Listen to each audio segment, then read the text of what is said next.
jails, from mental institutions, terrorists. They come from mental institutions, and they come from insane asylums, and they come from all around the world, from Venezuela to the Congo. Lots of people coming from the jails of the Congo, stealing countless American lives, and they do nothing about it. These are open borders. They come in totally unchecked and unvetted. Just days ago, right here in your state, an incredible 25-year-old mom, beautiful mom, named Mimi Rodriguez Ramirez, was kidnapped from a Walmart parking lot that was safe. She was horribly abused and murdered, violently murdered. A week later, her body was dumped on a road. It was found by the police in condition that they said they've never seen anything like that before. The animal who murdered Mimi was an illegal alien who came to Georgia to maim and kill people. It made no difference who they were. Mimi leaves behind a 9-year-old daughter and her absolutely wonderful mother, Carmen.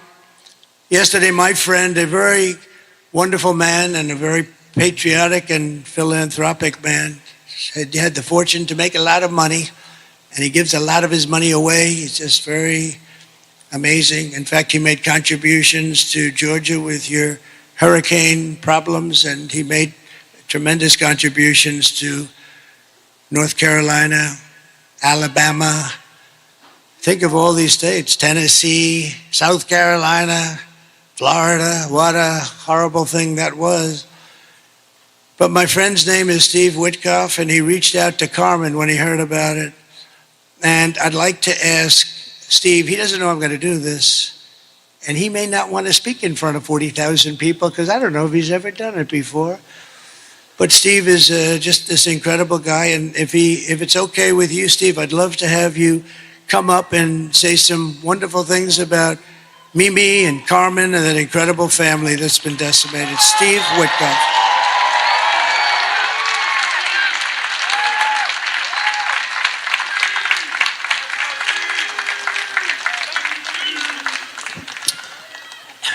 Hello, everyone. The president is a lifelong friend of mine, and he is one of the best men I have ever known. I speak about him often, and I like to tell people about his humanity, his sensitivity, his empathy. I am a member of a very bad club. It's the club of parents who have buried their children. When my son Andrew died, there was one person who supported me unconditionally. That was President Trump and his wife, Melania.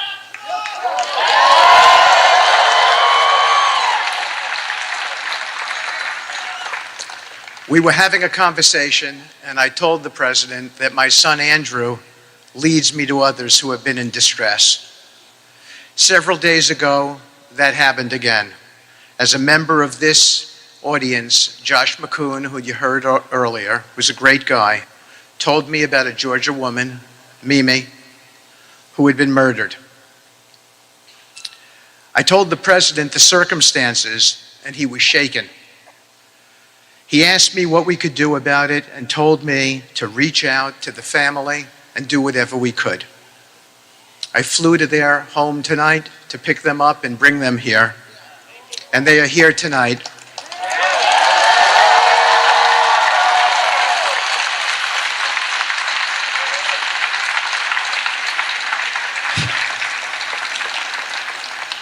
Distraught and sad, but I believe uplifted, and they are Trumpers and have voted for him in this election, all of them.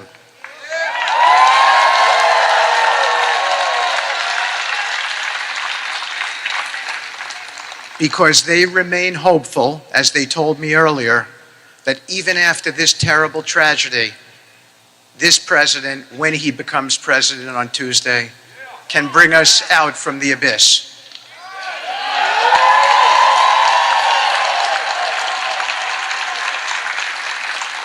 Let me tell you briefly about Mimi's family.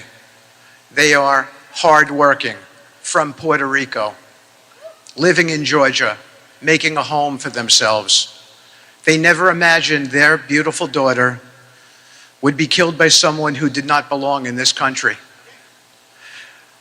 On your behalf, Mr. President, we have raised their family money and we have given it to them tonight, and we will watch after them in the future. I can promise you that, at your direction.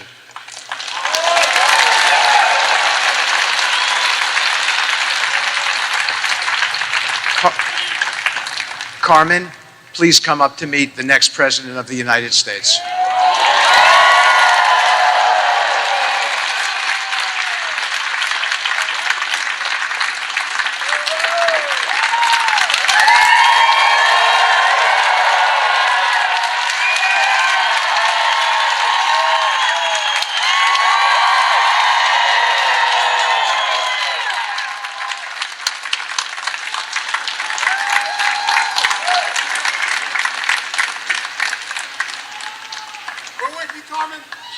Thank you.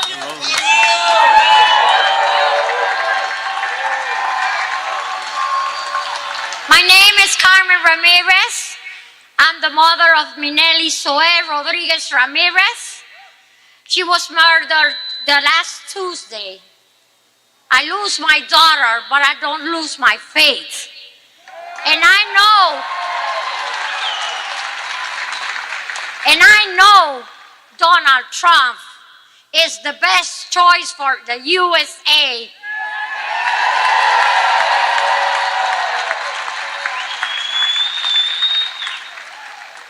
And not the best choice. He's the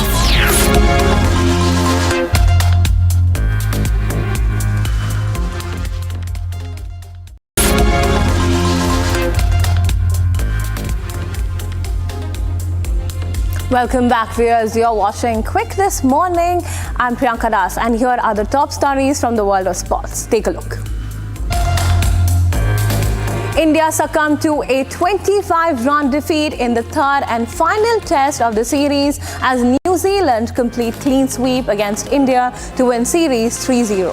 With the defeat, India have lost out on the top spot of the WTC points table, which they had held coming into the series. Their points percentage has slipped from 62.82 to 58.33, moving below Australia, who are now seated at the top with a PCT of 62.5. This marks the first time in 91 years that India has been whitewashed in a test series of 3 or more games on home soil. India's batting order proved to be one of the major reasons for India's defeat in the series. The Board of Control for Cricket in India is set to evaluate the future of 4 senior India players after the Australia tour. Following a shocking 0-3 loss to New Zealand at home, the series against Australia could be the last for 2 of the at least 4 seniors, Rohit Sharma, Virat Kohli, Ravindra Jadeja and Ravichandran Ashwin, who are at the back end of their careers. Star batter Rohit Sharma registered an unwanted record as he became the first India skipper to concede a 0-3 defeat at home. In the third match of the Test series against New Zealand, Ajaz Patel and Glenn Phillips unleashed a spin wave on the Indian batter, spinning them towards history as New Zealand beat India by 25 runs to become the first visiting side to whitewash India on its soil. India can still qualify for the WTC final without being dependent on other results if they win the 5-match away Test series against Australia by a margin of 4-0.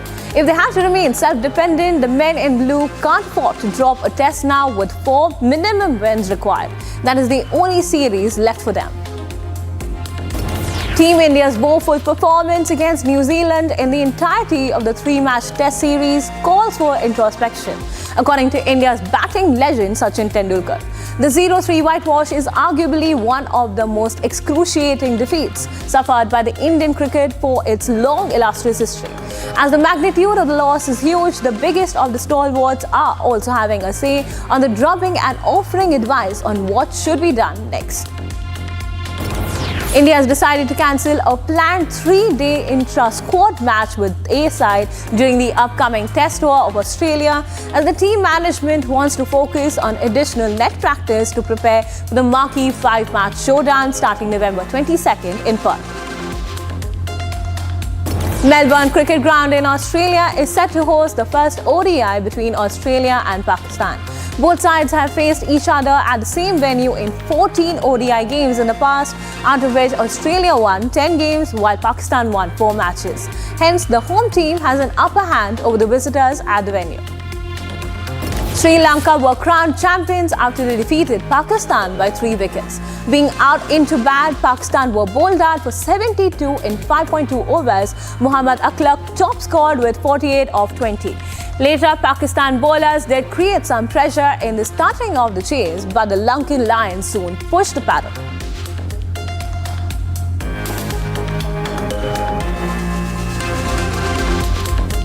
Now, time for a quick look at the top stories from the world of entertainment. Let's get started.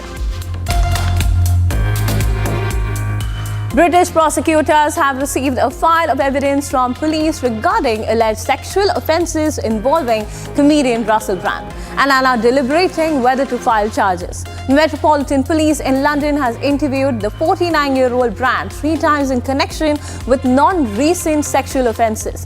Detective Superintendent Andy Furphy, who is overseeing the investigation, stated that a dedicated team of officers is providing support to the women who have come forward. He emphasized their commitment to investigating sexual offences regardless of when they are said to have occurred. Brand, who is also an author and actor known for his role in Get Him to the Greek, has denied the allegations, asserting that his relationships were always consensual. Emily Mortimer expressed admiration for the spirit of tolerance and kindness that is embodied in the Paddington film. She highlighted its significance, especially in today's divided climate with an upcoming election in the US. Mortimer noted the excitement of being a part of a movie that appeals to families of all ages, emphasizing that it transcends political differences and provides a unifying experience that feels almost radical in the current context. Emily Mortimer joins the cast as Mrs. Brown, taking over from Sally Hawkins, who played her in the first 2 films. Ben Whishaw shared that while it wasn't an obvious choice, he felt that the completing of a trilogy was important to him and he didn't want anyone else to take on the role. He expressed his admiration for director Doug Wilson, noting his excellent work. Antonio Banderas added that Paddington embodies qualities the world desperately needs, such as kindness, understanding, cleverness, and sweetness. He emphasized the importance of instilling these values in children, hoping to inspire a resurgence of these qualities. I just think that there's an amazing spirit of sort of tolerance and kindness and not taking things too seriously but being endlessly curious that he imbues, that's really important for this moment especially, but for all time, you know, but particularly in this divided moment with an election coming in America in tomorrow, 2 days, it feels like very exciting to be in a film that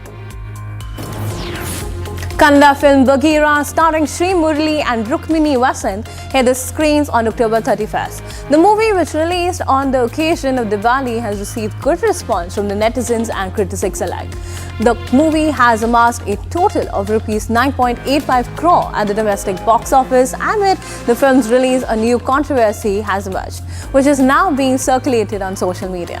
Now, as per netizens, the film now only reduced to 1 screen in Hyderabad, which has led to massive uproar in Karnataka. Netizens in Karnataka expressed on social media that when Allu Arjun and Rashmika Mandana starter Pushpa 2 will release, it will be boycotted by them.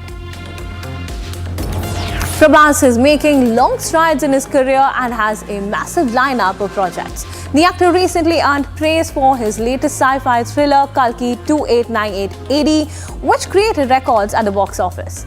In the latest development, Prashant Verma has reportedly approached the actor for film Brahma Rakshasa. Looks like Ranveer Singh's Tollywood debut appears to have run into a problem. The film, which was supposed to be a grand debut for the Rocky or Rani Ki Prem Kahani actor, will now be replaced by none other than Prabhas. Rumors suggest that Prabhas has repeatedly heard the story. He's not yet given a positive response and has kept it on hold for now.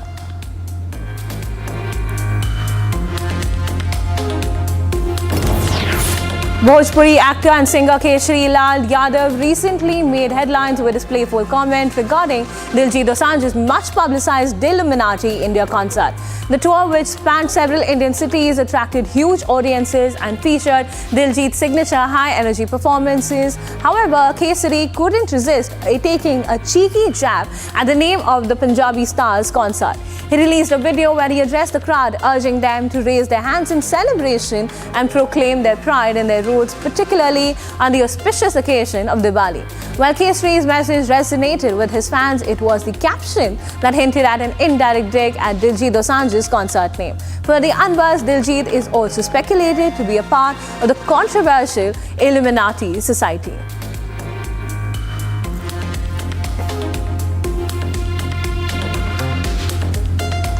That's all we have in today's edition of Quick This Morning, but don't go anywhere as more news and updates continue on the other side. Keep watching Republic TV.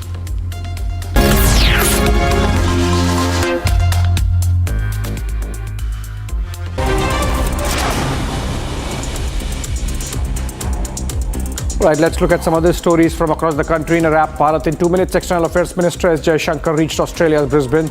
Jaishankar will be on a 6th visit to Australia and Singapore starting from today. During the visit, he will inaugurate India's 4th consulate in and Down Under and co-chair the 15th Foreign Ministers Framework Dialogue with Australian Foreign Minister Penny Wong in Canberra. Railway Minister Ashwini Vaishnav, along with other senior officials, conducted an inspection to review railway infrastructure, including the Amrit Bharat and ongoing station redevelopment projects. They boarded a special train from Aluva, and the railway minister stated that the minister was welcomed by Benny Behanan, MP, Anwar Sadat, MLA, the municipal chairperson and ward councillors, Union Minister of State George Kurian and former Union Minister of State for External Affairs V. Muralidharan also accompanied the minister.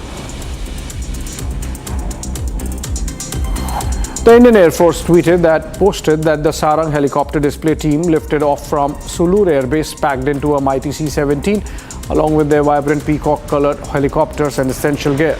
A swift night loading ensured that they are Bahrain-bound. Get set for awe-inspiring performances at the Bahrain International Air Show 2024 at the Sakir Air Base from November 13th. The Uttar Pradesh Congress Committee has removed party leader Yunus Chaudhary from the post of President of the District Congress Committee in Baghpat. And that's after allegations were leveled against him following a video which surfaced him in compromising position. An explanation has been sought by the party, and UP Congress Committee, UP Congress Chief Ajay Rai has stated that Chaudhary has been given 24 hours to respond.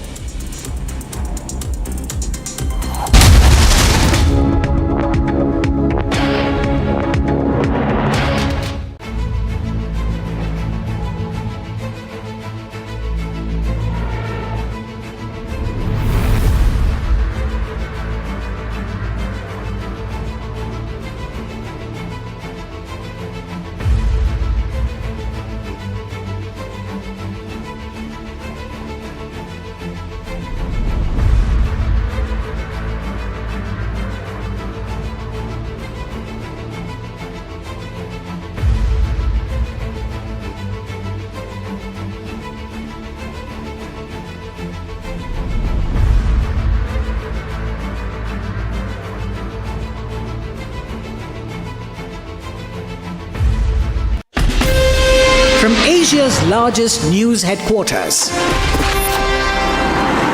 setting the agenda for Bharat.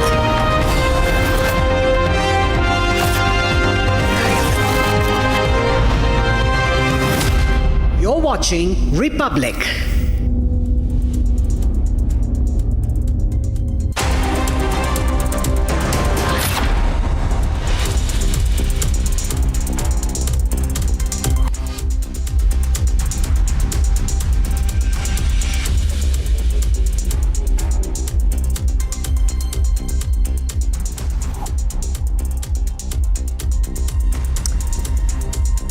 Viewers, Viewers, a very good morning.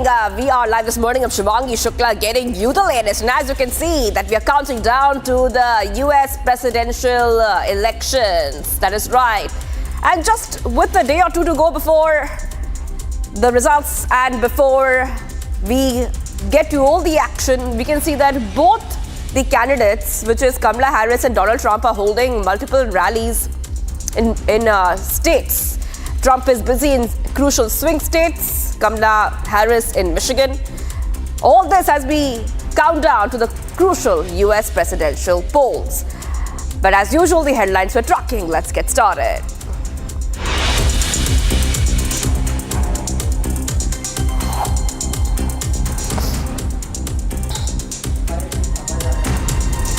All right, viewers, PM Modi to lead BJP's poll campaign in Jharkhand today. PM Modi will address 2 rallies, UCC and infiltration likely to be focused.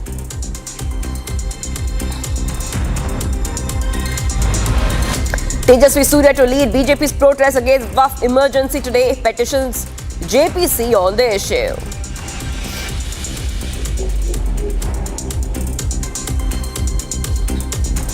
UPCM meets PM Modi, JP Nadda in national capital ahead of by polls.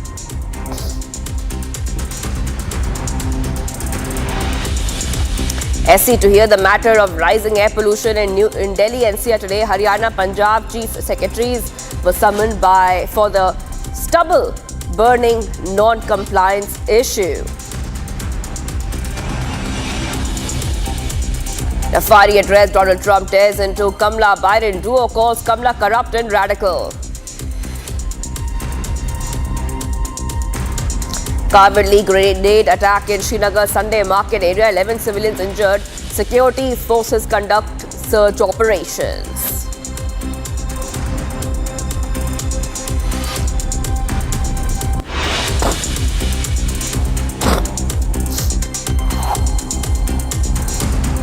All right, viewers, we'll go ahead with some breaking news coming in from Srinagar, where terrorists have launched a grenade attack at a CRPF bunker in Srinagar on Sunday, injuring 12 civilians. And now the attack occurred near the heavily guarded complex that houses all India Radio and Doordarshan Kendra just a day after security forces eliminated a top Pakistani commander of Lashkar-e-Taiba in the Khanar area. We'll put those pictures out for you in a short while. Okay, they are. 11 injured in Srinagar grenade attack. Those pictures are coming in of the injured. These are pictures for you. We will be connecting to Zenith in a short while from now. Terrorists have launched a grenade at a CRPF bunker in Srinagar. 12 civilians have been injured in this attack. I want to go across to my colleague joining us. Zenith, please take our viewers through these pictures that we're learning of. We know that these terrorists have launched a grenade attack. Just take our viewers through what happened. Who are these? Zenith, who are these terrorists who have done such an act? Shivani, the pictures that we are beaming on the screen are from the SMHS hospital where all these injured are getting the medical treatment. IG Kashmir, BK Bridhi along with SP South, Shabir Ahmed Khan, both of them along with the team had visited the SMHS hospital to take the first ground information from the health department about the condition of the injured. We are also seeing in the pictures that the DC Srinagar, Bilal Mahideen, is also rushed to SMHS hospital to provide more and more efforts and the instructions to the team to give the best medical care. Simultaneously, we are running the pictures from the area, from the spot where this incident took place. This incident took place yesterday around 2:10 p.m. Sunday market was hit by the terrorists. They hurled a grenade in that busy Sunday street market. So the market was buzzed with the shoppers because it is winter time. People were buying winter stuff in this Sunday market when the grenade sound was heard and people were seen rushing for their lives. In this entire incident, some 12 people have received injuries. These injuries are from the age group of 17 to 55-year-old, and among 12, one lady has sustained critical injuries, and all of them are being treated at the SMHS hospital. This is one part. The other part is the instructions that had come from the LG Manoj Sinha, who had the forces in Jammu and Kashmir, has gone to DGP Nalin Prabhat to crush the terror. We are seeing the political parties condemning condemning the incident, like Omar Abdullah, Chief Minister of J&K, has also said that the security forces should go all out and crush the terror elements so that such incidents are not repeated. We are seeing back-to-back attacks in the Kashmir Valley, some 7 to 8 attacks, and this attack has took place just after Mazhama incident when the 2 non-locals were shot at, and then the forces neutralized the terrorists, Lashkar-e-Toiba top terrorists in Khaniara, Pakistani terrorists identified as Walid Bhai. So all this is coming when the security we see on the one side alert, but also the terror outfits are getting the body blows like the encounter that took place in Khaniar or in Anantnag, where again the 2 local terrorists were neutralized by the Anantnag police on Saturday. We are seeing the instruction come. Meanwhile, the security in the entire J&K has been beefed up because Jammu and Kashmir is going to witness the first assembly session almost after 6 years. This will be the first assembly session after the abrogation of Article 370. So we've been seeing across the security apparatus had been briefed up. There had been an alert that has been sounded in Jammu and Kashmir. Instructions have gone to the joint forces to neutralize the terror. But we're seeing that the terrorists are showing in their presence in a broad daylight in this kind of incident, because such incident in the Kashmir Valley and in this pocket of Lal Chowk has taken place more than after 3 years. Earlier, we have witnessed a grenade attack in Hari Singh High Street Market, which is some 2 kilometers from the spot where this incident had taken place. So overall, the security apparatus has been up. Instruction has gone to the forces to crush the terror, to neutralize the threat so that people live fearlessly. And terrorists are trying to show the presence by hurling the grenade. Though we see that the J&K police, the district police has collected from many places the CCTV footage to identify the individuals or the group who has carried this attack. But as of now, not much clues have come into the pocket of Jammu and Kashmir. All right, Zina, thank you for joining us there. I'll be coming back to you as we get more updates on this story. We're getting some reactions coming in as well. Let's go to those reactions. Sunday market में blast हुआ है, तो grenade attack हुआ है। ये तो destabilise करने के लिए कुछ शक्तियां काम करते ही रहते हैं, लेकिन भारत सरकार इसमें बहुत सख्त से काम कर रहे हैं और उसके साथ ही साथ जीरो टॉलरेंस टुवर्ड्स टेररिज्म, यही पॉलिसी रख के हम आगे बढ़ेंगे। और इसको जो कुछ भी कार्रवाई करना है, जम्मू कश्मीर सरकार और हमारे भारत सरकार मिलके ज़रूर इसमें कार्रवाई करेंगे। और तो ये तो बहुत पुराना समस्या है, लेकिन इसको जड़ से उखाड़ के फेंक देने के लिए हम संकल्पबद्ध हैं। ये तो ऐसे नेशनल सिक्योरिटी का इशू है। ये कम से कम ये नेशनल सिक्योरिटी के इशू के बारे में, क्योंकि चुनाव अभी हुआ है, नया सरकार आके 15-20 दिन भी नहीं हुआ है, ऐसे आरोप प्रत्यारोप लगाना ठीक नहीं है। ये तो issue of the national security, ये नेशनल सिक्योरिटी में ऐसे बात करते, इसका अर्थ क्या होता है? जो हम पाकिस्तान को इसमें, जो पाकिस्तान ऑलवेज पाकिस्तान का इसमें हाथ है, हम बोलते आए हैं, तो पाकिस्तान को बल मिलता है। इनका इंटरनल मामला है, ऐसे पाकिस्तान बोल सकते हैं। इसलिए ऐसे भाषा बोलना बिल्कुल देश के हित के लिए विरुद्ध है। कांग्रेस पार्टी और एनसी को कम से कम इतना तो समझना चाहिए। As UP gears up for high-stakes by-polls, political parties are unleashing their most fiercest strategies with many fiery slogans. Now we see CM Yogi Adityanath rallying the BJP from the capital and the opposition forces like SP, BSP hitting back with their own battle cries. The stage is set for a no-holds-barred showdown. Take a look at this report to understand how UP is preparing for the by-polls.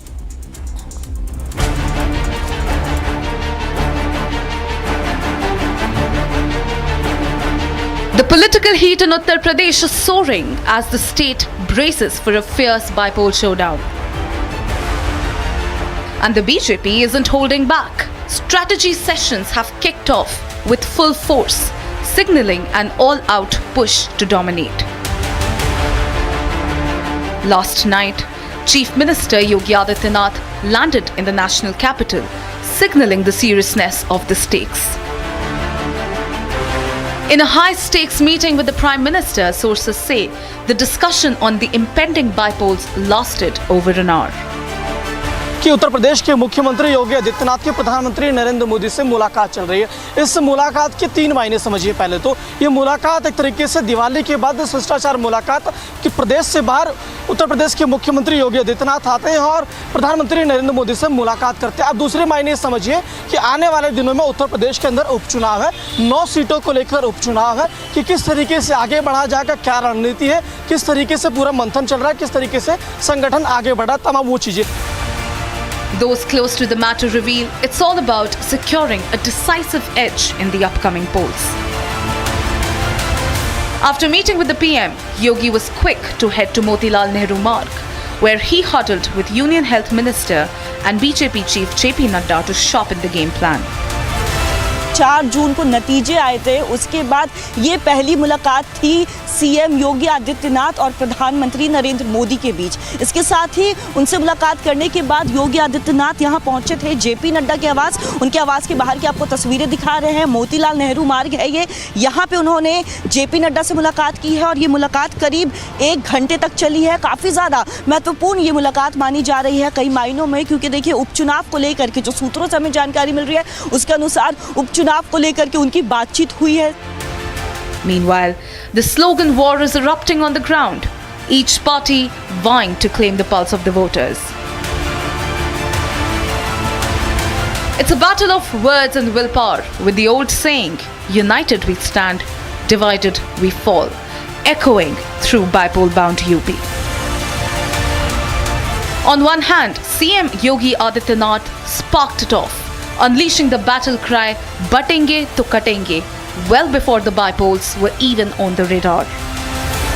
बहनों और भाइयों, राष्ट्र से बढ़कर के कुछ नहीं हो सकता, कुछ नहीं हो सकता। और राष्ट्र तब सशक्त होगा जब हम एक रहेंगे, नेक रहेंगे, तभी नेक रहेंगे। कटेंगे तो कटेंगे, एक रहेंगे तो नेक रहेंगे। But Samajwadi Party isn't about to take it lying down. In their area, SP supporters struck back with massive hoardings declaring "Judenge to jeetenge." And SP's offensive does not stop there. In Maharashtra, fresh hoardings go all in, declaring "Na batenge, na katenge, PDA ke saath rahenge." And PDA jodegi aur jeetegi, a direct jab at the ruling BJP. Not to be left behind, the BSP has stormed into the ring. Mayawati has thrown down the gauntlet with her own slogan, BSP से जुड़ेंगे तो आगे बढ़ेंगे, सुरक्षित रहेंगे। अपने गुंडे बदमाश माफियाओं को अंदर अंदर ये कह रहे हैं, इस किस्म की रिपोर्टें भी हमें सुनने के लिए मिल रही हैं। इस प्रकार से इन विरोधी पार्टियों की ऐसी सोच व धारणा से दूर रहकर अब बीएसपी ये चाहती है कि इनसे दूर रहेंगे तो बचे रहेंगे। The battle lines are drawn, slogans are being fired, and Uttar Pradesh is primed for a no-holds-barred bipolar brawl. All right, getting you some breaking updates coming in right now from national capital, where a hit-and-run incident has been reported, and two police officers, 2 traffic police officers, were being dragged. 2 Delhi traffic police were dragged for 20 meters. The incident took place near Bedsarai Market Road near 7:45 p.m. when one of the traffic police officials asked the driver to come out of the car. The driver tried to run away from the spot and dragged them about 20 meters on the car and later hit them and ran away from the spot. We're getting some reactions coming in of the eyewitnesses. Let's go ahead and play it out. मैं यहाँ बैठा हुआ था sir, उधर से गाड़ी इनकी आवाज़ बहुत तेज़ आ रही थी, बचाओ बचाओ। फिर मैंने दौड़ के गया, फिर उधर लेके भागा गए, गाड़ी गए। फिर हम लोग सबको, ये फूल वाले सबको ऐसे कर रहे थे, खड़े थे सारे, पब्लिक भी बहुत खड़ी थी। ऑटो वाले बीच में लगा रहे थे, साइड नहीं रुक रहे थे। फिर उसने बचाओ बचाओ, उसके बाद उधर गाड़ी भगा के ले गए। फिर पीछे बैक करके और उनको गिरा के और भाग गए। कितने बजे के आसपास? ये 8 बजे करीब है सर। तो किसी ने रोकने की कोशिश नहीं की गाड़ी वाले को? गाड़ी ऑटो वाला था, एक लगा रहा था, हमने पीछे दौड़ के गया, वो ब्लैक शीशा थी, वर्दी में थे, वो वर्दी वाले को नहीं कर रहा था, सर हमारे पास कुछ नहीं था, हम थी कर रहे, इतना तेज गाड़ी वो लेकर भगा के जा रहे थे, तो उनके चपेट में और भी आ सकते थे आदमी, इतनी स्पीड से गाड़ी वो भगा रहे थे, कट कर रहे थे, ले जा रहे थे बाइट में। हमने पीछे भागा भी किया, भाई छोड़ दो उतार दो, फिर इसने गाड़ी लेके पूरा तेज भगा के और 5-6 चक्कर लगा के उनको वो बोनट के रहे दोनों आदमी, फिर आगे जाके गिर गए वो ट्रैफिक वाले, उनको चोट आ गई। फिर आया, मैं वहाँ गया फुटपाथ पे, अब रोकने की कोशिश की, फिर उन्होंने बैक करके फिर वो भग गए। सर हम लोग यहाँ पे खड़े हुए थे, तो ये ट्रैफिक वाले और डेली का इनका यहाँ पे जो ये कट है ना, यहाँ से यहाँ पे गाड़ियाँ जो क्रॉसिंग होती हैं वो चालान वगैरह काटते हैं, उसने उन्हें हाथ दिया, गाड़ी आई, ब्लैक कलर के शीशे थे उसके, गाड़ी आई, उस गाड़ी को उन्होंने हाथ दिया, उस गाड़ी वाले ने रोकी नहीं, उन पुलिस वालों ने भी गाड़ी को पकड़ लिया। अब उस बने और तेज गाड़ी चला दी, वो गाड़ी को लेते लेते वो आगे घिसटते हुए आए 2 नंबर गेट तक विदेश मंत्रालय के, यहाँ पे उसने फिर गाड़ी मोड़ी, वहाँ जड्डो साहब गिर गए, उनके सर में चोट आई। उसके बाद वो गाड़ी मोड़ के इधर आया, इधर गाड़ी मोड़ने के बाद वो यहाँ ये क्रॉसिंग है, ये वाला जो कट है, इस कट के ऊपर उसने दूसरे पुलिस वाले को भी गिरा दिया। उसके बाद उसने फिर गाड़ी बैक करके और सीधा वो गाड़ी लेके यहाँ वसंत कुंज वाले रोड पे भाग गया। उसके बाद जड्डो साहब हॉस्पिटल चले गए, थोड़ी देर के बाद आए तो उनके पट्टी वट्टी बंधी थी, उनके चोट आ रखी है सर के अंदर। मतलब उसके उस गाड़ी वाले के आगे, जैसे मान लीजिए अगर कोई आगे आता ना तो उसके इतना जुनून था वो उसको भी मार देता।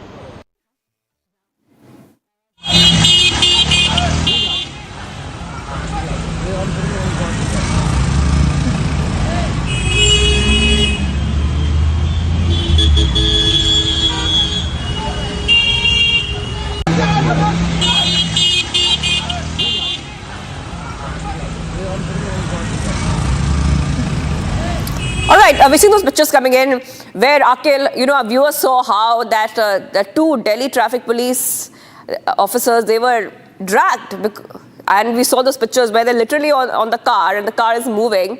If you could take our viewers through this latest incident of hit and run case, and who are the culprits? What is the investigation looking like?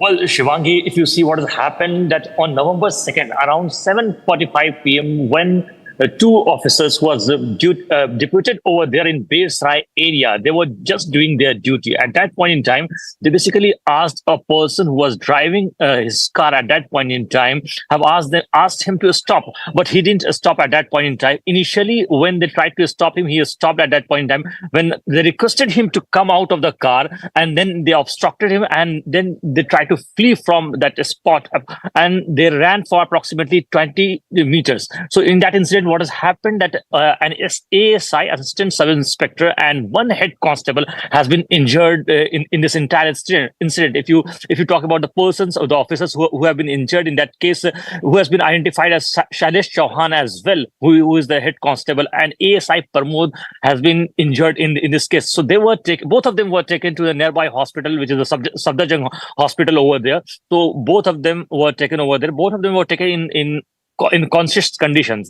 And right now, if you talk about the investigation part, an FIR has been registered in connection with the case, but the main accused, who was driving the vehicle at a higher speed, flee from the spot after committing the crime, but he is still at large. So once he will be arrested, then only the motive of that person, that why he basically obstructed both the officers to do their duty, will be revealed. So right now the investigation is on, so we'll have to wait and watch till the further investigation complete. But if you talk about the FIR, in the FIR it is very clearly mentioned that when ASI Pramod Singh and High Constable Mr. Shailesh Chauhan, both who were posted at Vasant Vihar Circle, they were trying to stop him, and at that point in time, the person who was driving the car basically obstructed them, basically dragged them for approximately 20 meters.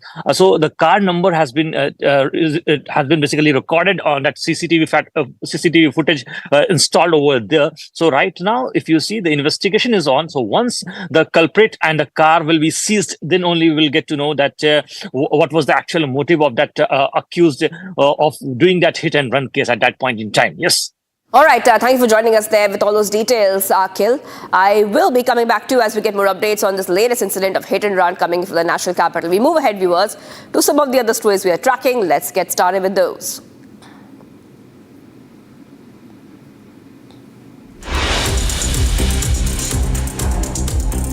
PM Modi is set to visit Jharkhand today to launch the election campaign for the upcoming state assembly polls. During his visit, PM Modi will address rallies. And Union Minister Shivraj Singh Chauhan, who is overseeing the BJP's election efforts in Jharkhand, mentioned that the campaign will begin with these prominent leaders rallying in the state. Chauhan emphasized the need for double-engine government to drive Jharkhand's development, implying that the BJP's governance at both the state and central levels would lead to greater progress. He criticized the current JMM Congress RJD coalition, claiming that it has become ineffective in maintaining law and order and addressing development needs. Chauhan also alleged that the present administration had misused central funds intended for welfare initiatives. Jharkhand's assembly elections are slated to occur in two phases on November 13th and November 20th, with vote counting scheduled for November 23rd. On Sunday, terrorists launched a grenade at the CRPF bunker in Srinagar, injuring 11 civilians. The attack occurred near a heavily guarded complex that houses All India Radio and Doordarshan Kendra, just a day after security forces eliminated a top Pakistani commander of Lashkar-e-Toiba in Khanyar area. According to a senior police officer, the grenade missed its intended target and landed on the roadside, affecting passerbys. The attack has been condemned by CM Omar Abdullah. Union Minister Prahlad Joshi expressed his dismay at the incident, stating that it reflects ongoing attempts to destabilize the country. He emphasized that Indian government's zero tolerance for terrorism and announced that both the Indian and Jammu and Kashmir government will take joint action. He noted that it has been less than 20 days since the formation of the new government and warned against assigning blame as it could benefit Pakistan.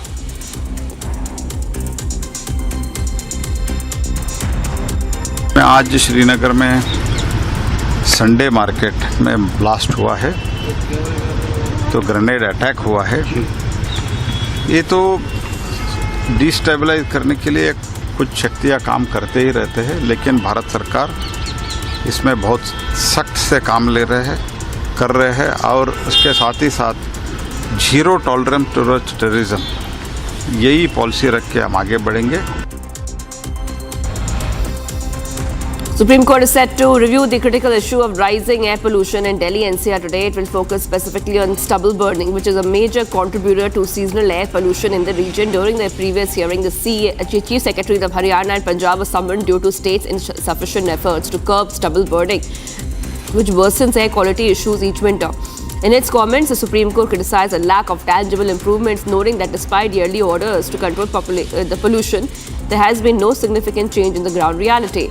The bench underscored the urgency of the situation and hinted at the need for stricter enforcement against violations to effectively address the crisis.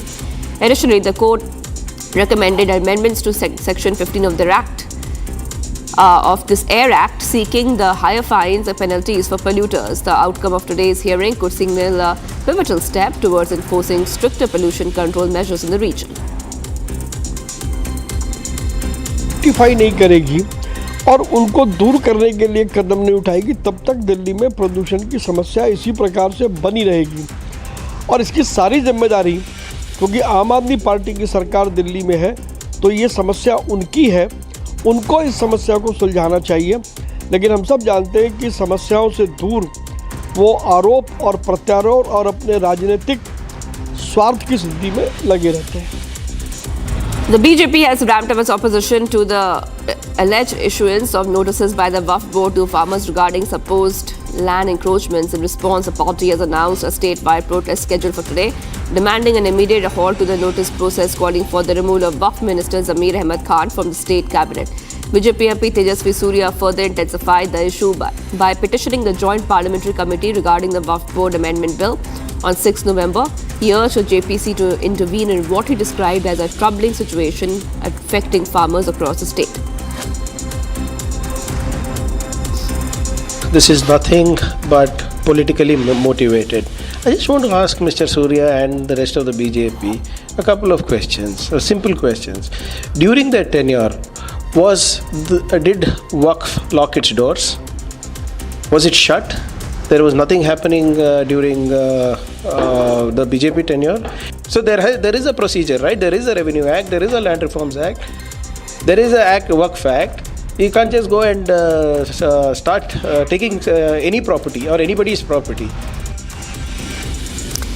UP CM Yogi Adityanath on Sunday called on Prime Minister Modi for a meeting which comes amid the state government's preparations for the Mahakumbh in Jan and November 13 Assembly by polls. The UP government is making all-out administrative efforts to arrange for the Mahakumbh, which is likely to draw millions of tourists from across the country and different parts of the world. The by-polls to 9 assembly seats are also being seen as a litmus test for the BJP after the party suffered significant setback in the Lok Sabha polls. Security forces have launched a massive anti-terror operation in Jammu and Rajouri targeting traditional infiltration routes used by terrorists. The operation comes after intelligence reports indicated that the terrorists have revived old routes in Akhnur, posing a significant threat to national security. The operation will focus on the Chowki Chaura area along the Jammu and Rajouri border, known to be a vulnerable spot for terrorist infiltration. This move aims to thwart potential terror attacks and ensure the safety of civilians in the region. In recent months, Jammu and Kashmir has witnessed a surge in terror activities, including attacks on security personnel and civilians. Train movement in West Bengal branch of line was temporarily halted from Bangaur to Shialdah after a lantern balloon became entangled in the train's overhead wire. The incident occurred shortly after the train departed on its way to Barasat. The train entered Habra.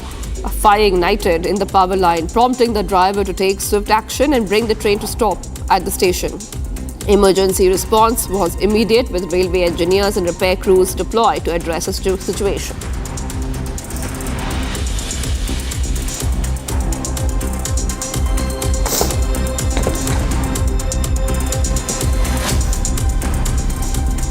And viewers, let's move ahead right now. Intense war of words unfolded between Aam Aadmi Party and BJP over a dispute regarding the establishment of a Chhath Puja ghats of South Delhi. This is what happened. Let's have a look at this report to understand what this latest development is coming in from New Delhi. As Delhi prepares to celebrate the Chhath Puja, AAP and BJP are at the loggerheads over establishment of the Puja ghats in South Delhi's Greater Kailash. As tensions escalate, leaders from both the sides exchanged accusations. In a scathing attack, AAP accused BJP of obstructing efforts to set up the ghat at a park which is managed by Delhi Development Authority.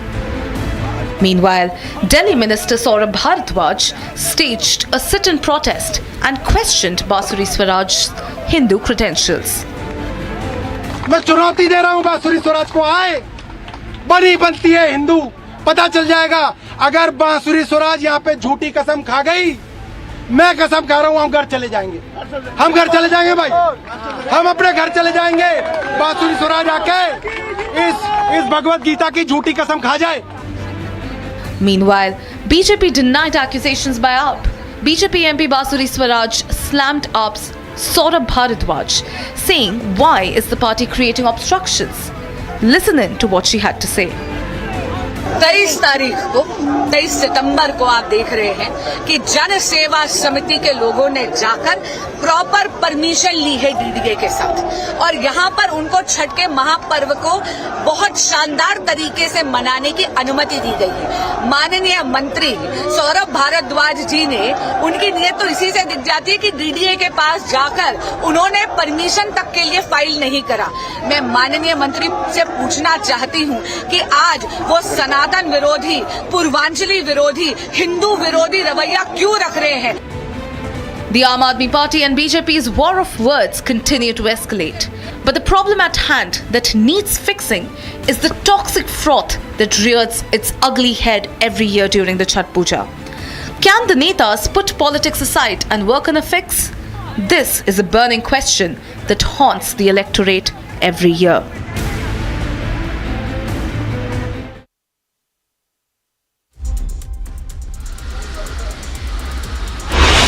You're watching Republic TV. From the JPC on the Waqf Amendment Bill to back-to-back sessions to Prime Minister Narendra Modi to address mega rally in Jharkhand today. All breaking exclusives only on Republic TV right now. Slipping to a short break. Much more on Republic on the other side of the break. Stay tuned for a short break.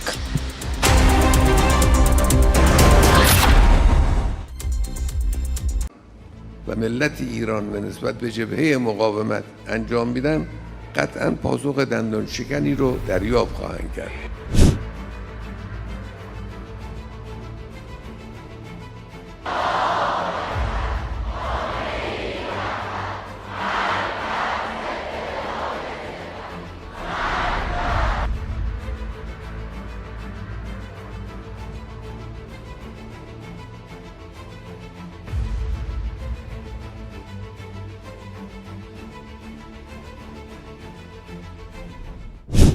و ملت ایران و نسبت به جبهه مقاومت انجام میدن قطعاً پاسخ دندان شکنی رو دریافت خواهند کرد.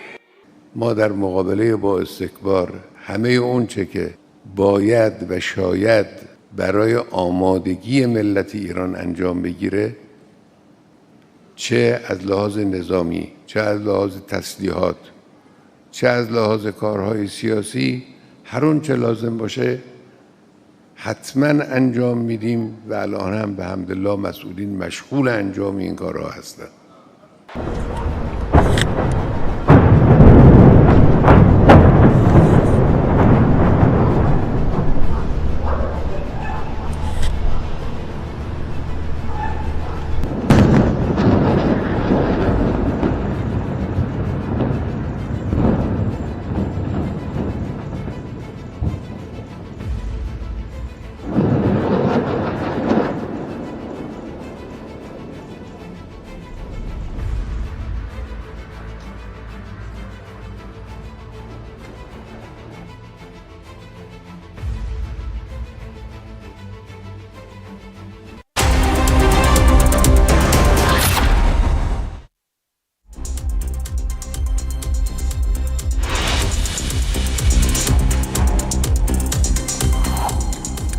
Viewers, top headlines. PM Modi to lead BJP's poll campaign in Jharkhand today. PM will address 2 rallies. UCC and infiltration likely to be focus. Tejasvi Surya to lead BJP's protest against Waqf emergency today. Petitions JPC on the issue. UPCM meets PM Modi, JP Nadda in national capital ahead of by-polls.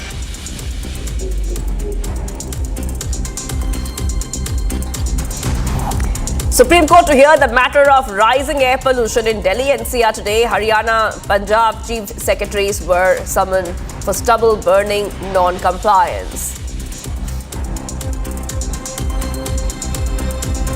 The fiery address Donald Trump tears into Kamala-Biden duo, calls Kamala corrupt and radical.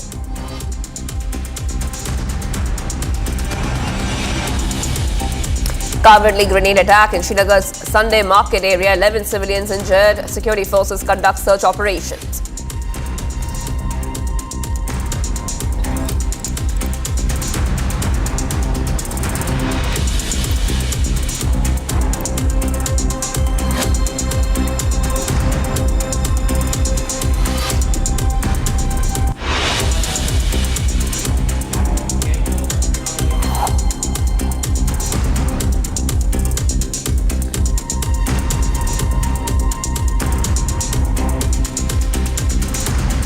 Viewers, we're live this morning. I'm Shivangi Shukla getting you the latest coming in. And we are counting down to the big US presidential polls. It's in the final leg. Kamala Harris and Donald Trump are busy campaigning and holding rallies in different states. Let's have a look at this report where we saw Donald Trump a short while back tear into Kamala Harris and President Joe Biden. Amidst the poll blitz in the US, former President Trump launched a scathing attack on Vice President Kamala Harris. You have to tell that horrible, terrible, the worst ever Vice President. Nobody knows where the other guy is. Where the hell is he? Where the hell did he go, David? Where is he? Nobody knows where the hell. Where is Biden? Remember? We used to go, where's Hunter? We used to go, where's Hunter? Now we go, where the hell is Biden? Where's Joe? Calling America a crooked country, Trump has vowed to make it straight. It's a crooked country, and we're going to make it straight. We're going to make it straight, and it's not an easy thing to do. They'll want to put you in jail because you want to make it straight. Think of it. Think of it. They cheated in elections, and you call them on it, and they want to put you in jail. Think about it. It's the most incredible thing I've ever seen, but I love it. You know why? Because we've proven something, we've shown something, and we're going to get it fixed, and we got to win this election. It's all up to now. I mean, we got 2 days. We've been working for 9 years. We did a great job. Not mincing words, Trump called out President Biden and VP Harris, labeling them as corrupts. They had voter ID, they had paper ballots, they had one-day election. At 9 o'clock, it was over. They called the winner. They called the loser. Everyone went home. Now they say, well, wait till the next time.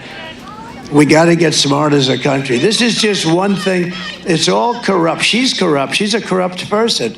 I'm running against a totally corrupt person. And I'm really not running against her. I'm running against a corrupt machine called the Democrat Party.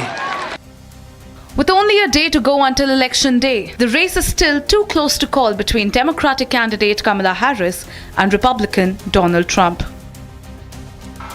Harris is holding several rallies in Michigan, while Trump is jumping between Pennsylvania, North Carolina, and Georgia, all crucial swing states.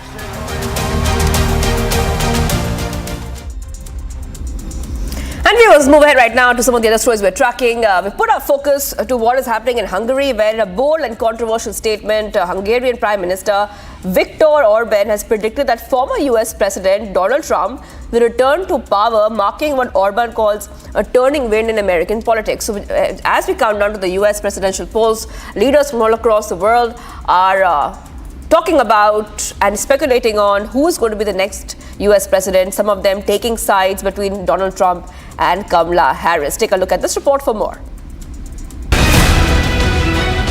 Hungarian Prime Minister Viktor Orban has openly declared his belief that Donald Trump will be president again. In a recent interview, Orban pointed to what he sees as a pro-Trump shift in American politics. Orban claimed that America is on the verge of a political transformation, with Republicans poised to take power in the upcoming US elections. According to him, this change will bring about what he calls pro-peace forces to lead the West.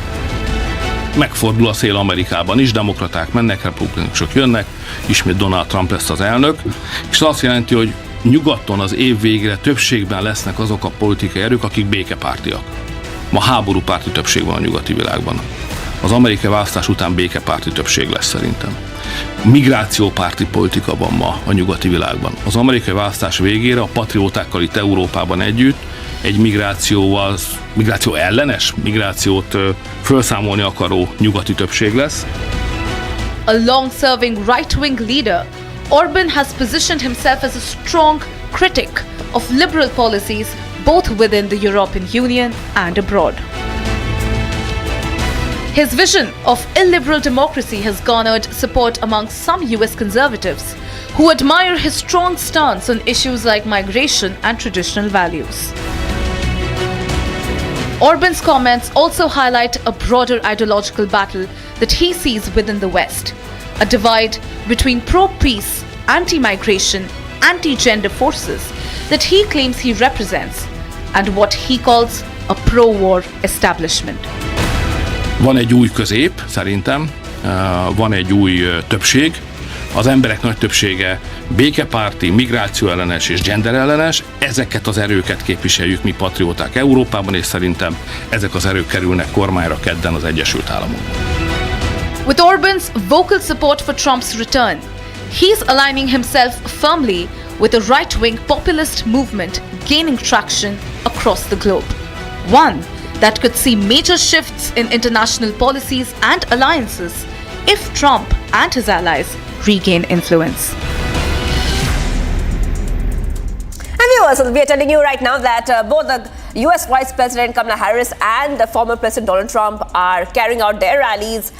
Kamala Harris was joined by actress Kerry Washington and rocker John Bon Jovi at a rally in Charlotte, North Carolina on Sunday. She expressed confidence that Kamala Harris has concrete plans to improve their lives, contrasting these real solutions with mere concepts. So Kamala Harris using star power in her rallies in different states. Take a look at this report for more. US Vice President Kamala Harris was joined by actress Kerry Washington and rocker John Bon Jovi at a rally in Charlotte on Sunday. Kerry Washington emphasized the importance of individual action, stating that the future of the country and the integrity of democracy rely on the audience. The reason I'm here in North Carolina Carolina is that I'm here to remind you that the future of this country and the soul of this democracy is not in Olivia Pope's hands, it's in yours. Because here's the sad truth. Olivia Pope is not real. I'm sorry, it's true, she's not real. Olivia Pope can't vote, she can't volunteer, she can't call her friends and family members and remind them how important they are, urging them to vote. Olivia Pope, she can't phone bank, she can't text 5 friends. Olivia Pope can't knock on doors. She can't babysit her brother's kids while he goes out to vote. She can't give her neighbor who doesn't drive a ride to the polls. Olivia Pope can't go to iwillvote.com/NC and make a plan to vote. But you know who can? You all. Yes, you are the person who can say it's handled. That is you. She expressed confidence that Kamala Harris has concrete plans to improve their lives, contrasting these real solutions with mere concepts. I want you to reach out to the folks that you love most. I want you to ask them what they're thinking about. What are they worried about? What's on their heart? Because whatever issue they care about, here's what I know. Kamala Harris has a better plan to improve your life and the lives of the people you love. Kamala Harris has real plans, not concepts of a plan. John Bon Jovi encouraged everyone to move forward together by embracing their differences, as these differences are what truly make America great. I have one simple question for the people of North Carolina and America. Who can we rely on to unite us when we are at our most divided? This great nation adopted a motto in the year 1782, E pluribus unum, which in Latin translates out of many, one. Those words, they ring very true today. Now, we can move forward together, embracing what makes us different, which is actually what does make America great. Kamala Harris then took over and asked if they were ready to make their voices heard. So, North Carolina, today I ask you, are you ready to make your voices heard? As Harris and Trump make their final pushes leading up to the elections, the outcome remains uncertain.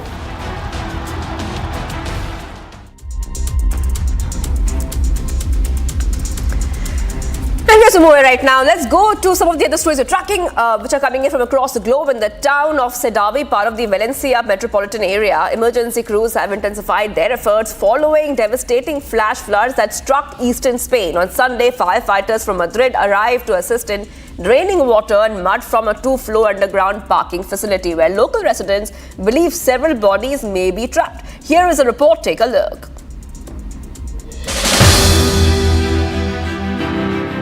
In the town of Sedavi, part of the metropolitan area of the city of Valencia, emergency crews have intensified their efforts to drain water and mud following devastating flash floods in eastern Spain. Workers on site say that there could be between 12 to 15 bodies at the lower floor of the parking. El aviso que recibimos es que podía haber en torno a 12-15 personas posiblemente, que parece ser que alguien vio entrar gente pero no vio salir.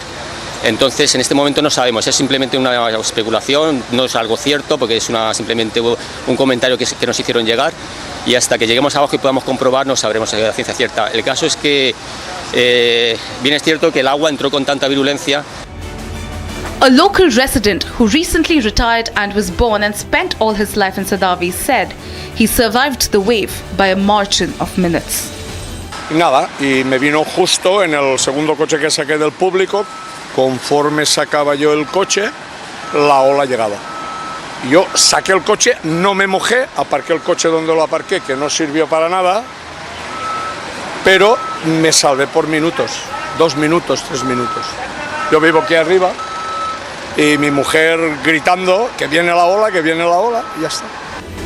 The flash floods caused by heavy downpours in eastern Spain swept away everything in their path. The recent deluge has claimed at least 217 lives over the past 5 days, with authorities continuing to search for an unknown number of missing individuals. Eyewitness reports describe the chaos and destruction reminiscent of tsunami, leaving survivors to grapple with their losses as they begin to recover from the disaster. In the wake of the floods, thousands of volunteers have mobilized to help clear away the thick mud and debris that now cover homes, streets, and roads.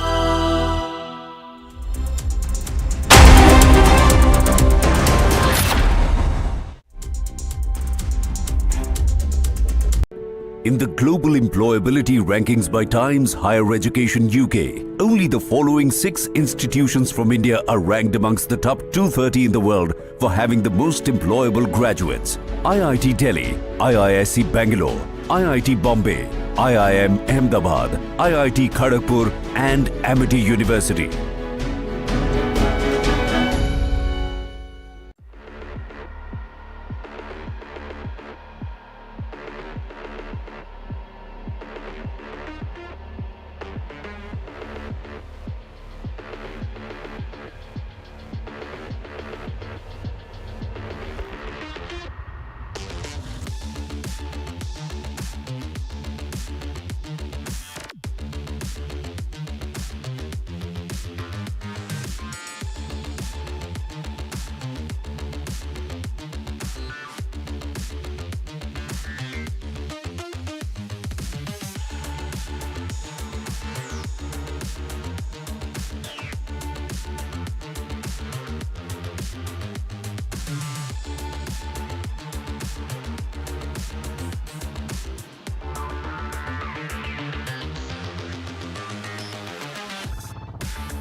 Welcome back. We will get to all the latest coming in from across the world of business, economy and finance. And what is happening with Apple? Apple has solidified its position as a leading brand in global tablet shipments during the third quarter of 2024. Despite the increase in units shipped, Apple's market share saw a decline, dropping to 31.7% in terms of market rankings.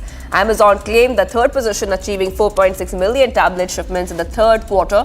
This marked a remarkable turnaround for the company as it reported a staggering 111.3% year-on-year growth. Here's a full report.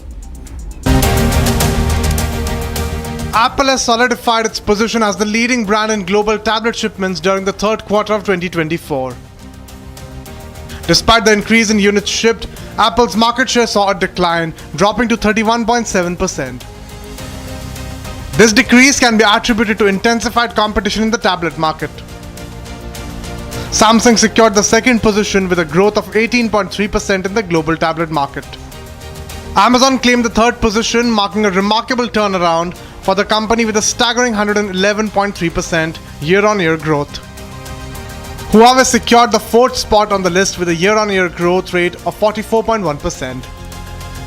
Lenovo represented the year-on-year growth of 14.7%. Despite securing third position, Amazon registered the fastest growth. This surge in shipments signify a healthy demand for tablet devices across various customer segments.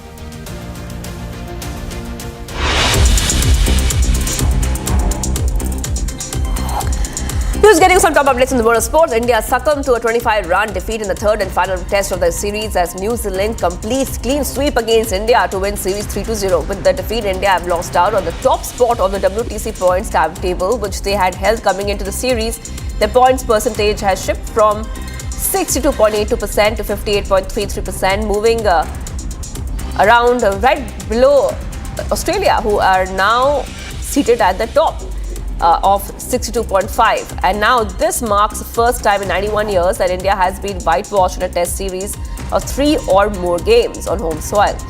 India's batting order proved to be one of the major reasons for India's defeat in the series. The Board of Control for Cricket in India is set to evaluate the future of 4 senior India players after the Australia tour following a shocking 0-3 loss to New Zealand at home. The series against Australia could be the last 4. At least 2 of the 4 seniors, Rohit Sharma, Virat Kohli, Ravindra Jadeja, Ravichandran, Ashwin, who are at the back end of their careers. Star batter Rohit Sharma has registered an unwanted record as he became the first India skipper to concede a 0-3 defeat at home in the third match of the Test series against New Zealand. Ajaz Patel and Glenn Phillips unleashed a spin web on the Indian batter, spinning them towards history as New Zealand beat India by 25 runs and becomes the first visiting side to whitewash India on its soil. India can still qualify for the WTC final without being dependent on other results if they win the 5-match away Test series against Australia by a margin of 4-0. They have to remain self-dependent. Now the men in blue cannot afford to drop a test now, with 4 minimum wins are required. That is the only series left for them. Team India's woeful performance against New Zealand and in the entirety of the 3-match Test series calls for introspection. According to India's batting legend Sachin Tendulkar, the 0-3 whitewash is arguably one of the most excruciating defeats suffered by Indian cricket and its long illustrious history. As the magnitude of the loss is huge, the biggest of the stalwarts are also having a say on the drubbing and offering advice on what should be done next.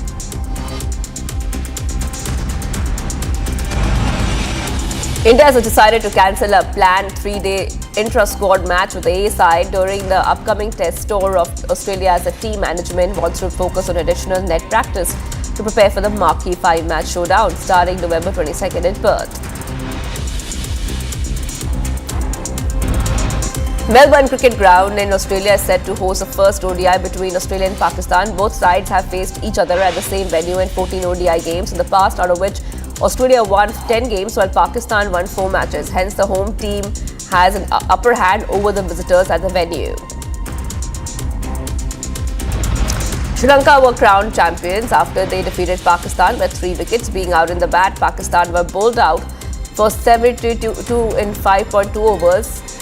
Mohammad Akhlaq top score with 48 off 20. Later, Pakistan bowlers did create some pressure in the starting of the chase, but the Lankan Lions soon pushed the paddle.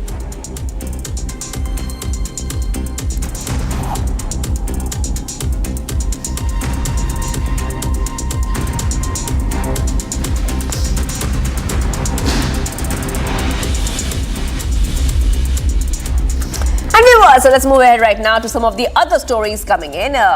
After JKNC President Farooq Abdullah's terrorist sympathizer pitch, now Congress leaders Rashid Alvi and Tariq Ahmed Kara have now backed Farooq's remarks. Take a look at this report for more. इसके बजाय कि इनको मारें, इनको पकड़ना चाहिए और पकड़ के हमें मालूम करना चाहिए कौन इनके पीछे. National Congress President Farooq Abdullah's terror sympathizer remark stirred a political row, saying that Pakistan cannot be blamed for terror attacks. आप ये नहीं कह सकते कि पाकिस्तान कर रहे हैं. नहीं, सवाल ही नहीं. मैं इस बात में ये कहूँगा कि इस पर तहकीकात होनी चाहिए. हो कैसे रहा है? इसके बजाय कि इनको मारें, इनको पकड़ना चाहिए और पकड़ के हमें मालूम करना चाहिए कौन इनके पीछे. कोई ऐसी एजेंसी तो पीछे नहीं है जो उमर अब्दुल्ला को डिस्टेबलाइज करना चाहती. After Farooq's remarks, Congress leader Rashid Alvi has joined in the chorus. Farooq Abdullah ने ठीक कहा है. कोशिश करनी चाहिए उनको गिरफ्तार करें. कोशिश करनी चाहिए प्रॉपर इन्वेस्टिगेशन हो, पता चले ये लोग कौन लोग हैं, पाकिस्तान से आ रहे हैं. अगर ये लश्कर के लोग हैं तो इसके सबूत होने चाहिए कि ये लश्कर के लोग हैं. चूँकि सिर्फ ये कह देना ये आतंकी थे और लश्कर के थे और मार दिए गए, ये बहुत काफ़ी नहीं है. Both leaders' remarks comes after Budgam terror attack, where 2 migrant labourers were shot injured. Following the recent spate of attacks, Jammu and Kashmir Congress President Tariq Ahmed questioned the intel, saying that there is some lack in intelligence grid which should be addressed. जैसे ये बातें शुरू हुई थी यहाँ पे disturbance का माहौल बन ही रहा था, तो मैंने उस वक्त भी कहा कि मेरे ख्याल में सिक्योरिटी के साथ साथ जो इंटेलिजेंस ग्रिड होता है ये उसके कहीं पे कुछ कमी रह रही है जिसको बीफ अप किया जाना चाहिए। लेकिन अब जो ये माहौल बन रहा है ये कुछ उससे अलग हटके कुछ लगने लगा है। Meanwhile, Farooq's remarks did not go too well with the BJP. The party accused Farooq of blaming the Indian army, the Indian agencies to escape his responsibility. Jammu and Kashmir saw a series of terror attacks in the past 2 weeks. After Gandarbal, Gulmarg, J&K was rocked by Budgam terror. Now there has been a grenade attack in Srinagar too, which has left 11 people injured.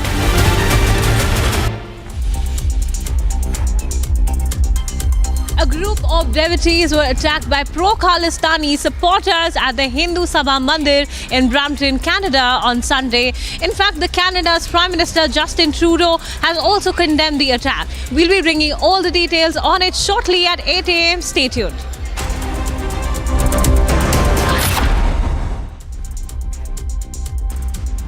In the global employability rankings by Times Higher Education UK, only the following 6 institutions from India are ranked amongst the top 230 in the world for having the most employable graduates. IIT Delhi, IISc Bangalore, IIT Bombay, IIM Ahmedabad, IIT Kharagpur and Amity University.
From Asia's largest news headquarters,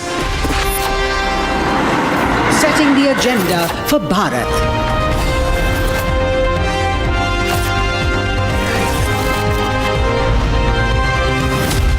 You're watching Republic.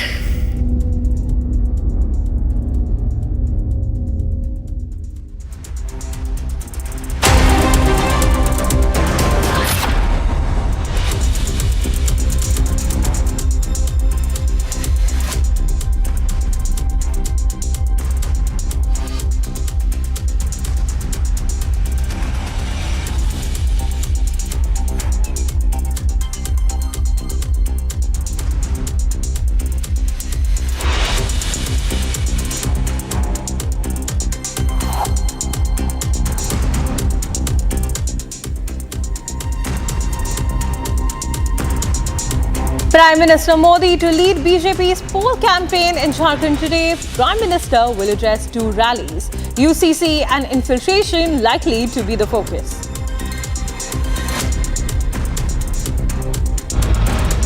Tejasvi Surya to lead BJP's protest against Waqf emergency today. Petitions JPC on the issue.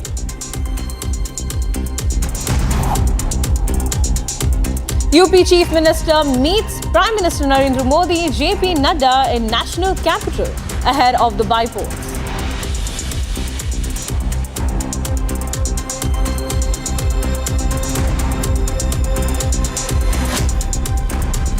Supreme Court to hear the matter of rising air pollution in Delhi NCR today.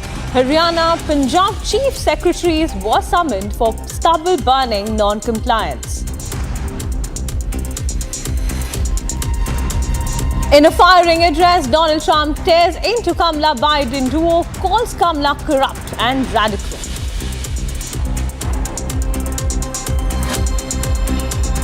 Cowardly grenade attack in Srinagar Sunday market area, 11 civilians injured. Security forces conduct search operations.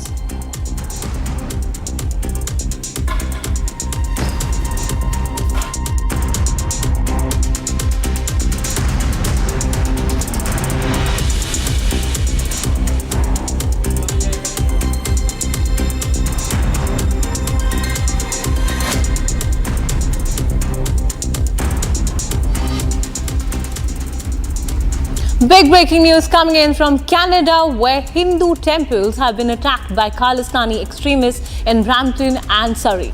Hindu Canadian devotees were attacked by Khalistani extremists in Brampton and Surrey on Sunday. While Justin Trudeau, Canada's Prime Minister, has condemned the attack and said that there is no place for violence in the country and any such acts of violence are unacceptable. Meanwhile, the opposition party leaders have also condemned the attack on the Hindu devotees by the Khalistani extremists in Brampton and Surrey on Sunday. The attack took place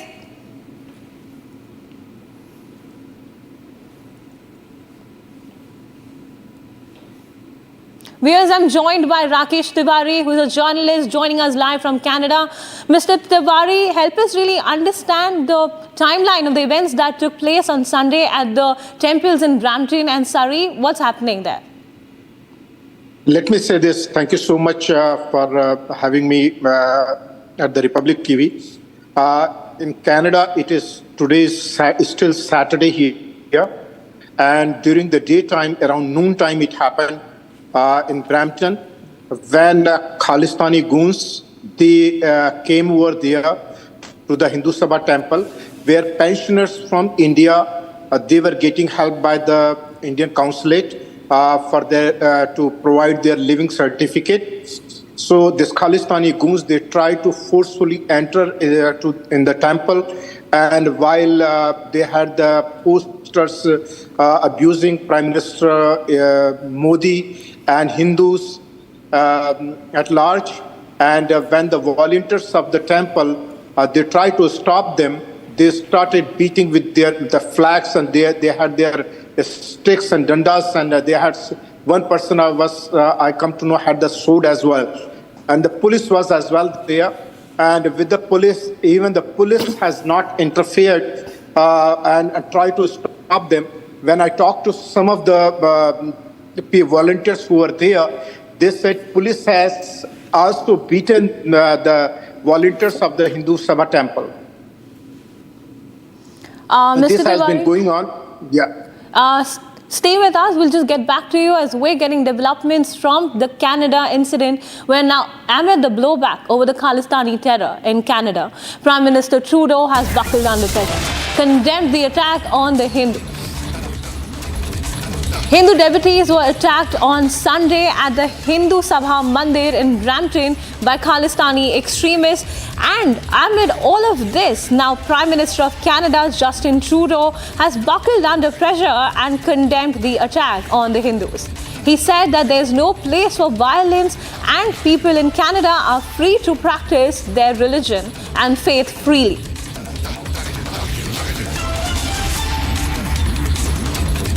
Mr. Tiwari, as we've just gotten to know that Justin Trudeau has also... Mr. Tiwari, as we've also understood that the Prime Minister, Justin Trudeau, has now condemned the attack on the Hindus. What does that look like in terms of political landscape, considering the backlash that Trudeau has been facing the past couple of weeks? Let me say this. This is just, I will say, is a washing of his acts, because these Khalistani goons have been in a way supported, because when the Prime Minister goes to this kind of events where the Khalistanis, they are opening, they have their flags and they openly in his presence, and that they talk about breaking India, and they talk about all these things about Khalistan. And so their courage, they've been encouraged in that way. Let me say one thing. I just come to know about, everybody's condemning, even the opposition leader Pierre Poilievre, when I tried to send him the info, and I got a reply from him that he has condemned it too. Let me say that Canada's Liberal Party, it's one of the MP, Chandra Arya, he has said in his Twitter, or X, you can say, he said that this is now a known fact that the Khalistani they have infiltrated in the Canada's law and enforcement agencies, and where they are taking the sides, and they are not protecting the people whom they're supposed to, because that's what I come to know when I went to the temple, and some of the devotees and the volunteers, they said that the police has not done its part, what they're supposed to do. I don't think that the people they are going to forget everything by just simple condemnation, when he doesn't take any actions, which is rising up since so long, where the Khalistanis, they are wearing the guns and their bullets on their clothing, and all kind of posters and referendum, they try to do that. So when that is not taken care, so that has encouraged this Khalistanis to try to enter in the temple and try to beat the people who are living, who are inside the temple, and try to intimidate them. Mr. Tiwari, stay with us. We're just getting back to you, as we've also gotten that after issuing a statement over Khalistani extremism, now Justin Trudeau stands exposed. After issuing the statement over Khalistani extremism, Justin Trudeau stands exposed. A Hindu-Canadian devotee protesting Khalistani terror dragged and arrested by the Surrey police in Canada. Justin Trudeau, the Prime Minister of Canada, stands exposed after issuing a statement over the Khalistani extremism.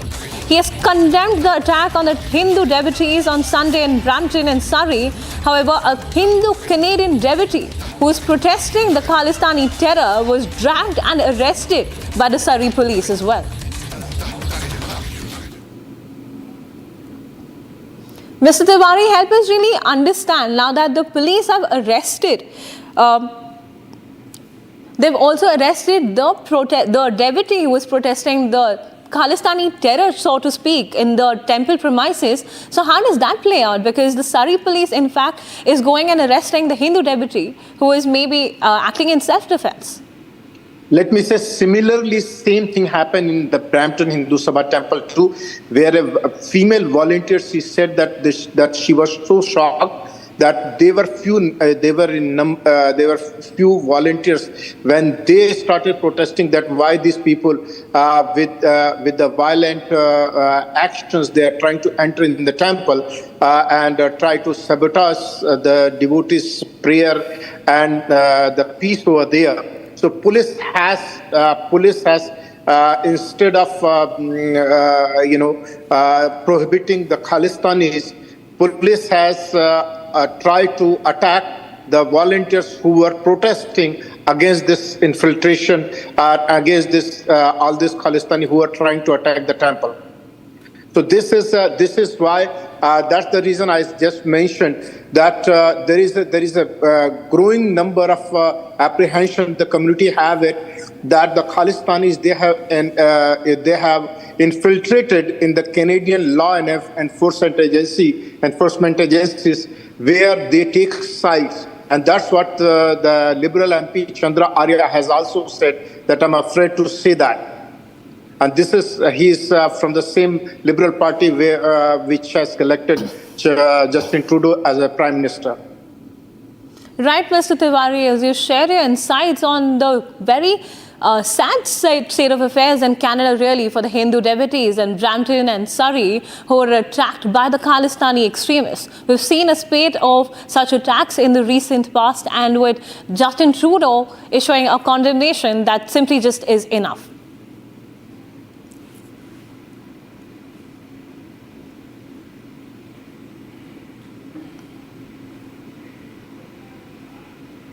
And a lot of another temples have been attacked, and there were graffitis against India, against the Indian Prime Minister Modi and Hindus that they should leave Canada and go back to India. All these threats were coming. So this recent, if you see that this encouragement the Khalistanis they got. Thank you, Mr. Tiwari, for those insights coming in really from the ground in Canada where Hindus were attacked. Now moving on,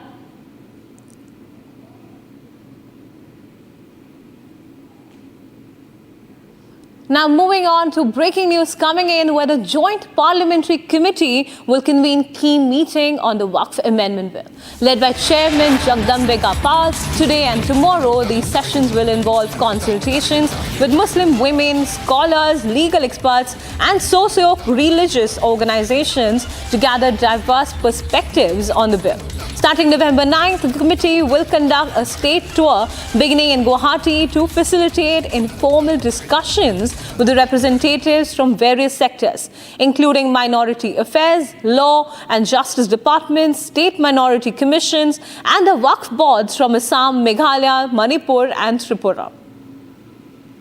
A big development coming in, the Joint Parliamentary Committee is all set to convene the key meeting on the Waqf Amendment Bill, which is being led by Chairperson Jagdambika Pal starting today and tomorrow. These sessions involve consultations with the Muslim women, scholars, legal experts, and socio-religious organizations to gather diverse perspectives on the bill. Viewers, I'm joined live by my colleague Harsha from Delhi. Harsha, really help us understand what are the key points that are likely to be discussed as part of the consultation process. So as far as we know that the JPC is relentlessly conducting back-to-back meetings with the members of the JPC on the Waqf Amendment Bill. Now today and tomorrow again there's a JPC, but this time the stakeholders which have been called are from Assam, Meghalaya, Tripura. Mostly the northeast states, the stakeholders will be here, who will be presenting their presentation in front of the members of the JPC regarding the situation in their state of the Waqf, the land which have been occupied by the Waqf board, and what is the current situation and what are the amendments they want in the bill. Already the discussion are taking place at length, where the 40 amendments in the Waqf Amendment Bill are as far as they are being discussed. But now today the northeast states will be there presenting their presentation. But right now we know that how difficult the consultations have been so far in the JPC meet. Earlier we saw that when the Delhi Waqf Board tried to give the presentation, he was not allowed because there was Delhi Waqf versus CM of Delhi Atishi over the consultation and content of the Delhi Waqf Board. So back-to-back ruckus and chaotic situation also we have seen several times occurring in the JPC. But this consultation is very much important, keeping in mind what is the present scenario in the northeast state. Also we know that the JPC committee will be going on a tour from 8th of November, which will be till 11th of November, which will be till 15th of November, to several states. Will be also looking at the ground situation where the several lands have been occupied by Waqf. So we have to see what happens in today's meeting. The meeting will begin at around 11 o'clock. Back to you. Thank you, Harsha, for sharing those details coming in on the JPC's meeting on the Waqf Amendment Bill, with the focus likely to remain in the northeastern states. Now let's take a quick look at the top stories from around the country in our next segment.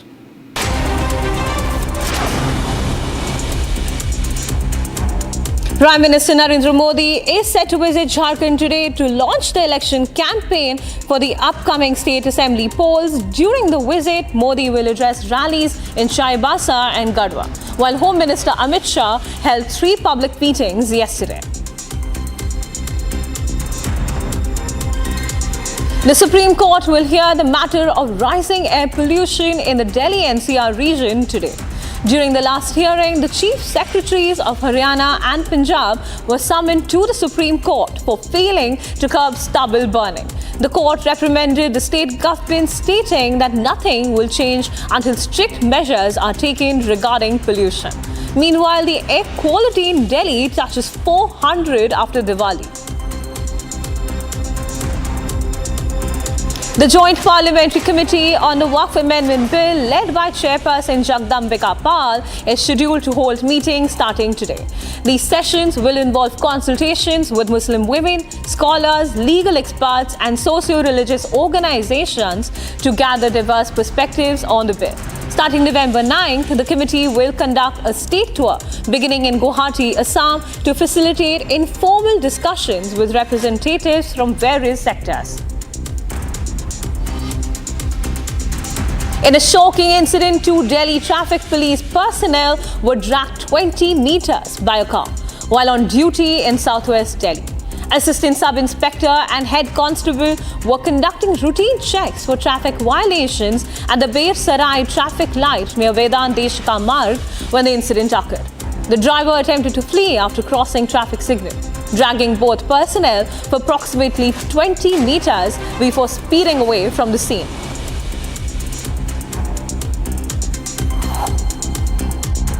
Sir हम लोग यहाँ पे खड़े हुए थे तो ये traffic वाले और दिल्ली का इनका यहाँ पे जो ये कट है ना यहाँ से यहाँ पे गाड़ियाँ जो क्रॉसिंग होती हैं वो चालान वगैरह काटते हैं। उसने उन्हें हाथ दिया, गाड़ी आई, ब्लैक कलर के शीशे थे उसके, गाड़ी आई, उस गाड़ी को उन्होंने हाथ दिया, उस गाड़ी वाले ने रोकी नहीं। उन पुलिस वालों ने भी गाड़ी को पकड़ लिया। अब उस बने और तेज़ गाड़ी चला दी। वो गाड़ी को लेते लेते वो आगे घिसटते हुए आए 2 नंबर गेट तक, विदेश मंत्रालय के। यहाँ पे उसने फिर गाड़ी मोड़ी, वहाँ जड्डो साहब गिर गए, उनके सर में चोट आई। Delhi police recovered 787 kilograms of narcotics from the Delhi border en route to Odisha. They arrested one from Swaroop Nagar area for allegedly transporting ganja hidden in a truck. A truck with the Uttar Pradesh registration was stopped by the police. Upon searching the vehicle, officers found the ganja concealed in packets labelled as corn. During interrogation, the driver disclosed that he was instructed by a person from Meerut to pick up the truck loaded with ganja from Kalahandi district in Odisha. Notorious gangster Anmol Bishnoi, brother of Lawrence Bishnoi, has raised alarms with threatening calls to Bhim Sena chief Nawab Satpal Tanwar. The calls, which claimed to be from Canada but were traced to numbers in Zimbabwe and Kenya, demanded action in Anmol's name. A case has been registered and the Gurgaon Police's crime branch will investigate. Train movement on the West Bengal's Banga-Sialdah branch-up line was temporarily halted after a lantern balloon became entangled in the train's overhead wire. The incident occurred shortly after the train departed Gobardanga station en route to Barasat. As the train entered Habra, a fire ignited in the power line, prompting the driver to take swift action and bring the train to a stop at the Habra station. Security forces have launched a massive anti-terror operation in Jammu and Rajouri, targeting traditional infiltration routes used by terrorists. This operation follows intelligence reports indicating that terrorists have revived old routes in Aknoor, posing a significant threat to national security. This initiative aims to thwart potential terror attacks and ensure the safety of civilians in the region.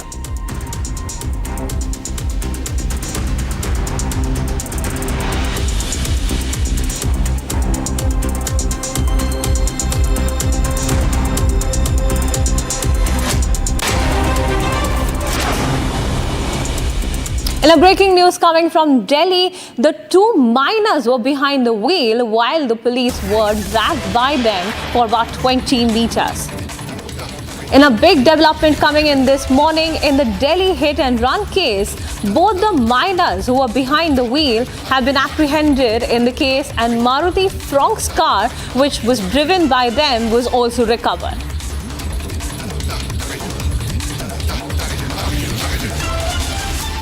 In the Delhi hit-and-run case, 2 police officers were dragged on the bonnet by a car driven by 2 miners in a Maruti Fronk's car. The vehicle has been recovered and so have the minors who were driving behind the wheel. The two minors have been apprehended in the Delhi hit and run case.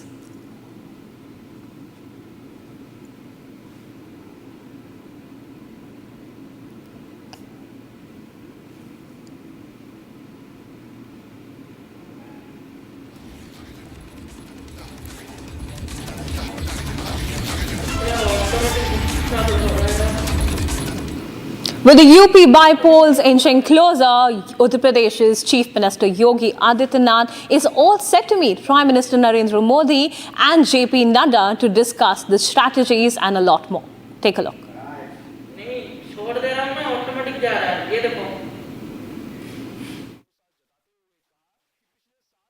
Political heat in Uttar Pradesh is soaring as the state braces for a fierce by-poll showdown.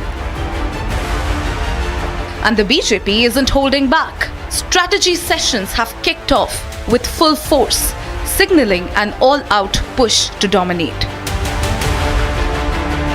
Last night, Chief Minister Yogi Adityanath landed in the national capital, signalling the seriousness of the stakes.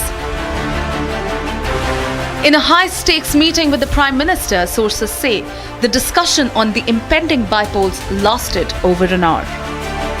कि उत्तर प्रदेश के मुख्यमंत्री योगी आदित्यनाथ की प्रधानमंत्री नरेंद्र मोदी से मुलाकात चल रही है। इस मुलाकात के तीन मायने समझिए। पहले तो ये मुलाकात एक तरीके से दिवाली के बाद शिष्टाचार मुलाकात कि प्रदेश से बाहर उत्तर प्रदेश के मुख्यमंत्री योगी आदित्यनाथ आते हैं और प्रधानमंत्री नरेंद्र मोदी से मुलाकात करते हैं। अब दूसरे मायने समझिए कि आने वाले दिनों में उत्तर प्रदेश के अंदर उपचुनाव है, 9 सीटों को लेकर उपचुनाव है कि किस तरीके से आगे बढ़ा जाएगा, क्या रणनीति है, किस तरीके से पूरा मंथन चल रहा है, किस तरीके से संगठन आगे बढ़ा, तमाम वो चीजें। Those close to the matter reveal it's all about securing a decisive edge in the upcoming polls. After meeting with the PM, Yogi was quick to head to Motilal Nehru Marg, where he huddled with Union Health Minister and BJP Chief JP Nadda to sharpen the game plan. 4 जून को नतीजे आए थे, उसके बाद ये पहली मुलाकात थी सीएम योगी आदित्यनाथ और प्रधानमंत्री नरेंद्र मोदी के बीच। इसके साथ ही उनसे मुलाकात करने के बाद योगी आदित्यनाथ यहाँ पहुँचे थे जेपी नड्डा के आवास। उनके आवास के बाहर की आपको तस्वीरें दिखा रहे हैं, मोतीलाल नेहरू मार्ग है ये। यहाँ पे उन्होंने जेपी नड्डा से मुलाकात की है और ये मुलाकात करीब 1 घंटे तक चली है। काफ़ी ज़्यादा महत्वपूर्ण ये मुलाकात मानी जा रही है कई मायनों में, क्योंकि देखिए उपचुनाव को लेकर के जो सूत्रों से हमें जानकारी मिल रही है उसके अनुसार उपचुनाव को लेकर के उनकी बातचीत हुई है। Meanwhile, the slogan war is erupting on the ground, each party vying to claim the pulse of the voters. It's a battle of words and willpower, with the old saying, united we stand, divided we fall, echoing through by-poll-bound UP. On one hand, CM Yogi Adityanath sparked it off, unleashing the battle cry, "Batenge to katenge," well before the by-polls were even on the radar.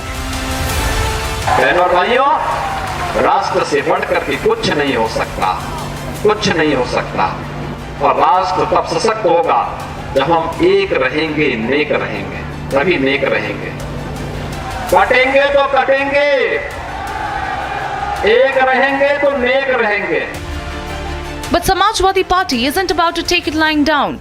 In Deoria, SP supporters struck back with massive hoardings declaring "Judenge to jeetenge."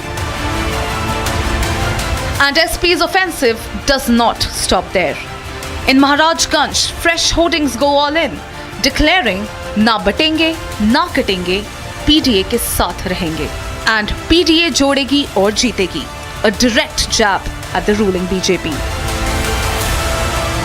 Not to be left behind, the BSP has stormed into the ring. Mayawati has thrown down the gauntlet with her own slogan, BSP से जुड़ेंगे तो आगे बढ़ेंगे, सुरक्षित रहेंगे। अपने गुंडे बदमाश माफियाओं को अंदर अंदर ये कह रहे हैं, इस किस्म की रिपोर्टें भी हमें सुनने के लिए मिल रही हैं। इस प्रकार से इन विरोधी पार्टियों की ऐसी सोच व धारणा से दूर रहकर अब बीएसपी ये चाहती है कि इनसे दूर रहेंगे तो बचे रहेंगे। The battle lines are drawn, slogans are being fired, and Uttar Pradesh is primed for a no-holds-barred by-poll brawl.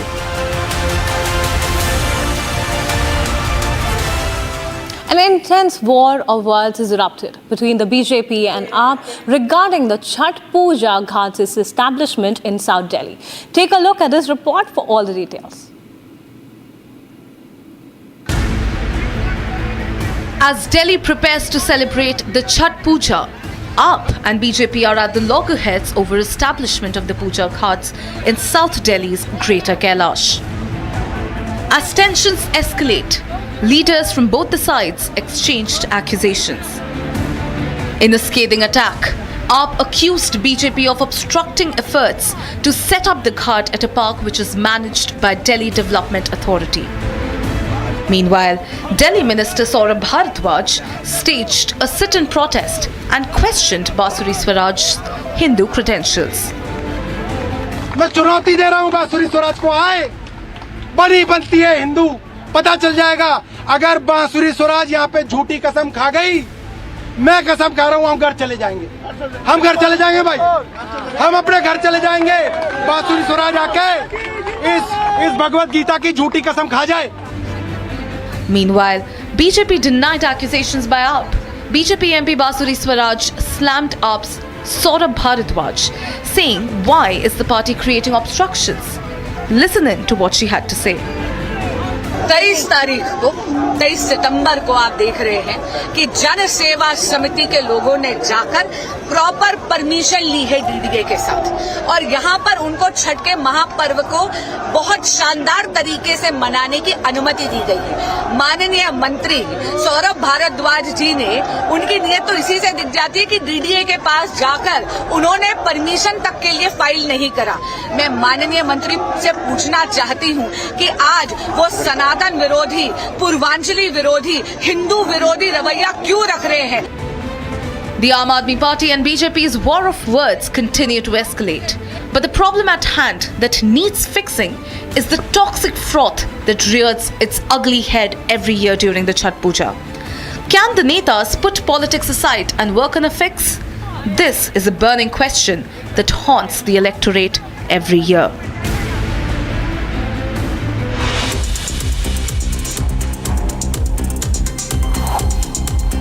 It's time for us to slip into a short commercial break. Lots more coming up on the other side.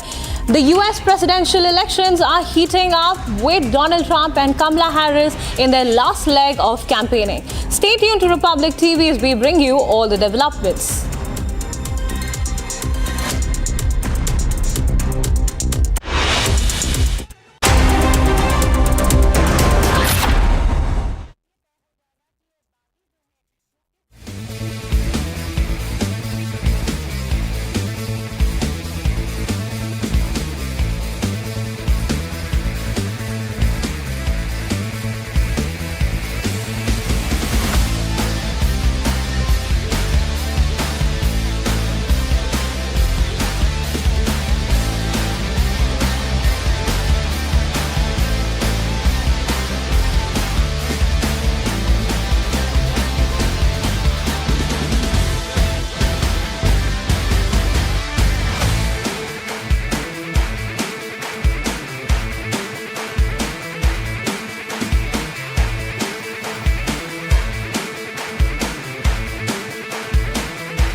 Prime Minister Modi to lead BJP's poll campaign in Jharkhand today. Prime Minister will address two rallies, UCC and infiltration likely to be focus.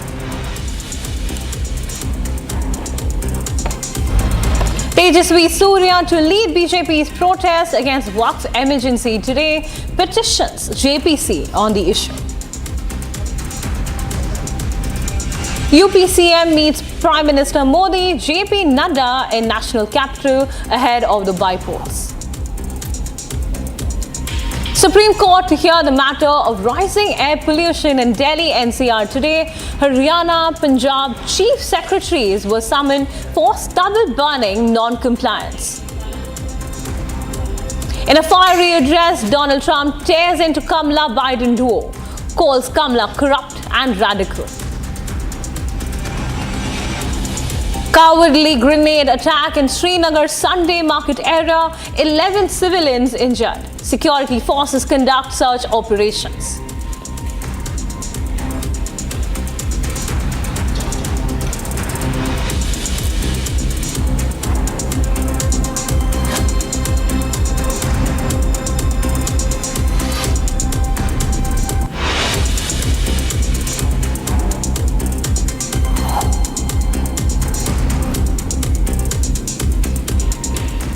Whereas as Harris and Trump gear up for the final showdown before Election Day, Trump in a rally in Pennsylvania tore into Kamala and Biden. Here's a full report. Take a look.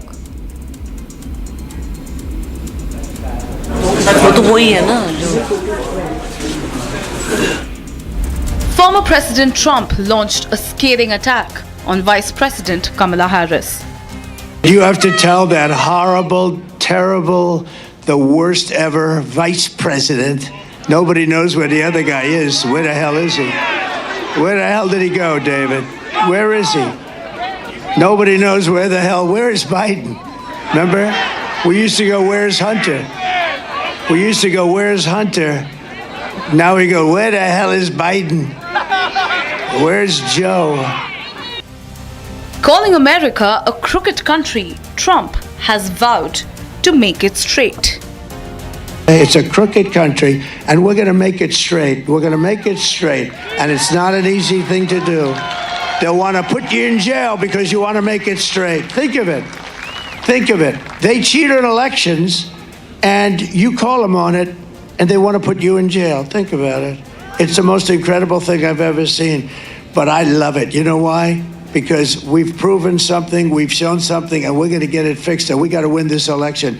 It's all up to now. I mean, we got 2 days. We've been working for 9 years. We did a great job. Not mincing words, Trump called out President Biden and VP Harris, labeling them as corrupt. They had voter ID, they had paper ballots, they had one-day election. At 9 o'clock, it was over. They called the winner. They called the loser. Everyone went home. Now they say, well, wait till the next time. We got to get smart as a country. This is just one thing. It's all corrupt. She's corrupt. She's a corrupt person. I'm running against a totally corrupt person. And I'm really not running against her. I'm running against a corrupt machine called the Democrat Party. With only a day to go until Election Day, the race is still too close to call between Democratic candidate Kamala Harris and Republican Donald Trump. Harris is holding several rallies in Michigan, while Trump is jumping between Pennsylvania, North Carolina, and Georgia, all crucial swing states. In a bold and controversial statement, Hungarian Prime Minister Viktor Orban has predicted that former US President Donald Trump will return to power. Marking what Orban calls a turning point in American politics, Orban's remarks came amid rising global tensions and reflect his outspoken support for Trump's foreign and domestic policies, which resonate with Orban's own populist agenda in Hungary. Here's a report. Take a look. Hungarian Prime Minister Viktor Orban has openly declared his belief that Donald Trump will be president again. In a recent interview, Orban pointed to what he sees as a pro-Trump shift in American politics. Orban claimed that America is on the verge of a political transformation, with Republicans poised to take power in the upcoming US elections. According to him, this change will bring about what he calls pro-peace forces to lead the West. megfordul a szél Amerikában is, demokraták mennek, republikánusok jönnek, ismét Donald Trump lesz az elnök, és az azt jelenti, hogy nyugaton az év végére többségben lesznek azok a politikai erők, akik békepártiak. Ma háborúpárti többség van a nyugati világban. Az amerikai választás után békepárti többség lesz szerintem. Migrációpárti politika van ma a nyugati világban. Az amerikai választás végére a patriótákkal itt Európában együtt egy migráció ellenes, migrációt felszámolni akaró nyugati többség lesz. A long-serving right-wing leader, Orbán has positioned himself as a strong critic of liberal policies both within the European Union and abroad. His vision of illiberal democracy has garnered support among some US conservatives who admire his strong stance on issues like migration and traditional values. Orbán's comments also highlight a broader ideological battle that he sees within the West, a divide between pro-peace, anti-migration, anti-gender forces that he claims he represents, and what he calls a pro-war establishment. Van egy új közép, szerintem, van egy új többség. Az emberek nagy többsége békepárti, migrációellenes és genderellenes. Ezeket az erőket képviseljük mi patrióták Európában, és szerintem ezek az erők kerülnek kormányra kedden az Egyesült Államokban. With Orbán's vocal support for Trump's return, he's aligning himself firmly with a right-wing populist movement gaining traction across the globe. One that could see major shifts in international policies and alliances if Trump and his allies regain influence.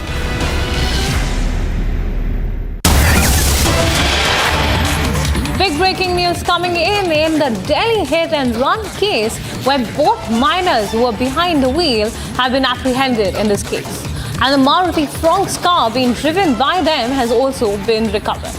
The latest on the Delhi hit and run case where two policemen were driven on the bonnet of the car for about 20 meters earlier have been apprehended. The minors have been apprehended. Do note, viewers, that the minors who were driving the vehicle which carried the policemen on the bonnet, as you can see on the visuals, have been apprehended now, and so has the vehicle which was a Maruti Fronx. This happened in the Bear Sarai area in Delhi. Viewers, at this point, I'd like to bring in my colleague Akhil, who's joining us live from Delhi. We'll be getting back to my colleague shortly, but the big development in the Delhi hit and run case is that the minors who were behind the wheel have been apprehended. Do note, viewers, as you can see on the visuals that you can see on the screen at this moment, is that the two policemen were on the bonnet of the car and they were dragged this way for about 20 meters by these two minors who have been apprehended in the case. The vehicle, which was a Maruti Fronx, has also been recovered at this point.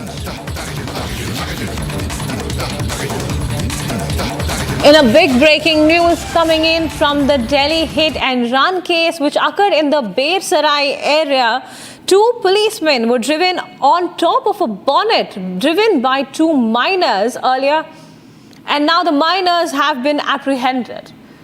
Viewers, at this point, I'd like to bring in my colleague Akhil, who's joining us live from Delhi. Akhil, really take us through the timeline of the events, and as far as we can tell at this point is that the minors who are behind the wheel have been apprehended.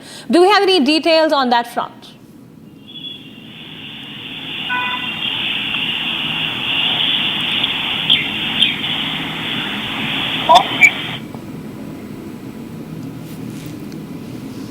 The major development on the Delhi hit and run case has been that the two people who are behind the wheel are the minors, and they have been apprehended by the police in this case.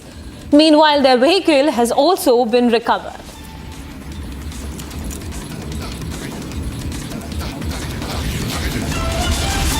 Moving on, the US Vice President Kamala Harris was joined by actress Kerry Washington and rocker John Bon Jovi at a rally in Charlotte, North Carolina on Sunday. She expressed confidence that Kamala Harris has concrete plans to improve their lives, contrasting these real solutions with mere concepts. Here's a full report. Take a look. US Vice President Kamala Harris was joined by actress Kerry Washington and rocker Jon Bon Jovi at a rally in Charlotte on Sunday. Kerry Washington emphasized the importance of individual action, stating that the future of the country and the integrity of democracy rely on the audience. The reason I'm here in North Carolina is that I'm here to remind you that the future of this country and the soul of this democracy is not in Olivia Pope's hands, it's in yours. Because here's the sad truth. Olivia Pope is not real. I'm sorry, it's true, she's not real. Olivia Pope can't vote, she can't volunteer, she can't call her friends and family members and remind them how important they are, urging them to vote. Olivia Pope, she can't phone bank, she can't text 5 friends. Olivia Pope can't knock on doors. She can't babysit her brother's kids while he goes out to vote. She can't give her neighbor who doesn't drive a ride to the polls. Olivia Pope can't go to iwillvote.com/NC and make a plan to vote. But you know who can? You all. Yes, you are the person who can say it's handled. That is you. She expressed confidence that Kamala Harris has concrete plans to improve their lives, contrasting these real solutions with mere concepts. I want you to reach out to the folks that you love most. I want you to ask them what they're thinking about. What are they worried about? What's on their heart? Because whatever issue they care about, here's what I know. Kamala Harris has a better plan to improve your life and the lives of the people you love. Kamala Harris has real plans, not concepts of a plan. Jon Bon Jovi encouraged everyone to move forward together by embracing their differences, as these differences are what truly make America great. I have one simple question for the people of North Carolina and America. Who can we rely on to unite us when we are at our most divided? This great nation adopted a motto in the year 1782, E pluribus unum, which in Latin translates out of many, one. Those words, they ring very true today. Now, we can move forward together, embracing what makes us different, which is actually what does make America great. Kamala Harris then took over and asked if they were ready to make their voices heard. So, North Carolina, today I ask you, are you ready to make your voices heard? As Harris and Trump make their final pushes leading up to the elections, the outcome remains uncertain.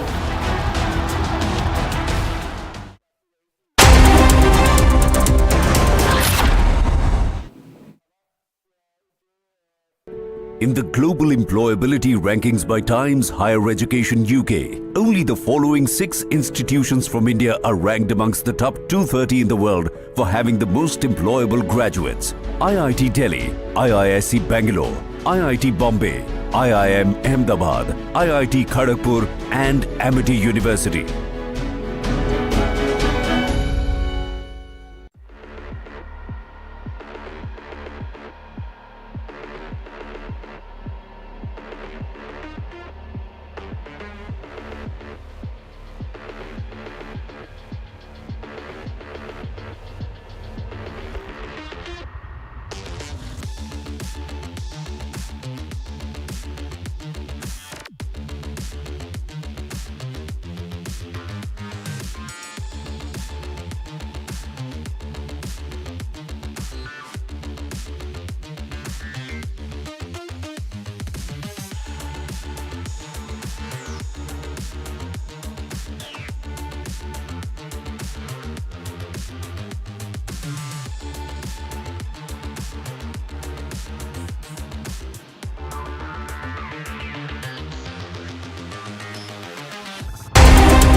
Welcome back, viewers. Let's take a quick look at stories from Spain, where in the town of Sedaví, part of the Valencia metropolitan area, emergency crews have intensified their efforts following the devastating flash floods that struck eastern Spain.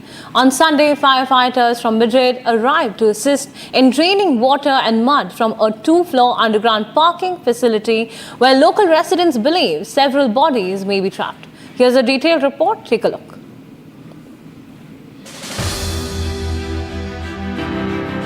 In the town of Sedaví, part of the metropolitan area of the city of Valencia, emergency crews have intensified their efforts to drain water and mud following devastating flash floods in eastern Spain. Workers on site say that there could be between 12 to 15 bodies at the lower floor of the parking. El aviso que recibimos es que podía haber en torno a 12-15 personas posiblemente, que alguien, parece ser que alguien vio entrar gente pero no vio salir. Entonces en este momento no sabemos, es simplemente una especulación, no es algo cierto porque es simplemente un comentario que nos hicieron llegar y hasta que lleguemos abajo y podamos comprobar no sabremos la ciencia cierta. El caso es que bien es cierto que el agua entró con tanta virulencia. A local resident who recently retired and was born and spent all his life in Sedaví said he survived the wave by a margin of minutes. Nada, y me vino justo en el segundo coche que saqué del público, conforme sacaba yo el coche, la ola llegaba.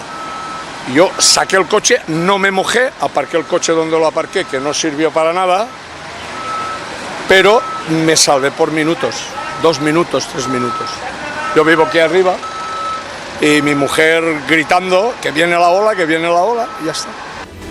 The flash floods caused by heavy downpours in eastern Spain swept away everything in their path. The recent deluge has claimed at least 217 lives over the past 5 days, with authorities continuing to search for an unknown number of missing individuals. Eyewitness reports describe the chaos and destruction reminiscent of tsunami, leaving survivors to grapple with their losses as they begin to recover from the disaster. In the wake of the floods, thousands of volunteers have mobilized to help clear away the thick mud and debris that now cover homes, streets, and roads. Let's take a quick round of stories from around the globe. Prices of basic goods in Gaza have skyrocketed since the Israel-Hamas war erupted last year. Most Palestinians living in the war-ravaged enclave have been displaced and are without work, relying on the thin stream of humanitarian aid that is trickling in. The availability of goods in Gaza could fall further in the coming months, following the Israeli parliament's decision to restrict operations of the United Nations agency helping Palestinian refugees.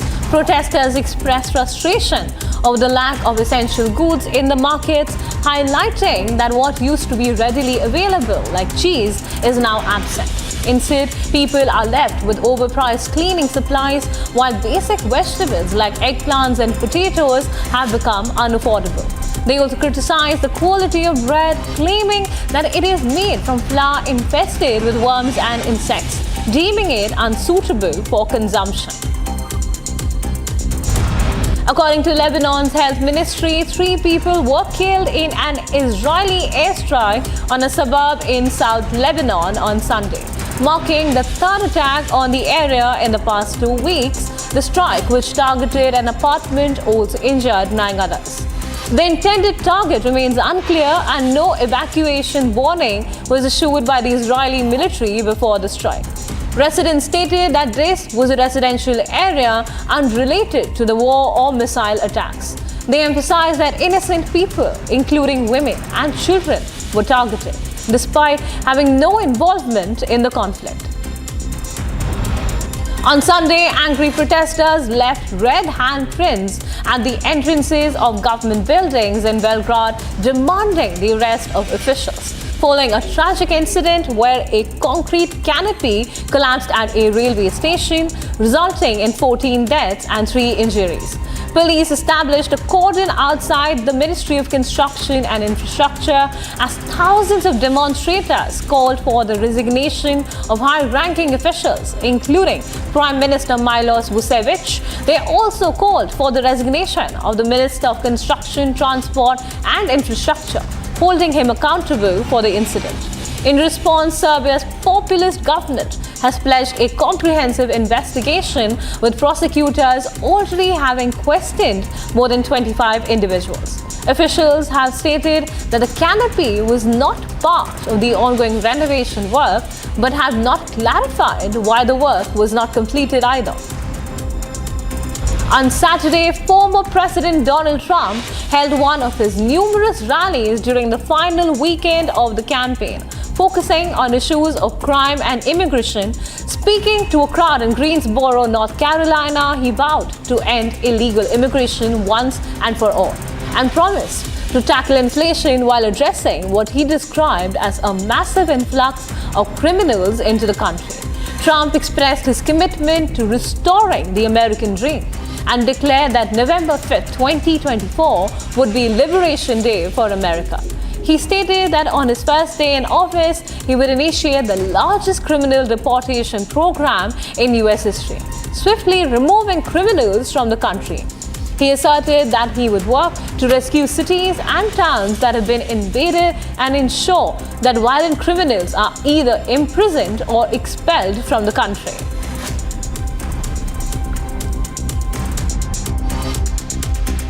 But it will soon be an occupied country no longer. On November 5th, 2024, it will be Liberation Day in America.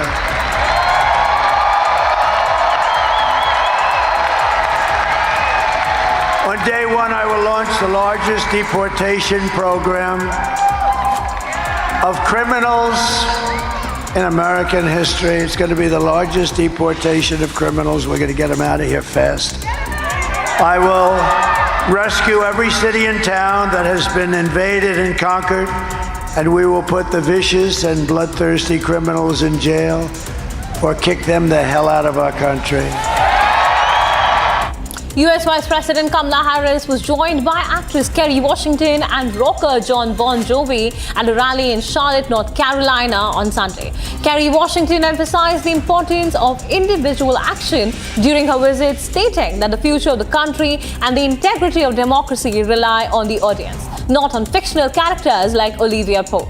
Washington urged everyone to take responsibility by reaching out to their loved ones, asking about their concerns and understanding their issues. She expressed confidence that Kamala Harris has concrete plans to improve their lives, contrasting these real solutions with mere concepts.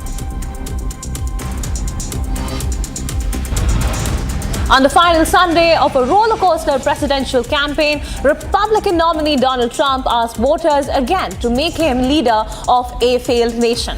The former president, speaking at an outdoor rally in Pennsylvania, deviated from his recent focus on the economy, immigration, and his more routine criticisms of Democratic rival Kamala Harris. Instead, Trump relaunched criticisms of voting procedures across the nation. Trump argued for the implementation of paper ballots, strict voter ID laws, and a commitment to wrap up elections as quickly as possible. He expressed frustration over reports that results could take weeks, questioning how, after spending so much on voting machines, they could extend the counting period by an additional 12 days. He highlighted the potential risk during that waiting period, calling the country crooked and emphasizing the need to correct it. Trump acknowledged the difficulty of this task, suggesting that those who push for reform might face jail time for speaking out against election fraud. He found motivation in the challenges they face, believing it demonstrates the necessity for change. He stressed the importance of winning the upcoming election, noting that after 9 years of effort, it all comes down to these last 2 days. Severe storms and reported tornadoes overnight in Oklahoma ripped roofs of buildings and left about 86,000 homes and businesses without power. According to reports, 6 people were injured. At the University of Oklahoma, school officials urged students and staff to seek shelter and move to the lowest floor as the storms approached campus after midnight.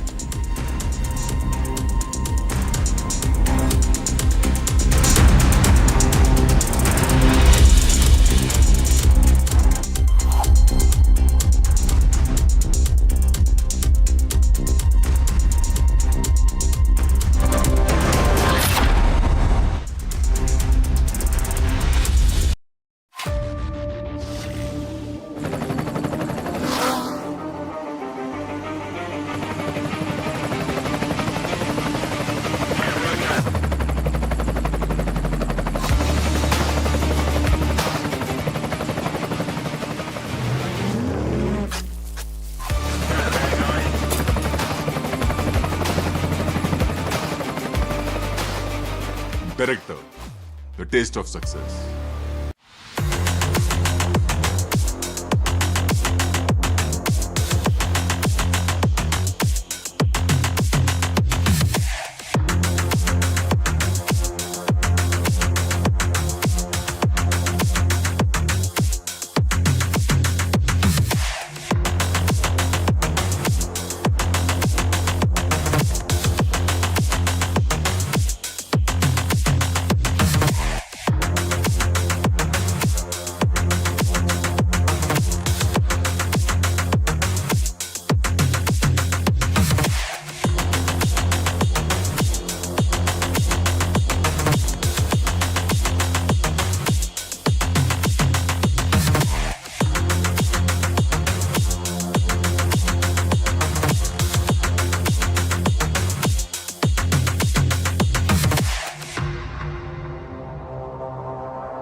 Asia's largest news headquarters. Setting the agenda for Bharat.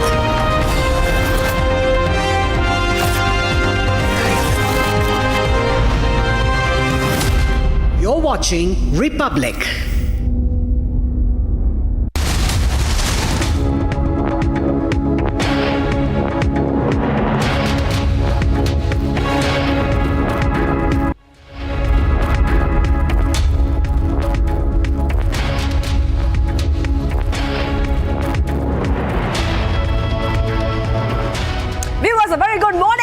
We are live and breaking. I'm Shivangi Shukla getting you the latest coming in, and we're tracking the biggest updates coming in from the US as a race to the White House is getting closer, with both Kamala Harris and Donald Trump holding multiple rallies in swing states to consolidate their position as the next president of the United States. And this is where you'll get all the top updates as we track the US presidential polls. I'm Shivangi Shukla, and these are the headlines that are coming in right now.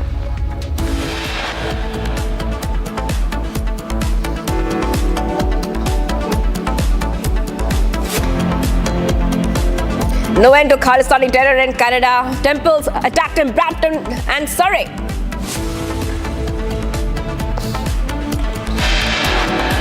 Amid massive blowback over K-terror, Trudeau buckles under pressure, condemns attack on temples. 2 Delhi traffic police personnel hit and dragged in southwest Delhi, 2 minors apprehended. PM to kickstart poll campaign in Jharkhand to address rallies in multiple places.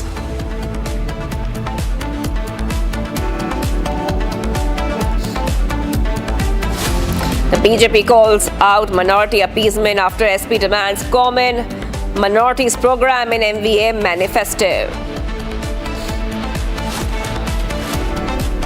Massive blowback over Mizoram CM's attempt to divide Northeast India, calls for nationhood in the US.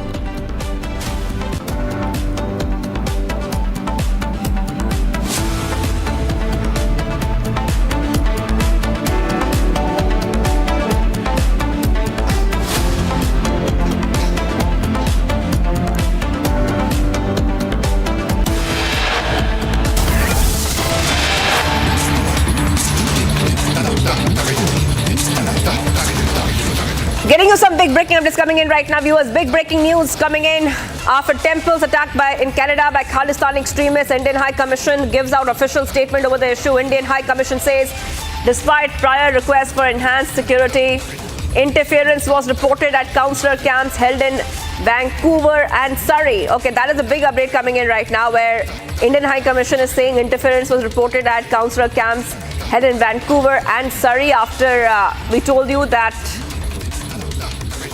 Hindu devotees were attacked by Khalistani extremists at Canada Temple. Justin Trudeau has also reacted on this. And we are seeing that the Indian High Commission saying that there has been some other interruptions. And these interruptions have been reported at councillor camps held in Vancouver and Surrey.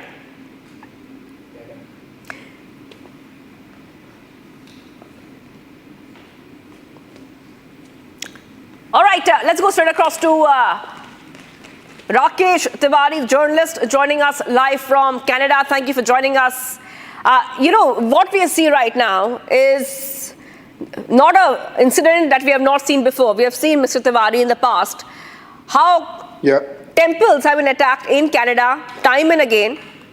And now Justin Trudeau has been forced to react on this, has condemned, after his rival has also condemned these incidents.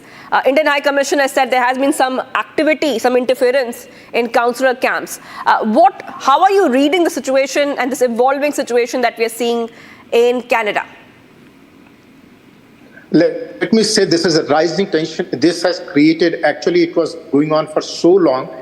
And I have witnessed prior to that in 2023 too, when there was a violent protest at Indian consulate in Toronto, and where even one of the Khalistani supporter who tried to attack the Indian supporters, he was arrested. I was present at the time. At the same time, so let's put it this way, that the support of the current administration of Justin Trudeau, which has ignored the Khalistanis who are giving threats to Hindu community, and there is a violent, I will say, attack on Hindu temples prior to today's attack. That has created tension between Hindu and I will not say Sikh community, but definitely these Khalistanis, they do not represent the Sikh community, because a lot of Sikhs, they go to temple as well, and a lot of Hindus, they go to the Gurudwaras as well. But this Khalistanis, they are creating a rift between Hindu and Sikh community, and I'm afraid that this tension and this Khalistani goons can create such a situation that maybe here arrives or such things can happen, and when the police is taking sides of Khalistanis and on the name of freedom of speech, where this is allowed, that the attacking of temples, because this is not the first incident. It happened before too, and nobody was made responsible. And not only that, there is one very different kind of narration started going on, that this is the Hindus or the Indian government is doing the attack on the temples. But today's incident shows very clearly, and prior to that too, that the Khalistanis, they got the encouragement of the Prime Minister Trudeau and other leaders. They got so much encouragement that they openly going to the temples, attacking the temples in the police protection. So this is Canada, Toronto, Surrey, British Columbia, Brampton. It is on the boiling point where Hindus are feeling totally insecure for themselves, and they are getting united that what should we do? Should they are talking about that should we have some arms, to protect ourselves, and how should we protect? We should protect our place of worship. The pure condemnation of Justin Trudeau, that doesn't help, because for so long he has supported the Khalistanis who are openly giving threats to Hindus. The Guru Singh Pannu has said clearly that all the Hindus, they are living in Canada, they should go back to India, and he has given the threat to Air India as well that please do not go to the Air India plane, something can happen. So tolerating such kind of things in a way is supporting them. And yes. I don't think so today's condemnation is going to help Justin Trudeau much, because the community at large is seeing and watching every day what and how the India and Canada's relation became. And in between, the people who are the Hindu community here, which has been seen that they support India and Canada's good relation, they are getting caught in between, and the Khalistanis, they are finding them, for their interest to attack them. Right. Okay. We're getting some more breaking updates for our viewers. I just want our viewers to know exactly what is happening, because after that attack in Brampton by Khalistani extremists, the Canadian opposition MP Chandra Arya has also gone ahead and issued a statement saying that red line has been crossed. The attack by Khalistanis on the Hindu Canadian devotees inside the premises of the Hindu Sabha temple in Brampton shows how deep and the brazen has Khalistani violent extremism has become in Canada. Under the freedom of expression, Khalistani extremists are getting a free pass in Canada. So opposition MP has reacted on this. I want to go back to Rakesh Tiwari, journalist, joining us live from Canada. And also, my next question to you is that as this story has enraged many in Canada, including the MPs, and do you think that this is how the situation has evolved after we have seen Justin Trudeau in the past has been soft on Khalistani terror, and this is the situation because we have not seen him take a very strong stand?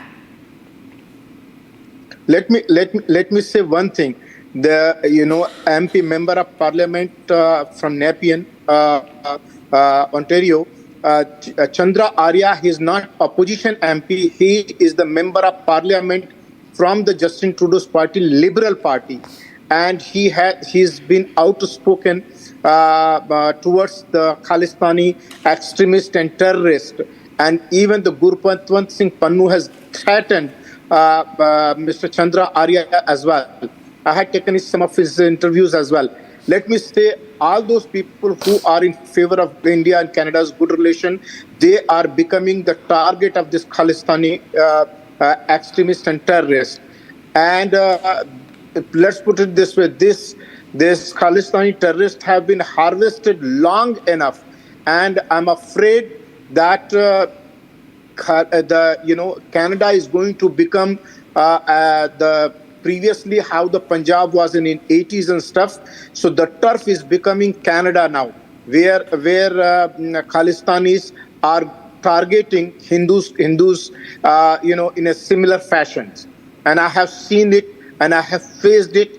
And poor pensioners who have worked in India, and when they go for getting the living certificates, and they become the easy targets. Right. Okay. Thank you for joining us, Mr. Rakesh Tiwari, journalist live from Canada, because we will keep a very close eye on the story, and we'll be tracking all these updates. And let's go ahead, viewers, to some of the other stories we are tracking here, and we will keep our focus back to what is happening in US. Now, in the US, viewers, what we see is that it's just not too much time is left because both the candidates are holding rallies in swing states. So we have seen Kamala Harris in Michigan, then we have seen Donald Trump in swing states like Pennsylvania holding multiple rallies. Those pictures are on your screen.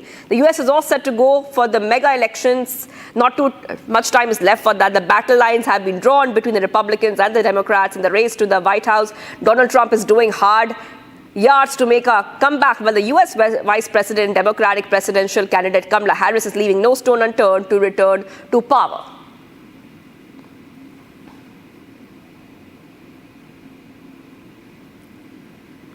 All right, we're being joined by founder, editor-in-chief, News Mobile, joining us. Saurabh Shukla is joining us live. And I just want to go across to Mr. Shukla and really find out what we can expect next. And what we see, Mr. Shukla, is that this time around, Donald Trump, after last time, he really wants to get the presidency back. Kamala Harris, a very strong candidate against him, who also has a varied ethnicity. And that is going to be very interesting. If you could take our viewers through how you see this election play out, because we are seeing the race between Donald Trump and Kamala Harris is quite close. Well, absolutely, Shivangi. I've covered many elections in the past, and I can tell you this election is going to be one of the most tightly contested, the most watched election globally. On one side is the former president, Donald Trump, who may be leading in some ways when it comes to the perception battle, because, he's somebody who's painting himself to be a candidate who's against the establishment, who's trying to, actually woo his voters, which is a strong constituency of voters who believe that, the present Democratic government has not overcome to what they promised, and basically have not come up to their aspirations. But I can tell you the fact, as you said, that both the candidates are campaigning feverishly in the swing states. They know it doesn't matter in the US elections who wins the popular vote.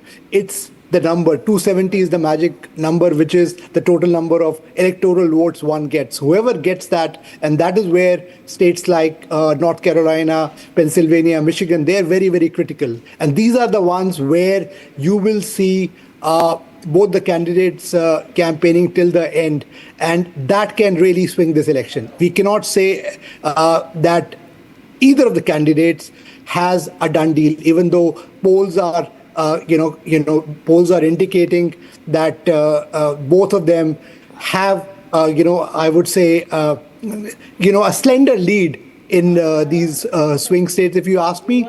But the US election this time around is going to be a different one because there are 2-3 factors. One, the silent voter.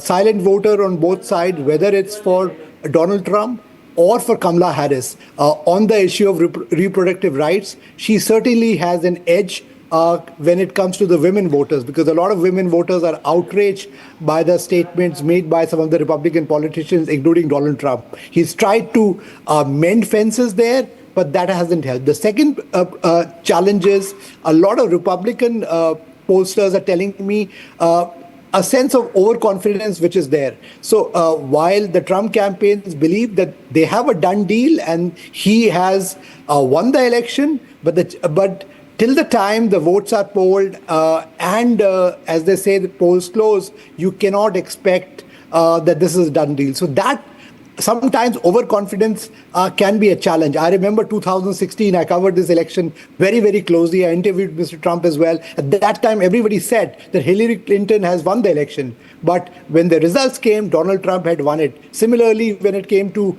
Barack Obama and Mitt Romney also, similar thing happened. But Barack Obama won the election. So I would say that this is an election which is going to be very, very closely fought. Whoever wins 270 gets past that magic number, wins the election, but it is going to be a very interesting election ahead. Also, another challenge that I can tell you is, and I know in Washington, D.C., when I was there, I was seeing security has been ramped up because they are expecting the U.S. government is not taking any chances. They expect some kind of violence that may happen post the election results coming out. So that again is a big challenge when it comes to the security agencies here. They're taking no chances this time. They want to make sure there is no violence, post the election results. So that's again something that they are keeping in mind. The third thing is the younger voter. Which way the young voter will swing, because a lot of there has been a record enrollment of young voters who would not vote earlier. Celebrities like Taylor Swift have endorsed Kamala Harris, even though some people feel that that was a bit late in the game. But even then, can that make a difference? This is another X factor that can swing this election. If you ask me, another key question that everybody is asking across, how will this impact relationship with India? My sense is that relationship with India is going to go on an even keel. Only the stances of whoever wins this election, they both have different ways of dealing with India, but I don't see the relationship getting impacted in a major way because today US's relationship with India is defined by a more, bipartisan support. Whether it's a Democratic candidate or a Republican candidate, the relationship will go on full throttle. Only the nuances may change. Donald Trump has already said, if you see his message coming out, post Diwali, he's already said that he wants to cement ties with Prime Minister Narendra Modi and India.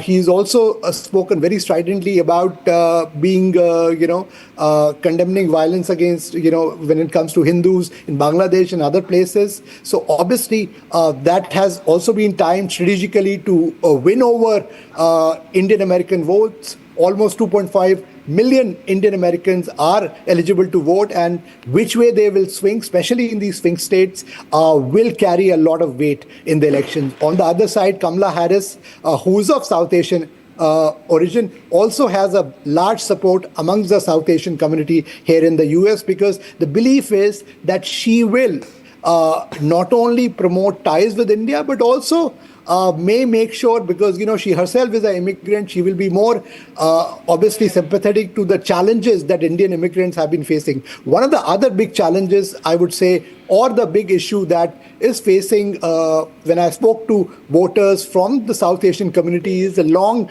the immigration reforms, which will be key to their votes in this election, because they believe that whichever candidate can actually make sure that skilled immigrants get their due should get their support in the election. So these are some of the issues. Economy obviously is a major issue. which both campaigns have been, pitching, but it is going to be, as they say, dead heat when it comes to this US elections. And you will see, and we will continue to bring this, I would say, on-ground perspective on this News Mobile Republic joint coverage in the run-up to the election results here in the US, and also this crucial US presidential elections. Shivangi? Also, Mr. Shukla, you have covered most of the points, and from what the Indian diaspora thinks, from what Indians, US citizens of Indian origin think, to the crucial issues. So before I go to other questions, just one question I have for you, because we have seen how Donald Trump and Kamala Harris have also resorted to theatrics. And we saw Donald Trump work at McDonald's, serve fries. We saw Kamala Harris make a surprise appearance on Saturday Night Live. So we have seen these theatrics, and this is quite special, because in US we have seen that presidential candidates do come and talk shows. They do, especially Donald Trump does indulge in these kind of theatrics before polls. How do you really read this as we get very close to the presidential elections? Well, that's a good question. And I will say that, this election is being fought in an era where social media is all pervasive. Every move by each candidate is judged on social media, whether it's Instagram, Twitter, TikTok, all those platforms. Both the candidates, whether it's Donald Trump trying to churn out French fries at a McDonald's, or Kamala Harris, actually appearing on Saturday night, live. All these are being done, both the campaigns. In fact, I've been speaking to some of the campaign strategists on both sides, both Republican and Democrat, and they know they have a calculation at play. I must tell you that they are trying to, one, woo the younger voters. A lot of young voters earlier would not vote, but this time there has been a huge enrollment of young voters. So they want to woo that constituency. That's very important. Secondly, they also want to be seen. Like, for instance, when Donald Trump did that Pennsylvania, he went to a McDonald's near Philadelphia. That's again was in swing state. His messaging was that, hey, I'm the guy who is closer to the people, because the Democratic the campaign has been trying to portray him as a billionaire who does not connect well with the people, who is unpredictable and whose policies are not good for the country. So this is the Republican Party's campaign's effort to make sure that they try to connect Donald Trump to the voters, especially in a swing state like Pennsylvania. On the other side, Democratic strategists have carefully chosen Saturday Night Live because they know some of the undecided voters, especially when it comes to middle-aged voters, even some of the Republican voters and voters who are still undecided at this stage. They are trying to woo that voting block through some of these programs, and that's the whole idea. And you will see that this has happened all through this campaign. Shivangi. All right. Thank you for joining us there, Saurabh Shukla, founder and editor-in-chief of newsmobile.in, as we track the high-stakes battle for the White House. And this is where you will get the coverage from top to bottom and in detail here on Republic TV. Thank you, Mr. Shukla, for joining us. We have to move ahead right now on Republic because we're getting some more breaking updates, and we have to go back to the national capital where we showed you pictures of this hit-and-run case where both minors now have been apprehended in the case, and a Maruti Fronx car has also been recovered. This is a Delhi hit-and-run case where two Delhi traffic police were dragged, as you can see. Let's go ahead and play out what the eyewitness had to say.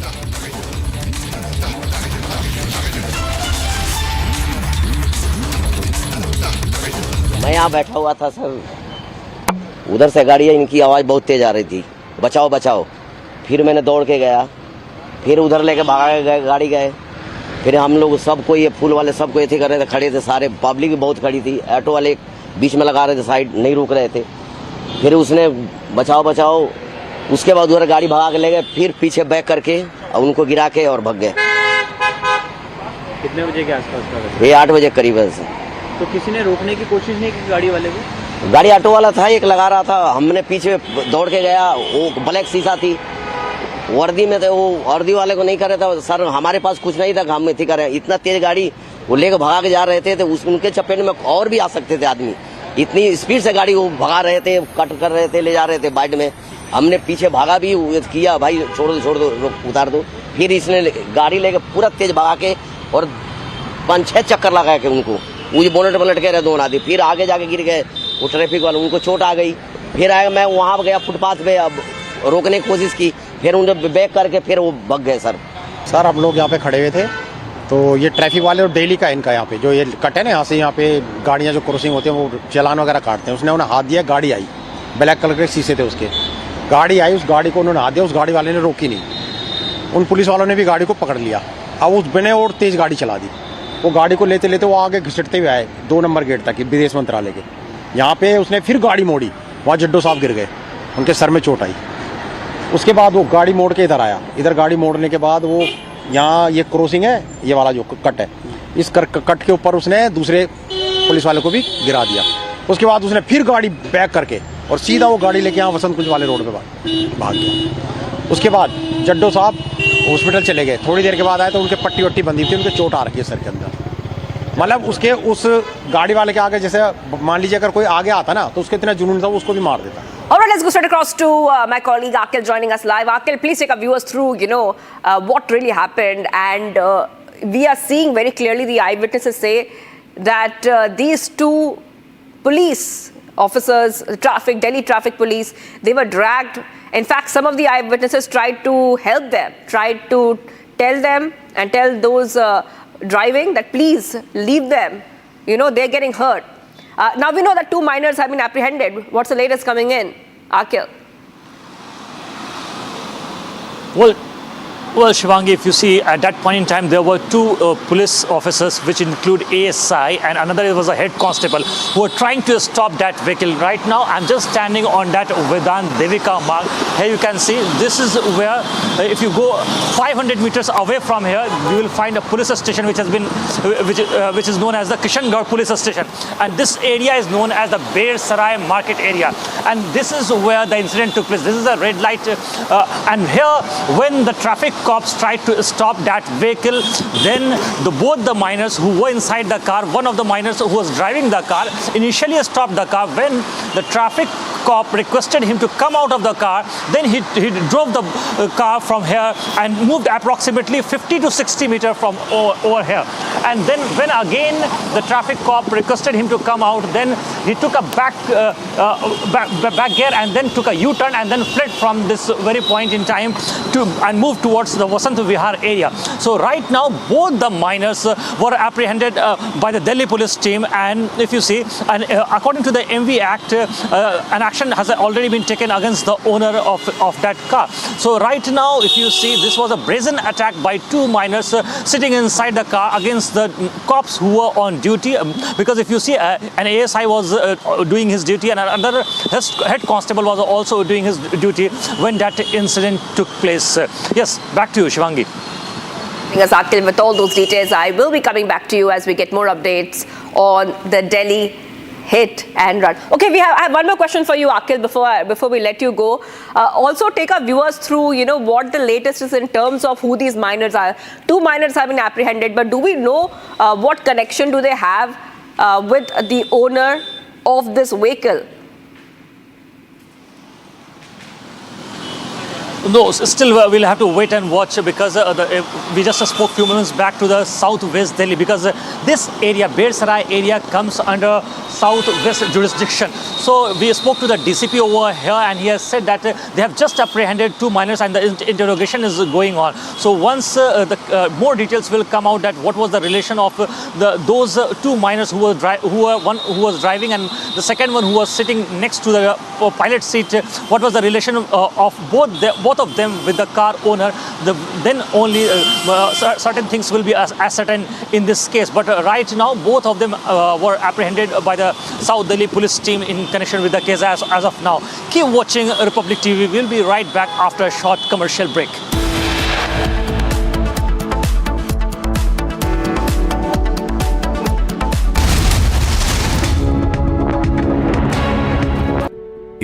global employability rankings by Times Higher Education UK, only the following 6 institutions from India are ranked amongst the top 230 in the world for having the most employable graduates: IIT Delhi, IISc Bangalore, IIT Bombay, IIM Ahmedabad, IIT Kharagpur and Amity University.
A very good morning. Thank you for tuning in to Monday's edition of Live and Breaking. I'm Samiksha Srivastava. We have a lot lined up for you in this edition, starting first up with the headlines.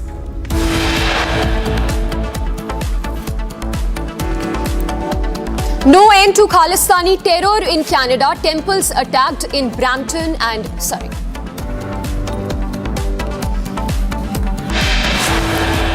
Amid massive blowback over Khalistani terror, Trudeau buckles under pressure, condemns attack on temples but silent on Khalistani extremism.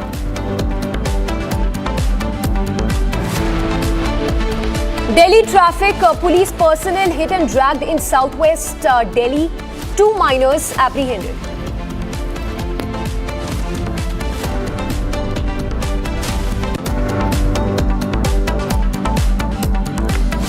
Prime Minister to kickstart a poll campaign in Jharkhand to address rallies in Chaibasa and Gharwa.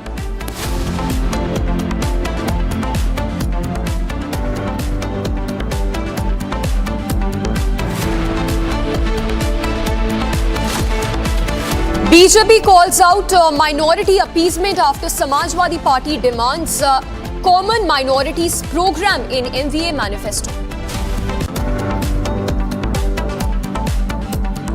Amid massive blowback over Mizoram Chief Minister's attempt to divide Northeast India, after call for nationhood in a speech in the US.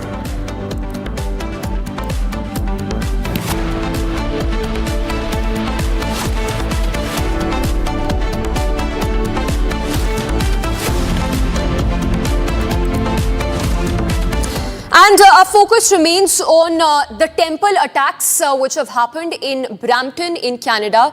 In fact, in the backdrop of these back-to-back attacks by the Khalistani extremist leaders, there is massive backlash that Justin Trudeau is facing. Its conservative leader who's condemned the incident, taking to social media platform, Pereri said, and I quote, completely unacceptable to see violence targeting worshippers at the Hindu Sabha Mandir in Brampton today. He further said that all Canadians must be free to practice their faith in peace and ensured that he will reunite the people to end the chaos that is being seen in Canada. So after these back-to-back attacks by the Khalistani extremist leaders, it's Canadian opposition leader Pereri who's called out the Khalistani terror. He says completely unacceptable to see violence. All Canadians must be free to practice their faith. Conservatives condemn this violence unequivocally. In fact, it's not just Pereri, several Canadian parliamentarians who've also called out the Khalistani extremism in Canada. It's Chandra Arya who says that red line has been crossed by Khalistani extremists deep and brazen Khalistani violent extremism that is being seen, and that Hindu Canadians must hold politicians accountable. So massive backlash, the blowback that Justin Trudeau government has been facing in the backdrop of these back-to-back Khalistani attacks.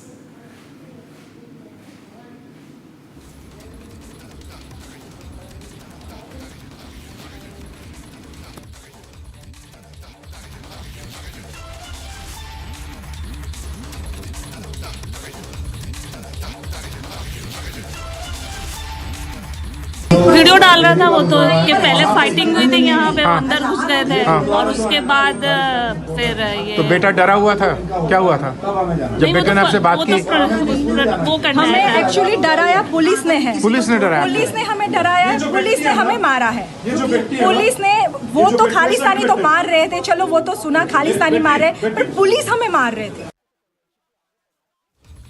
हमें मारा, बहुत मारा। 2-3 police वाले थे, उन्होंने हमें लाठी से मारा। पुलिस वालों ने लाठी से हमें मारा। मेरे पास वीडियो है जी। पुलिस वालों ने हमें लाठी से मारा। वो हमें ऐसे ट्रीट कर रहे थे जैसे हम सेकंड क्लास सिटीजन हैं। बहुत गंदे से। It's biased police ever in Canada I have seen in my life. Biased police, बहुत गंदे से हिंदुओं के साथ बिहेव किया तो गया। वो जो खालिस्तानी जो अटैक कर रहे थे उनको कुछ नहीं बोला उन्होंने? कुछ भी नहीं बोल रहे थे। हम बार-बार और दूसरी बात, चलो आ भी गए वो लोग, हम बार-बार उनको आराम से कह रहे थे कि आप लोग, पुलिस वालों को कह रही थी, आप लोग उनको बोलो कि चले जाए। वो बोलते नहीं, हम नहीं कह सकते। चलो नहीं कह सकते, मेरे पास वीडियो है कि उन्होंने हमें मारा है। वो सारे अभी यहाँ पर खड़े हैं, आप कुछ तो एक्शन लो। बोलते हम एक्शन नहीं, हम पहले तहकीकात करेंगे फिर एक्शन लें। ऐसे थोड़ी ना होता है। आपके पास वीडियो है, लोग सामने खड़े, फिर भी वो लोग उन्हें अरेस्ट नहीं कर रहे थे। एंड तक अरेस्ट नहीं किया उन्होंने, क्योंकि वो पैसों वाले लोग थे। पैसों के लिए वो लोग प्रोटेस्ट करने आए थे। $50 वाले वो लोग थे। जब उनका टाइम खत्म हो गया, फिर वो चले गए, तब जाके हम लोग वापस आए। पूरे 4 घंटे हमें प्रोटेस्ट करना पड़ा। All right, so there you heard, these are people who attended the event at the Hindu temple, have called out the Khalistani terror. They say that despite brazen attempts by these Khalistani extremist leaders to disrupt the event that was taking place at the Hindu temple, there was little that was done on part of the Canadian police, adding that the police at the location were nothing but mute spectators. And all of this while Justin Trudeau has issued a statement now, while he's condemned the attack at the Hindu temple in Brampton. He's failed to issue any statement on the rising Khalistani extremism in the country. Justin Trudeau, who says that acts of violence are completely unacceptable, everyone has a right to practice their faith, but not a word on these Khalistani extremist leaders who are openly seen threatening and attacking the Hindus who'd gone to attend an event in this temple. In fact, the Indian High Commission in Ottawa has issued a statement condemning the attack on the Hindus. Just to read out an excerpt from that statement that's coming in from the Indian High Commission, it says, and I quote, "It is deeply disappointing to see such disruptions being allowed for routine consular work being organized by our consulates with the fullest cooperation of local co-organizers. Despite these efforts by anti-India elements, our consulate was able to issue more than 1,000 life certificates to the Indian and Canadian applicants. There were also attempts to disrupt similar camps that were held in Vancouver on 2nd and 3rd of November. Further adding, in light of these incidents and the continued threats posed to the Indian diplomats and officials, local venue organizers as well as local attendees, organization of further scheduled consular camps will be contingent on security arrangements made for them by the local authorities." So clearly that statement that's coming from the Indian consulate highlighting how there's been a lack of action on part of the Canadian authorities, despite being apprised of this event that had to take place at this temple. No security was in place, as a result of which you see the Khalistani mob on a rampage attacking the Hindus at this temple in Brampton.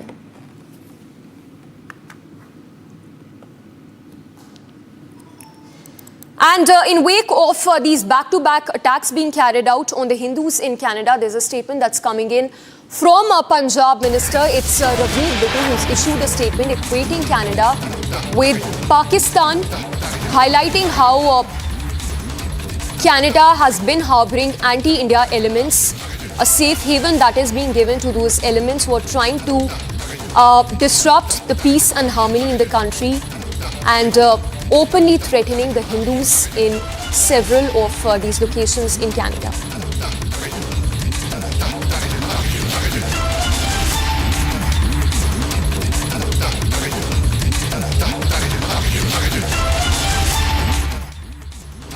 देखो, जो आपने कहा है, मेरी ख्याल से पाकिस्तान की जगह वो कनाडा ने ले ली है।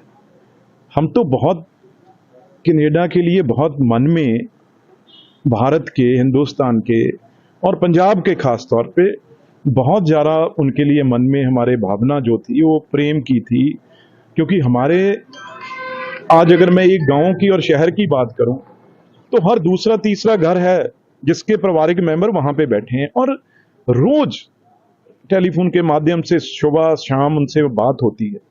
तो अब पता नहीं क्या ट्रूडो साहब के मन में आ गया है। कल तो हद ही कर दी हमारे देश के गृह मंत्री Amit Shah ji.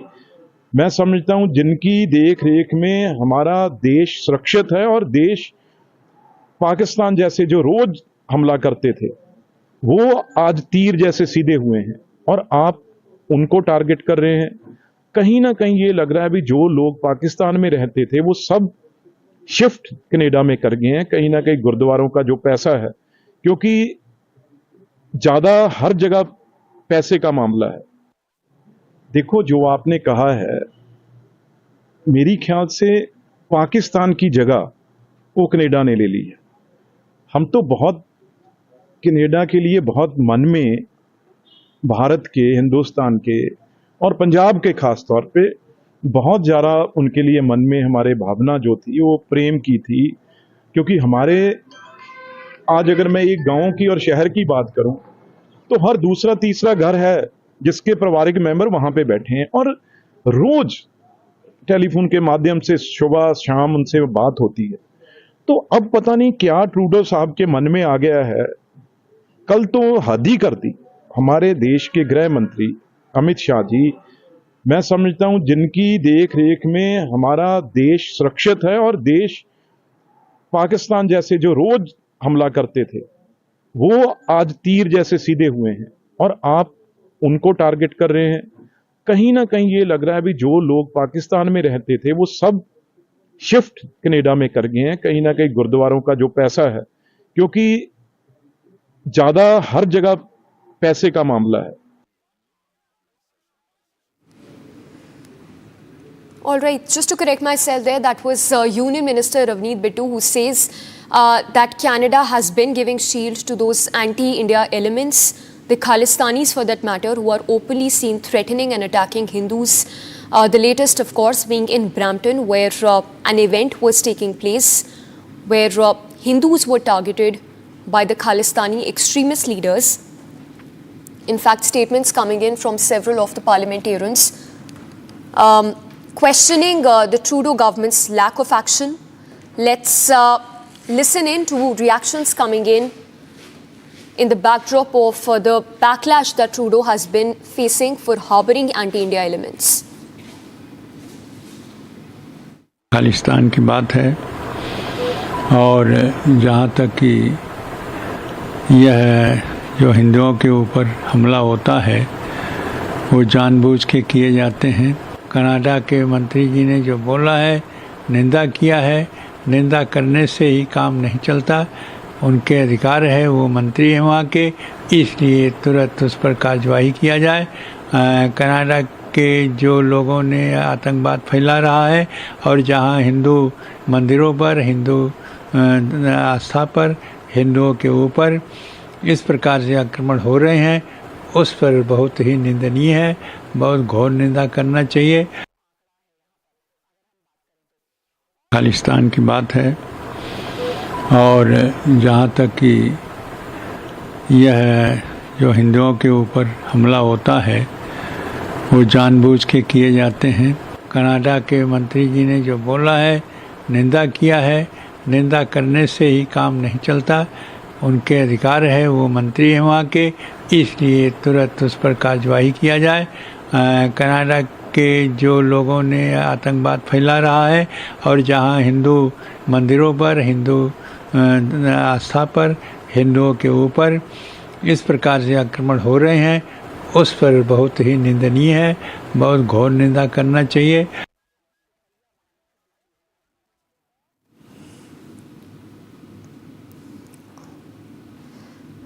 All right, we will head into a very short break for now, but the visuals on your screens that show how a devotee, a Hindu devotee who was arrested by the Canadian police only because he staged a counter protest after the Hindus were attacked at a temple in Brampton.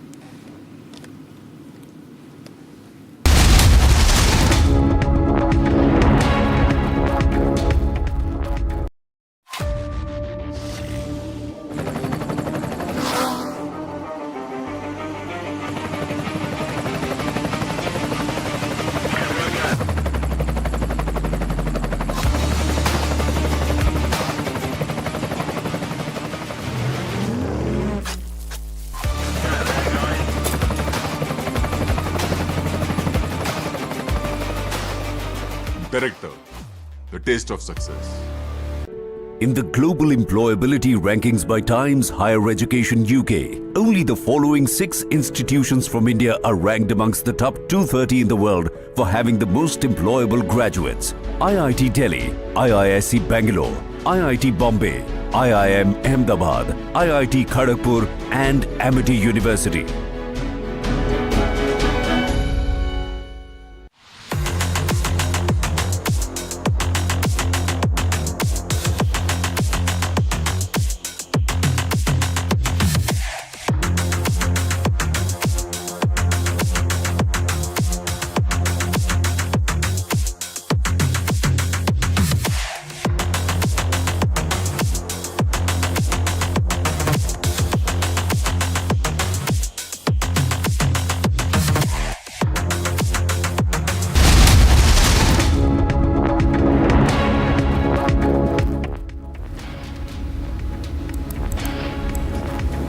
And in news that you're tracking from the national capital, an intense war of words that has unfolded again between the AAP and the BJP over a dispute regarding the establishment of Chhat Puja Ghats in South Delhi. Here's a detailed report.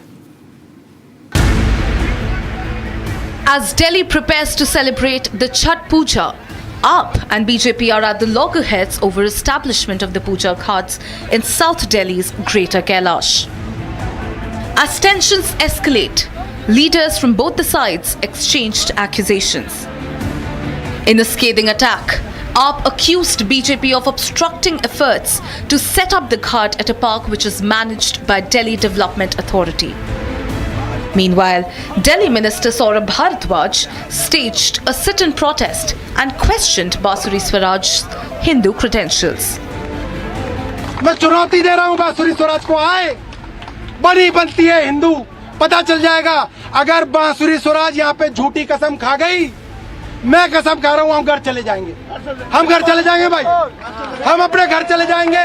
बांसुरी स्वराज आके इस भगवत गीता की झूठी कसम खा जाए। Meanwhile, BJP denied accusations by AAP. BJP MP Basuri Swaraj slammed AAP's Saurabh Bharadwaj, saying, why is the party creating obstructions? Listen in to what she had to say. 23 तारीख को 23 सितंबर को आप देख रहे हैं कि जन सेवा समिति के लोगों ने जाकर प्रॉपर परमिशन ली है डीडीए के साथ और यहाँ पर उनको छठ के महापर्व को बहुत शानदार तरीके से मनाने की अनुमति दी गई है। माननीय मंत्री सौरभ भारद्वाज जी ने, उनकी नीयत तो इसी से दिख जाती है कि डीडीए के पास जाकर उन्होंने परमिशन तक के लिए फाइल नहीं करा। मैं माननीय मंत्री से पूछना चाहती हूँ कि आज वो सनातन विरोधी, पूर्वांचली विरोधी, हिंदू विरोधी रवैया क्यों रख रहे हैं? The Aam Aadmi Party and BJP's war of words continue to escalate. But the problem at hand that needs fixing is the toxic froth that rears its ugly head every year during the Chhat Puja. Can the netas put politics aside and work on a fix? This is a burning question that haunts the electorate every year.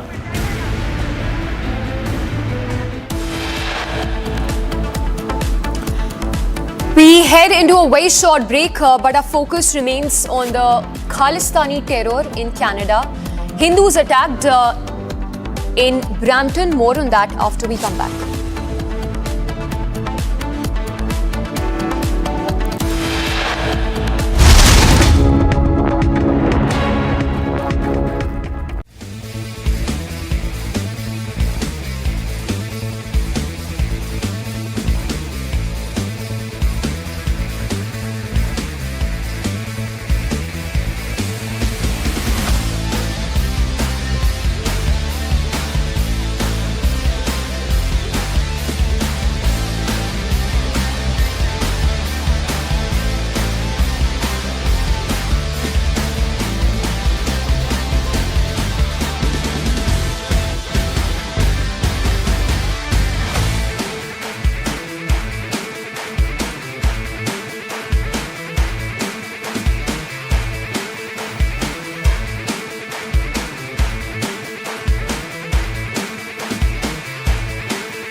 Now, as Uttar Pradesh gears up for high-stakes by-polls in the state, political parties are unleashing their fiercest strategies and sparking a fiery slogan war, with Chief Minister Yogi Adityanath rallying the BJP from the capital and opposition forces like SP and BSP hitting back with their own battle cries. The stage is set for a no-holds-barred showdown in Uttar Pradesh.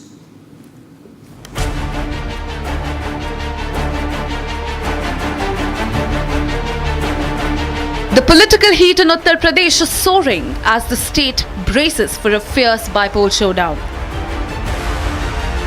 And the BJP isn't holding back. Strategy sessions have kicked off with full force, signalling an all-out push to dominate.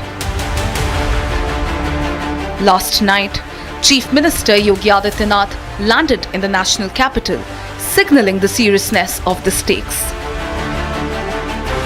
In a high-stakes meeting with the Prime Minister, sources say the discussion on the impending by-polls lasted over an hour. कि उत्तर प्रदेश के मुख्यमंत्री योगी आदित्यनाथ के प्रधानमंत्री नरेंद्र मोदी से मुलाकात चल रही है। इस मुलाकात के 3 मायने समझिए। पहले तो ये मुलाकात एक तरीके से दिवाली के बाद शिष्टाचार मुलाकात कि प्रदेश से बाहर उत्तर प्रदेश के मुख्यमंत्री योगी आदित्यनाथ आते हैं और प्रधानमंत्री नरेंद्र मोदी से मुलाकात करते हैं। अब दूसरे मायने समझिए कि आने वाले दिनों में उत्तर प्रदेश के अंदर उपचुनाव है, 9 सीटों को लेकर उपचुनाव है कि किस तरीके से आगे बढ़ा जाएगा, क्या रणनीति है, किस तरीके से पूरा मंथन चल रहा है, किस तरीके से संगठन आगे बढ़ा, तमाम वो चीजें। Those close to the matter reveal it's all about securing a decisive edge in the upcoming polls. After meeting with the PM, Yogi was quick to head to Motilal Nehru Marg, where he huddled with Union Health Minister and BJP Chief JP Nadda to sharpen the game plan.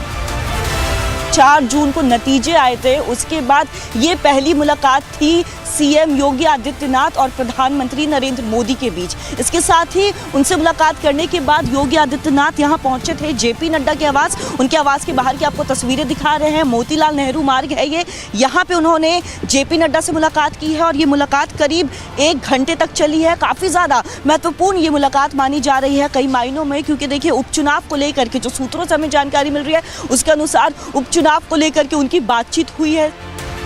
Meanwhile, the slogan war is erupting on the ground, each party vying to claim the pulse of the voters. It's a battle of words and willpower, with the old saying, united we stand, divided we fall. echoing through bipole-bound UP. On one hand, CM Yogi Adityanath sparked it off, unleashing the battle cry "Batenge to katenge" well before the bipolls were even on the radar.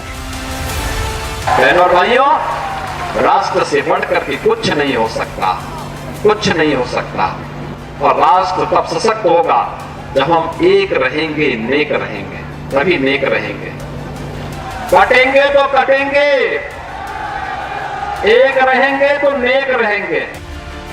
But Samajwadi Party isn't about to take it lying down. In Deoria, SP supporters struck back with massive hoardings declaring "Judenge to jeetenge." And SP's offensive does not stop there. In Maharashtra, fresh hoardings go all in, declaring "Na batenge, na katenge, PDA ke saath rahenge." And PDA jodegi aur jeetegi, a direct jab at the ruling BJP. Not to be left behind, the BSP has stormed into the ring.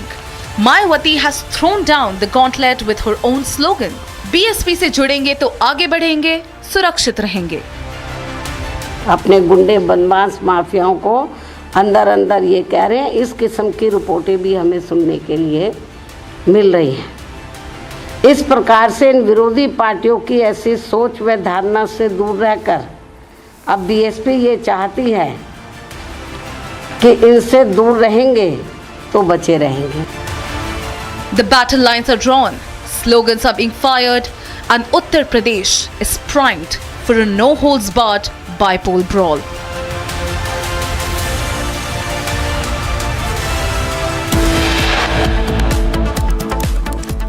And with that, we head into a very short break. Our special coverage to continue as countdown to the US presidential elections now begins.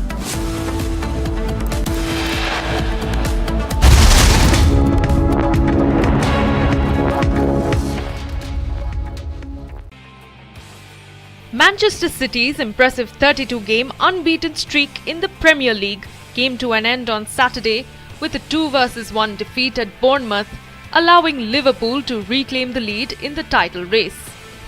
Pep Guardiola had cautioned earlier in the week that his team might be in trouble due to a growing list of injuries, a prediction that quickly became reality.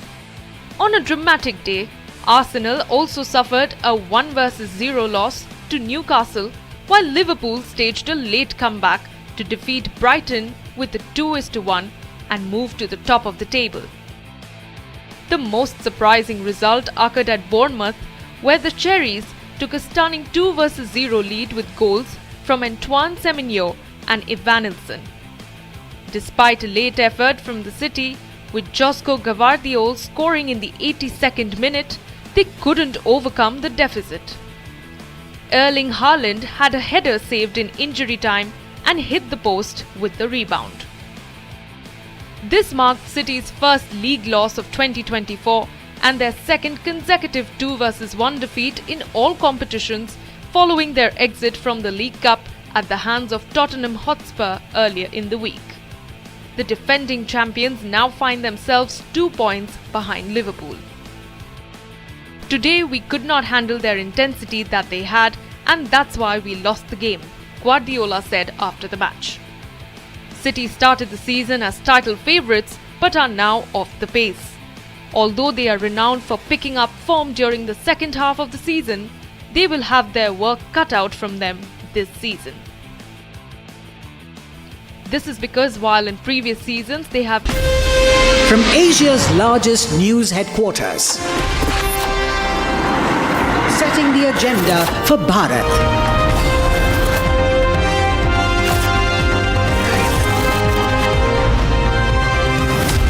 You're watching Republic.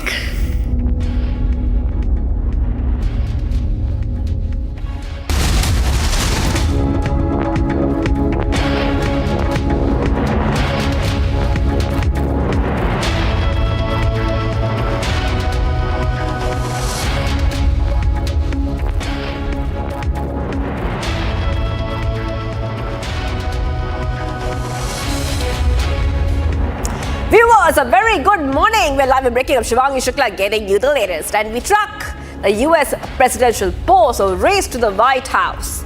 Will Kamala Harris become the first woman president of the US?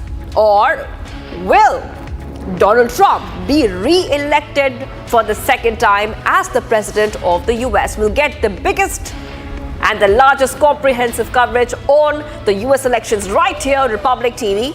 But as usual, the headlines we're tracking. Let's get started.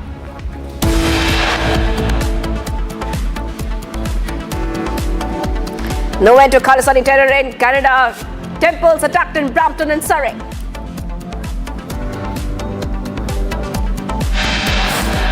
Amid massive blowback over K terror, Trudeau buckles under pressure, condemns attack on temples.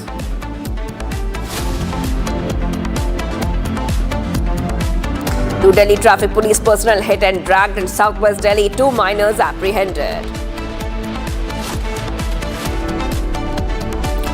PM to kickstart poll campaign in Jharkhand to address rallies in many areas.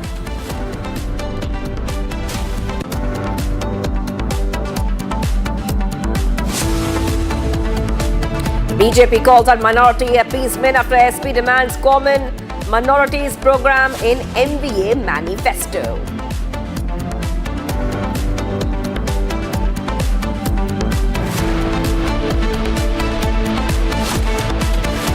Massive blowback over Mizoram. CM's attempt to divide Northeast India calls for nationhood in the United States.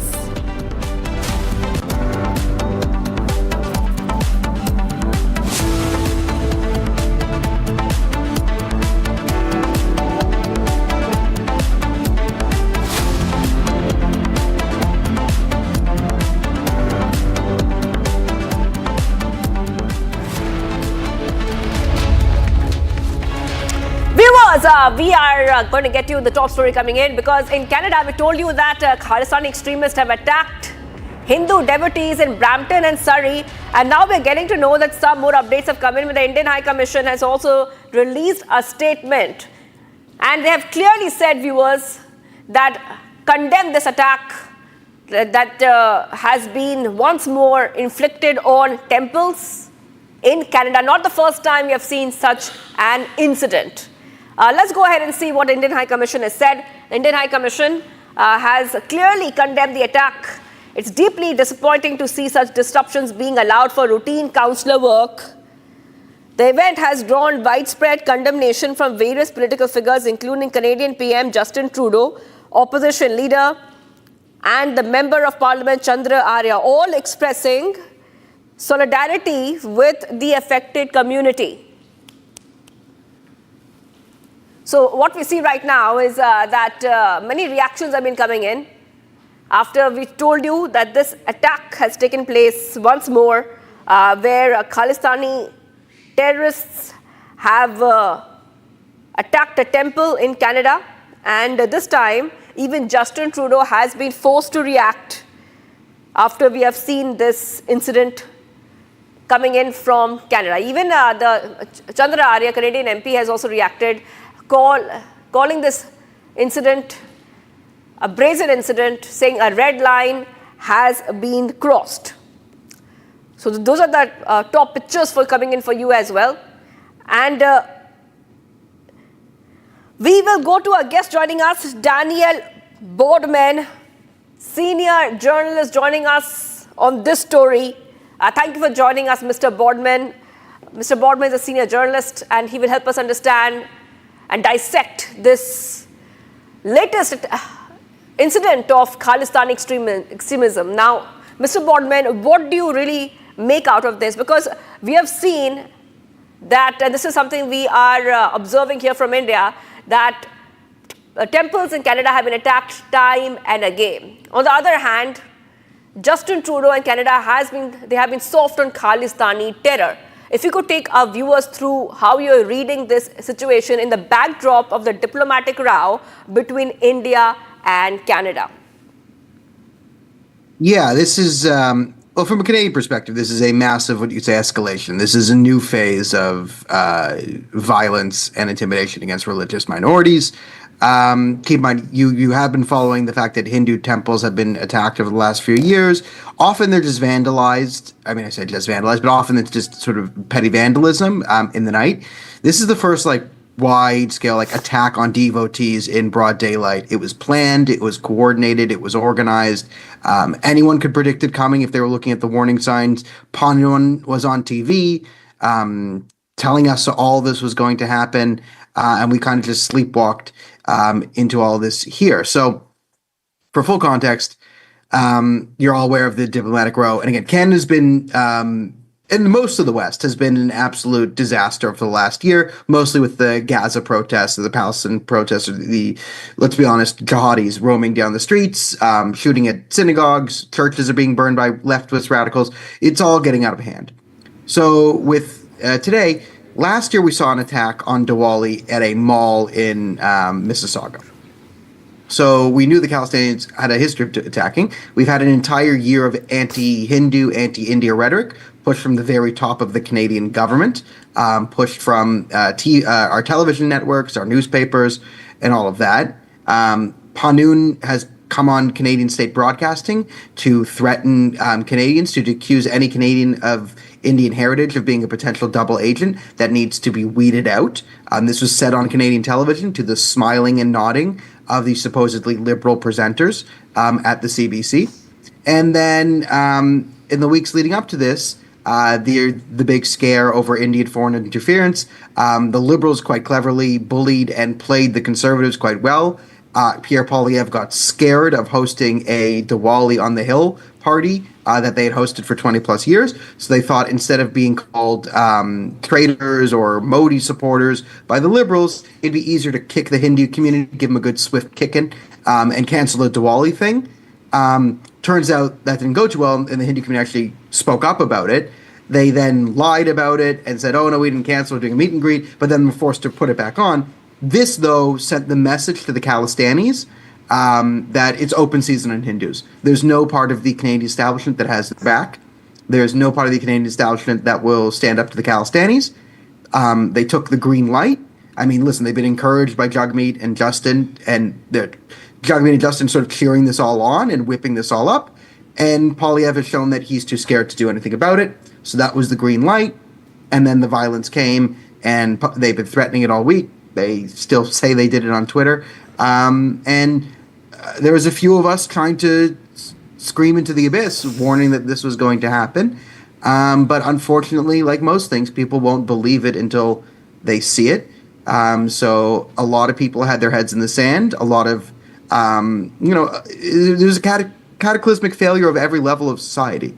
Politicians, police, education, the leaders within the community themselves who kept saying, calm down, nothing's going to happen. Oh, maybe we shouldn't do anything. Let's just wait and see. Let's wait and see. Let's wait and see. Let's wait and see. And then they saw. So we're in a stage now where, again, this is Kristallnacht for Hindus in Canada, November 3rd. It's open season. There's no part of the establishment. There's no part of the police or the politicians that have your back. And unless they organize and form some sort of political power and show some sort of pushback, and I'm not talking violence because that's going to go terribly for you, but if they can't show some organized political coordination and stand up to the police and the political establishment, they will be violently attacked and forced out of their communities and their homes, and with increasing belligerence and depravity. And that's the future of Hindus in Canada. Right. Mr. Boardman, just hold on, because I want our viewers to have a listen into the reactions coming in. Now, Justin Trudeau has been forced to react and continues to face blowback over the temple attack in Canada. We have many exclusive reactions coming in. Let's take a look, and then I'll come back to you. Well, look, I have formed the Hindu caucus in the United States Congress. I have talked with the State Department numerous times about the attacks on Hindu temples in United States. Now, clearly, the Canadian government is playing politics with this issue. It is trying to please certain minority groups in Canada and are against their attack on Hindus is purely a terroristic act, and Canada government's protection of these terroristic activities need to be deplored. They need to be opposed. The Hindu minorities in Canada, like Hindu minorities in Bangladesh, have a right, they're human rights, and they need to be protected. And I have done a lot in the United States Congress, and I have done a lot in terms of putting pressure on Biden administration to address these atrocities, whether it is in Bangladesh or now is happening in Canada. देखो, जो आपने कहा है, मेरी ख्याल से पाकिस्तान की जगह वो कनाडा ने ले ली है। हम तो बहुत कनाडा के लिए बहुत मन में भारत के, हिंदुस्तान के और पंजाब के खास तौर पे बहुत ज़्यादा उनके लिए मन में हमारे भावना जो थी वो प्रेम की थी, क्योंकि हमारे आज अगर मैं एक गांव की और शहर की बात करूं तो हर दूसरा तीसरा घर है जिसके पारिवारिक मेंबर वहां पे बैठे हैं और रोज टेलीफोन के माध्यम से सुबह शाम उनसे बात होती है। तो अब पता नहीं क्या ट्रूडो साहब के मन में आ गया है। कल तो हद ही कर दी हमारे देश के गृह मंत्री अमित शाह जी, मैं समझता हूं जिनकी देख रेख में हमारा देश सुरक्षित है और देश पाकिस्तान जैसे जो रोज हमला करते थे वो आज तीर जैसे सीधे हुए हैं और आप उनको टारगेट कर रहे हैं। कहीं ना कहीं ये लग रहा है भी जो लोग पाकिस्तान में रहते थे वो सब शिफ्ट कनाडा में कर गए हैं, कहीं ना कहीं गुरुद्वारों का जो पैसा है, क्योंकि ज्यादा हर जगह पैसे का मामला है। खालिस्तान की बात है और जहाँ तक कि यह जो हिंदुओं के ऊपर हमला होता है वो जानबूझ के किए जाते हैं। कनाडा के मंत्री जी ने जो बोला है, निंदा किया है, निंदा करने से ही काम नहीं चलता, उनके अधिकार है, वो मंत्री हैं वहाँ के, इसलिए तुरंत उस पर कार्रवाई किया जाए।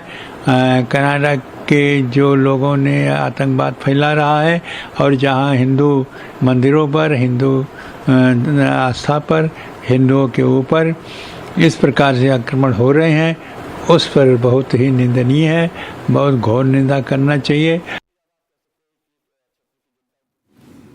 All right, so we're getting those reactions coming in. Mr. Daniel Boardman, senior journalist, continues to join us on Republic TV, and those reactions have come from all over, from the US, from here in India. But my question to you is that do you feel, and this is a bit of a direct question, that this situation that is evolving, that we see, latest situation of Khalistani extremists attacking temples, is just a direct result of Justin Trudeau's soft stand against Khalistani terror for years and years now? Yes. Now, I'll qualify that by saying I don't think anything that's happening right now is a direct 100%, like, there's no uni cause to this, okay? There's a factor of a lot of different causes that have led to this cataclysmic failure, because, again, not one thing could cause a failure this big, but I will say I think you're absolutely right to say that our soft approach on Khalistani terror over the last, you could argue, 4 decades is the primary reason this is happening. I think this is the primary driving force here. Terrorists and extremists tend to have pretty thuggish mentalities, and if you stand up to them, they're bullies. If you stand up to them, you reduce the odds of them continuing, but when you capitulate to them, you make them worse. And it's been 40 years of capitulation, so that's where we stand now. But I mean, again, is it the definitive only cause? Well, okay, no, we can add it there, but if you want to say this is the primary driving factor, I think you'd be correct to say that. All right, thank you, Mr. Daniel Boardman, for joining us here, senior journalist. We will be coming back to you for getting a perspective about the evolving situation playing out in Canada after a temple was attacked by Khalistani extremists. We move ahead right now because we're getting some reactions of the devotees who have borne the brunt of Khalistani extremism under the Justin Trudeau government's watch. Let's listen in to those reactions coming in. Video डाल रहा था वो तो कि पहले fighting हुई थी यहाँ पे, अंदर घुस गए थे और उसके बाद फिर ये तो बेटा डरा हुआ था, क्या हुआ था जब बेटे ने आपसे बात की? वो करना हमें एक्चुअली डराया पुलिस ने है। पुलिस ने डराया? पुलिस ने हमें डराया, पुलिस ने हमें मारा है। पुलिस ने, वो तो खालिस्तानी तो मार रहे थे, चलो वो तो सुना खालिस्तानी मार रहे, पर पुलिस हमें मार रहे थे। हमें मारा, बहुत मारा। 2-3 पुलिस वाले थे, उन्होंने हमें लाठी से मारा। पुलिस वालों ने लाठी से हमें मारा। मेरे पास वीडियो है जी। पुलिस वालों ने हमें लाठी से मारा। वो हमें ऐसे ट्रीट कर रहे थे जैसे हम सेकंड क्लास सिटीजन हैं। बहुत गंदे से। It's biased police ever in Canada I have seen in my life. Biased police, बहुत गंदे से हिंदुओं के साथ बिहेव किया तो गया। वो जो खालिस्तानी जो अटैक कर रहे थे उनको कुछ नहीं बोला उन्होंने? कुछ भी नहीं बोल रहे थे। हम बार और दूसरी बात, चलो आ भी गए वो लोग, हम बार बार उनको आराम से कह रहे थे कि आप लोग, पुलिस वालों को कह रही थी, आप लोग उनको बोलो कि चले जाए। वो बोलते नहीं, हम नहीं कह सकते। चलो नहीं कह सकते, मेरे पास वीडियो है कि उन्होंने हमें मारा है। वो सारे अभी यहाँ पर खड़े हैं, कुछ तो एक्शन लो। बोलते हम एक्शन नहीं, हम पहले तहकीकात करेंगे फिर एक्शन लें। ऐसे थोड़ी ना होता है। आपके पास वीडियो है, लोग सामने खड़े, फिर भी वो लोग उन्हें अरेस्ट नहीं कर रहे थे। एंड तक अरेस्ट नहीं किया उन्होंने, क्योंकि वो पैसों वाले लोग थे। पैसों के लिए वो लोग प्रोटेस्ट करने आए थे। $50 वाले वो लोग थे। जब उनका टाइम खत्म हो गया, फिर वो चले गए, तब जाके हम लोग वापस आए। पूरे 4 घंटे हमें प्रोटेस्ट करना पड़ा। Updates coming in right now, viewers. A tragic bus accident occurred near Almora, Marchula in Uttarakhand, where a bus has now, from what we are learning, traveling from Kinnath to Ramnagar, plunged into a deep gorge, and as many as 60 people were aboard the bus, whereas now 5 bodies have been recovered. The CM Dhami has now directed a swift rescue operation and is closely monitoring the situation, urging authorities to ensure proper medical treatment for the injured. Rescue teams have been dispatched to the accident site to assist in the recovery and provide aid. Okay, so we're getting these updates coming in right now, viewers. A tragic bus accident occurred near Almora, Marchula in Uttarakhand, where a bus traveling from Kinnath to Ramnagar plunged into a deep gorge. Okay, let's go across to Ratan Negi joining us live from Dehradun. 5 people have lost their lives in this Uttarakhand bus accident. Please take our viewers through what happened and what is the search, relief and rescue operation looking like? देखिए, उत्तराखंड के अल्मोड़ा में आज सुबह ये दर्दनाक हादसा सुबह 8 बजे हुआ, जब ये बस लगभग 100 मीटर नीचे गहरी खाई में गिर गई। मुख्यमंत्री पुष्कर सिंह धामी ने स्वयं इस दुखद घटना पर पूरी नजर बनाई हुई है। जिला प्रशासन को, अधिकारियों को उचित दिशा निर्देश दिए हैं कि जल्द से जल्द जो घायल है उनको रेस्क्यू करके अस्पताल तक पहुंचाया जाए। जरूरत पड़े तो एयर एम्बुलेंस का इस्तेमाल किया जाए, हेलीकॉप्टर का इस्तेमाल किया जाए। इसके साथ ही ये घटना किस प्रकार हुई, इसके जिला मजिस्ट्रेट जांच के आदेश भी देने की जानकारी निकल कर आ रही है। अब तक इस घटना के अंदर जो जानकारी मिल रही है, अब 5 लोगों के यहाँ पर मौत की दुखद जानकारी मिल रही है। इसके साथ ही ये आंकड़ा और बढ़ सकता है। बताया जा रहा है कि इस बस में 40 से 42 लोग सवार थे और जो हादसे का शिकार जो ये बस हुई, ये नैनीडांडा से किन्नाथ तक सवारियों को लेकर जा रही थी। आज सुबह ये हादसा हुआ है। मुख्यमंत्री पुष्कर सिंह धामी ने स्वयं जिले के जो अधिकारी एसएसपी उनको उचित दिशा निर्देश दिए हैं। इस वक्त उत्तराखंड की जो एसडीआरएफ है वो लगातार वहां पर मौके पर रेस्क्यू कर रही है और स्वयं मुख्यमंत्री ने इस पूरी दुखद घटना पर नजर बनाई हुई है। All right, thank you for joining us. Ratan Negi joining us live from Dehradun, getting us these top pictures and these details where a tragic bus accident occurred near Almora, Marchula in Uttarakhand, where a bus travelling from Kinnath to Ramnagar plunged into a deep gorge.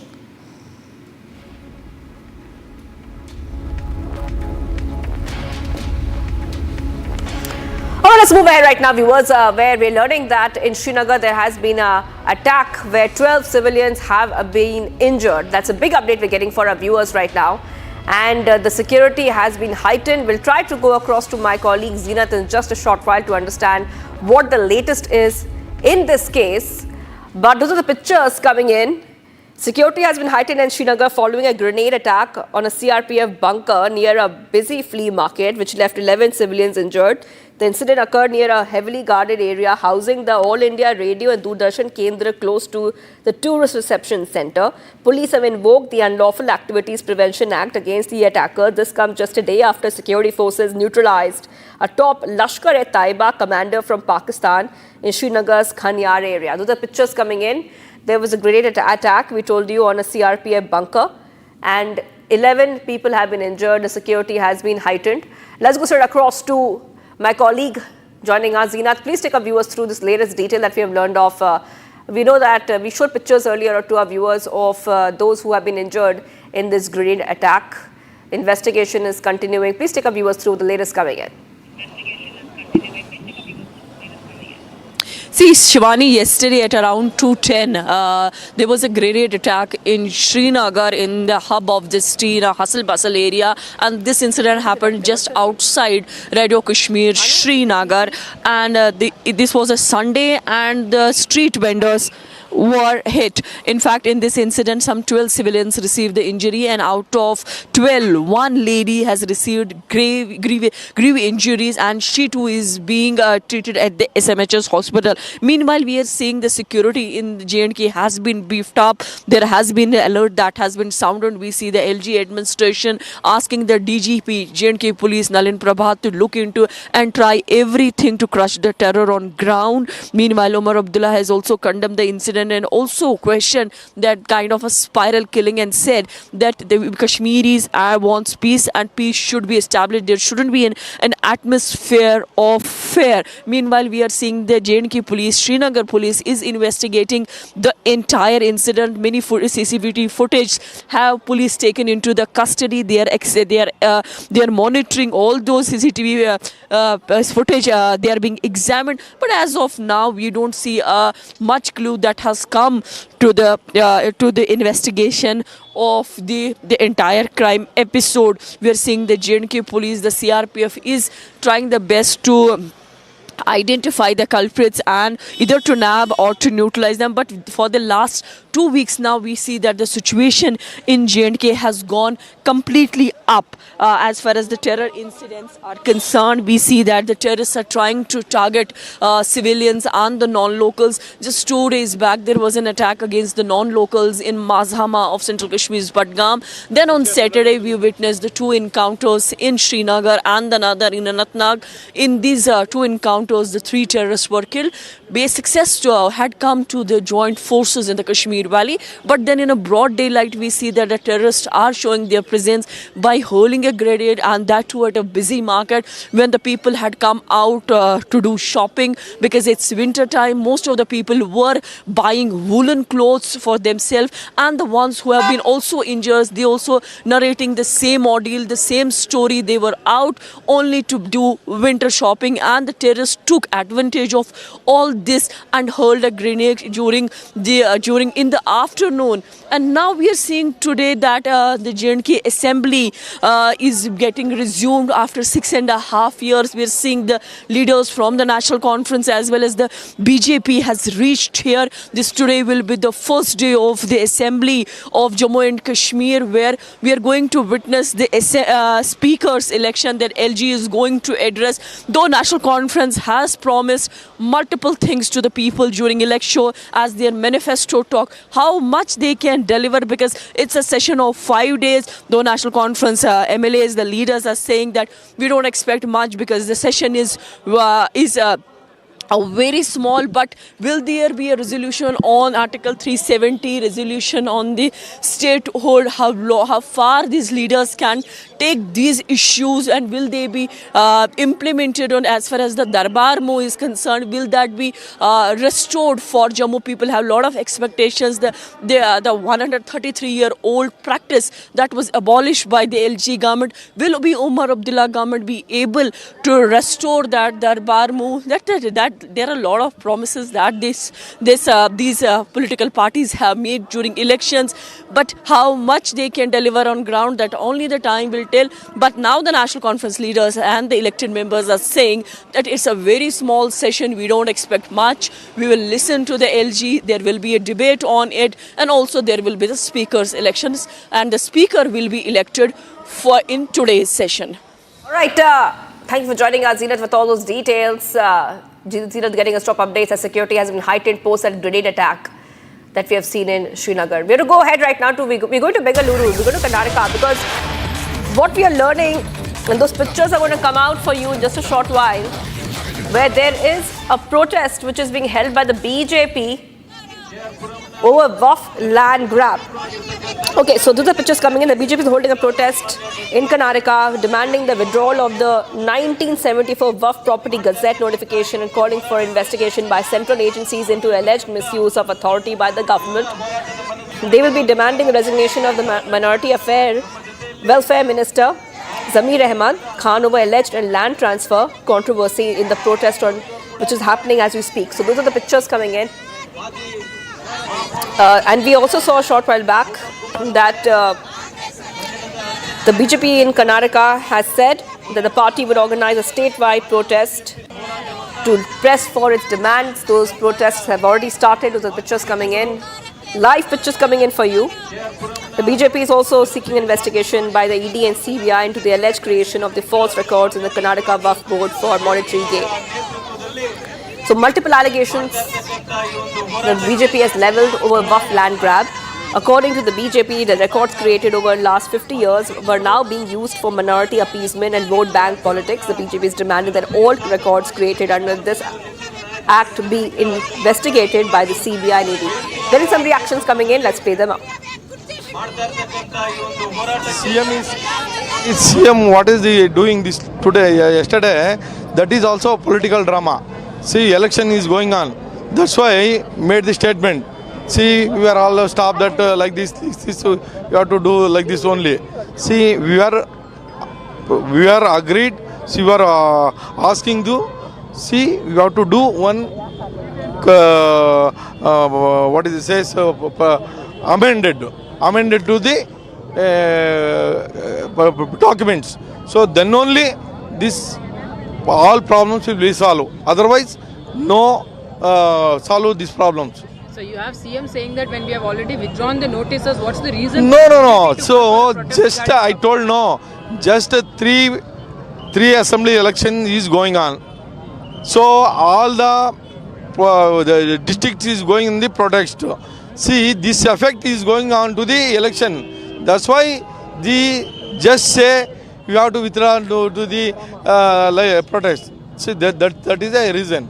So if you could lastly tell us about where will you be reaching from this point, how would you be protesting? See, we are all staying here only. My opposition leader came to Mr. Ashok. Then we have to speak a few words. So you have to pass on the message. Then only we have to go to the memorandum to give the Taluku Tahsildars. All right, now we move ahead, viewers, because those are pictures coming in. This is the story we are tracking, where Pune will play host to the Army Day Parade next year on Jan 15th. Various events have been lined up in the run up to it. This will be the third occasion when a city other than New Delhi will host the Army Day Parade. The Army Day Parade was hosted by Bengaluru and Lucknow respectively in the previous years of 2023 and 2024. So now Pune will play host to the Army Day Parade next year. This will be on January 15th.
Director, the taste of success.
ऐसे treat कर रहे थे जैसे हम second class citizen हैं। बहुत गंदे से हिंदुओं के साथ बिहेव किया गया। No end to Khalistani terror in Canada. Temples attacked in Brampton and Surrey.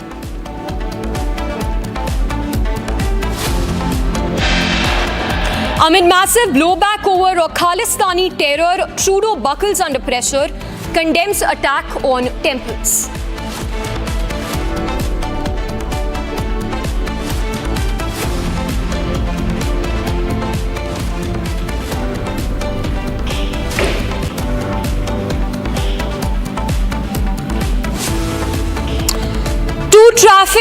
Delhi traffic police personnel hit and dragged in southwest Delhi. 2 minors apprehended in the case.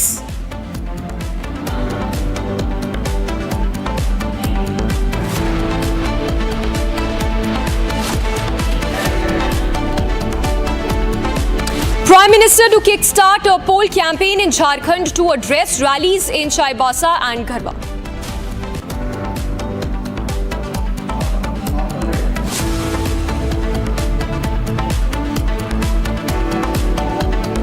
This is the true agenda of MVA Mahavibhajan Aghadi, Maha Vote Bank Aghadi. For the sake of vote bank, they can put Muslim first above nation first. They can put religious kind benefits first rather than constitution first. BJP calls out minority appeasement after SP demands a common manifesto program in Mahavikas Aghadi manifesto.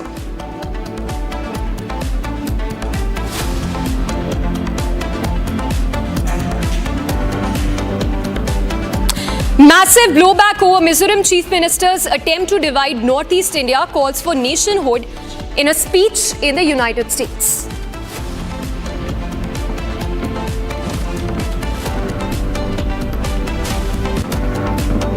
You're the worst vice president in the history of our country. It's the worst administration in the history of our country. Kamala, you're fired. Get out. Get out. You're fired.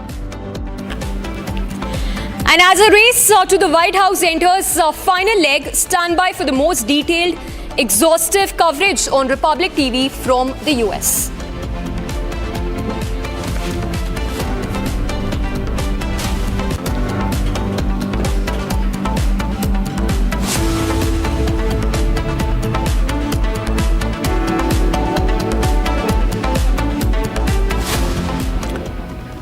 A very good morning. Thank you for tuning in to this edition of Live and Breaking. The countdown has begun for the US election that will be taking place in just 48 hours from now. It's a tough contest, a neck-and-neck fight between Donald Trump, the former US president, and Kamala Harris, who's currently the vice president under Biden's administration. Let's give you a better understanding of the US elections, the factors, the key issues that are going to be considered while people in the US cast their votes. Let's talk about the policies under Biden's administration and the promises that are being made by Republican presidential nominee, that is Donald Trump. The first being the economy matter, which is the taxes for that matter. Donald Trump, in his back-to-back campaigns, specifically in the 7 swing states, has said that he intends to impose over 10% tariffs on US imports.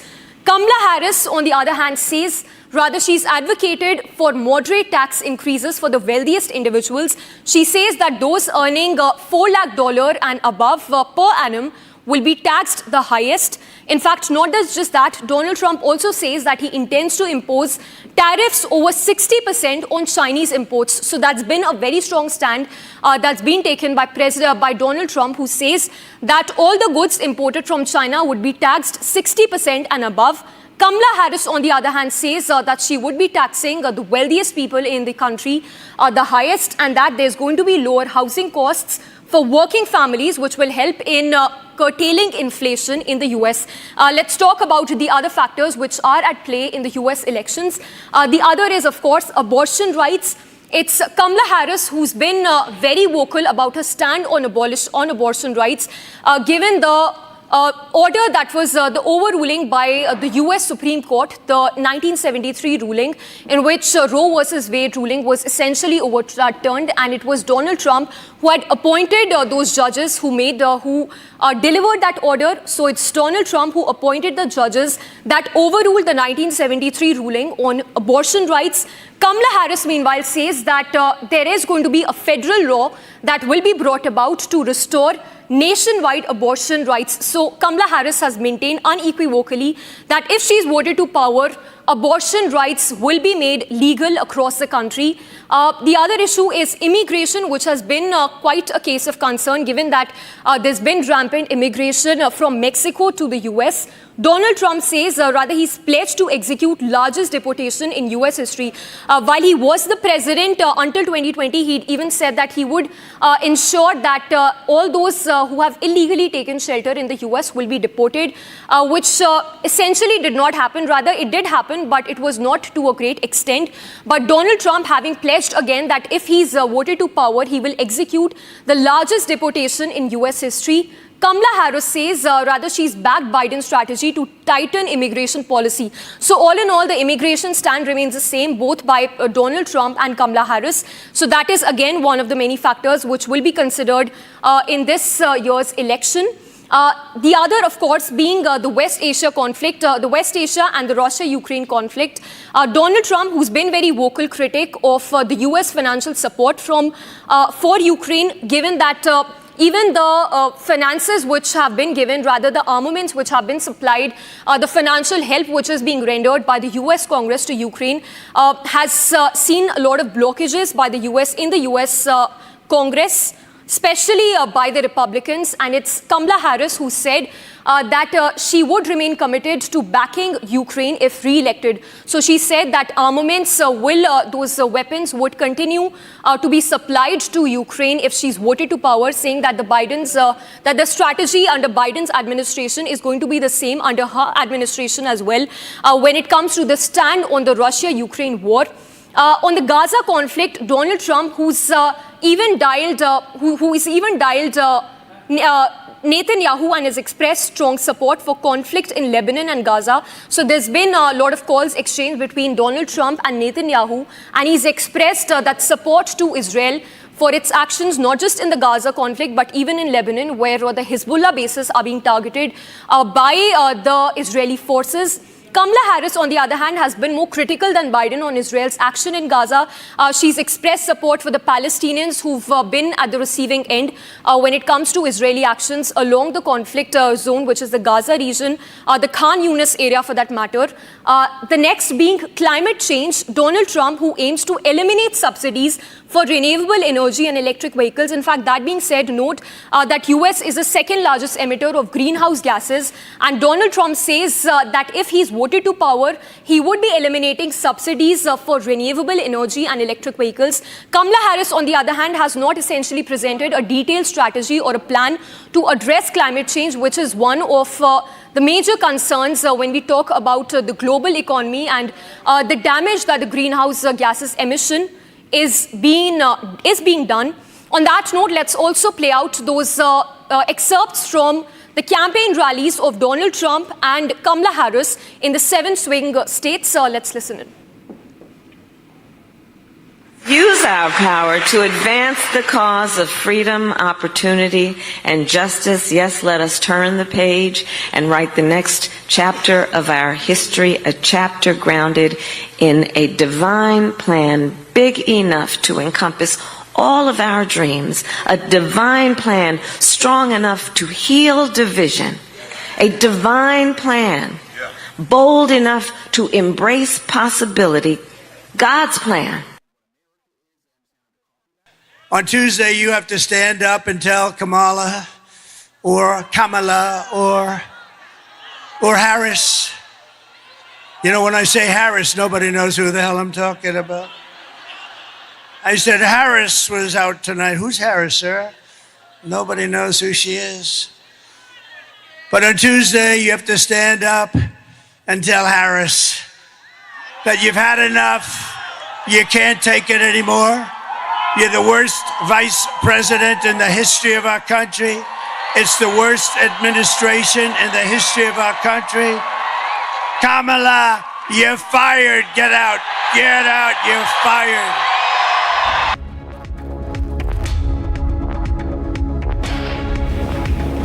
Let's now switch focus to the other global story that's making headline. This is, of course, the Khalistani terror, which is being seen on a large scale in Canada. And even as temples are being attacked, Hindus are being targeted in Brampton, there is little that is coming in from Justin Trudeau, who's condemned the attack on temples but not essentially been vocal about the Khalistani extremism in Canada. This while the eyewitnesses have recounted how there was lack of action on part of the Canadian police officials and that they were merely mute spectators when they were being targeted by the Khalistani goons, the Khalistani mob who came armed with sticks. Let's listen in to the eyewitnesses' account of what exactly happened at the temples in Brampton. डाल रहा था वो तो कि पहले fighting हुई थी यहाँ पे अंदर घुस गए थे और उसके बाद फिर ये तो बेटा डरा हुआ था क्या हुआ था जब बेटे ने आपसे बात की वो करना हमें एक्चुअली डराया पुलिस ने है पुलिस ने डराया पुलिस ने हमें डराया पुलिस ने हमें मारा है पुलिस ने वो तो खालिस्तानी तो मार रहे थे चलो वो तो सुना खालिस्तानी मार रहे पर पुलिस हमें मार रहे थे हमें मारा बहुत मारा 2-3 पुलिस वाले थे उन्होंने हमें लाठी से मारा पुलिस वालों ने लाठी से हमें मारा मेरे पास वीडियो है जी पुलिस वालों ने हमें लाठी से मारा वो हमें ऐसे ट्रीट कर रहे थे जैसे हम सेकंड क्लास सिटीजन हैं बहुत गंदे से it's biased police ever in Canada I have seen in my life biased police बहुत गंदे से हिंदुओं के साथ बिहेव किया तो वो जो खालिस्तानी जो अटैक कर रहे थे उनको कुछ नहीं बोला उन्होंने कुछ भी नहीं बोल रहे थे हम बार-बार और दूसरी बात चलो आ भी गए वो लोग हम बार-बार उनको आराम से कह रहे थे कि आप लोग पुलिस वालों को कह रही थी आप लोग उनको बोलो कि चले जाए वो बोलते नहीं हम नहीं कह सकते चलो नहीं कह सकते मेरे पास वीडियो है कि उन्होंने हमें मारा है वो सारे अभी यहाँ पर खड़े हैं आप कुछ तो एक्शन लो बोलते हम एक्शन नहीं हम पहले तहकीकात करेंगे फिर एक्शन ऐसे थोड़ी ना होता है आपके पास वीडियो है लोग सामने खड़े फिर भी वो लोग उन्हें अरेस्ट नहीं कर रहे थे एंड तक अरेस्ट नहीं किया उन्होंने क्योंकि वो पैसों वाले लोग थे पैसों के लिए वो लोग प्रोटेस्ट करने आए थे $50 वाले वो लोग थे जब उनका टाइम खत्म हो गया फिर वो चले गए तब जाके हम लोग वापस आए पूरे 4 घंटे हमें प्रोटेस्ट करना पड़ा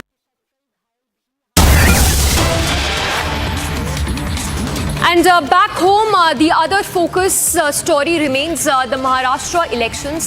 While the countdown has begun for the 20th November elections in the state, it's the Indie ally, the Samajwadi Party, the ally of the Mahavikas Aghadi in the polls, that has written to the Mahavikas Aghadi partners demanding for common minorities program to be included. So, ally Samajwadi Party that is going all out to woo minority votes, minority community in the state. And while the Samajwadi Party has clearly pulled out minority card in the state of Maharashtra, it's the BJP that has called out the appeasement by indie partners, Samajwadi Party.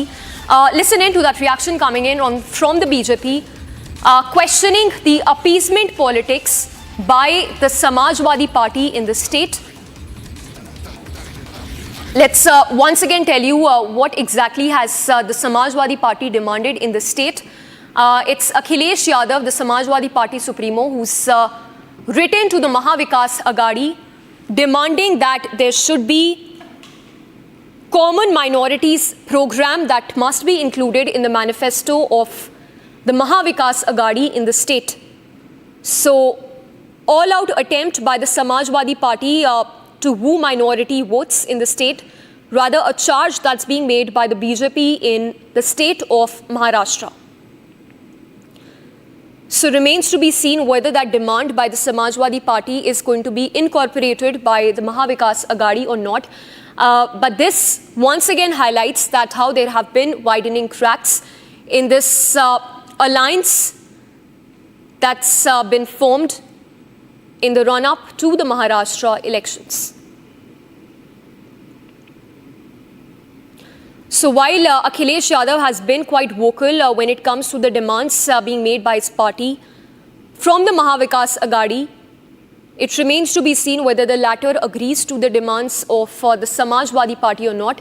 Let's listen in to that reaction coming in from the BJP calling out the appeasement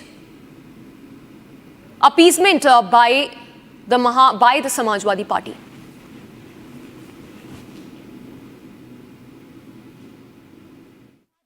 This is the true agenda of MVA Mahavibhajan Agadi, Maha Vote Bank Agadi. For the sake of vote bank, they can put Muslim first above nation first. They can put religious kind benefits first rather than constitution first. Rais Sheikh is writing letter and saying that just like UPA government had put Muslims as first for the claim on resources, like that there should be a separate common minority program in the MVA agenda where Muslims should be given religious reservation and other benefits. One question arises that is this constitutional? Is this as per the constitution of Ambedkar ji? And it clearly shows that the agenda of MVA is to snatch away the reservation of SC, ST, OBC and give it to the vote bank. To divide Hindu society and to unite the vote bank in the name of such kind of schemes and such kind of allurements. The question is that why is Uddhav Thackeray ji not saying anything? He claims to be share of Hindutva, but he is allowing such kind of policies. And this is the same Samajwadi Party which has even taken stand for Yaqub Memon. Even then Mr. Uddhav Thackeray is silent. See, this is totally ploy of dividing voters on the religious basis. As on today, there is no question of anything, but right now Rais Sheikh is demanding all these things. Why they have not did it all these things in 2.5 years in their rule? And so this is nothing but trying to divide voters on religious caste basis, but this will not happen. 13 crore Maharashtra will stand behind Mahayuti, and that's why Pradhan Mantri very aptly, rightly said, एक रहेंगे तो safe रहेंगे. Or I will that this much say that in this coming election, Maharashtra will stand behind Mahayuti because we are real development oriented सरकार. Sir कोशिश कर रहे हैं एक समुदाय खुश करने के लिए. And let's go across to Satya Prakash also joining us on the broadcast. Satya Prakash, that's of course an open appeasement being seen by the Samajwadi Party, but will the Mahavikas Agadi agree to the demands being made by Akhilesh Yadav? देखिए समीक्षा, ये Samajwadi party के नेता रहीश शेख की तरफ से मांग किया गया है. रहीश शेख जो है विधायक भी हैं और अभी इस फिलहाल भिवंडी सीट से वो चुनाव भी लड़ रहे हैं. महाविकास आघाड़ी और समाजवादी पार्टी में कहीं न कहीं साथ में पहले भी थे, अभी भी नजर आ रहे हैं. साथ तौर से कहीं न कहीं जो मुद्दे को लेकर लगातार समाजवादी पार्टी डिमांड करती है वो महाविकास आघाड़ी के पास जाती है. जो नेता रहते हैं उनसे मांग करती है. जो ये मुद्दे उठाए गए हैं मुसलमानों को, चाहे रिजर्वेशन को लेकर, चाहे लव जिहाद को लेकर, जो मुसलमानों के अन्य चीज़ों को लेकर जिस तरह से मैनिफेस्टो में लाने की बात कही गई है, महाविकास आघाड़ी की जो मैनिफेस्टो आने वाला है, इन सारी चीज़ों को लेकर समाजवादी पार्टी के नेता रहीश शेख जो कि विधायक हैं और उम्मीदवार भी हैं भिवंडी सीट को लेकर, ये मांग किया गया है. लेकिन कहीं कहीं साफ तौर से दिख रहा है कि जिस तरह से चुनाव है, महाराष्ट्र में प्रचार शुरू हो चुका है, तो एक समुदाय को खुश करने के लिए ये समाजवादी पार्टी के नेता के रहीश शेख की तरफ से किया गया है. लेकिन महाविकास आघाड़ी की बात करें तो महाविकास आघाड़ी के नेता भी कहीं कहीं एक समुदाय को खुश करने के लगातार वो पहले कोशिश करते आए हैं. लेकिन अब देखना ये कि मैनिफेस्टो में जो महाविकास आघाड़ी का मैनिफेस्टो आता है उसमें जो समाजवादी पार्टी के नेता हैं और उम्मीदवार हैं समाजवादी पार्टी के रहीश शेख के जो मांग किया गया है उसको रखा जाता है कि नहीं रखा जाता है. समीक्षा. All right, Satya Prakash, thank you for the moment. For now, let's take a look at other stories that we are tracking. Bharat in 5 minutes.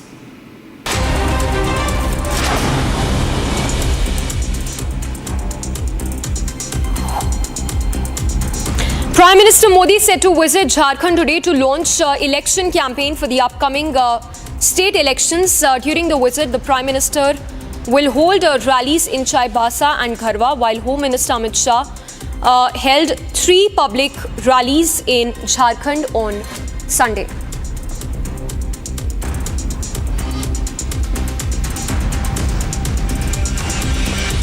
Top court will hear the matter of rising air pollution in Delhi NCR region today. In the last hearing, Chief Secretaries of Haryana and Punjab were summoned by the top court for failing to curb stubble menace. The court had reprimanded the state governments, stating that nothing will change until strict measures are taken to curb pollution levels. This while the air quality in the national capital has touched 400 mark after Diwali.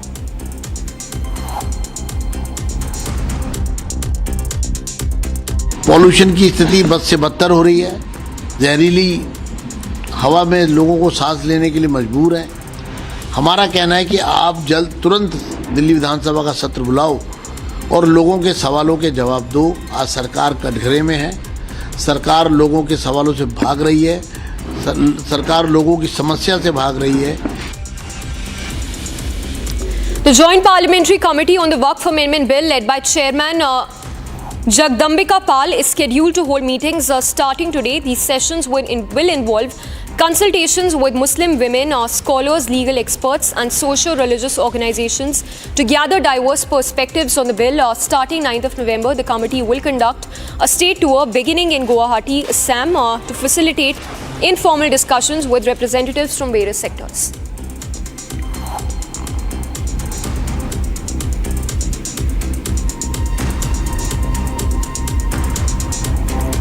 In a shocking incident, two Delhi traffic police personnel were dragged 20 meters by a car while on duty in southwest Delhi. Assistant Sub-Inspector and Head Constable were conducting routine checks for traffic violations at a traffic light area near Vedant Deshika Marg in southwest Delhi when the driver attempted to flee after crossing the traffic signal, after which he dragged both police personnel for approximately 20 meters before speeding away from the scene.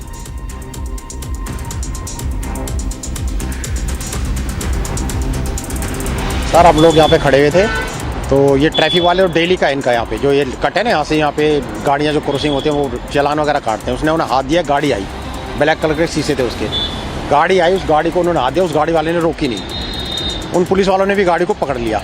अब उस बने और तेज़ गाड़ी चला दी। वो गाड़ी को लेते लेते वो आगे घिसटते हुए आए 2 नंबर गेट तक विदेश मंत्रालय के। यहाँ पे उसने फिर गाड़ी मोड़ी, वहाँ जड्डो साहब गिर गए, उनके सर में चोट आई। Delhi police recovered 787 kgs of narcotics from the Delhi border en route Odisha. The arrested one from Swaroop Nagar area for allegedly transporting drugs hidden in a truck. Upon searching the vehicle, officers found the narcotic substance in packets labelled as corn. During the investigation, the driver disclosed that he was instructed by a person from Meerut to pick up the truck loaded with drugs from Kalahandi district in Odisha. Notorious gangster Anmol Bishnoi, brother of Lawrence Bishnoi, has raised alarms with threatening calls to Bhim Sena chief Nawab Satpal. The calls, which claim to be from Canada, were traced to numbers in Zimbabwe and Kenya, demanded action in Anmol's name. A case has been registered and the Gurgaon Police Crime Branch will now begin its investigation. Train movement on West Delhi, Bengal's Bandgaon Shalda branch upline was temporarily halted after a lantern balloon became entangled in the train's overhead wire. The incident occurred shortly after the train departed the station en route Barasat. As the train entered the region, its destination, a fire ignited in the power line prompted the driver to take swift action and bring the train to a stop at the railway station. And security forces have launched a massive anti-terror operation in Rajouri and Jammu, targeting infiltration routes used by terrorists. This operation follows intel reports indicating that terrorists have revived old routes in Akhnur, posing a significant threat to national security.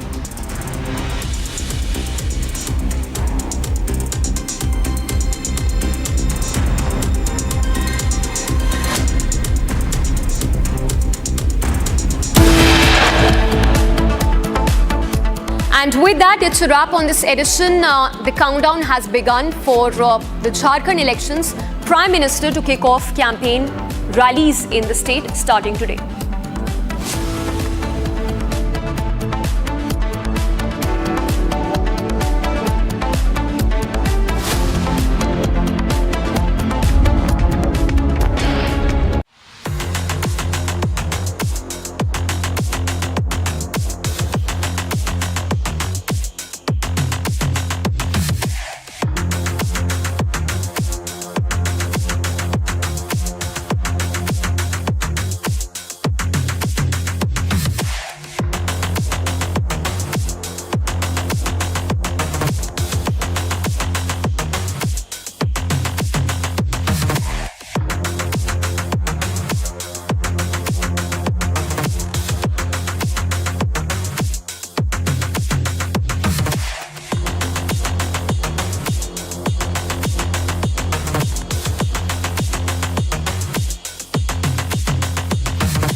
JPC on the Waqf Amendment Bill scheduled for today and tomorrow. This time Assam, Meghalaya, Tripura, the northeast states will be presenting on the Waqf issues in their own state. You are watching Republic TV. All the big and exclusives from inside the meeting only on Republic TV. Slipping into a short break. Much more on the other side of the break.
From Asia's largest news headquarters, setting the agenda for Bharat.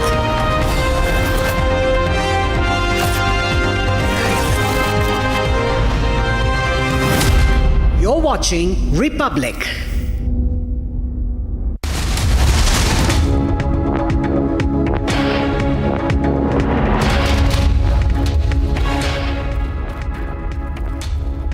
Live and breaking on Shivangi Shukla, getting you the latest coming in. And we track all the updates from the United States as the race to the White House gets very competitive. That is right, viewers. Will Kamala Harris become the first woman president of the US? Or will Donald Trump be re-elected as the president of the US for the second time? Well, time will tell. But we will get to the top coverage and all the latest opinions, updates and analysis here on Republic TV. Do not miss that. First, now we will look at the headlines that we are tracking. Police वालों ने हमें लाठी से मारा, वो हमें ऐसे treat कर रहे थे जैसे हम सेकंड क्लास सिटीजन हैं। बहुत गंदे से हिंदुओं के साथ बिहेव किया गया। No end to Khalistani terror in Canada. Temples attacked in Brampton and Surrey. Amid massive blowback over K-terror, Trudeau buckles under pressure, condemns attack on temples. Two Delhi traffic police personnel hit and dragged in southwest Delhi. 2 minors apprehended.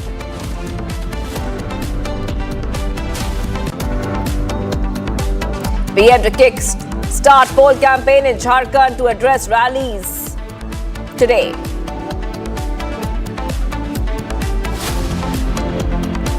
This is the true agenda of MVA Mahavibhajan Agadi, Maha Vote Bank Agadi. For the sake of vote bank, they can put Muslim first above nation first.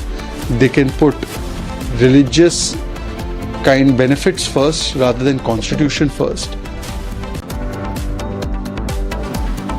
BJP calls out minority appeasement after SP demands common minorities program in MVA manifesto.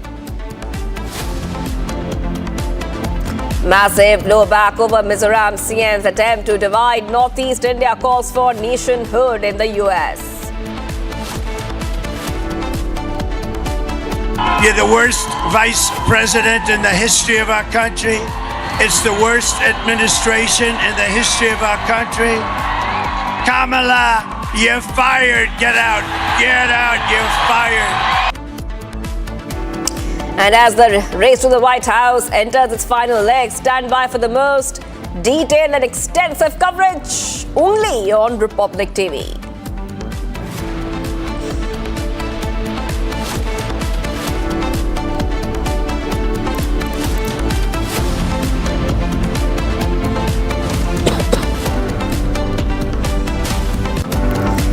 And viewers, we have to go ahead to the top story we're tracking right now after Khalistani extremists attacked temples in Canada. A breaking news coming in after attacks on Hindu temples carried out by Khalistanis at Brampton. Brampton Mayor Patrick Brown has reacted in a post on X saying, "I am disappointed to hear about acts of violence outside of the Hindu Sabha in Brampton." Condemning this attack, Mayor Brown further said, "Religious freedom is a foundational value in Canada. Everyone should feel safe in their place of worship." Assuring action into the matter, the mayor said that those found guilty should be punished to the greatest extent of the law. Okay, so we're getting these updates coming in right now for you on Republic TV viewers, where clearly we are seeing multiple updates, multiple reactions. Already the Canadian opposition leader has condemned the recent attacks on Hindu Sabha temple in Brampton by Khalistani extremists, calling it completely unacceptable. The latest Brampton mayor has also condemned the temple attacks on social media platform X. Big update coming in. Many reactions coming in from all quarters on this story, viewers. And like we told you, that this is a update we have for you as we have been tracking this story very closely. Remember that following these attacks on the Hindu community in Canada, many reactions are coming in from India and from abroad on this latest update. So big update coming in right now, Republic TV viewers. Justin Trudeau has been accused of keeping a very soft stand on Khalistani terror in Canada. The back of those developments, reactions coming in.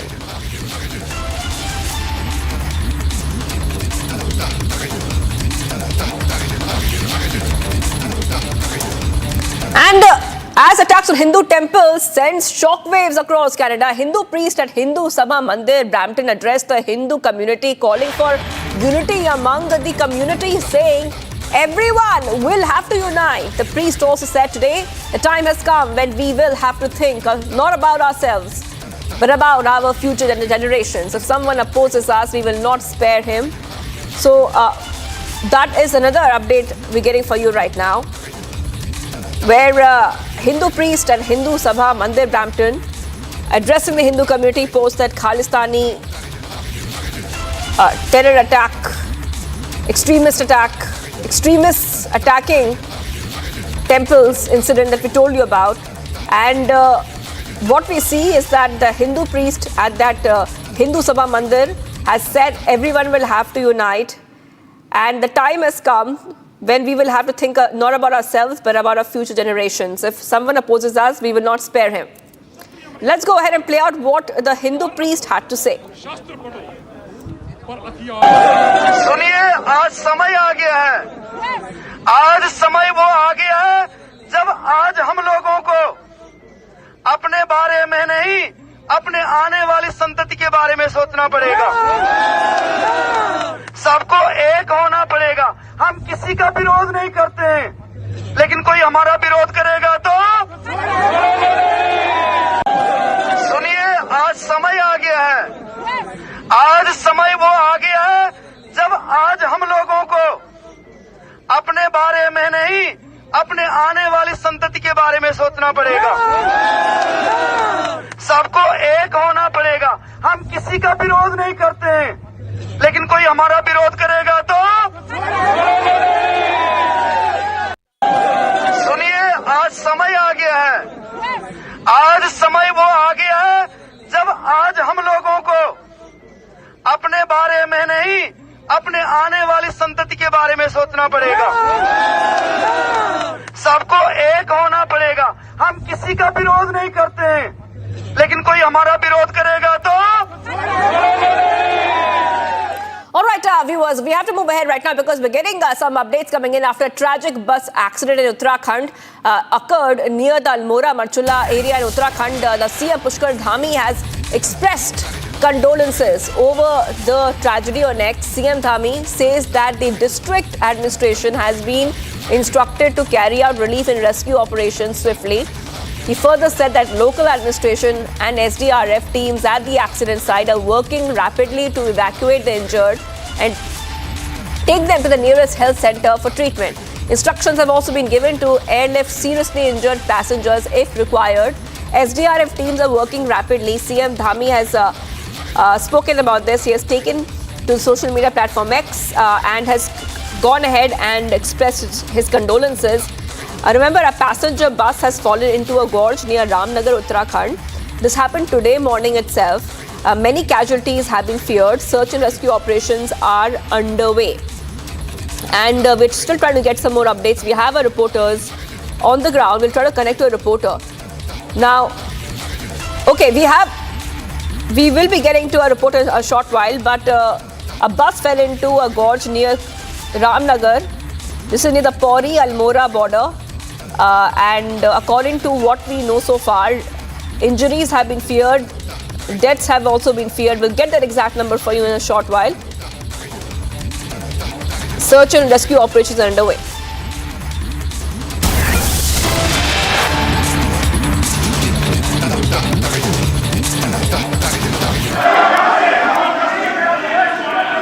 Governor साहब को address करना है. Governor साहब has to address the house. बयान में तुम wise आप तशरीफ रखें साहब तशरीफ रखें. आप तशरीफ रखें साहब. तशरीफ रखें आप. मेहरबानी करके तशरीफ रखें. When speaker is on, that is nobody can speak. You should know the rule. When speaker is on his legs, nobody can speak. और मेरी बात सुन लीजिए. उस ऑनरेबल मेंबर ने जो भी बात कही है या जो भी लिख के भेजा है मेरे तक पहुंचा भी नहीं है. मेरे तक पहुंचेगा. एग्जामिन करेंगे. मैं एग्जामिन करूंगा और I will inform the house what action I have taken. Where are making wise. अभी ऑनरेबल गवर्नर साहब आ रहे हैं. उनका फलबा हम सब ने यहाँ पर सुनना है. मेहरबानी करके बात करने का मुझे भी 2 मिनट मौका दे दीजिए. इस सोलमन ओकेजन पर हमें आपको तो टाइम मिलेगा. 4 दिन 5 दिन यहाँ पर आती हैं.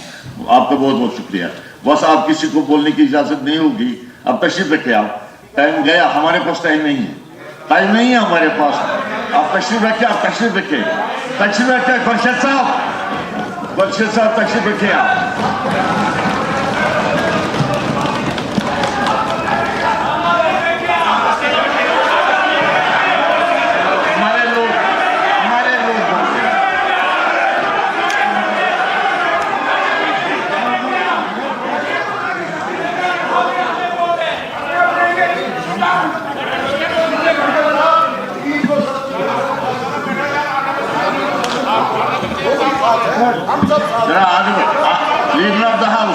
लीडर ऑफ द हाउस कुछ बोलना चाहते हैं. लीडर ऑफ द हाउस को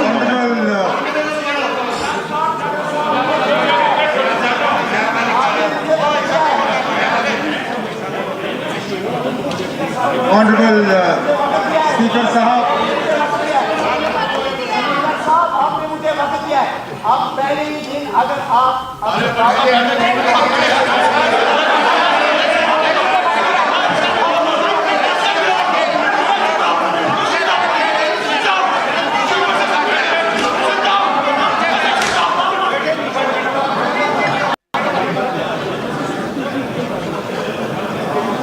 ऑनरेबल स्पीकर साहब, चलिए जनाब, फर्स्ट डे फर्स्ट शो.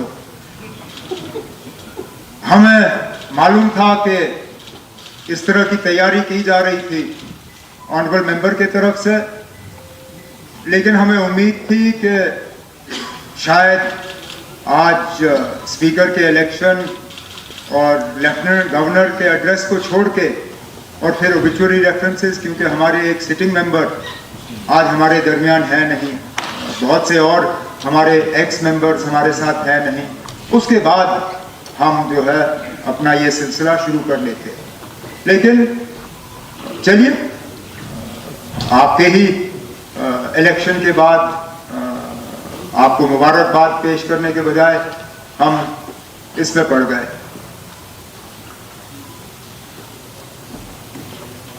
मैं सियासी तकरीर आज करना चाहता ही नहीं था, इसलिए मैंने कोई सियासी बात शुरू में की नहीं। हालांकि मेरे मेंबरों की तरफ से जो कहा गया गलत नहीं कहा गया था। मैं इसलिए पहले नहीं उठा क्योंकि हाउस का ये तरीका रहता है कि पहले बाकी ऑनरेबल मेंबर्स बोलते हैं, फिर लीडर ऑफ द ऑपोजिशन बोलता है और उसके बाद लीडर ऑफ द हाउस बोलता है। मैं उठा इस उम्मीद के साथ कि मेरे बोलने के बाद, क्योंकि मैंने पूरे हाउस की तरफ से बात की, हाउस एडजर्न होगा और हम दोबारा लेफ्टिनेंट गवर्नर साहब का खुतबा सुनने के लिए जमा होंगे। लेकिन चलिए थोड़ा सा रिवर्स हुआ और बीच में अब सियासत आ गई। सियासत करना, इसके अलावा तो शायद कुछ मेंबरों के पास और कोई चारा होगा नहीं। ये असेंबली जम्मू कश्मीर के लोगों के जज्बात को रिफ्लेक्ट करती है। हकीकत यह है कि जम्मू कश्मीर के लोगों ने 5 अगस्त 2019 के फैसले पे अपना मोहर नहीं लगाया है। अगर लगाया होता तो नतीजे अलग होते। हम इस तरफ बैठे हैं, अक्सरियत उन लोगों की है जिन्होंने 5 अगस्त 2019 के फैसलों के खिलाफ अपनी आवाज बुलंद की। अब हाउस इसको किस तरह रिफ्लेक्ट करेगी, इस पर किस तरह बातचीत होगी, इसको किस तरह रिकॉर्ड पे लाया जाएगा, ये एक सिंगल ऑनरेबल मेंबर तय नहीं करेगा। आगे जाके जब प्राइवेट मेंबर बिजनेस का सिलसिला शुरू होगा मेन सेशन में, तब इंडिविजुअल ऑनरेबल मेंबर्स जो लाना चाहें वो लाएं। लेकिन फिलहाल इस सेशन में हाउस की तरफ से क्या बात होगी, क्या रेजोल्यूशन लाया जाएगा, क्या किया जाएगा, वो गवर्नमेंट ट्रेजरी बेंचेस तय करेगी आपकी इजाजत के साथ। तो जो रेजोल्यूशन आज लाया गया है उसकी कोई मतलब अहमियत नहीं है। वो मां सिवाय बदकिस्मती से कैमरास को दिखाने के अलावा उसका और कोई मकसद नहीं है। अगर मकसद होता तो शायद ये लोग हमारे से मशवरा करके तय करते कि हाउस की तरफ से क्या बात आनी चाहिए। अब छोड़िए,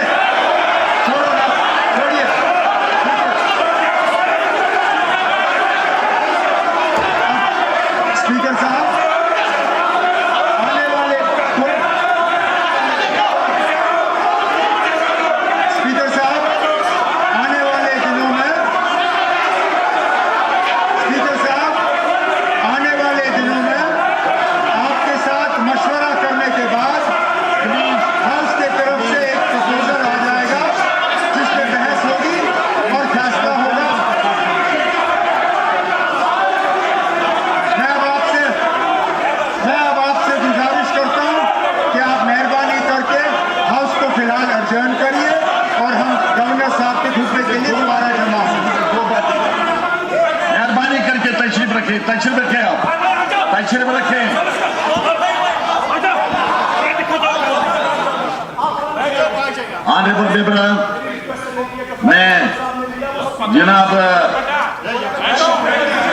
जनाब चीफ मिनिस्टर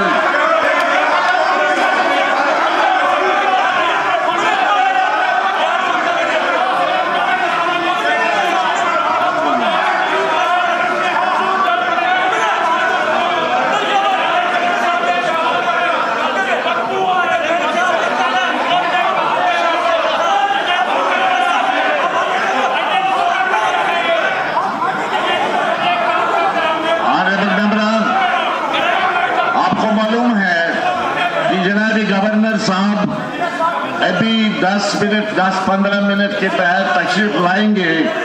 इस हाउस में अपना खुतबा पेश करने वाले हैं हमारे लेफ्टिनेंट गवर्नर साहब।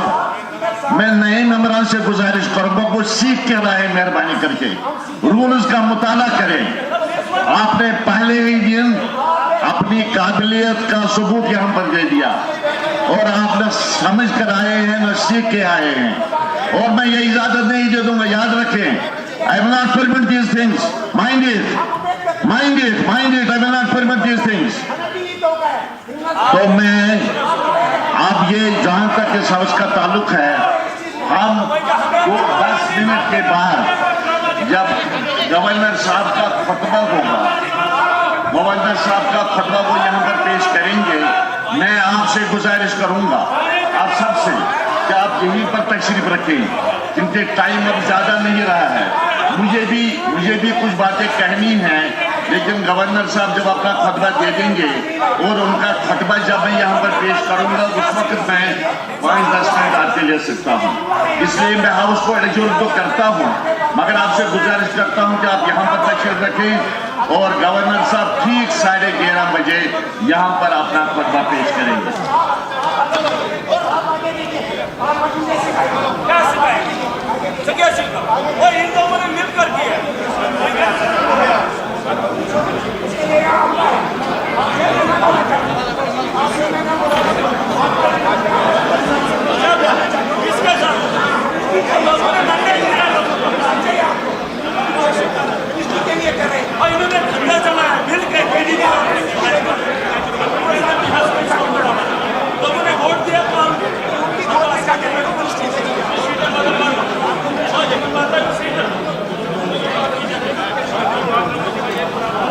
Okay.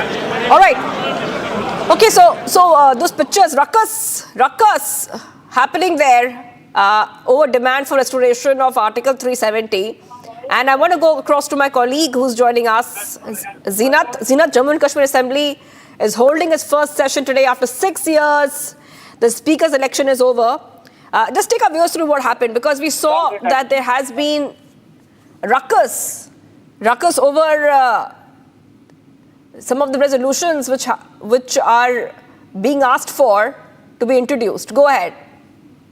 See, the ruckus erupts over the demand for the restoration of Article 370, and the demand has come from the PDP, Wahidur Rahman Para, and then there was a kind of a verbal war between the ruling guard dispensation and the opposition. And Wahid Para has been demanding that the decision that has been was done on 5th of August 2019, that has been rejected by the people of Jammu and Kashmir, and immediately restoration of 370 article and 35A should be done. And he also introduces Article 370, introduces Wahid introduces resolution opposing the decision of Article 370 or the decision that was took on 5th August 2019.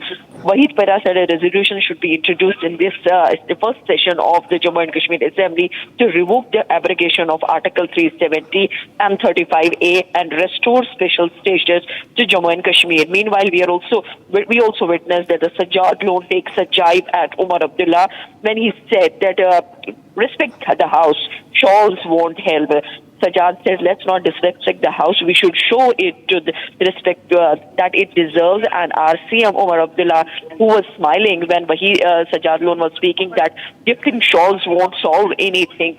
Whatever will help will happen in this house. Meanwhile, we have also been seeing the address from the Umar Abdullah, who is the Chief Minister of Jammu and Kashmir. And then the leader of the opposition, Sunil Sharma, Congress former President Ghulam Ahmad Mir, similarly the CPIM leader Mohammad Yusuf Tarigami and others also presented gave some pointers about that what they expect from the house and how the problem of the people can be solved, because they are the one who have been elected and who have been sent by the people of Jammu and Kashmir to this house. As Umar also said that we want you as a custodian of house. He was addressing to the speaker that we want not only the attention to us because the speaker comes from the national conference, but the attention of the speaker should be also towards the opposition so that house runs in order, it runs smoothly. People have sent them to this house to solve their problems. So meanwhile, we also witnessed that Mohammad Yusuf Tarigami, who is a CPIM leader and is an alliance and has fought elections in alliance with the National Conference, says that the House represents the sovereign voice of the people, and there should be no dispute about it, whether in the ruling dispensation or in the opposition. It is the people who have chosen these leaders, and he wants to tell his colleagues here in the House that debate is not only is the only way to reach the truth, and should not be people here. The members should not forget that the people expect them to find the path that leads to solution. It is not just the responsibility of the CM Abdullah, but also the opposition to solve the issues that the people face in their daily life. So this time now the House has been adjourned, and we expect LG Manoj Sinha will deliver an address in some time from now. Well, Zinat, Mehbooba Mufti has also put up a message, proud of Wahid Para for introducing resolution in Jammu and Kashmir Assembly opposing the revocation of Article 370 and resolved to restore the special state status. Now, Omar Abdullah has also commented, no single member can take a decision on the issue of Article 370. Resolutions cannot be introduced like this. And we're seeing the entire face-off.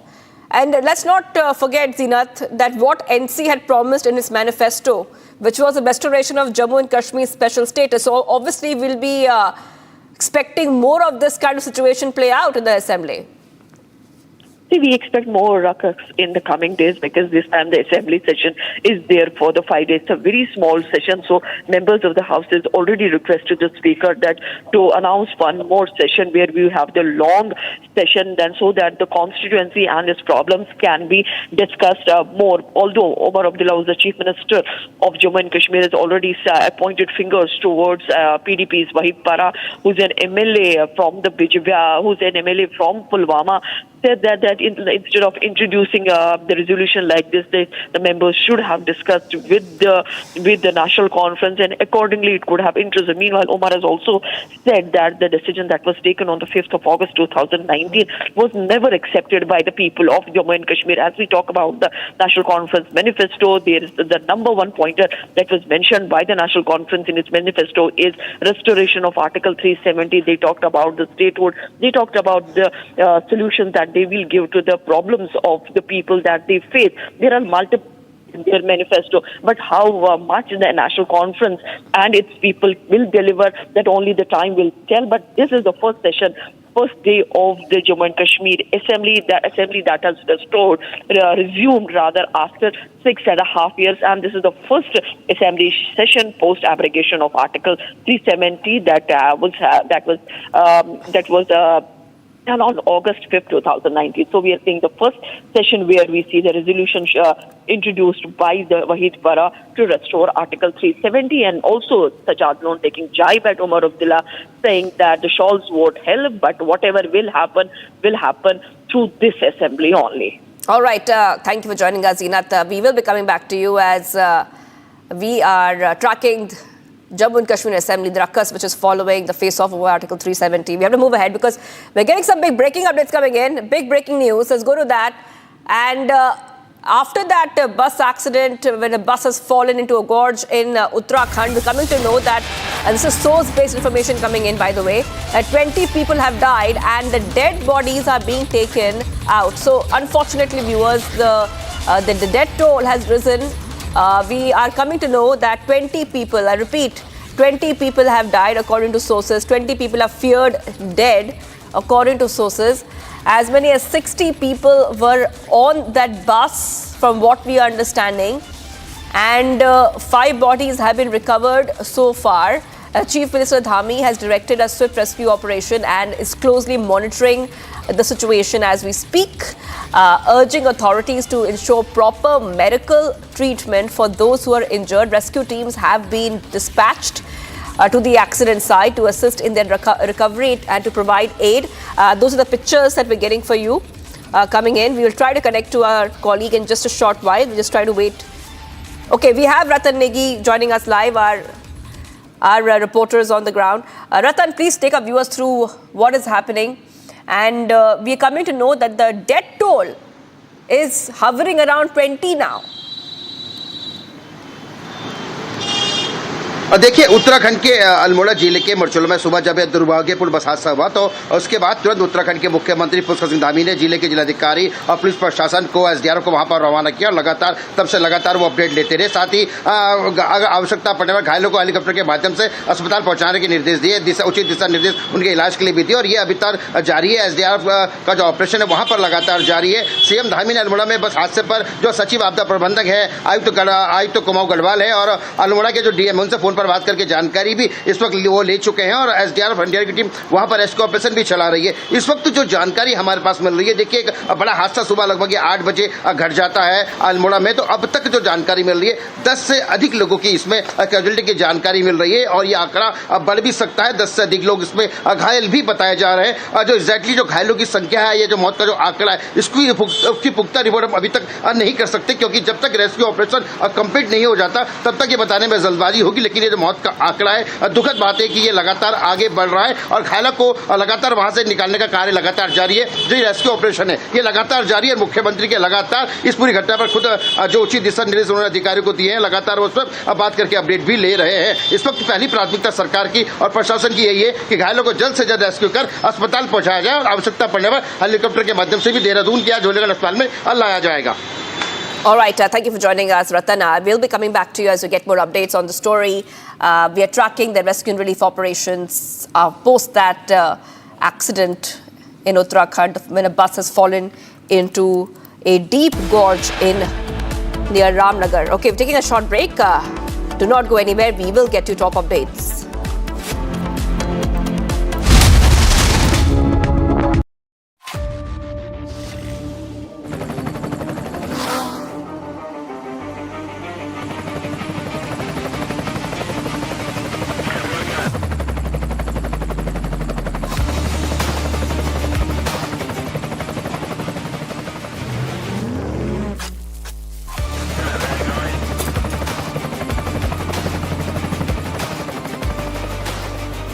Director, the taste of success.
Police वाले हमें लाठी से मारा, वो हमें ऐसे treat कर रहे थे जैसे हम सेकंड क्लास सिटीजन हैं। बहुत गंदे से हिंदुओं के साथ बिहेव किया गया। No end to Khalistani terror in Canada. Temples attacked in Brampton and Surrey.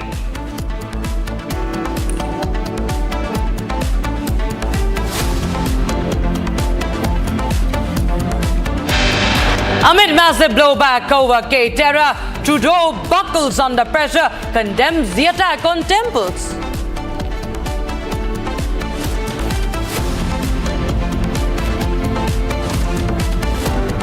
Union Minister Ravneet Bittu condemns Khalistani attacks on temples, says Canada is turning into Pakistan.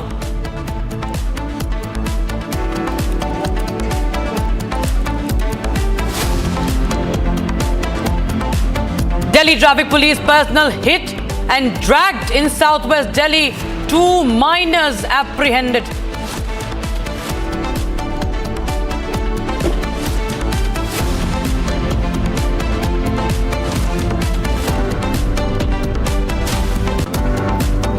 Prime Minister to kickstart the poll campaign in Jharkhand today to address the rallies in Chaibasa and Karwa.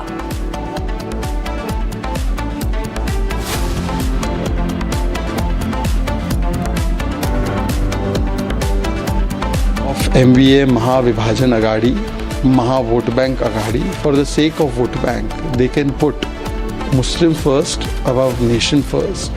They can put religious kind benefits first rather than constitution first. BJP calls out minority appeasement after Samajwadi Party demands common minorities program in MVA manifesto.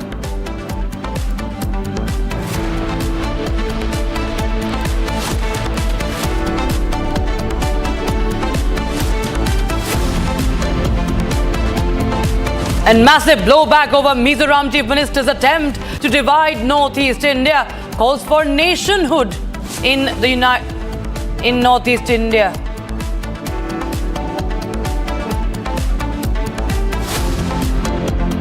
You're the worst vice president in the history of our country. It's the worst administration in the history of our country. Kamala, you're fired. Get out. Get out. You're fired. And as the race to the White House enters its final leg, stand by for the most detailed and extensive coverage on Republic TV.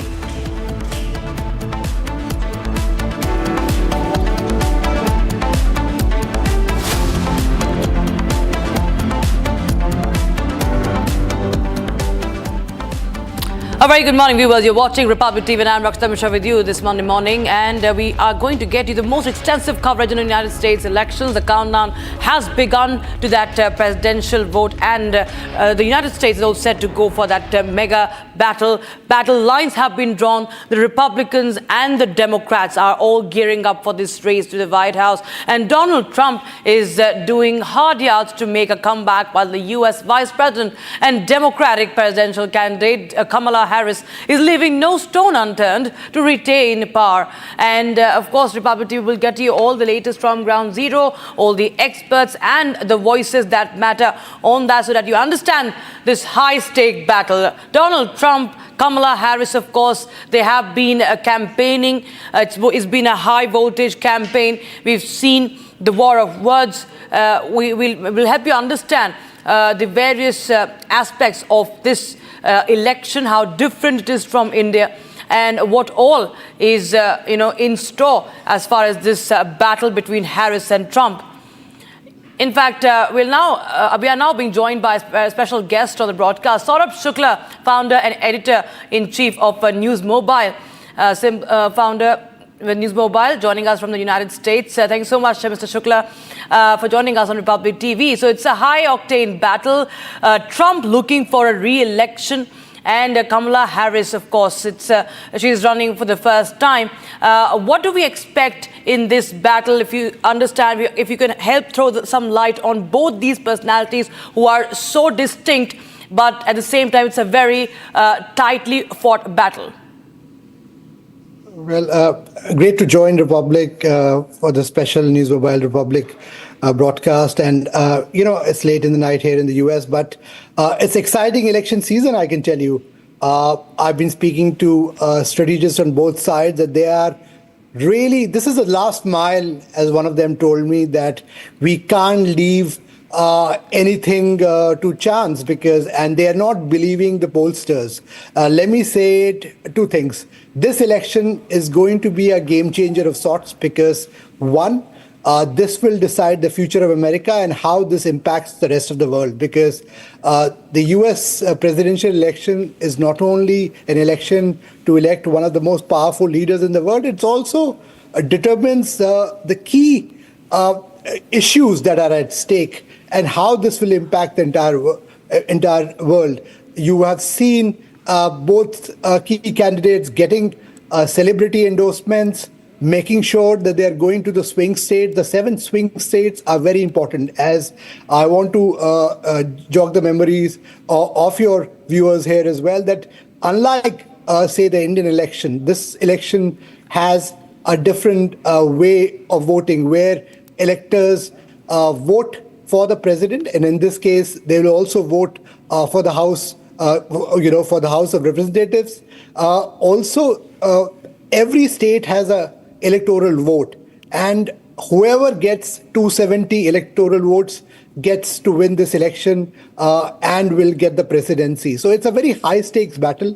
While the polls give Donald Trump an edge, Kamala Harris and the Democratic Party have resorted to, I would say, a complete carpet campaign of sorts. If you may, it's a strategic campaign aimed primarily at the swing states, where they're going door to door. The Democratic key campaigners, including Bill Clinton, former President Obama, Michelle Obama, they have gone, to these key states to make sure that the chances of the U.S. Vice President Kamala Harris can be ramped up. On the side of Donald Trump is, billionaire Elon Musk, who has been, going and addressing rallies. So clearly, this is going to be a dead heat election.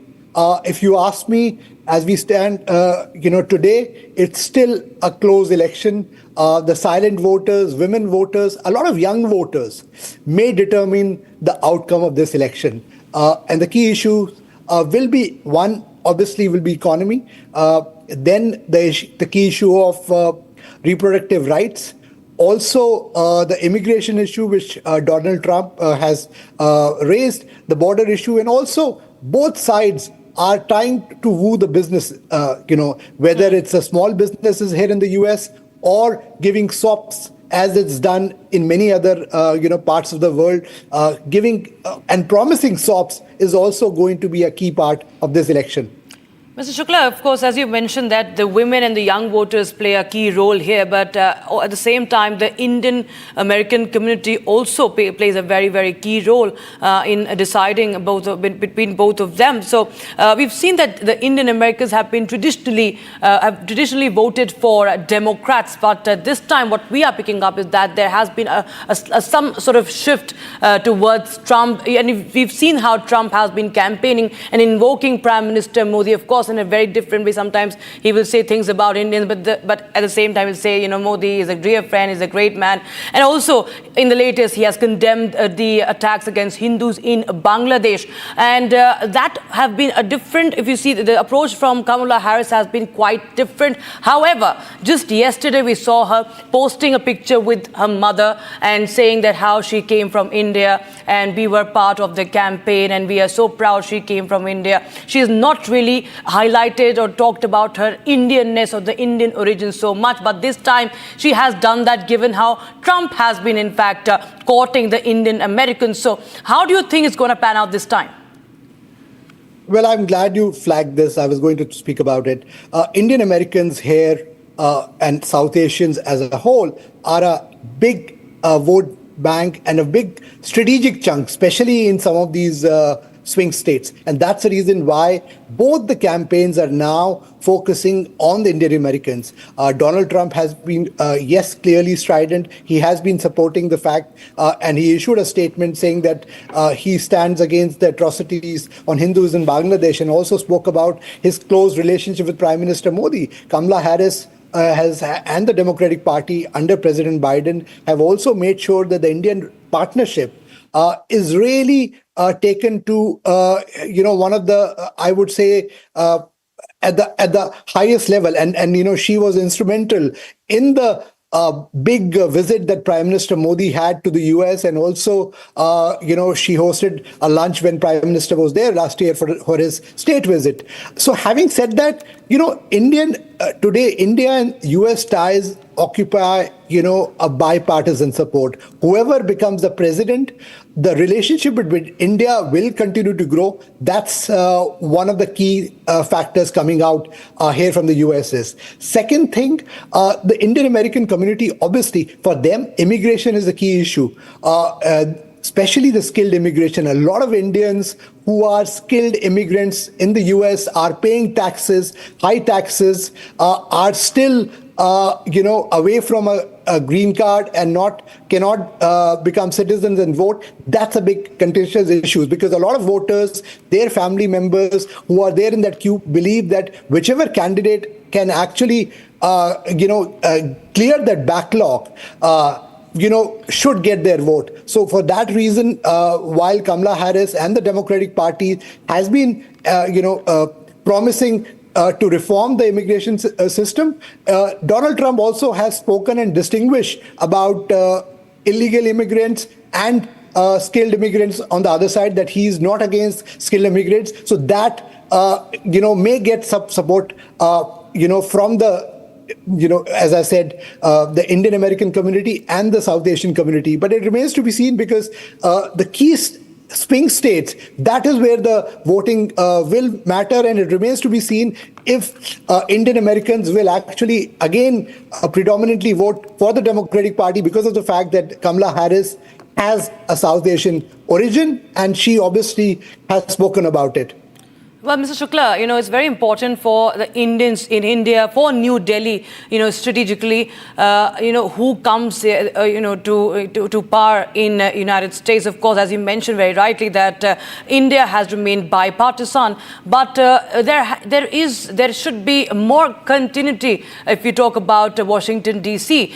We've seen that how Kamala Harris is, in the past, we've seen she's opposed the abrogation of Article 370. She's spoken about, quote-unquote, human rights and violations and so on and so forth. And Donald Trump, on the other hand, if we see, when it comes to trade, when it comes to tariffs, there have been differences on both sides. So who, according to you right now as we speak, will be better for New Delhi, whoever comes to power between the two?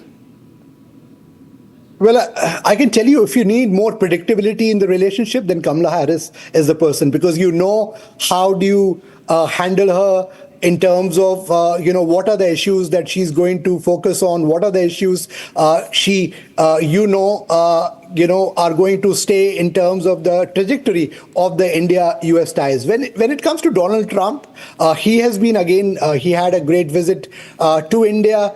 He also, has been a great vocal supporter of the India partnership, but at times he can be unpredictable, especially when it comes to trade. And when he's talking about tariff, it's clear that if he does becomes the US president, some of the companies and some of the goods from India may face tariff. But I would say again that today, India's partnership with the US goes beyond leadership. Leaders will have a role, and the US president, unlike many other heads of states, has a clear power, I would say absolute power in some senses, to take a call, especially on foreign policy. But I would say both the leaders in their own way, the styles to deal with them will be very different. One, obviously, in case of Mr. Trump, he's somebody who likes pomp and fanfare. Kamala Harris is more business-like. So those approaches will be different. But I would say whoever goes to the White House, you will have a president who will be a friend of this partnership, because also for US strategic interests, it's very important that India partnership is kept on the right side. Yes, there are challenges like any friends have. We will continue to disagree with the US on certain issues. US will continue to disagree with India on other issues. But I would say that the outcome of the US presidency will not derail the India partnership. That's an underlying message coming out of this campaign as well. And if you see, both the campaigns have stressed that India continues to be a partner, and they will continue to grow the partnership with India, which is a very good news for India, and also for our foreign policy, as we go along, because this is one of the most important relationships that India has across the globe. Right. Mr. Saurabh Shukla, thank you so much for joining us here on Republic TV. We will continue to, of course, converse with you in the run-up to the presidential elections. Thank you so much for the moment. And viewers, now we'll get you an explainer of sorts that will help you understand what are the key factors at play in this US presidential race. Take a look. The countdown has begun for the US election that will be taking place in just 48 hours from now, it's a tough contest, a neck-and-neck fight between Donald Trump, the former US president, and Kamala Harris, who's currently the vice president under Biden's administration. Let's give you a better understanding of the US elections, the factors, the key issues that are going to be considered while people in the US cast their votes. Let's talk about the policies under Biden's administration and the promises that are being made by Republican presidential nominee, that is Donald Trump. The first being the economy matter, which is the taxes for that matter. Donald Trump, in his back-to-back campaigns, specifically in the 7 swing states, has said that he intends to impose over 10% tariffs on US imports. Kamala Harris, on the other hand, says rather she's advocated for moderate tax increases for the wealthiest individuals. She says that those earning $4 lakh and above per annum will be taxed the highest. In fact, not just that, Donald Trump also says that he intends to impose tariffs over 60% on Chinese imports. So that's been a very strong stand that's been taken by Donald Trump, who says that all the goods imported from China would be taxed 60% and above. Kamala Harris, on the other hand, says that she would be taxing the wealthiest people in the country the highest, and that there's going to be lower housing costs for working families, which will help in curtailing inflation in the US. Let's talk about the other factors which are at play in the US elections. The other is, of course, abortion rights. It's Kamala Harris who's been very vocal about her stand on abortion rights, given the order that was the overruling by the US Supreme Court, the 1973 ruling, in which Roe versus Wade ruling was essentially overturned, and it was Donald Trump who had appointed those judges who delivered that order. So it's Donald Trump who appointed the judges that overruled the 1973 ruling on abortion rights. Kamala Harris, meanwhile, says that there is going to be a federal law that will be brought about to restore nationwide abortion rights. So Kamala Harris has maintained unequivocally that if she's voted to power, abortion rights will be made legal across the country. The other issue is immigration, which has been quite a case of concern, given that there's been rampant immigration from Mexico to the US. Donald Trump says rather he's pledged to execute largest deportation in US history. While he was the president until 2020, he even said that he would ensure that all those who have illegally taken shelter in the US will be deported, which essentially did not happen. Rather, it did happen, but it was not to a great extent. But Donald Trump, having pledged again that if he's voted to power, he will execute the largest deportation in US history. Kamala Harris says rather she's backed Biden's strategy to tighten immigration policy. So all in all, the immigration stand remains the same, both by Donald Trump and Kamala Harris. So that is again one of the many factors which will be considered in this year's election. The other, of course, being the West Asia conflict, the West Asia and the Russia-Ukraine conflict. Donald Trump, who's been very vocal critic of the US financial support for Ukraine, given that even the finances which have been given, rather the armaments which have been supplied, the financial help which is being rendered by the US Congress to Ukraine has seen a lot of blockages by the US in the US Congress, especially by the Republicans. And it's Kamala Harris who said that she would remain committed to backing Ukraine if re-elected. So she said that armaments those weapons would continue to be supplied to Ukraine if she's voted to power, saying that that the strategy under Biden's administration is going to be the same under her administration as well when it comes to the stand on the Russia-Ukraine war. On the Gaza conflict, Donald Trump, who's even dialed Netanyahu and has expressed strong support for conflict in Lebanon and Gaza. So there's been a lot of calls exchanged between Donald Trump and Netanyahu, and he's expressed that support to Israel for its actions, not just in the Gaza conflict, but even in Lebanon, where the Hezbollah bases are being targeted by the Israeli forces. Kamala Harris, on the other hand, has been more critical than Biden on Israel's action in Gaza. She's expressed support for the Palestinians who've been at the receiving end when it comes to Israeli actions along the conflict zone, which is the Gaza region, the Khan Yunis area for that matter. The next being climate change. Donald Trump, who aims to eliminate subsidies for renewable energy and electric vehicles. In fact, that being said, note that US is the second largest emitter of greenhouse gases. And Donald Trump says that if he's voted to power, he would be eliminating subsidies for renewable energy and electric vehicles. Kamala Harris, on the other hand, has not essentially presented a detailed strategy or a plan to address climate change, which is one of the major concerns when we talk about the global economy and the damage that the greenhouse gases emission is being done. On that note, let's also play out those excerpts from the campaign rallies of Donald Trump and Kamala Harris in the 7 swing states. Let's listen in. Use our power to advance the cause of freedom, opportunity, and justice. Yes, let us turn the page and write the next chapter of our history, a chapter grounded in a divine plan big enough to encompass all of our dreams, a divine plan strong enough to heal division, a divine plan bold enough to embrace possibility, God's plan. On Tuesday, you have to stand up and tell Kamala or Harris. You know, when I say Harris, nobody knows who the hell I'm talking about. I said Harris was out tonight. Who's Harris, sir? Nobody knows who she is.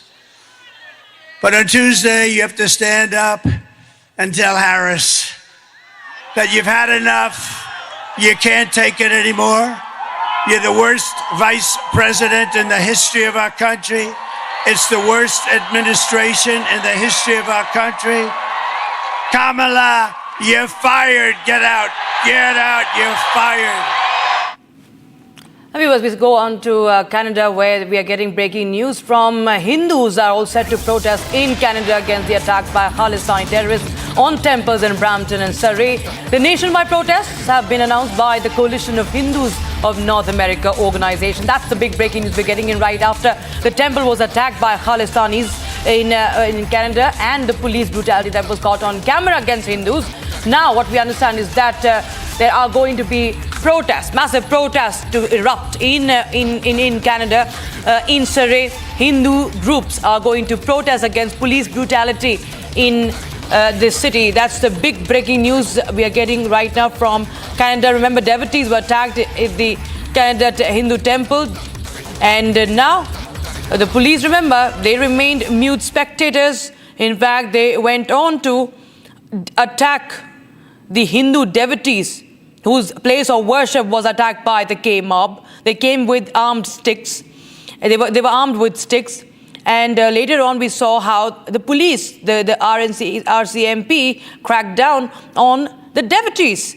And you can see the anger that is now seething, and it is now brimming amongst the Hindu community. Now they are going to raise their voice and protest against the injustices on Canadian soil.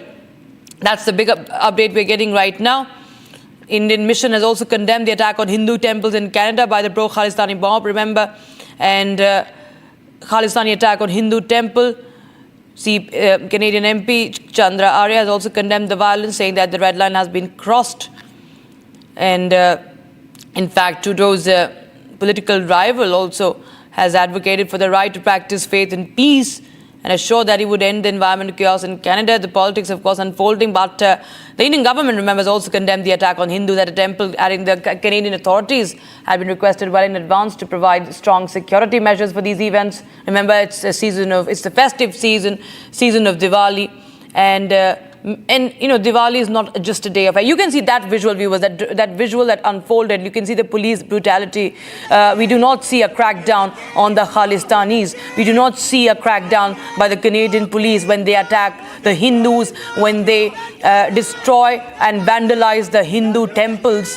What we are just witnessing right now, it's for Justin Trudeau, who makes baseless allegations standing on a podium against India to see this.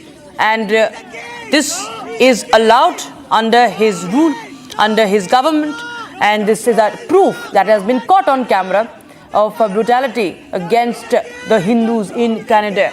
In Canada, on Canadian soil, this is a video that has come in from Canada's Surrey, and this is a damning evidence of police brutality. Viewers, there are multiple videos that are doing their rounds now, and people from all corners are condemning this act. You can see the injury marks on the individuals. These are devotees, they're Hindu devotees who have been attacked on Canadian soil. And this after the pro-Khalistani groups had in fact attacked the temple while festivities were going on. And the Indian government has also said that there was a request already that there should be a beefing up of security during the festivities in places of worship. And we can see that women, kids, all beaten up in broad daylight. All right, we cut across to Prime Minister Modi's rally. मैं छठी मैया की उपासना करने वाले सभी व्रतियों को भी अपनी शुभकामनाएं देता हूं। साथियों,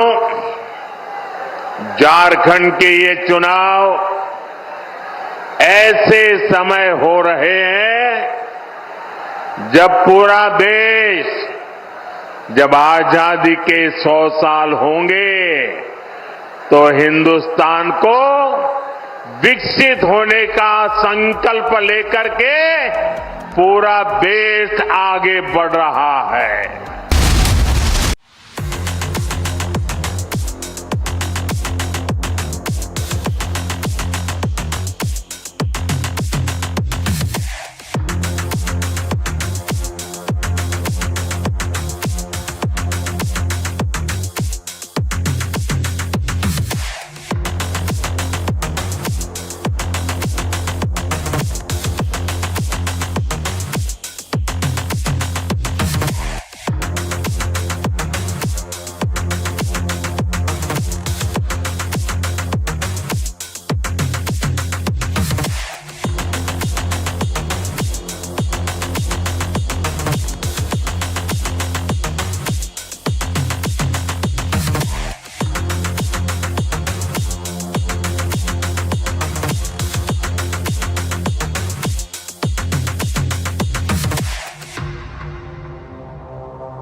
जो वोटर वे बन रहा है उससे भी झारखंड कनेक्टेड है।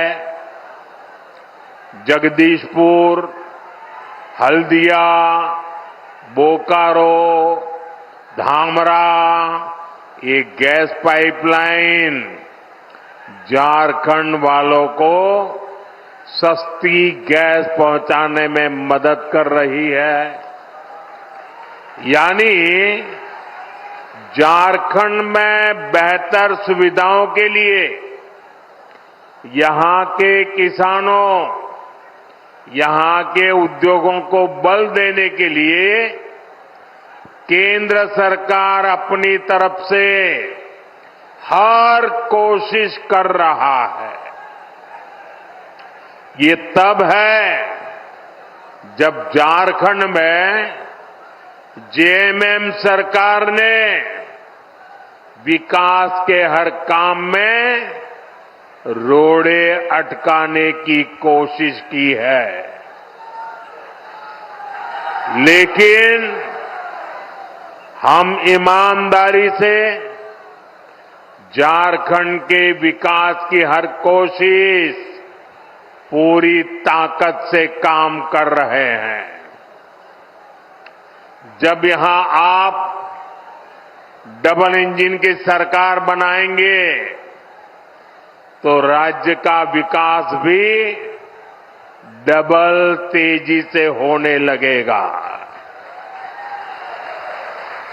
साथियों, भाजपा झारखंड की सुविधा, सुरक्षा, स्थिरता और समृद्धि की गारंटी के साथ चुनावी मैदान में उतरी है।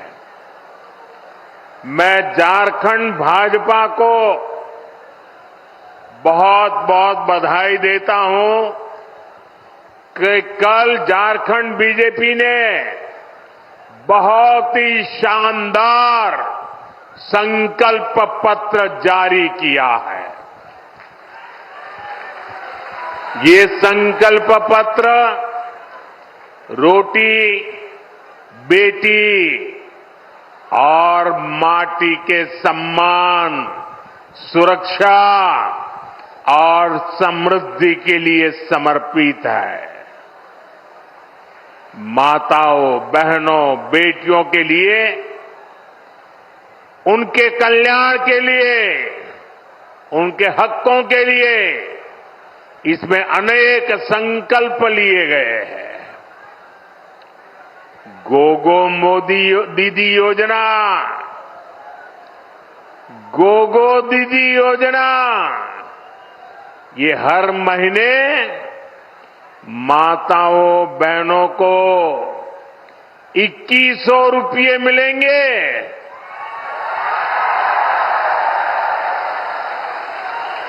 मेरी गरीब परिवार की माताओं बहनों को पहले हमने उज्ज्वला योजना के तहत मुफ्त गैस कनेक्शन दिए।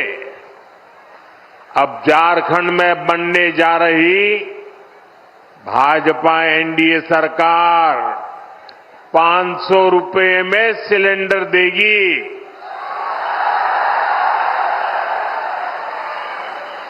अगले साल दीपावली और रक्षाबंधन पर झारखंड की बहनों को 2 मुफ्त सिलेंडर भी मिलने वाले हैं।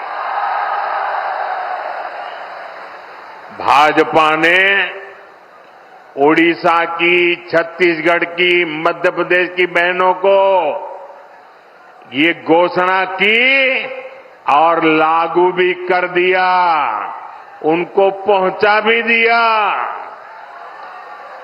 इसलिए एक तरफ भाजपा का गारंटी पूरा करने का ट्रैक रिकॉर्ड, वहीं दूसरी तरफ जेएमएम, कांग्रेस, आरजेडी के झूठे वायदे। इन्होंने 5 साल तक माताओं बहनों के लिए कुछ नहीं किया। अब जब भाजपा की योजनाएं सामने आई है, तब उन्होंने आनन फानन में महिलाओं की आंख में धूल झोंकने के लिए नकल करके नई नई घोषणाएं की है। अरे जो लोग शायद नकल तो कर सकते हैं, लेकिन भाजपा के पास जो नेक है, नियत है, वो नेक नियत कहां से लाओगे? और इनकी योजनाएं कभी अब करेंगे, तब करेंगे, दिसंबर टिकना फैला। अरे तुम रहने ही वाले नहीं हो भाई, ये चुनाव में विदाई पक्की है।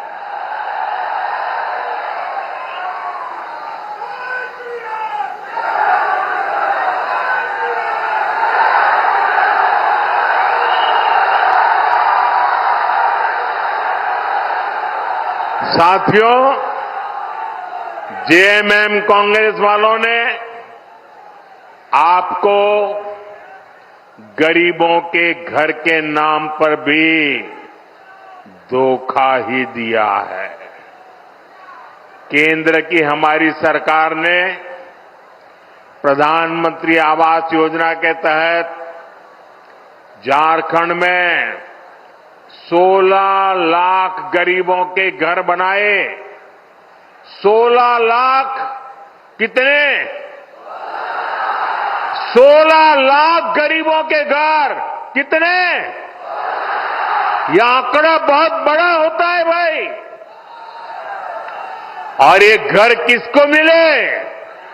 एससी, एसटी, ओबीसी, जिनके पास पक्का घर नहीं था, ऐसे मेरे एससी, एसटी, ओबीसी परिवारों को मैंने काम किया है। करीब 1,15,000 घर तो यहां ये हमारे गढ़वा जिले के गरीब परिवारों को मिले हैं।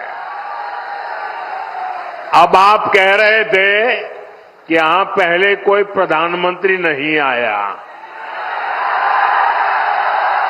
ये मोदी पहला प्रधानमंत्री है जो यहां आया। जो बड़े बड़े अच्छे काम होते हैं ना, वो मेरे नसीब में ही लिखे हुए हैं। अरे गढ़वाल के लोगों का प्यार पाना, आशीर्वाद पाने के लिए भी तो नसीब चाहिए। ये नसीब मोदी को मिला है, इसलिए आपके आशीर्वाद पाने के लिए आपके पास आ गया।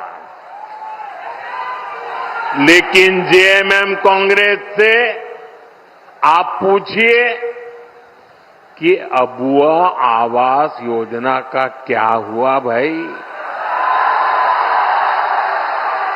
क्यों इस योजना का नाम लेकर आपके साथ विश्वासघात किया गया? साथियों, लोकसभा चुनाव के दौरान मैंने देश भर में 3 करोड़ नए घर बनाने की गारंटी दी थी।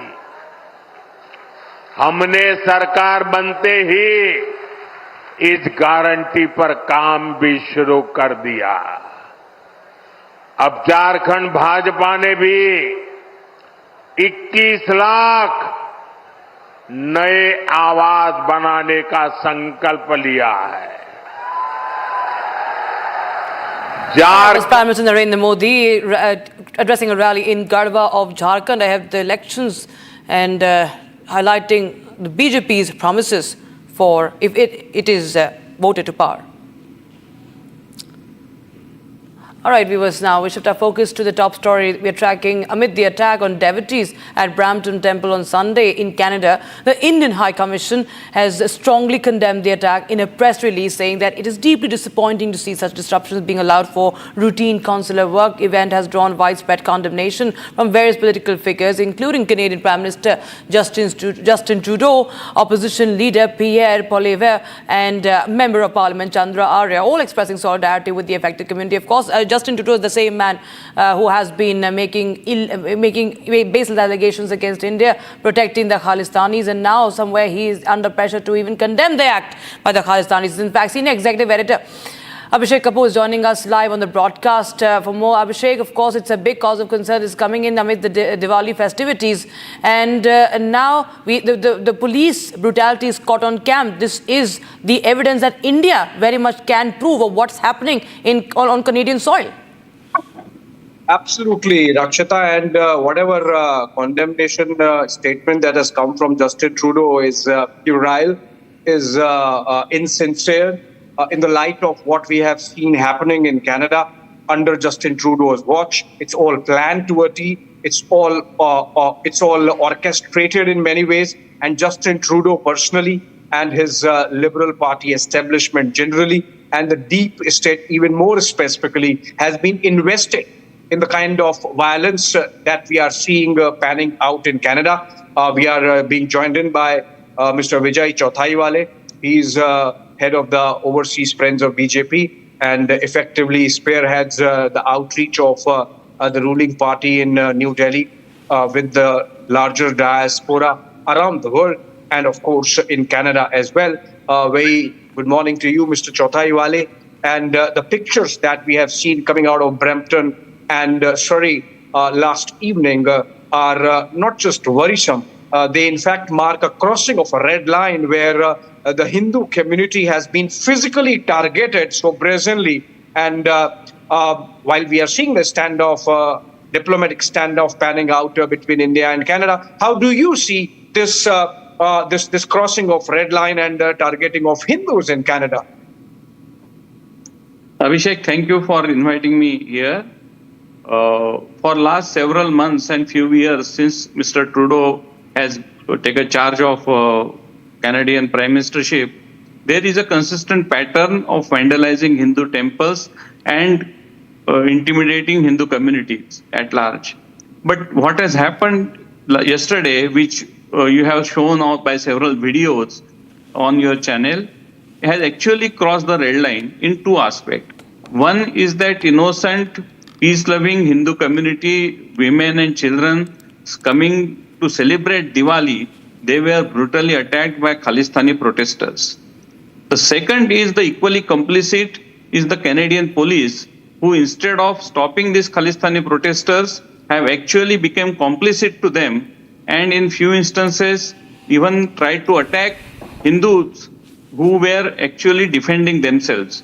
There is also a report that they have entered Hindu temple premises and beaten the Hindus who have come to celebrate. So this act of violence can actually be compared with the George Floyd attack by police in Minnesota, and I would directly blame Canadian police and Canadian government for such a blatant violation of Indian human rights of Hindus in Canada. You are absolutely right. In fact, this is no more a case of some rogue elements, the Khalistani elements really taking law in their hands. It's been happening for a while, and you rightly mentioned this is the first time a temple has been targeted. But this physical violence, and more importantly, the manner in which the police conducted itself, Mr. Chauthaiwale, what do you think can India do about this now? See, Indian government will do definitely whatever it needs to do at a diplomatic level. As a political party, we strongly condemn it, and to raise the voice against any atrocities against Hindu is our duty, and we will follow it judiciously. Right. I strongly demand that condemn. You see, as head of the Overseas Friends of the BJP, you engage with diaspora not just in Canada but in the United States, in Europe, in London, in Australia, everywhere. Why you think it's happening in such a pronounced manner in Canada but not in other places? Why is it specific to Canada, Mr. Chauthaiwale? I think the Canadian government has stretched the limits or definition of freedom of expression. And under the freedom of expression, they are allowing it to condemn the violence. And that is not something which is one should acceptable in the democratic setup. And therefore, as much as Khalistani protesters have to blame for this violence, Canadian police and therefore Canadian government are also equally responsible for this. Right. Vijay bhai, also, you would have connections with people on the ground, and you would be, after the red line that has been crossed yesterday, I'm sure you would have received a lot of calls. You would have spoken to some people. What's the sense on the ground? Is the Hindu community in fear, in panic? What's happening on the ground and what needs to be done? There is a sense of disappointment, despair, and also sense of insecurities that are Hindus safe in Canada, or they will have to face such mob violence on the streets of Canada. That is the key question, and Canadian government has to assure the Hindu community that this is not going to happen again, and therefore whatever preventive actions and the law, the actions as per their law, they have to do it and preempt such attack rather than doing some small band-aid and by giving statements condemning this violence. Condemning this violence is not sufficient. Yeah. Just stay with us. You are making an absolute valid point, Mr. Chothaiwale, about just condemnation is not going to suffice, and that stage has been crossed. I believe that Rakshita has some breaking. Let's do that, and I'm coming back to you. Just stay with us for a while. Right, Abhishek. In fact, there is anger amongst the Hindus now after this attack, and now the Hindus are all set to protest in Canada against the attacks by Khalistani terrorists on temples in Brampton and Surrey, and there are going to be nationwide protests. Protests across Canada have been announced by the Coalition of Hindus of North America organization.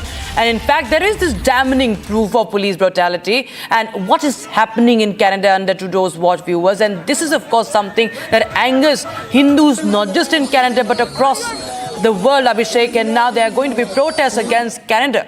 Protests in Canada, across Canada, and clearly Justin Trudeau, the pressure on him is mounting and his reputation takes a big hit.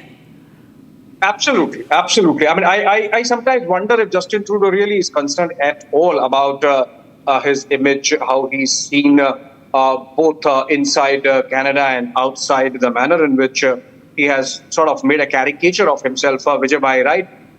In the manner in which he has conducted and come out as very insincere, flippant, and not really concerned about a very important, long-term, durable, enduring, strategic partnership. Vijay bhai, you heard the protests that are going to take place in Canada now by the Hindu community. You think this is an expression of absolute frustration at the manner in which the Trudeau government has really ignored the Hindu community and just pawned its policy and its position to just a bunch of Khalistanis? And more importantly, Vijay bhai, you think that some pressure can be brought in, because even the Hindu community is not a small community in terms of numbers in Canada, I believe. I will not like to comment on how the Hindus in Canada should react in their own country. Whatever is permissible in the law, they should do it. But the lack of sensitivity by the Canadian government to the concerns of Hindus is now come to a full light, and there is something Canadian government should think about rather than blaming India or some other country for their internal lack of ability to control the things that have happened yesterday. Right, but as someone who engages with diaspora, my second last question to you, Vijay bhai, before we let you go. As someone who engages with the diaspora, you think that maybe the Hindu community did not organize itself well to exert pressure or become a pressure group and an interested group, so that the manner in which Liberal Party sees the Khalistanis as the Khalistani element as a vote bank, why not the Hindu community? See, there is a basic difference between the Khalistani protesters and Hindu community. Hindus there are law-abiding, they are peaceful, they are busy with their own livelihood, and they are not interested in this morning, evening, night protest every day. So it is therefore but natural that they would depend on the law enforcement agencies for their own protection and their own rights to gather in the temple and celebrate Diwali. Unfortunately, Canadian police didn't stand up to these expectations, and yesterday's violence is the result of utter failure of Canadian police to prevent this. Okay, so my last question to you before I let you go, Mr. Chothaiwale. We are seeing pictures on screen now of the police brutality and the manner in which police is giving a free pass to the Khalistanis and in fact targeting the victim side and attacking, in some cases tackling the Hindus who were trying to defend themselves and defend their temple from attack.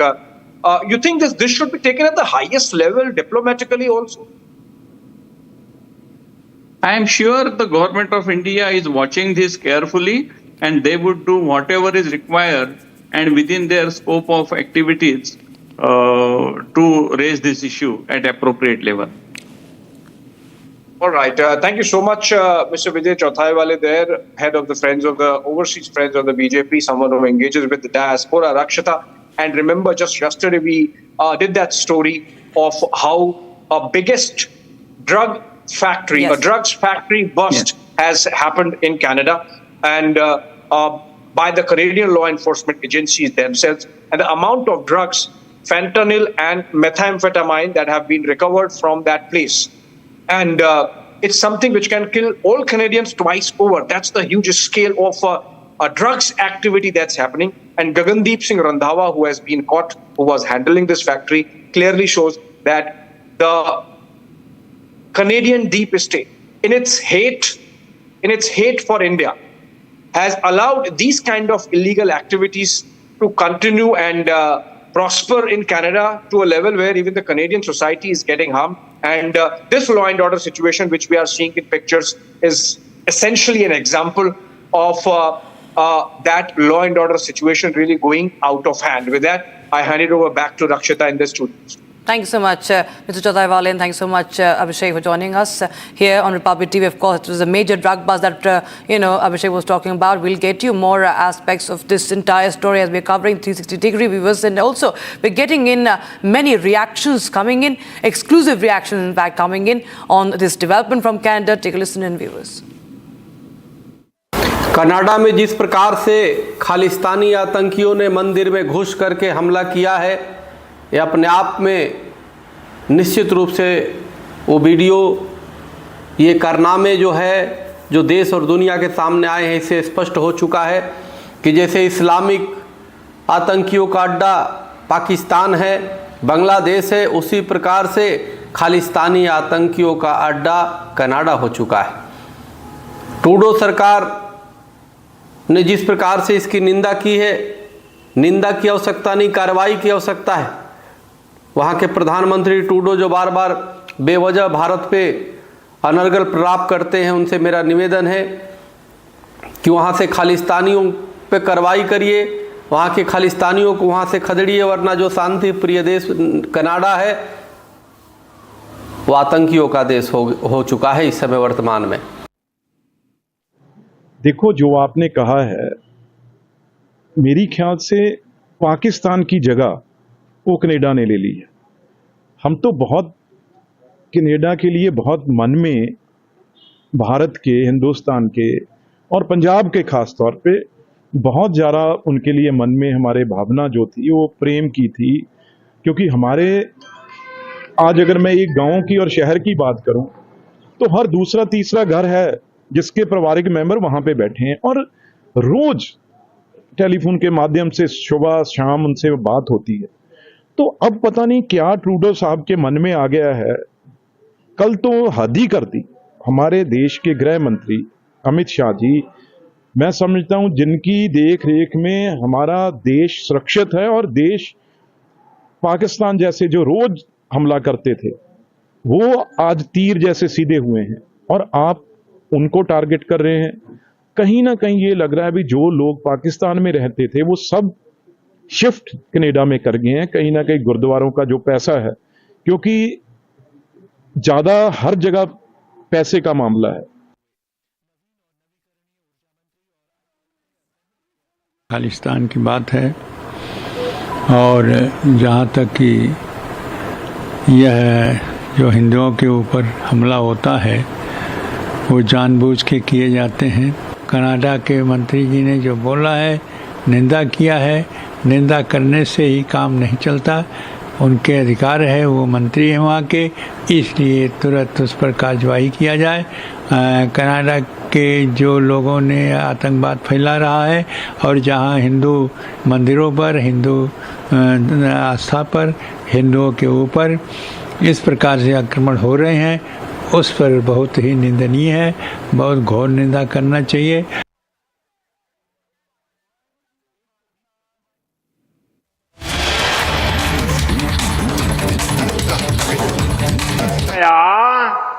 तो उसके साथ कैसा बर्ताव करते हैं ये भी हमने देखा है।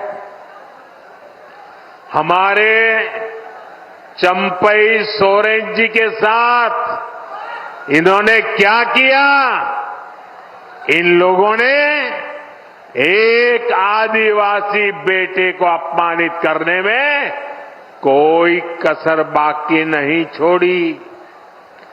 जिनके लिए अपने परिवार से बड़ा कुछ नहीं है, वो झारखंड के आप सभी लोगों की परवाह कैसे करेंगे भला? इसलिए झारखंड के हर नौजवान से कहूंगा, ऐसे स्वार्थी दलों को अच्छे से सबक सिखाना है। भाइयों बहनों, जब मैं कहता हूं कि मेरा अपना परिवार हो या न हो, लेकिन आप सब मेरा परिवार है, मेरी बात में आपको सच लगता है कि नहीं लगता है? क्या मैं आपके लिए जीता हूं कि नहीं जीता हूं? क्या मैं आपके लिए दिन रात काम करता हूं कि नहीं करता हूं? मैं दिन रात आपके लिए सोचता हूं कि नहीं सोचता हूं? इस देश के किसी नागरिक को इस बात में शक नहीं है, मेरे लिए सब कुछ 140 करोड़ मेरे देशवासी है। उनके लिए सब कुछ उनका अपना परिवार है। साथियों, आप भी जानते हैं, भ्रष्टाचार दीमक की तरह देश को खोखला करता है। भ्रष्टाचार सबसे अधिक गरीब को, दलित को, पिछड़े को, आदिवासी को सबसे ज्यादा दुखी करता है, बर्बाद करता है, तबाह कर देता है। झारखंड ने तो बीते 5 सालों में देखा है कि कैसे जेएमएम, कांग्रेस, आरजेडी सरकार ने भ्रष्टाचार की सारी सीमाएं तोड़ दी है। मुख्यमंत्री हो, मंत्री हो, विधायक हो, सांसद हो, ऐसा कोई बचा नहीं जिन पर भ्रष्टाचार के संगीन आरोप नहीं है। जेएमएम के मंत्री के लोगों के पास से क्या निकलता है? नोटों के पहाड़। क्या निकलता है? क्या निकलता है? कांग्रेस के सांसद के घरों से नोटों के पहाड़। क्या निकलता है? मैंने तो आंखों से कभी नोटों के इतने पहाड़ नहीं देखे जी। मैंने टीवी पर देखा कि लूट के नोटों के पहाड़ इतने बड़े होते हैं जी। अरे इंसान तो छोड़िए, मशीनें गिनते गिनते थक गई थी। और ये पैसा किसका था भाई? ये पैसा किसका था? ये पैसा झारखंड के लोगों का था कि नहीं था? ये पैसा झारखंड के नौजवान का था कि नहीं था? ये पैसा झारखंड की बेटियों का था कि नहीं था? ये पैसा झारखंड के गरीबों का था कि नहीं था? ये पैसा झारखंड के आदिवासियों का था कि नहीं था? ये पैसा झारखंड के मेरे किसान भाइयों का था कि नहीं था? लूट लिया। कहीं रोड बननी थी, कहीं बस अड्डा बनना था, कहीं ये पुलिया बननी थी, कहीं स्कूल अस्पताल बनना था, कहीं बिजली की लाइन पहुंचनी थी, सब कुछ लूट लिया।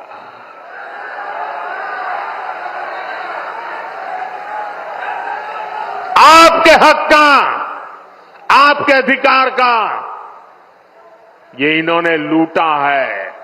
ये आपका जेब काटने वाले लोग हैं। साथियों, मुझे इस क्षेत्र के भ्रष्ट जनप्रतिनिधियों की भी रिपोर्ट मिली है।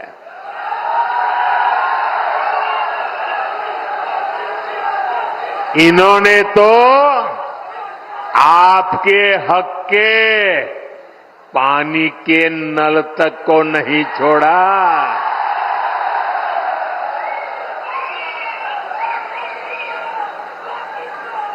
हमने हर घर जल पहुंचाने की इतनी बड़ी योजना बनाई।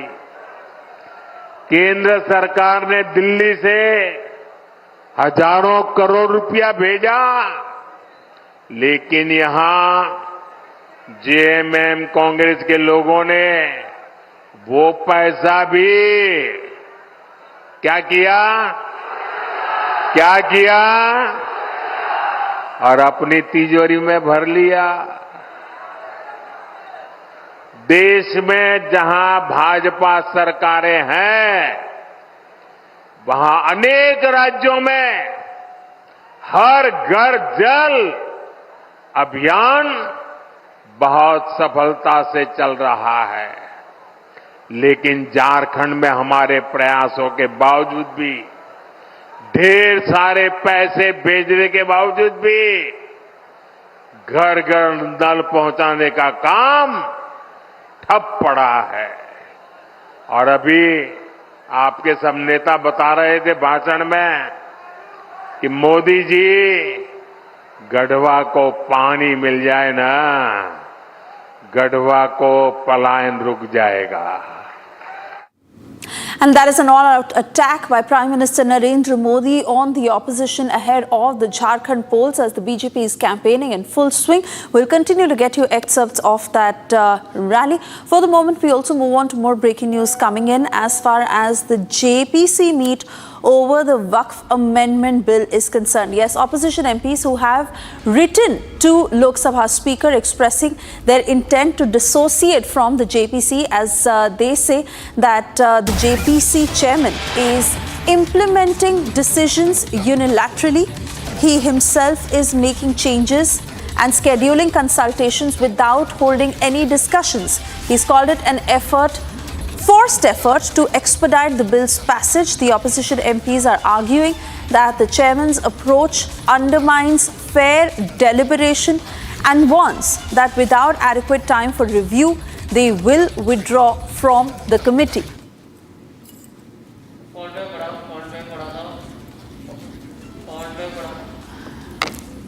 A lot has been happening as far as the Waqf emergency is concerned. This even as the JPC is in the process of discussing all the amendments in order to arrive at a decision to implement the amended bill. We've seen how the Waqf board has reacted in the meantime.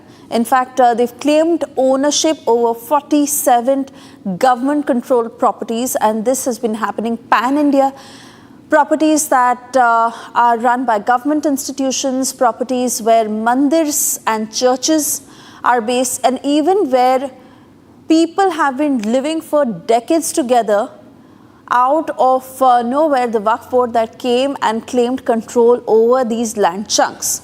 While this is happening as far as the Waqf board is concerned, on the other hand, the Joint Parliamentary Committee that is to discuss on the amendments that are a part of the Waqf board amendment bill, and even as it is an entire process before they arrive at any conclusion. This is the latest breaking news that has just come in as we are learning that the opposition MPs are wanting to opt out of the Joint Parliamentary Committee, as they say that the chairman is trying to implement decisions unilaterally. Let me cut across to Harsha, who's been tracking the story very closely. Harsha, do take us through the details of what their concerns are, what they are stating as a part of what they say is happening, and is there any reaction so far as the centre is concerned? So right now, Suisha, we know that today and tomorrow again there's a JPC meeting going on. Already it's underway. The first meeting where the Assam, Meghalaya and Tripura stakeholders are giving their presentation and stating their point regarding what is happening in their particular states. But right now, what's the major concern is that now all the opposition leaders who are the members of the JPC committee, they have written a letter to Lok Sabha Speaker Om Birla. They have sought a time from Om Birla and they have clearly stated now the way the entire situation is being mitigated by the chairman of the JPC, it is unilaterally. He's not consulting with the members of the JPC or the opposition leaders who are the committee members. They have also stated that this is the vehement approach of the chairman Jagdambika Pal. They also stated that there are several witnesses who have appeared in front of the JPC committee, what they have said about constitution and the older Waqf bill, all has to be studied and go through in detail. But the time is not being given by the JPC chairman. They even went on by saying that if this attitude and the forceful way to implement the amendments will go on in the JPC committee meeting, then they will have to dissociate from the JPC committee meeting. Now, this is a major concern because, Suesha, we know that the committee consists of 31 people. There are several opposition members who are part of this committee like A. Raja, Abdullah, Sanjay Singh, Gaurav Gogoi, Asuddin Owaisi. All these have together written a letter to the Speaker Om Birla because they are clearly stating that whatever the issues are, the government mentioned.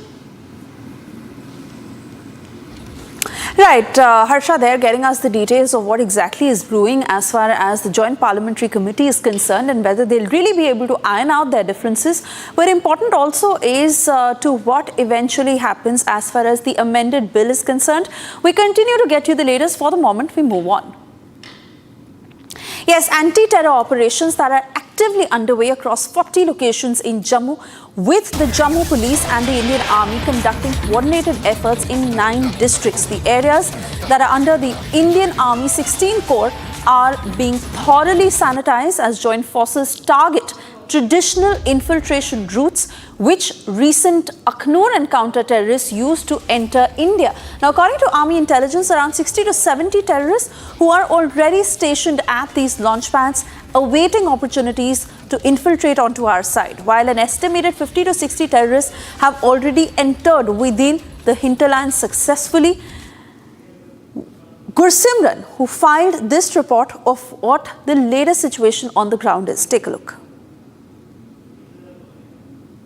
Security forces have launched a massive search operation in the Jammu region. More than 40 places anti-terror operations are underway as intensified terror activities are being witnessed in the Jammu. Right now, we are in the Akhnur area, which is a border area, and here you will see the Special Operations Group, the Jammu and Kashmir Police. They have launched a massive search operations in the area, in the 40 areas of the total, in the districts of Udhampur, Kathua, in the Samba, Jammu, and also in the upper reaches of Udhampur, Riyasi, and Doda, Kishtwar, Ramban. Searches have been launched on a large scale. The commandos and the specially trained Jammu and Kashmir police Jawans, they have been swung into the operations as you see the visuals of them moving into the dense area. These are the traditional infiltration routes because these areas that you see in the Battal and the Chokichora area, these have been the traditional infiltration routes, and we saw a couple of days ago how terrorists they attempted to attack the Indian Army convoy, though that attempt was foiled and 3 terrorists were neutralized by the Jammu police along with the 9 para of the Indian Army.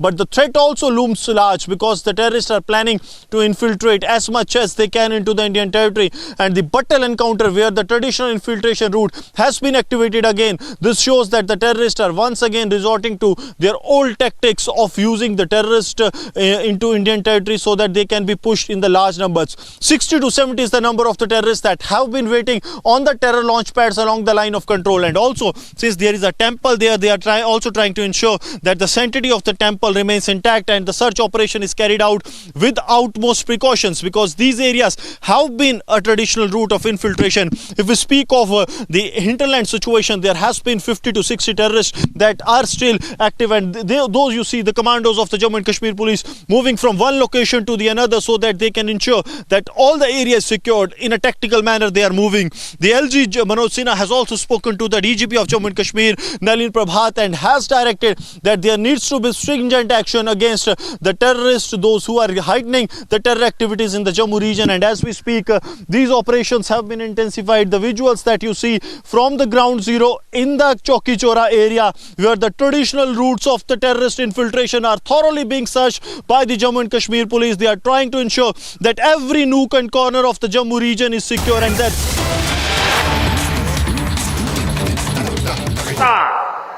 हमने इस परियोजना को गति देने का फैसला किया। इसके लिए हजारों करोड़ रुपए स्वीकृत किए। 2019 में इसकी आधारशिला रखी गई, लेकिन यहां रोड़े अटकाने वाली जेएमएम सरकार बन गई।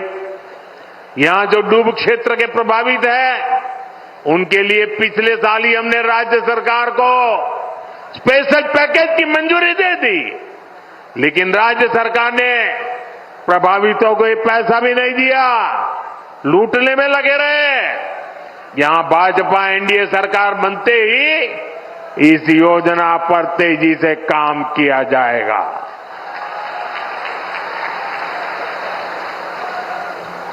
साथियों, यहां अगर भाजपा सरकार रहती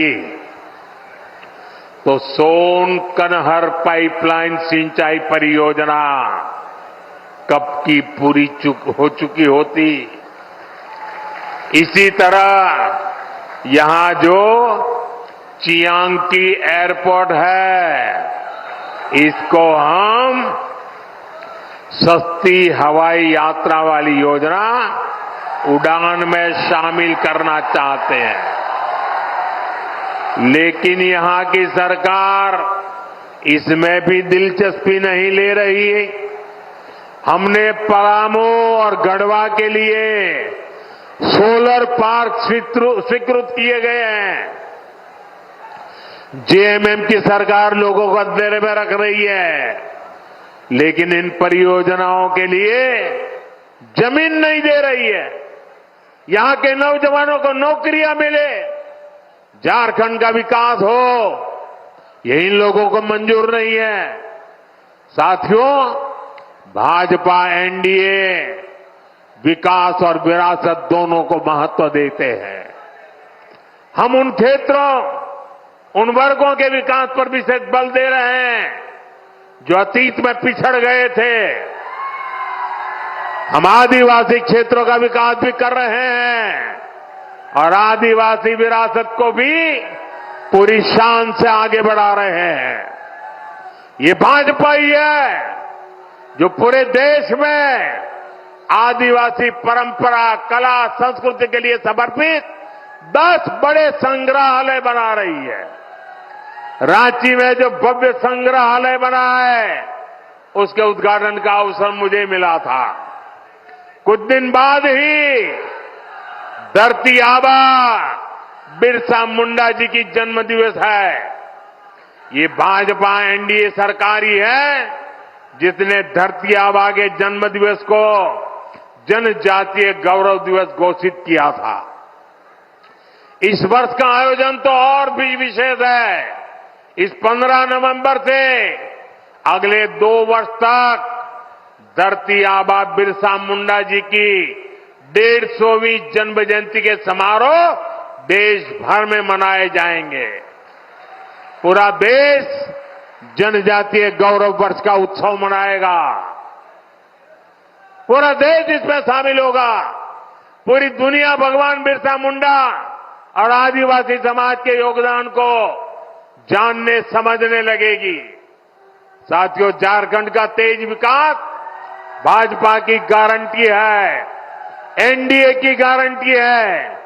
इसलिए मैं गढ़वा से पूरे झारखंड के भाई बहनों से आग्रह करूंगा, भाजपा के आजसू के, जेडीयू और एलजेपी के उम्मीदवार जहां जहां है उनको भारी मतों से विजयी बनाए।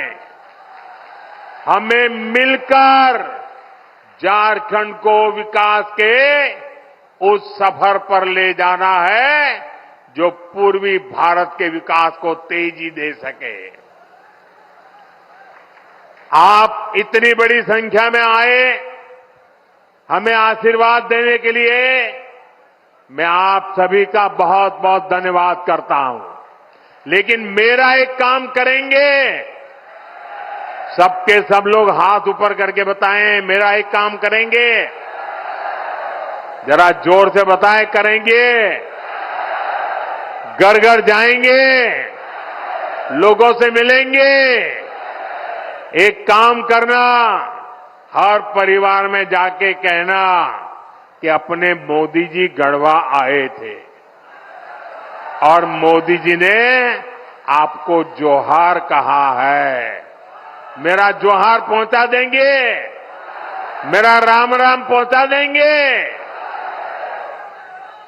एक नौजवान बहुत बढ़िया चित्र बना करके लाए हैं।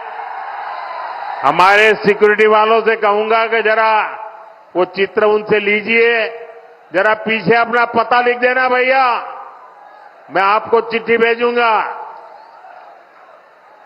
इसके पीछे अपना एड्रेस लिख देना, जरा ले लीजिए फोटोग्राफर, वो चित्र उनसे ले लीजिए।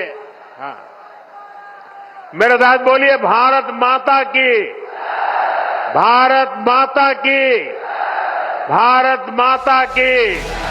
बहुत बहुत धन्यवाद।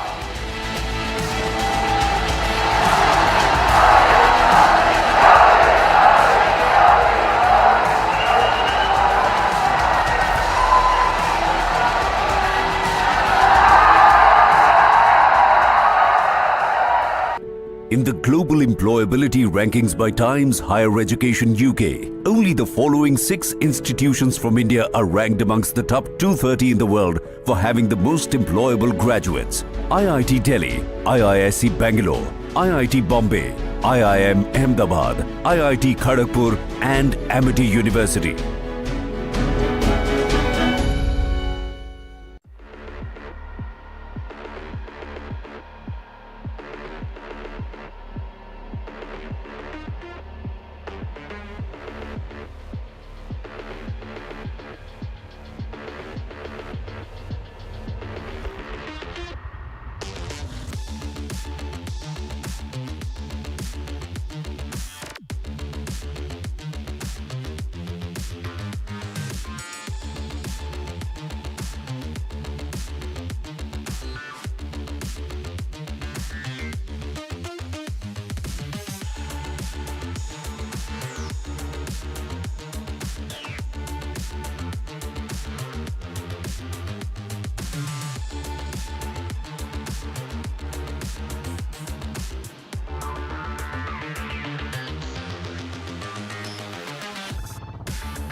For quick headlines, RG ka rape murder trial set to begin in Selda court today. Charges to be framed against Sanjoy Roy. Ruckus in J&K Assembly after PDP leader tables impromptu resolution on Article 370. 20 fear dead after bus falls into gorge in Uttarakhand's Almora. Amid Waqf showdown in Vijaypura, BJP stages statewide stir, demands resignation of Minister Zamir Ahmed.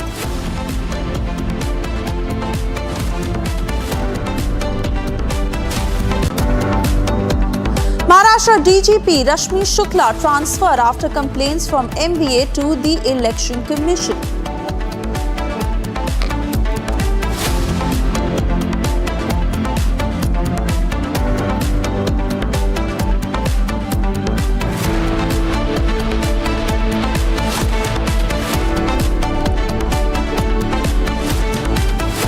Yes, those are the details we get for you now, as the Election Commission of India has ordered the transfer, rather the immediate transfer of Maharashtra DGP Ms. Rashmi Shukla following complaints from the Congress and other parties in Maharashtra, directing the Chief Secretary to assign her charge to the next senior most IPS officer in the cadre. Additionally, the Chief Secretary has been instructed to submit a panel of 3 IPS officers for the DGP position by the 5th of November 2024 by 1 p.m.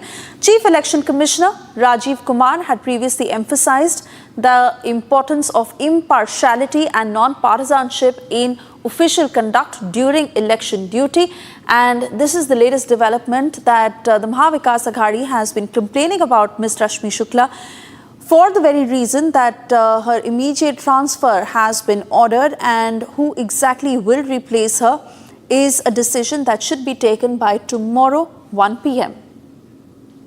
Let me cut across to Sandeep to take us through the details of why the Maharashtra Congress had been complaining against her.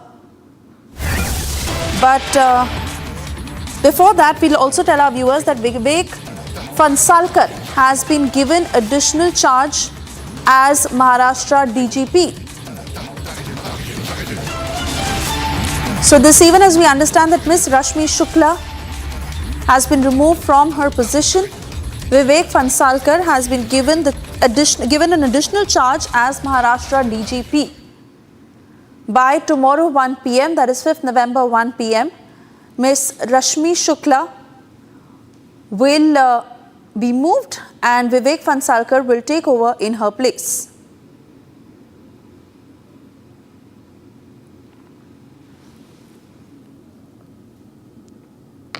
We'll continue to get you more details on this story, but for the moment we'll also move into a short commercial break. A quick check of what's lined up on the other side. As in Maharashtra, it is the Samajwadi Party that is playing minority. We have been getting you details of the tussle and the seat share demand that SP has been making in the Maha Vikas Aghadi, as they have now decided that they will go full throttle playing minority.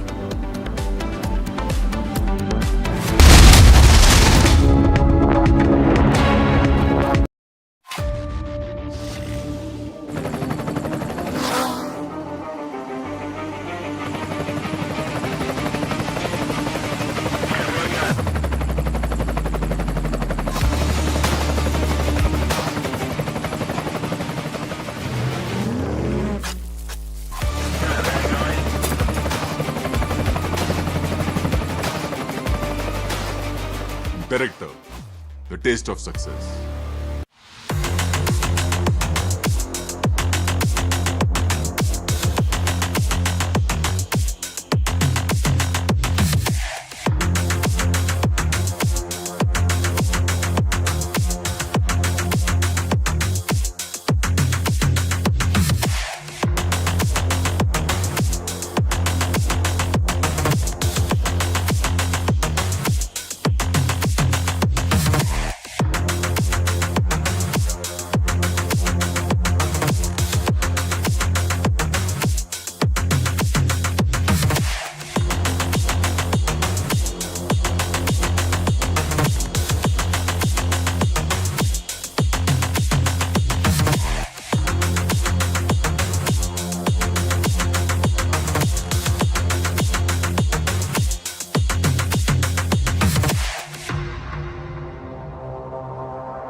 Continue visiting with Republic Time now to take a quick check of the other top stories making news from across the country. These are stories in brief in Bharat in 2 minutes.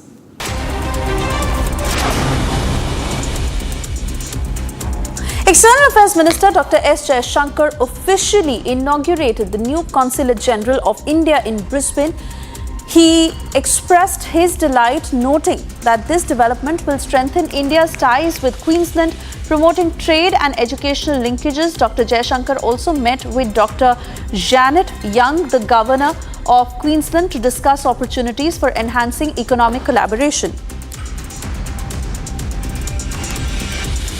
A shocking hit-and-run incident in New Delhi involved 2 traffic police personnel who were dragged 20 meters by a car while they were on duty. 2 minors responsible have been apprehended and the vehicle has been recovered and seized. The assistant sub-inspector and head constable were conducting routine traffic checks at the Beer Sarai traffic light near Vedan Deshika Marg when the driver attempted to flee after running a red light, dragging both officers before speeding away. Uttar Pradesh Chief Minister Yogi Adityanath convened a cabinet meeting in Lucknow today with over 24 proposals on the agenda. Discussions will include proposals related to excise, industrial development, public works, higher education and other. Notable proposals include the Naushera policy, land use policy 2024 and the Uttar Pradesh Global Capability Center Policy 2024. In a previous meeting, the cabinet decided to exempt stamp duty for the establishment of private universities to encourage investment in higher education.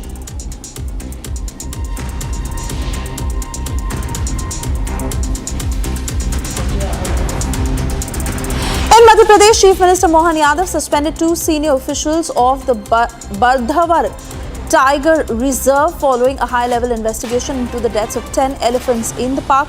The report did not indicate pesticide involvement or any external factor.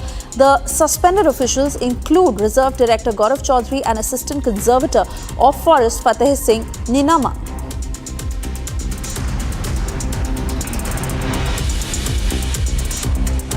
ये जो हमारे हाथी की घटना होती है आमतौर छत्तीसगढ़ से आते हैं।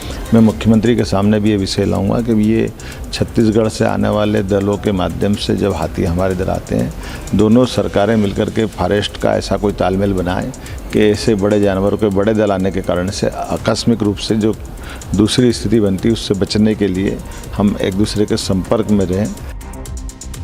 A bus fell into a deep gorge near Almora, Marchula in Uttarakhand. The bus was travelling from Kinath to Ramnagar. Chief Minister Dhami has instructed the administration to conduct a rapid rescue operation and is personally overseeing the situation.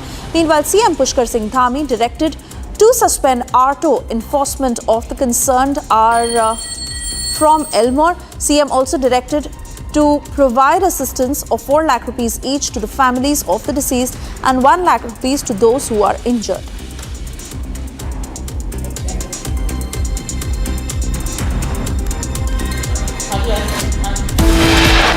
Time now for a short commercial break. On the other side, we get you details as the race to the White House has entered into its final leg. Stand by for the most detailed and extensive coverage on Republic TV.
Asia's largest news headquarters, setting the agenda for Bharat.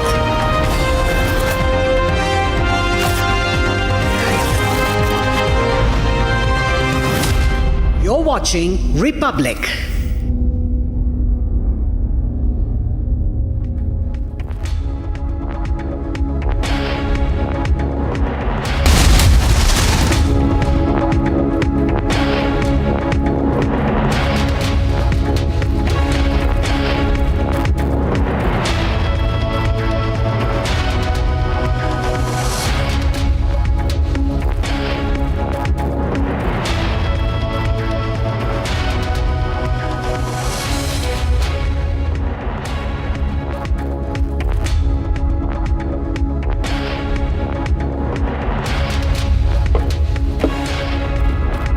Very good afternoon. It's 1 p.m. I'm Samiksha Srivastava. We continue with our special coverage in the run-up to the US elections. We'll get you the latest on the neck-and-neck contest between Kamala Harris and Donald Trump. That and much more. First, the headlines.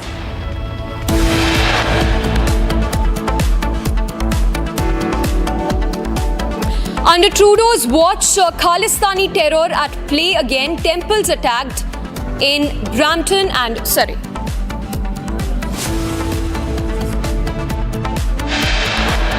Police वालों ने हमें लाठी से मारा, वो हमें ऐसे treat कर रहे थे जैसे हम सेकंड क्लास सिटीजन हैं। बहुत गंदे से हिंदुओं के साथ बिहेव किया गया।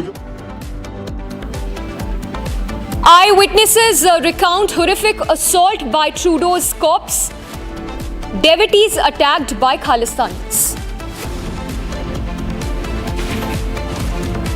देखो, जो आपने कहा है, मेरी ख्याल से पाकिस्तान की जगह वो कनाडा ने ले ली है।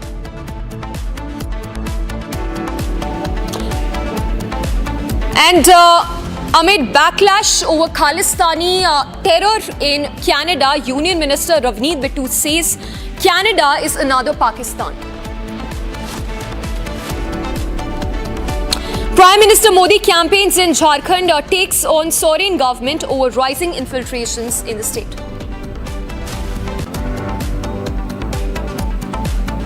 Massive blowback over Mizoram Chief Minister's attempt to divide Northeast India, calls for nationhood in a speech in the US.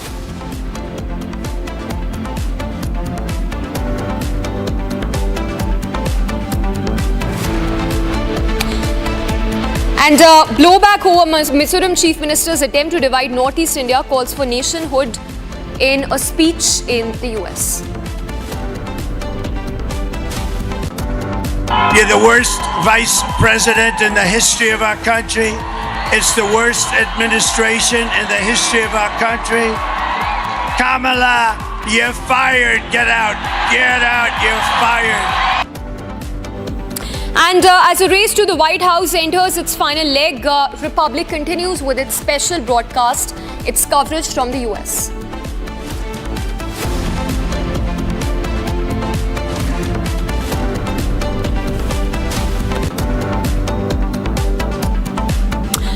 And we start this edition with some unfortunate news that's coming in from Uttarakhand. In fact, this is from Almora, where a bus fell into a gorge.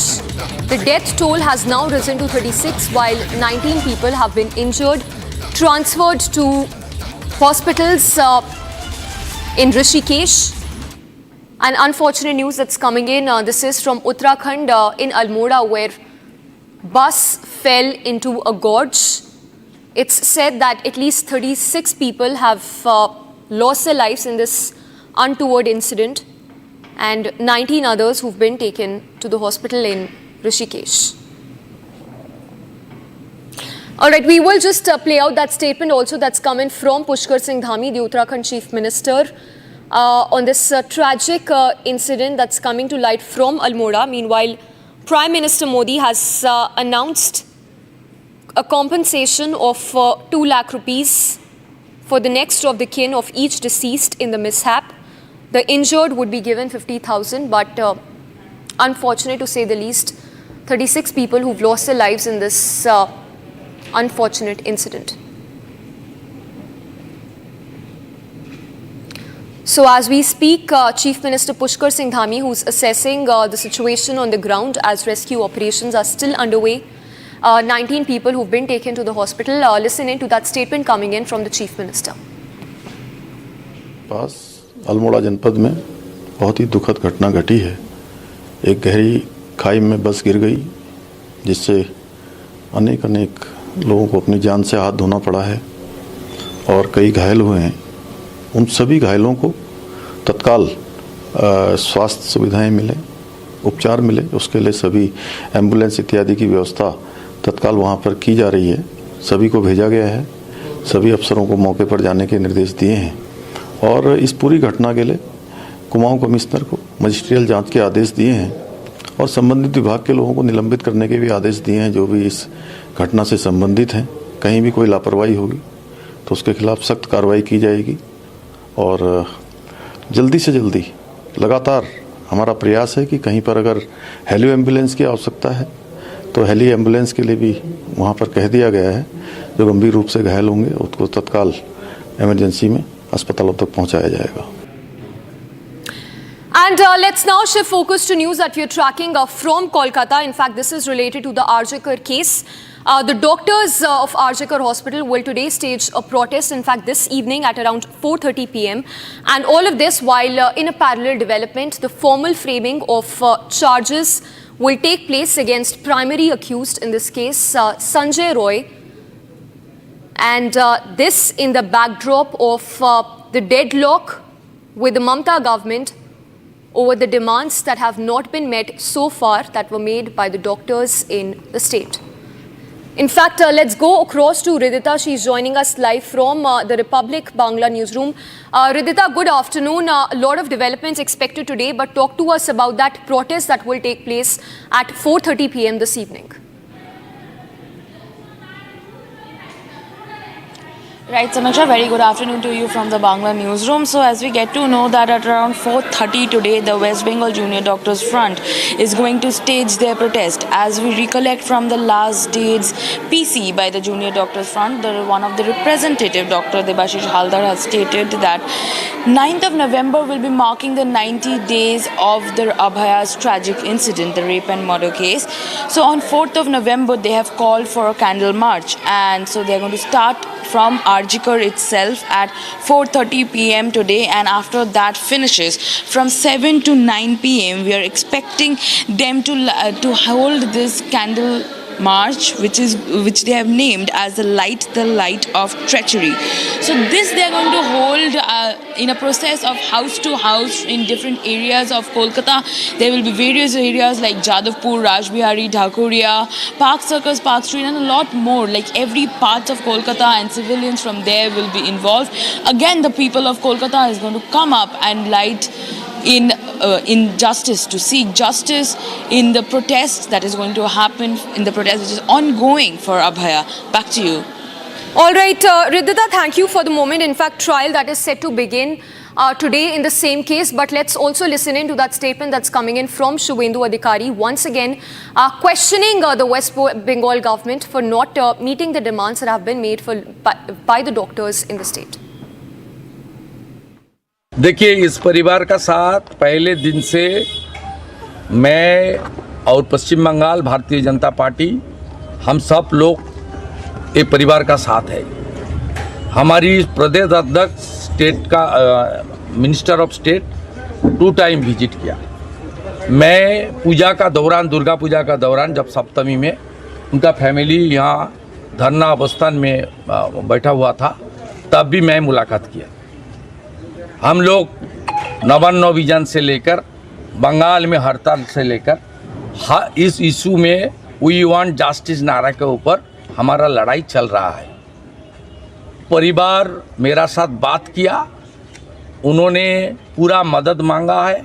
हम लोग राजनीति से ऊपर उठ के पूरा मदद करने के लिए तैयार है।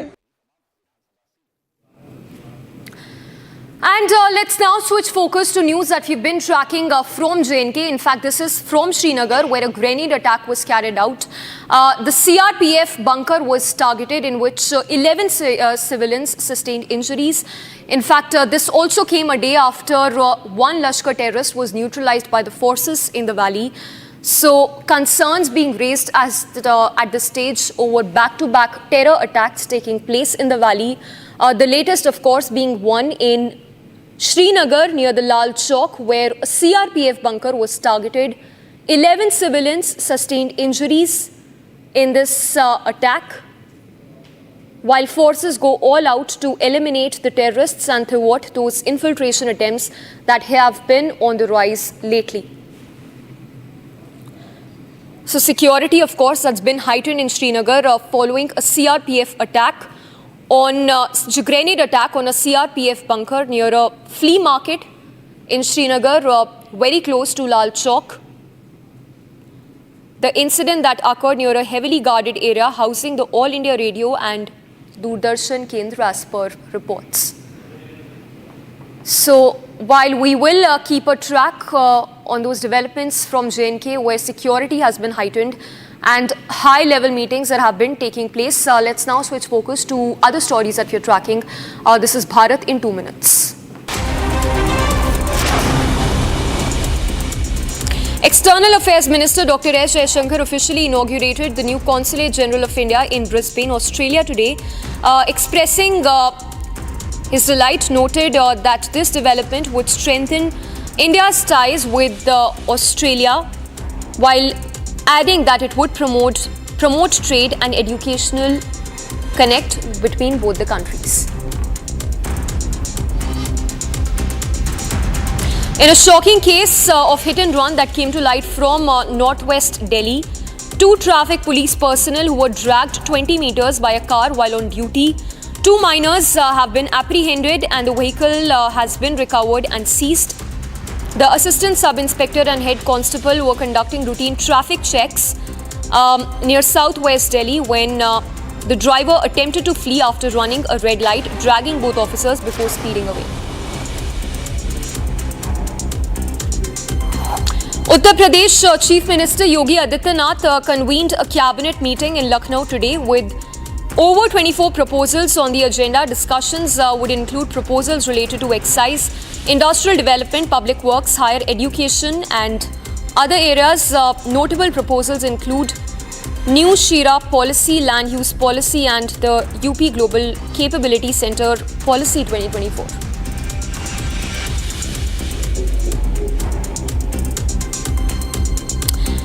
In Madhya Pradesh, Chief Minister Mohan Yadav suspended 2 senior officials of Bandhavgarh Tiger Reserve following a high-level probe into deaths of 10 elephants in the park.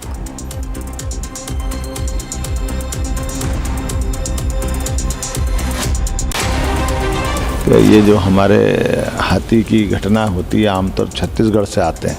मैं मुख्यमंत्री के सामने भी ये विषय लाऊंगा कि ये छत्तीसगढ़ से आने वाले दलों के माध्यम से जब हाथी हमारे इधर आते हैं, दोनों सरकारें मिलकर के फॉरेस्ट का ऐसा कोई तालमेल बनाएं कि ऐसे बड़े जानवरों के बड़े दल आने के कारण से आकस्मिक रूप से जो दूसरी स्थिति बनती है उससे बचने के लिए हम एक दूसरे के संपर्क में रहें।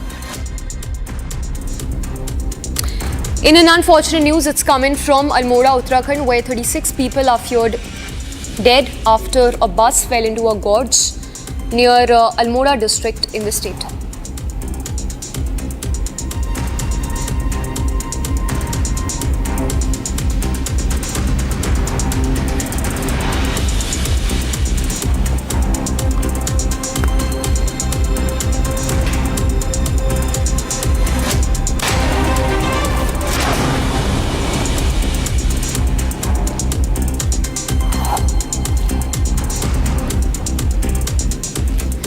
And shifting focus to global news that we are tracking, this is from Canada in the backdrop of the back-to-back Khalistani attacks being carried out in Canada. This is a statement coming in from Rajnath, who slammed the Canadian government over the temple attacks. He said, he's likened the situation in Canada to that in Pakistan. calling out Trudeau government for giving safe haven to all those Khalistani extremist elements in the country. Let's listen in to that statement coming in from the Union Minister Ravneet Bittu, who says that the police seem to be backing the Khalistanis.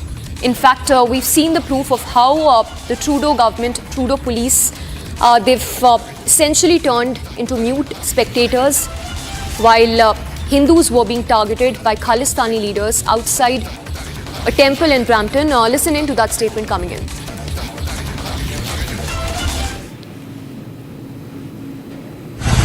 देखो, जो पिछले दिनों खबरें आ रही Canada में जो हालात बने हुए हैं, ये एक किसी मजहब की बात नहीं है। हिंदू हो, सिख हो, सबके लिए ये ट्रूडो साहब हैं, जो प्राइम मिनिस्टर साहब हैं, इस तरीके से उन्होंने डिवाइड कर दिया है। वहाँ पे जो खालिस्तानी एलिमेंट हैं, उनको 2 दिनों से मंदिरों के सामने, जो हमारे पूजा की जगह है, जो पिछले दिनों त्योहार थे हमारे, चाहे दिवाली थी और थी, तो उसके लिए वहाँ पे लोग इकट्ठे हो रहे थे। तो खास तौर पे हर जगह इस आदमी ने कि हिंदुस्तान के लोग और पंजाब के खास तौर पे लोग वो पीसफुली वहाँ पे रह ना सकें, यहाँ से उनके बच्चे ना जा सकें, फैमिलीज ना जा सकें, उसे रोकने के लिए ये खास तौर पे डिस्टर्ब करने के लिए ये कुछ खालिस्तानी, जो किसी के नहीं है, ना हिंदुओं के ना सिखों के, लेकिन आप देखिए किस तरीके से उनकी पुलिस, बिल्कुल ट्रूडो साहब की जो पुलिस है वो खालिस्तानियों की पक्ष में खड़ी दिख रही है। उनके अंदर मंदिर में आके वहां पे अटैक किए जा रहे हैं और उनको कोई रोकने के लिए तैयार नहीं है। वो किस तरीके से वो वहां पे नारेबाजी कर रहे हैं, खालिस्तान की ओपनली बात कर रहे हैं, ये बर्दाश्त नहीं किया जाएगा। All right, let's now switch focus to the other global story that we are tracking. This is, of course, the US presidential race. The countdown has begun, and it is, of course, a neck-and-neck contest between Donald Trump, the former US president, and Democratic nominee Kamala Harris. Let's now talk about the key factors that are at play, which will be the deciding factors in the US presidential race. The first, of course, being taxation, economy at large. Donald Trump says that he intends to impose over 10% tariffs on US on imports in the US. In fact, he says that he is going to be levying more than 60% taxes on the goods that are imported from China. Meanwhile, Kamala Harris has advocated for a moderate tax increase for the wealthiest individuals. She's in fact been quoted as saying that those earning $4 lakh and above per annum will be taxed the highest in the country. So while Trump says that he will increase taxes on imports, Kamala Harris, who's advocated for increasing the taxes on the wealthiest people in the country, Donald Trump, like we told you, he says that he intends to impose tariffs over 60% on Chinese imports. Kamala Harris says that she will be lowering housing costs for working families, thereby to ensure that the inflation target is met. The second being abortion rights. This is a very crucial factor given that Kamala Harris has unequivocally stood up for the women in the country, saying that if she comes to power in the country, she will ensure that abortion rights are guaranteed to the women in the country. Trump, on the other hand, had appointed those judges who had essentially overruled the 1973 ruling on abortion rights. So that's something which essentially can go against Donald Trump, whereas Kamala Harris has, like we told you, been advocating for legislation, a federal law to restore nationwide abortion rights. So, of course, abortion rights is one of the many factors. The third being immigration, which is also a cause of concern given that there's been an influx of immigrants from Mexico to the US. Donald Trump says he's rather pledged to execute largest deportation in US history. Both Donald Trump and Kamala Harris have the same stand when it comes to immigration. Kamala Harris says she's backed Biden's strategy to tighten immigration policy, especially to tackle those immigrants coming from the Mexico side. The other issue, of course, being the geopolitical tensions concerning the West Asia conflict and the Russia-Ukraine conflict. Donald Trump, who's criticized US financial support for Ukraine, we've seen how several times the financial packages have been blocked in the US Congress. So this is something which Donald Trump has been quite vocal about. He says he's criticized the US financial support for Ukraine. We could see that if he does come to power, there is going to be significant blockages when it comes to those aid packages for Israel. Meanwhile, Kamala Harris has committed to backing Ukraine if re-elected. So Kamala Harris likely to continue with that same strategy adopted by Biden when it comes to the aid being provided to the Israeli government, to Netanyahu. Talking about the ties and the West Asia conflict, Donald Trump says that he's rather spoken with Netanyahu several times. He's expressed support for conflict in Lebanon and Gaza. Talking about the Russia-Ukraine conflict for that matter as well, Donald Trump, like we told you, says that he will cut down the expenses that are incurred when it comes to those aid packages for Ukraine. Gaza conflict for that matter, Kamala Harris says that she's rather been more critical than Biden on Israel's actions in Gaza.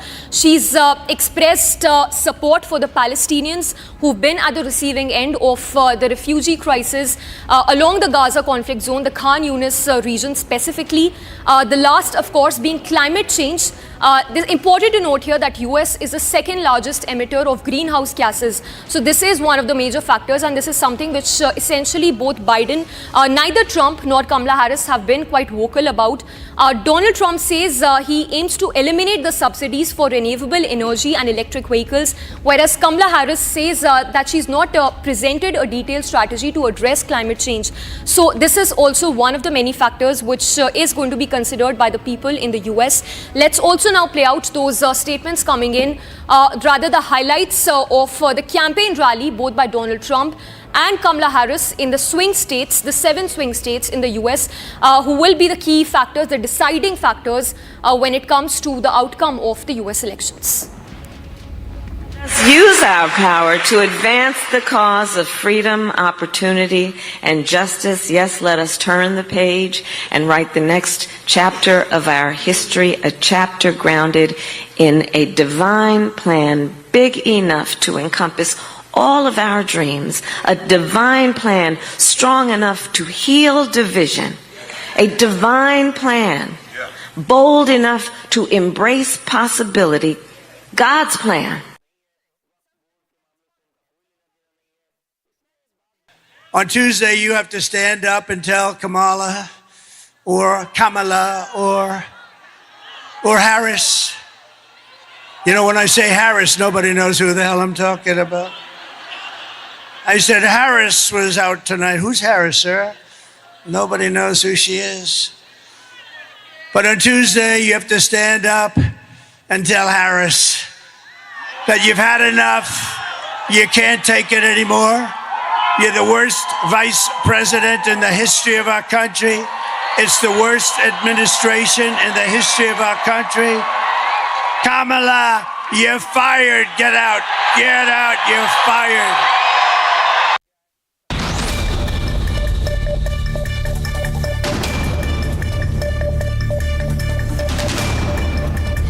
On the final Sunday of the presidential campaign, Republican nominee Donald Trump urged voters to elect him as a leader of a failed nation under Biden administration during a rally in Pennsylvania, which is one of the swing states.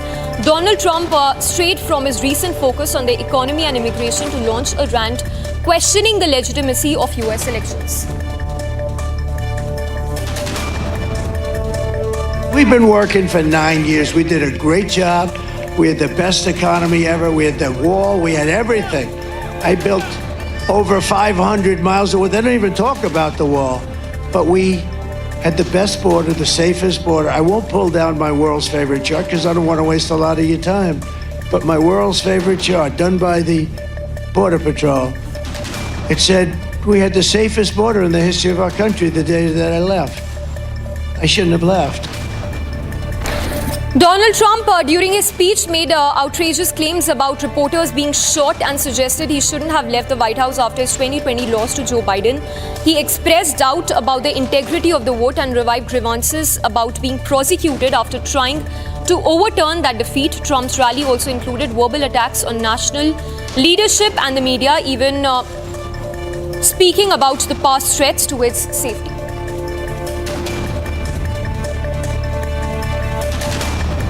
The only thing I want is get out and vote. Just get out, finish it. You know, we're on the 5-yard line, maybe even the 1-yard line. We're right there. We had a tremendous number of early votes, a record-setting number, records like nobody can believe. The only thing I want is get out and vote. Just get out, finish it. we're on the 5-yard line, maybe even the 1-yard line. We're right there. We had a tremendous number of early votes, a record-setting number, records like nobody can believe.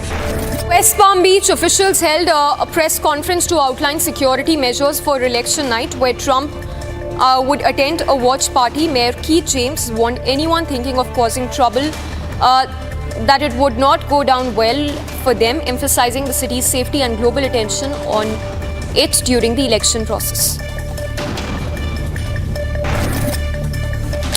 Kamala Harris held a campaign in swing state Michigan, stopping at a restaurant to meet supporters and later speaking at a church where she called for healing in the country. In stark contrast to Trump's divisive rhetoric, she framed the upcoming election as an opportunity for voters to reject chaos, fear and hate, while Trump continued to spread lies about voter fraud and suggested the country was in decline without him.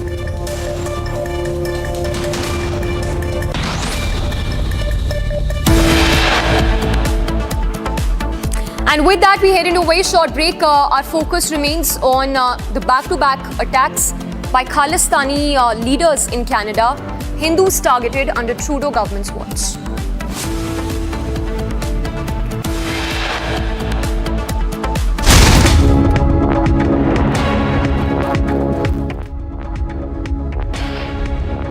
In the global employability rankings by Times Higher Education UK, only the following 6 institutions from India are ranked amongst the top 230 in the world for having the most employable graduates: IIT Delhi, IISc Bangalore, IIT Bombay, IIM Ahmedabad, IIT Kharagpur and Amity University.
Watch Khalistani terror at play yet again. Temples attacked in Brampton and Surrey.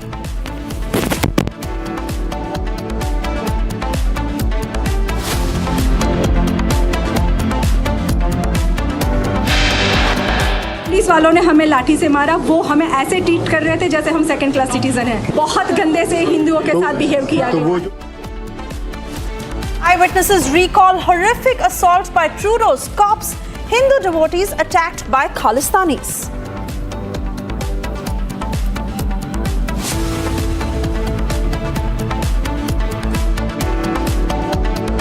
देखो, जो आपने कहा है, मेरी ख्याल से पाकिस्तान की जगह वो कनाडा ने ले ली है। Criticism grows against Trudeau amid spate of attacks by Khalistanis. Union Minister Rajnath Singh Bittu says Canada is another Pakistan.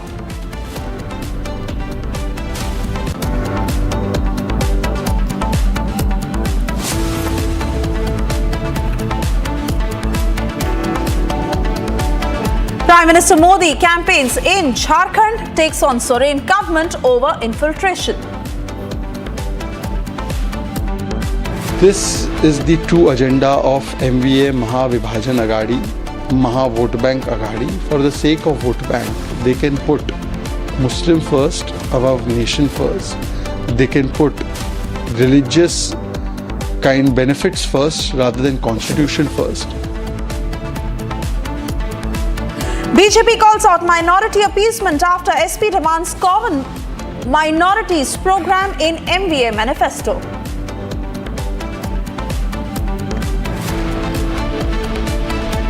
Massive blowback over Mizoram CM's attempt to divide Northeast India, calls for nationhood in the Northeast.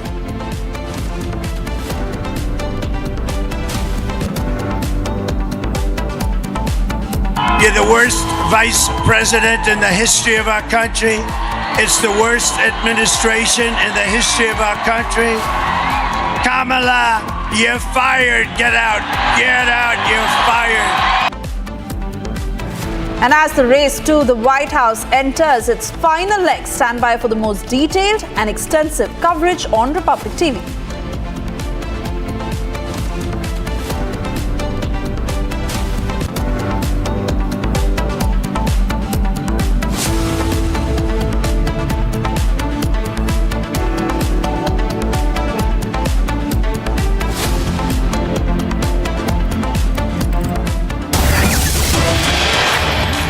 Across to breaking news coming in. Vijaypura seers stage a massive protest against the Waqf board.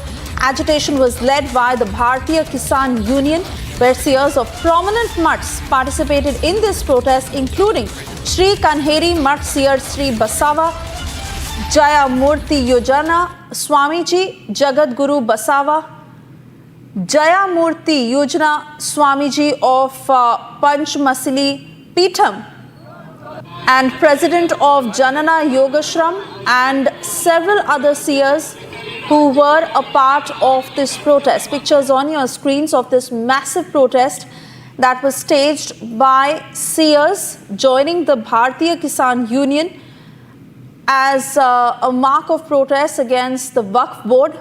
This as the Waqf board has claimed 1,200 acres of land in Vijaypura. Smita joining us from the Kannada newsroom to take us through the details of these protests. Over to you, Smita.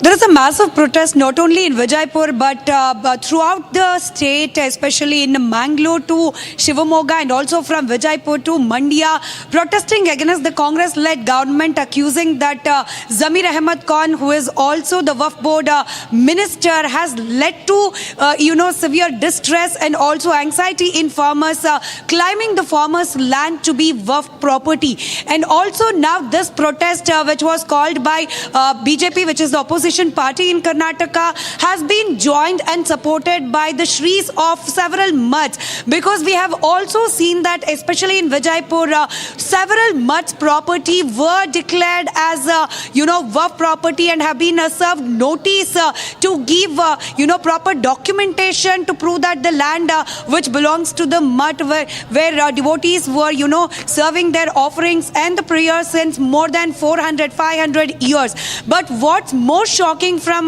the district of Vijaypur is that there are several properties, more than 40 properties which belongs to Archaeological Survey of India, namely the world famous Gol Gumbaz, which directly comes under ASI. Now the Waqf notice have been served to these properties also, these historical monuments also. More than 40 historical monuments are now being claimed as Waqf property. And also, as I was mentioning, the mutt property, temple property and also a school property from Mandya have been served notice saying that it belongs to Waqf board. Now this has led to the agitation, several mutt shris and also pro-farmer the organization have joined the protest, and there is a massive protest. And in Vijaypur and also in Shivamogga, the protester tried to, break the locks of the Tahsildar and also the DC office. There was a hustle between police personnel who were deputed for the security purpose and the protesters. Now BJP is directly claiming that Minister Zamir Ahmed Khan should step down as the Waqf Adalat conducted by him only has led to this level of confusion and also anxiety in the farmers. After Zamir Ahmed conducted this Waqf Adalat in several districts, that the Waqf board has started giving the notice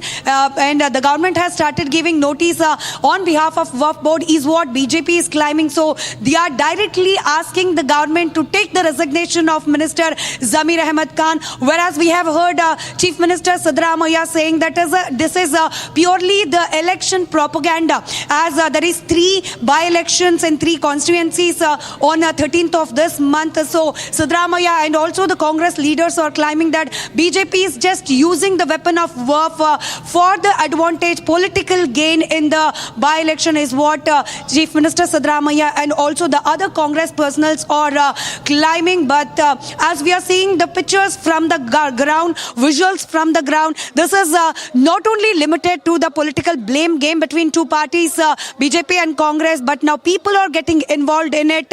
Several organizations, including the farmers and also people representing the mutts and temples, are getting involved in the protest. Though this is gaining the gauge and this is turning out to be huge protest throughout the state.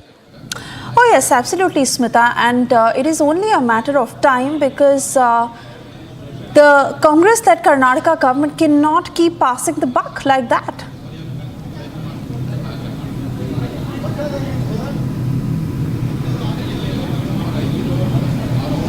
Exactly, we have witnessed CM Siddaramaiah saying that the government is clearly said and instructed the officers who had given the notice to take back the notice and also to correct whatever the in the documentation of the farmers the Waqf name was included. The government has clearly passed the instruction to remove it immediately. But again, the opposition party BJP is saying that this is also a gimmick by the Congress party here. Soon after the by-elections are over, again the second round of notification or the notice serving to the farmers will begin, and by the time the centre brings the changes or the amendment to the Waqf Act, Congress is supporting the Waqf board down here in Karnataka to grab as much land as possible from the poor farmers and also from Hindu temples and mutts is what BJP is claiming. And also the actions of the Minister Zamir Ahmed Khan and also the Waqf board is also giving a doubts in the farmers and also in the Hindu community people who are protesting today that there is huge, there might be a huge planning which will come out soon. The political statements which are coming from the Congress party, including Chief Minister Siddaramaiah, is seeming to be a temporary, a makeover statements. But people are losing the trust on the government that the government will stand in favor of the people or the farmer or the Hindu temple and mutt. But their action is almost in favor of the Waqf board is what the protester, including the BJP leaders, are claiming. All right, Smita, many thanks for getting us the details. Of course, we continue to track all that transpires on the ground as far as this Waqf emergency is concerned. For the moment, we move on. Yes, amid the attack on devotees at Brampton Temple on Sunday, the Indian High Commission in Canada has strongly condemned the attack in a press release that said, and I quote, "It is deeply disappointing to see such disruptions being allowed for routine consular work. The event has drawn widespread condemnation from various political figures, including Canadian Prime Minister Justin Trudeau, Opposition Leader Pierre Poilievre, and Member of Parliament Chandra Arya, all expressing solidarity with the affected community." Those are pictures on your screens of how temples were attacked both in Brampton and Surrey. where a Khalistani mob charged into these temples holding those Khalistani flags and violently assaulting Hindu devotees with sticks. So much so that pictures have also emerged of how the Canada police openly sided the mob but did not take any action against them, rather went on to assault devotees. Canada में जिस प्रकार से खालिस्तानी आतंकियों ने मंदिर में घुस करके हमला किया है, ये अपने आप में निश्चित रूप से वो वीडियो, ये कारनामे जो है जो देश और दुनिया के सामने आए हैं, इससे स्पष्ट हो चुका है कि जैसे इस्लामिक आतंकियों का अड्डा पाकिस्तान है, बांग्लादेश है, उसी प्रकार से खालिस्तानी आतंकियों का अड्डा कनाडा हो चुका है। ट्रूडो सरकार ने जिस प्रकार से इसकी निंदा की है, निंदा की आवश्यकता नहीं, कार्रवाई की आवश्यकता है। वहाँ के प्रधानमंत्री ट्रूडो जो बार बार बेवजह भारत पे अनर्गल प्रलाप करते हैं, उनसे मेरा निवेदन है कि वहाँ से खालिस्तानियों पे कार्रवाई करिए, वहाँ के खालिस्तानियों को वहाँ से खदेड़िए, वरना जो शांति प्रिय देश कनाडा है वो आतंकियों का देश हो चुका है इस समय वर्तमान में। Well, look, I have formed the Hindu caucus in the United States Congress. I have talked with the State Department numerous times about the attacks on Hindu temples in United States. Now, clearly, the Canadian government is playing politics with this issue. It is trying to please certain minority groups in Canada and are against their attack on Hindus is purely a terroristic act, and Canada government's protection of these terroristic activities need to be deplored. They need to be opposed. The Hindu minorities in Canada, like Hindu minorities in Bangladesh, have a right. They're human rights, and they need to be protected. And I have done a lot in the United States Congress, and I have done a lot in terms of putting pressure on Biden administration to address these atrocities, whether it is in Bangladesh or now is happening in Canada. देखो, जो आपने कहा है, मेरी ख्याल से पाकिस्तान की जगह वो कनाडा ने ले ली है। हम तो बहुत कनाडा के लिए बहुत मन में भारत के, हिंदुस्तान के और पंजाब के खास तौर पे बहुत ज़्यादा उनके लिए मन में हमारे भावना जो थी वो प्रेम की थी, क्योंकि हमारे आज अगर मैं एक गांव की और शहर की बात करूं तो हर दूसरा तीसरा घर है जिसके पारिवारिक मेंबर वहां पे बैठे हैं और रोज टेलीफोन के माध्यम से सुबह शाम उनसे बात होती है। तो अब पता नहीं क्या ट्रूडो साहब के मन में आ गया है। कल तो हद ही कर दी हमारे देश के गृह मंत्री अमित शाह जी, मैं समझता हूं जिनकी देख रेख में हमारा देश सुरक्षित है और देश पाकिस्तान जैसे जो रोज हमला करते थे वो आज तीर जैसे सीधे हुए हैं और आप उनको टारगेट कर रहे हैं। कहीं ना कहीं ये लग रहा है भी जो लोग पाकिस्तान में रहते थे वो सब शिफ्ट कनाडा में कर गए हैं, कहीं ना कहीं गुरुद्वारों का जो पैसा है, क्योंकि ज्यादा हर जगह पैसे का मामला है।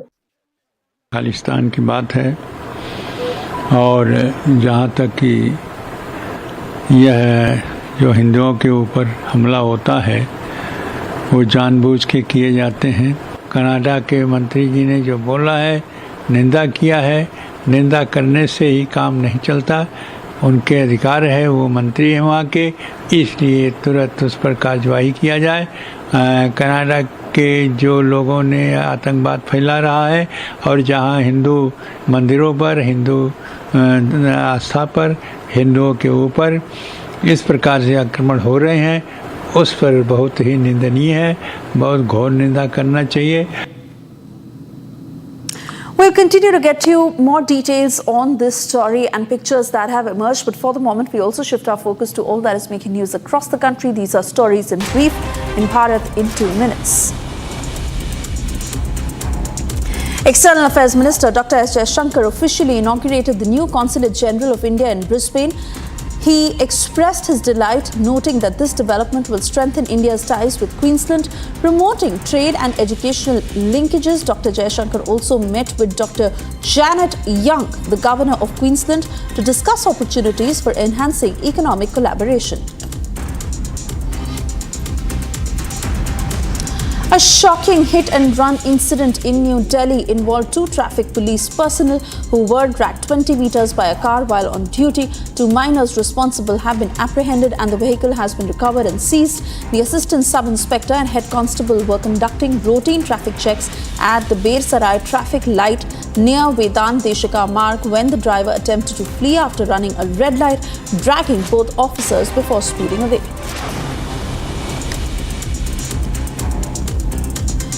Uttar Pradesh Chief Minister Yogi Adityanath convened a cabinet meeting in Lucknow today with over 24 proposals on the agenda. Discussions will include proposals related to excise, industrial development, public works, higher education and others. Notable proposals include the new Shera policy, Land Use Policy 2024, Uttar Pradesh Global Capability Center Policy 2024.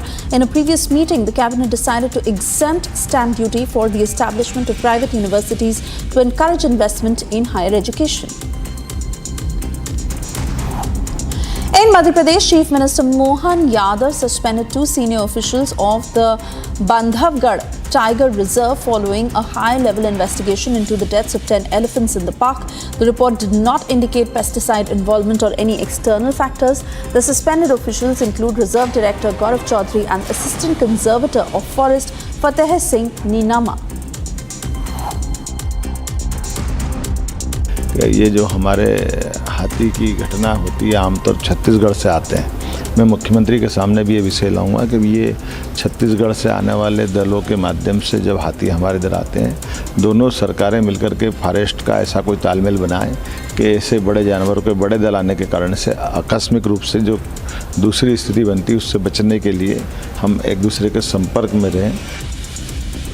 A bus fell into a deep gorge near Almora, Marchala in Uttarakhand. The bus was travelling from Kinath to Ramnagar. Chief Minister Dhami has instructed the administration to conduct a rapid rescue operation and is personally overseeing the situation. Meanwhile, CM Pushkar Singh Dhami directed to suspend auto enforcement of the concerned are from Almore.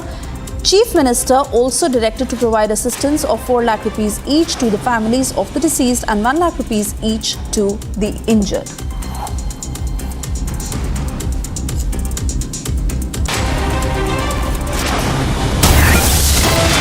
And continuing to get you details of the rising attacks in Canada, where Canadian National Council of Hindus and Hindu Federation has now issued a statement banning all politicians over using temples for political gains, unquote. The statement that reads that politicians can continue to attend temples but only as devotees, otherwise they must first address the issue of Khalistani extremism, a strong step that has been taken by Hindus in Canada as they are outraged over the increasing attacks on Hindus, especially over what has happened in Brampton and Surrey, where you clearly see on your screens on how the Canadian police, instead of taking control of the K-mob, went on to brutally assault Hindu devotees instead.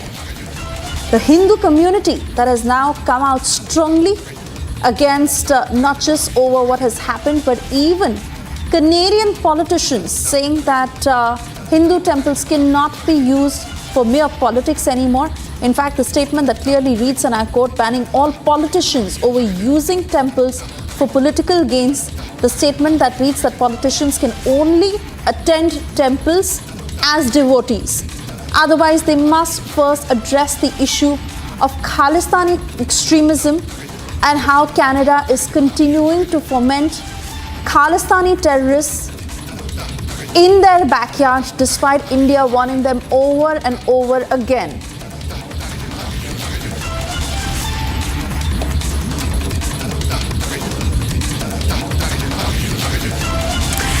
And shifting focus to the United States in the countdown of who will make it to the White House in this presidential race, a quick check of all that is making headlines at this point.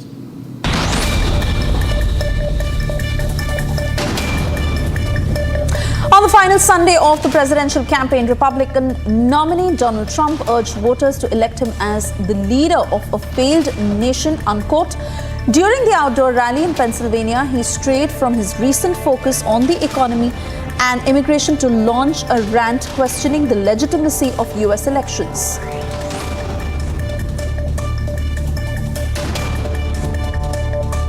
We've been working for 9 years. We did a great job.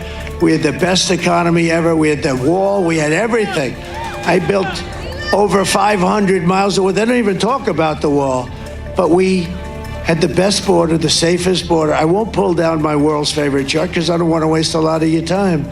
But my world's favorite chart, done by the Border Patrol, it said we had the safest border in the history of our country the day that I left. I shouldn't have left. Donald Trump, during his speech, made outrageous claims about reporters being shot and suggested that he shouldn't have left the White House after his 2020 loss to Joe Biden. He expressed doubt about the integrity of the vote and revived grievances about being prosecuted after trying to overturn that defeat. Trump's rally also included verbal attacks on national leadership and the media, even referencing past threats to his safety. The only thing I want is get out and vote. Just get out, finish it. You know, we're on the 5-yard line, maybe even the 1-yard line. We're right there. We had a tremendous number of early votes, a record-setting number, records like nobody can believe.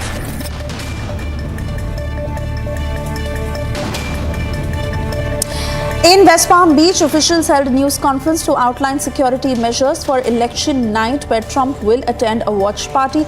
Mayor Keith James warned anyone thinking of causing trouble that it wouldn't end well for them, emphasizing the city's safety and the global attention on it during the election.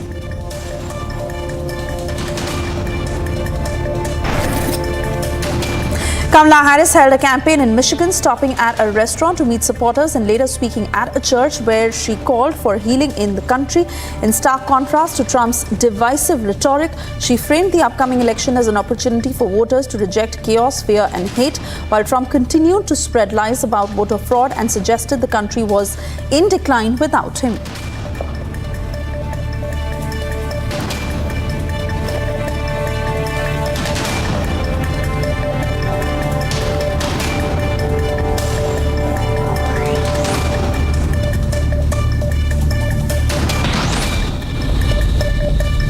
And well, after the shocking hit-and-run incident that was witnessed in the national capital, 2 traffic police cops who were dragged for a whole 20 meters by a speeding car. The Delhi police has apprehended those 2 minors and the investigation that is underway. Getting you all the details in this report. Another shocking case of hit and run has emerged, this time from the national capital's southwest area on 2nd November. Watch how these Delhi traffic cops were dragged on a car's bonnet for 20 meters. Traffic police assistant, sub-inspector and a head constable were conducting routine checks for traffic violations.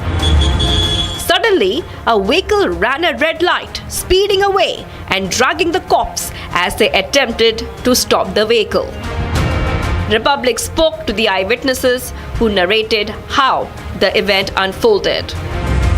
A hit-and-run incident has happened in Birsarai area on Vidhan Deshika Marg. Right now I'm standing just on Vidhan Deshika Marg. Behind me you can see what has happened on Saturday evening, that a car was coming from this very side, and at that point in time when 2 traffic cops tried to stop that car, then the person who was driving the car basically hit the traffic cop, and then they started moving that vehicle at a very faster speed.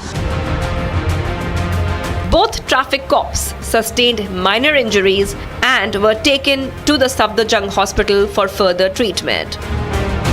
The Delhi Police Mobile Crime and Forensic team reached the spot for investigation. A case has been registered under charges of attempt to murder, obstruction in discharge of official duty, and endangering lives of the public. Delhi Police has confirmed that 2 minors have been apprehended and a vehicle has been recovered. The police added that action under the Motor Vehicle Act against the car vehicle owner is being initiated.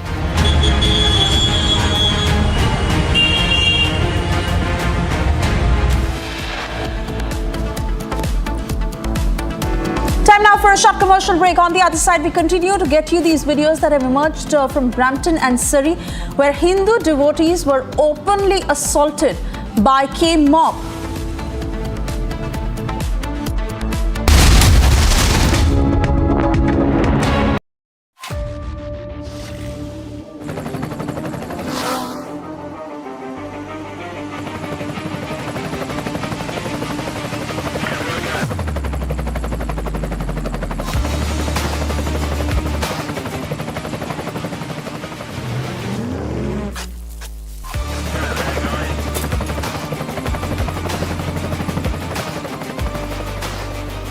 Director, the taste of success.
Asia's largest news headquarters. Setting the agenda for Bharat.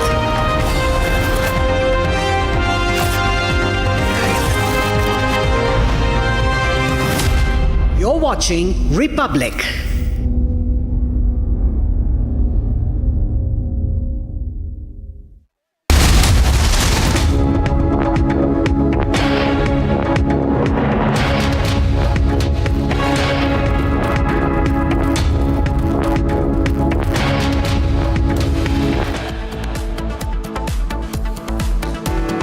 Under Trudeau's watch, the Khalistani terror is at play yet again. It is caught on camera. Temples attacked in Brampton and Surrey.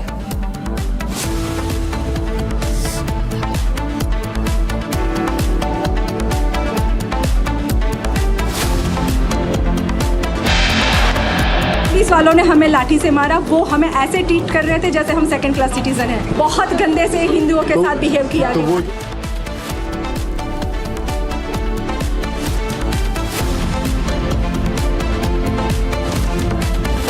Eyewitnesses recall horrific assault by Trudeau's cops.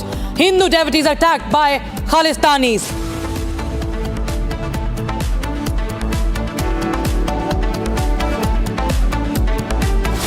देखो, जो आपने कहा है, मेरी ख्याल से पाकिस्तान की जगह वो कनाडा ने ले ली।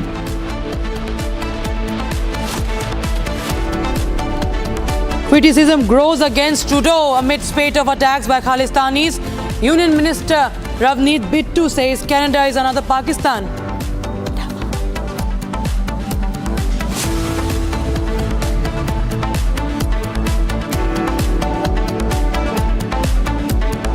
And Prime Minister Modi campaigns in Jharkhand, takes on the Soren government over infiltration.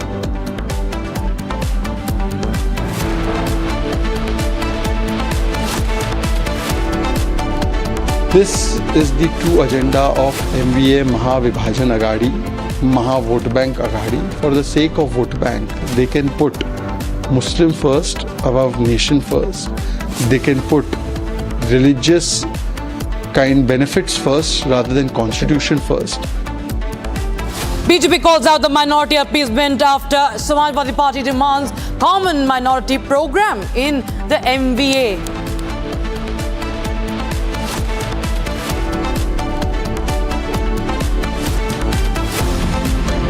And massive blowback over Mizoram's chief minister's attempt to divide northeast India. He calls for nationhood in the region. You're the worst vice president in the history of our country. It's the worst administration in the history of our country. Kamala, you're fired. Get out. Get out. You're fired. White House enters its final leg. Stand by for the most detailed and extensive coverage on Republic TV.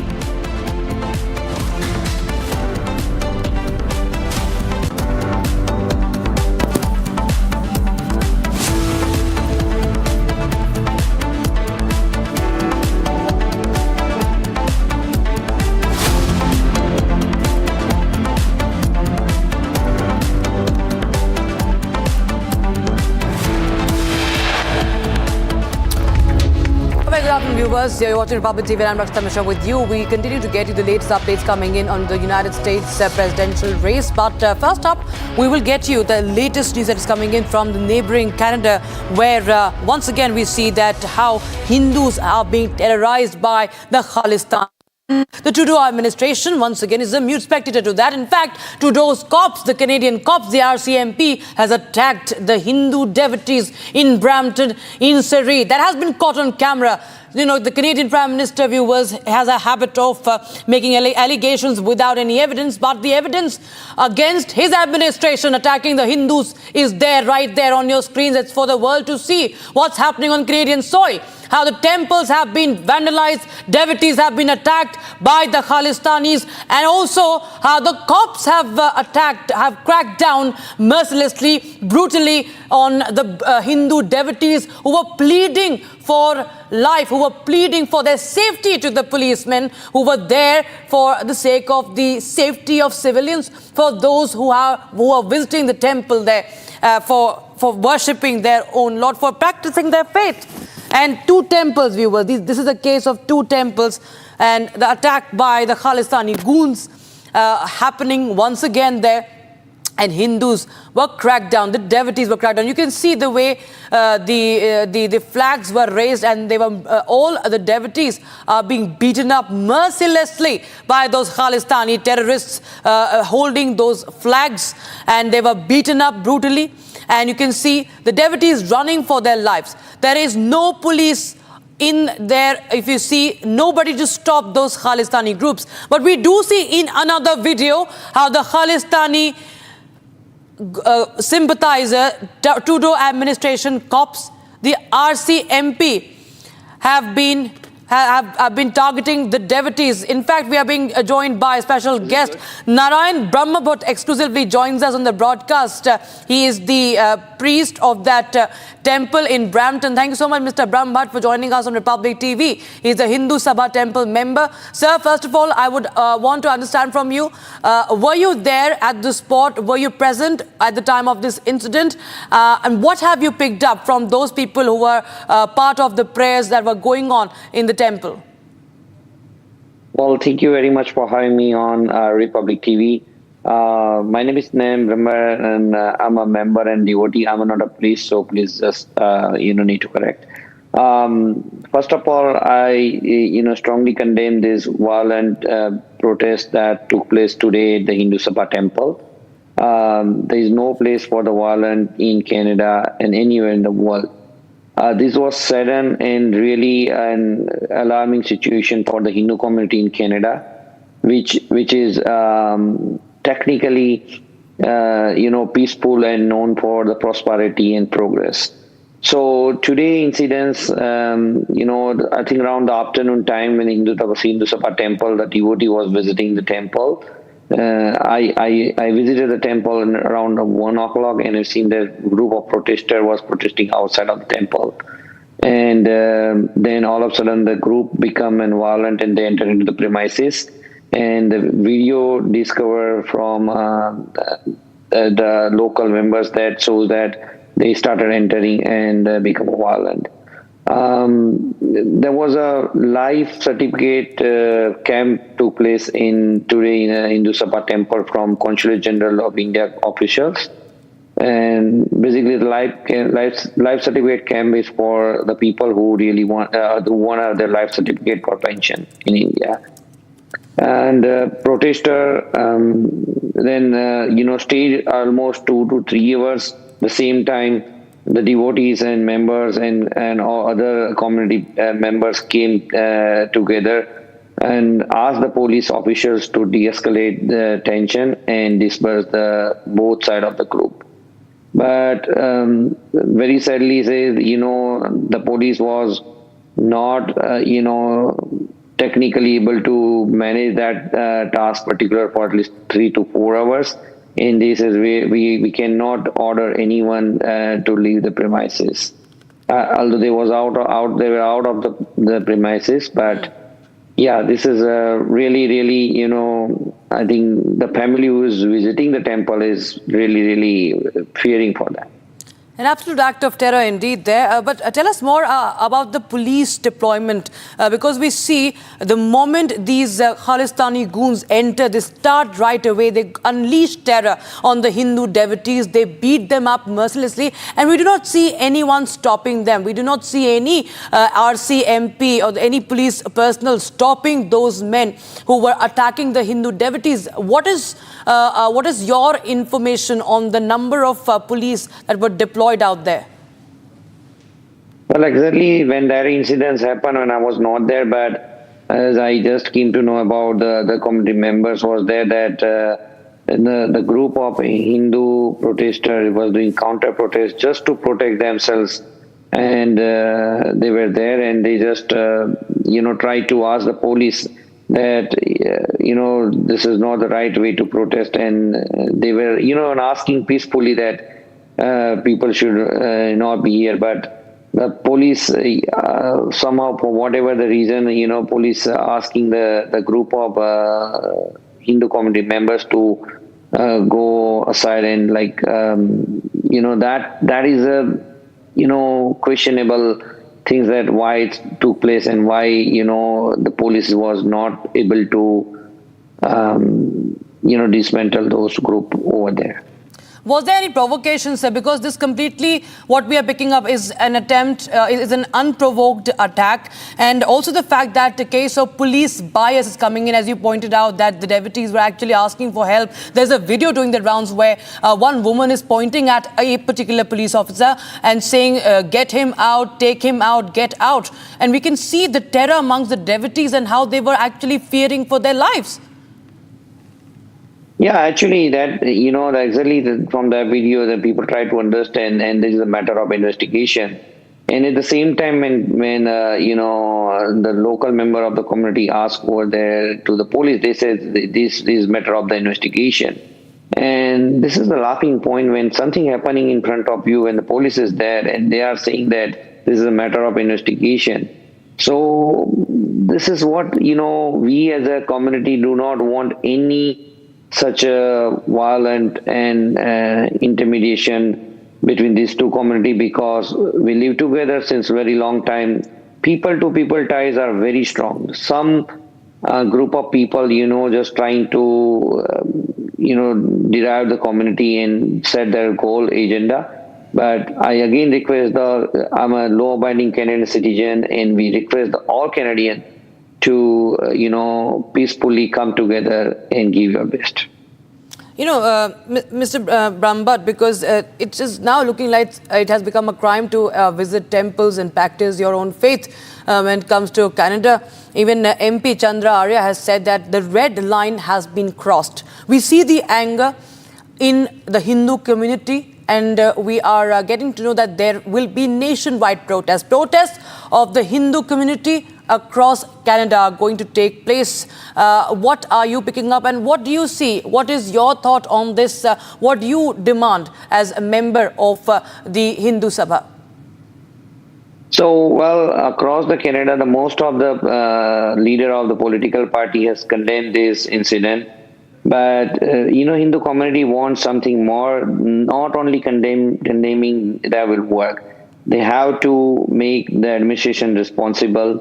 They have to give proper safeguard to the Hindu community and Hindu temple, because these incidents happening not now. This is since last 2022, where the many Hindu temples was vandalized and people, having this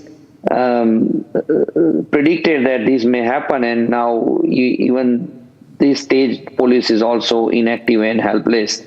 Or even the political leaders need to think about this, that this is not the Canada we as a Canadian citizen think about. But yeah, of course, everyone has condemned it from the level, but action needed.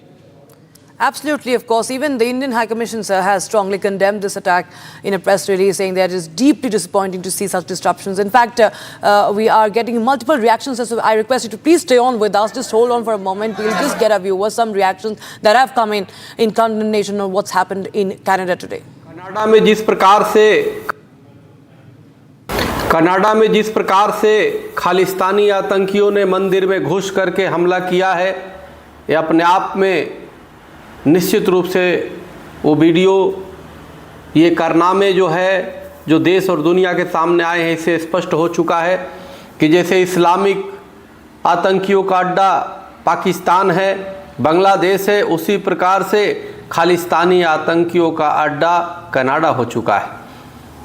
Trudeau सरकार ने जिस प्रकार से इसकी निंदा की है, निंदा की आवश्यकता नहीं, कार्रवाई की आवश्यकता है।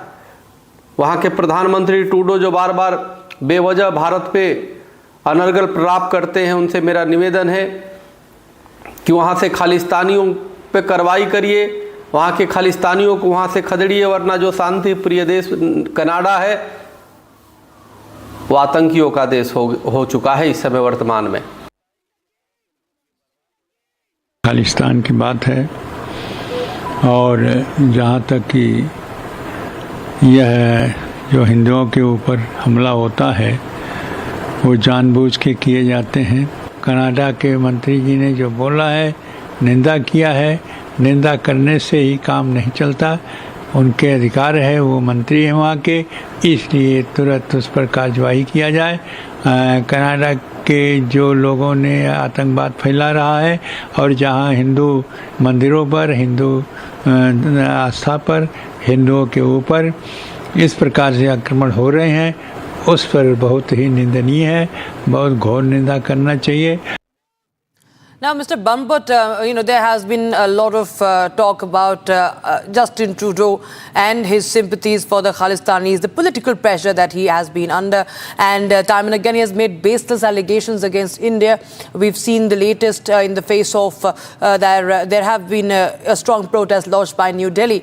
Now, there is evidence against his own administration, against what is happening, right under his nose on the Canadian soil, how Hindus are under threat, how their places of worship are under threat. He is now under pressure, condemned this act, but there has to be action against the police who have been cracking down on those who were in fact terrorized by these Khalistani goons. How much hope do you have, sir, from the Trudeau administration on this?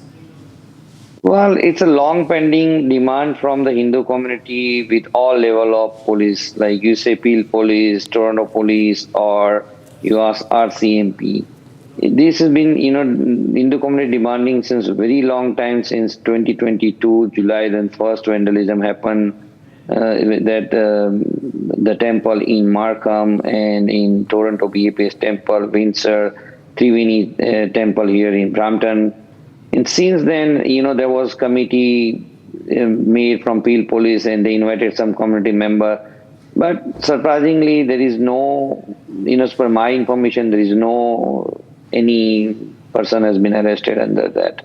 So that's over the time increasing. And now today, whatever happened is MP Chandra Arya mentioned is they crossed the line. So as I mentioned, we came here for the progress and we came here for the betterment of our life. No one, except these few people, no one wants any kind of any intimidation or any sort of, excitement among the community. Believe me, neighbors, our friends, they are really, we have deep ties with each other and they wanted to live it peacefully and grow together. And therefore, again, through your platform, I want to request to all Canadians that come together, show your strength, and make the Canada feel proud, so that we as a Canadian and Hindu community, not only Hindu community but all together, we progress together. As I just add that the political leaders, administration, is their time to take action. As rightly the one of the gentlemen just said on your news channel that only condemning will not help at this time. There has to be a concrete action which is much needed for the community. Absolutely, sir. Absolutely. And we hope your message reaches as many people. Thank you so much, Mr. Nayan Brahmbhatt, for joining us with your sharing your thoughts and making that appeal there. Thank you so much for joining us. Viewers, we will continue to get you the latest coming in from Canada, as there are many reactions that have come in on the same. Viewers, remember, Chandra Arya, a member of Parliament, has expressed solidarity with the affected community, and we will be getting you more on that.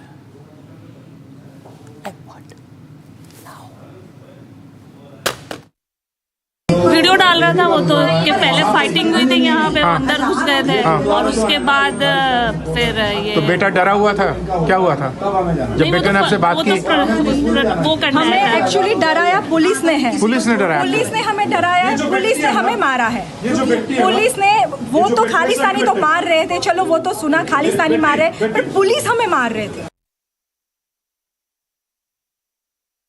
All right, viewers, we're going to some more news coming in now. Breaking news on the Samajwadi Party MLA Rais Sheikh now urging the Maharashtra Vikas Aghadi, the Maha Vikas Aghadi, to incorporate a common minorities program in its upcoming electoral manifesto, emphasizing its potential to boost the outreach and socio-economic development for minority communities in Maharashtra. In fact, Sheikh has also recommended a comprehensive survey of minorities to better address their needs. As the MVA now prepares for the upcoming elections, viewers, this proposal, in fact, comes as a minority card once again by Samajwadi Party. My colleague Sandeep joins us live on the broadcast for more. Sandeep, minority card being now played up by the Samajwadi Party. And of course, we would like to understand how the MVA partners are reacting to this. As far as Muslim reservation is concerned, remember, though it is being demanded by Rais Sheikh, but that has been the stand of Congress party, and in fact it was the Prithviraj Chauhan's government in the past only that had allotted the Muslim 5% Muslim reservation in the state of Maharashtra. So ultimately, whatever Rais Sheikh is saying or whatever demands Rais Sheikh is making is very much similar to something that Congress party ideology has been. Apart from that, one of the important point that he has in fact, Sandeep, I just request you to please stay on with us. You've got us this conversation with Mumbai BJP committee chief Ashish Shela. Let's take a listen into that conversation first. See, that is been called as a vote jihad. That you think, work and propagate for only particular community. And this is not a democracy. And this is a hypocrisy for Uddhav Thackeray. I appeal, I demand, what is the stance of Mr. Uddhav Thackeray now? Is he in support of Muslim Arakshan, Muslim reservation or no? In the constitution, that there cannot be a reservation on the religion. Then why this demand is coming? What is the role of Mr. Thackeray, whether he is in support of this or not? I am asking for this. See, that is been called as a vote jihad.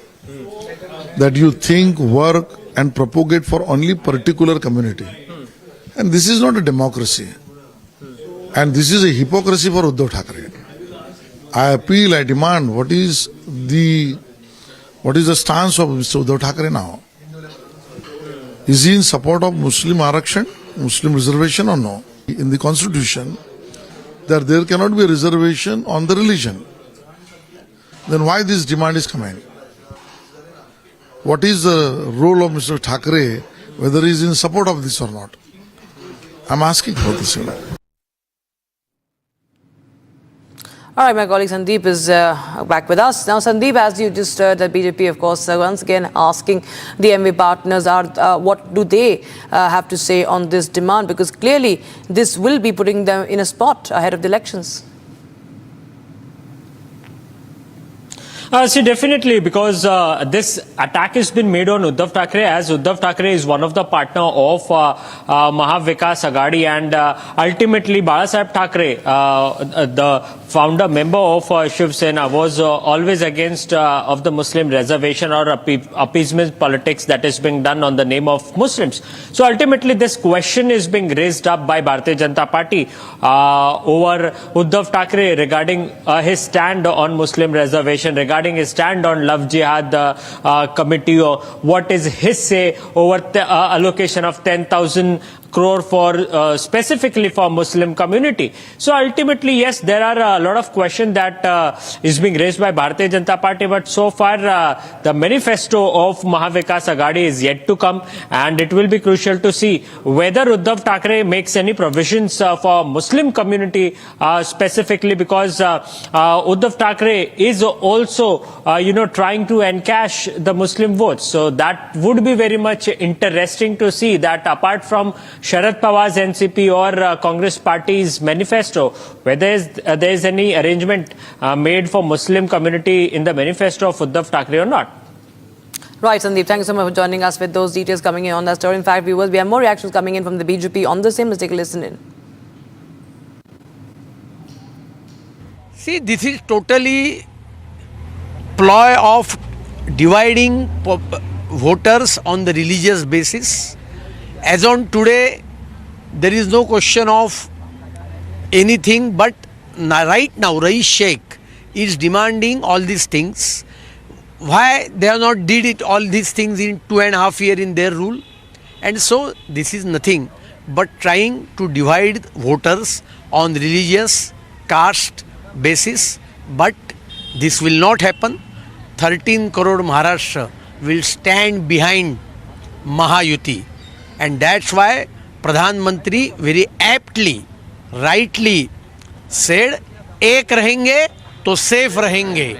Or I will this much say that in this coming election, Maharashtra will stand behind Mahayuti because we are real development oriented Sarkar. Sir कोशिश कर रहे हैं एक मुसमदार खुश करने के लिए.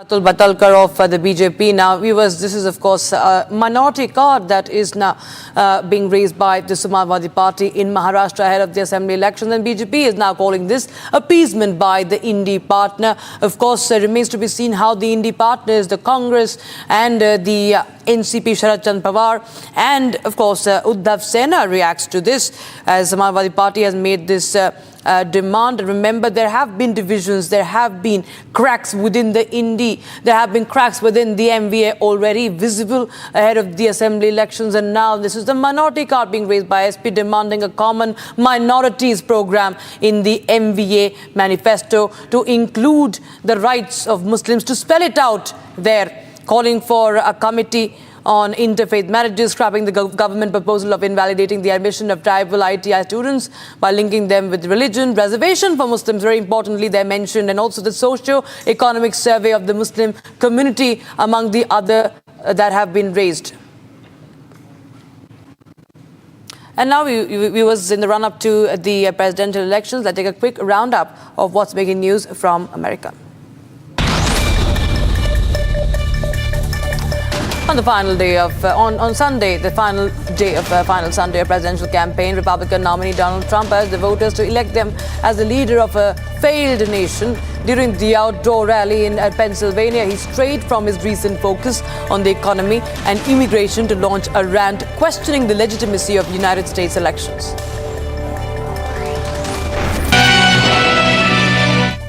Outrageous claims about reporters being shot and suggested that he should not have left the White House after his 2020 loss to Joe Biden. He expressed doubt about the integrity of the vote and revived grievances about being prosecuted after trying to overturn that defeat. Now, Trump's rally also included verbal attacks on national leadership and the media, even referencing past threats to his safety. In West Palm Beach, officials held a press conference to outline the security measures for election night, where Trump will attend a watch party. Mayor Keith James warned anyone thinking of causing trouble that it would not end well for them, emphasizing the city's safety and the global attention on it during the election.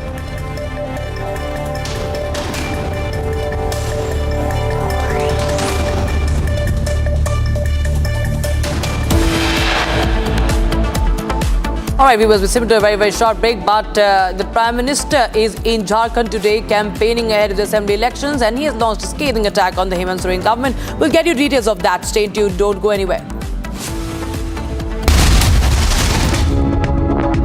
In the global employability rankings by Times Higher Education UK, only the following 6 institutions from India are ranked amongst the top 230 in the world for having the most employable graduates: IIT Delhi, IISc Bangalore, IIT Bombay, IIM Ahmedabad, IIT Kharagpur and Amity University.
Under Trudeau's watch, Khalistani terror at play again, temples attacked in Canada.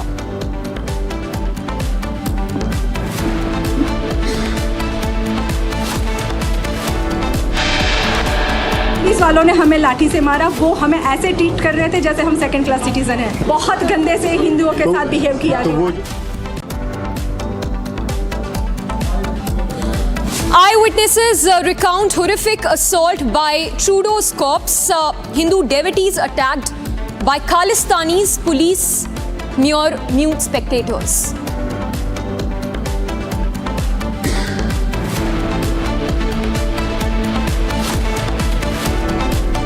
देखो, जो आपने कहा है, मेरी ख्याल से पाकिस्तान की जगह वो कनाडा ने ले ली है।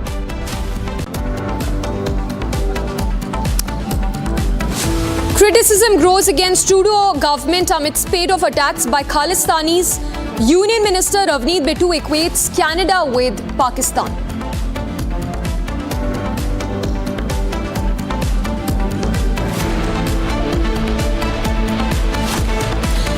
Prime Minister Modi leads BJP charge against sovereign government over rising infiltration attempts in the state.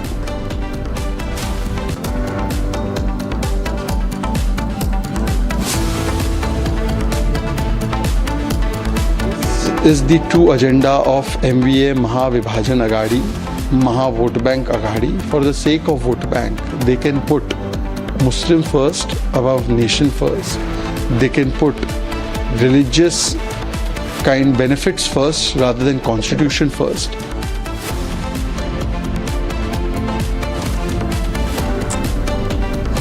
BJP calls out minority appeasement after SP demands common minorities program in Mahavikas Agadi manifesto.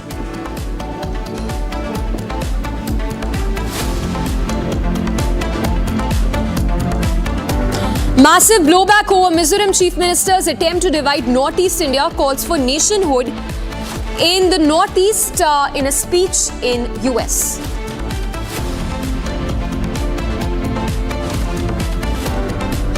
You're the worst vice president in the history of our country. It's the worst administration in the history of our country. Kamala, you're fired. Get out. Get out. You're fired. And as the race to the White House enters its final leg, stand by for the detailed and most exhaustive and extensive coverage on Republic TV.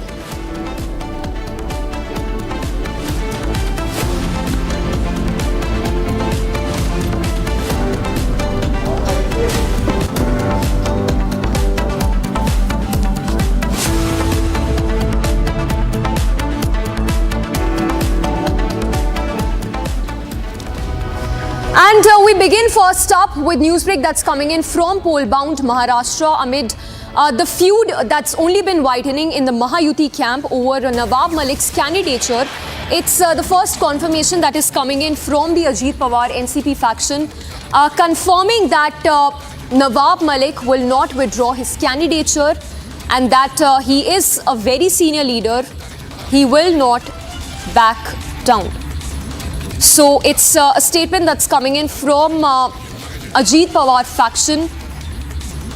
The Ajit Pawar NCP faction digging its heels over Nawab Malik's candidature, the controversial candidature in Maharashtra polls. NCP reiterating that Nawab Malik will not withdraw and that he will contest elections in Maharashtra. Listen in first up to that statement coming in from Ajit Pawar, NCP faction leader.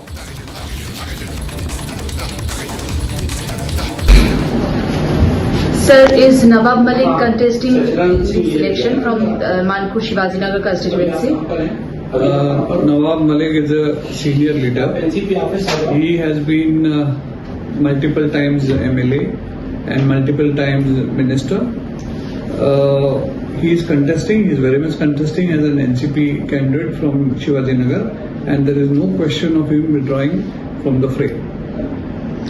Is he candidate of NCP or is he the candidate of Mahayuti? See, we have made it very clear that he has been given AB form on the last day of nomination and we stand by it. So there is no question of withdrawing his AB form or his nomination.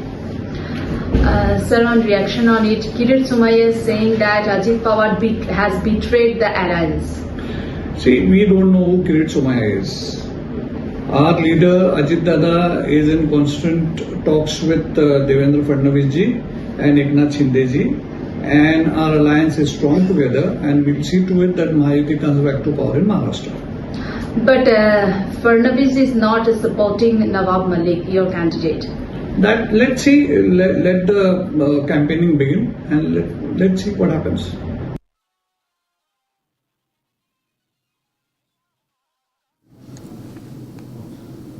Let's go across to Meenakshi. She's joining us live on the broadcast. Meenakshi, good afternoon. That's the first confirmation of sorts coming in from Ajit Pawar faction leader, saying that Nawab Malik will not withdraw his candidature. But talk to us about this feud that's only been exploding in the Mahayuti camp. It's a big question. Now, NCP spokesperson Sanjay Tatkare, he confirmed us that Nawab Malik will contest from the same constituency where Shiv Sena Shinde group Suresh Patil will contest. And on the other hand, I asked him the question, BJP is not supporting Nawab Malik. Fadnavis has that clear stand that they will not support. He said we will discuss on it, and also we remember that what Fadnavis said that on Nawab Malik, that he said there is no question of Malik being part of the government formed by Mahayuti after the election. Fadnavis said that, and after that Ajit Pawar has not changed his mind, and the confirmation are coming from NCP Ajit Pawar faction that Nawab Malik is contesting from the same constituency. That means I have asked the question to Sanjay Tatkare, the NCP spokesperson, then where is the alliance? He said alliance is on, and there are two seats where NCP has given their candidate, and Shiv Sena Shinde group has given their candidate only 2 seats, but the alliance is on, and we will discuss on it. It proves that they have already decided that they will support Nawab Malik, and Ajit Pawar backs Nawab Malik from the beginning till today. There is no question of withdrawing nomination. Right, Meenakshi, thank you for the moment. In fact, it's quite evident that Eknath Shinde faction is not happy with this decision, rather with the candidature of Nawab Malik. More reactions coming in. Let's listen in. In fact, let's listen in to more reactions coming in on... जब भी मुझे form मिला था वो time मेरा तय था, मैं ही उम्मीदवार है, मैं ही लड़ूंगा। उनका किसका कुछ मेरे को मालूम है, उनसे कुछ मेरा संबंध नहीं। मैं युति का उम्मीदवार है, बीजेपी सिंधेगढ़ आरके युति का उम्मीदवार मैं ही हूँ। बीजेपी नहीं सपोर्ट करेगा नवाब मलिक को बोल दिया गया है। सेना का कहना है कि आप हो उनके कैंडिडेट। सेना की लीडर से बात हुआ है आपका नॉमिनेशन के बाद? नहीं, वो क्या ना, उन्होंने बोला तुम्हारा तुम भरा है, तो लड़ाई तो मेरे साथ ही है ना। अभी सब लोगों की उम्मीदवार तो मैं ही हूँ उनसे। तो यहाँ पे आपको लड़ाई करना पड़ेगा सेम अलायंस के अजीत पवार के साथ भी, क्योंकि Ajit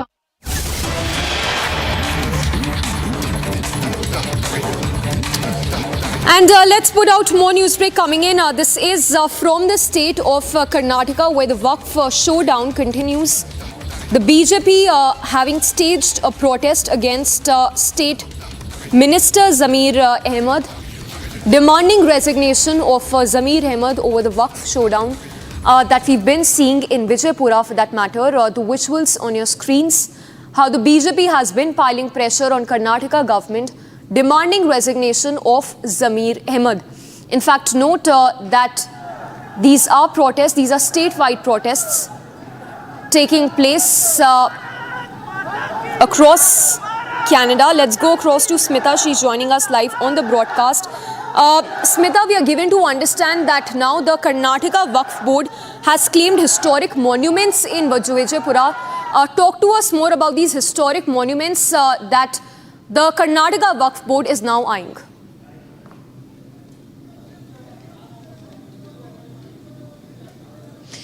Out of 50 plus monuments, historical monuments, out of which a few directly falls under ASI, Archaeological Survey of India, and we all know that once a property is declared as the property of ASI or a historical monument, there can never be denotification regarding that property. But now here in Karnataka, that too specifically in Vijayapura, more than 40 historical monuments including world famous Gold Gumbaz.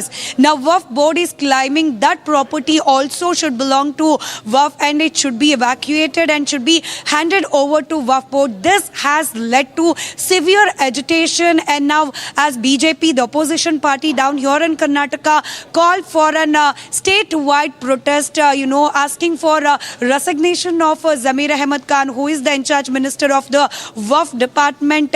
And the BJP is also saying that not only these historical monuments, but the Congress government here is trying to grab the land of poor farmers, keeping Zamir Ahmed Khan as their face, and also a few properties which are belonging to the schools and also to the mutts, and also a few temples which have a history of more than centuries. In fact, 400, 500 years of history are now being given notice, claiming that these land on which the temples and also the mutts and schools and also these historical monuments are standing belongs to Waqf Board. This has led to the statewide agitation, though this was a BJP protest, but it was also joined by several pro-farmer activists, and also several mutts, shris also joined the protest, which clearly in this protest people were demanding for Zamir Ahmed Khan's resignation. But whereas Congress, we have heard that Chief Minister Siddaramaiah himself reacting that the state government had conducted a meeting and clearly has taken a decision that no more notice will be issued in the name of Waqf, and whoever the farmers got the notice will be taken back by the government, is what the Congress is saying as of now. All right, Smita, we leave it at that. But Smita, they're getting us the news break how the Waqf Board is now eyeing the monumental properties in Vijayapura. For now, we switch focus to other stories that we are tracking. In fact, more news break coming in. This is also in relation to the Waqf showdown. We're now given to understand that the opposition MPs have expressed their dissatisfaction with the JPC chairman on Waqf amendment bill. They've written to the Lok Sabha speaker warning to dissociate themselves from the Joint Parliamentary Committee on the Waqf bill, saying that unilateral decisions are being taken by the JPC chairman. So, very specific charge there being levelled by the opposition MPs.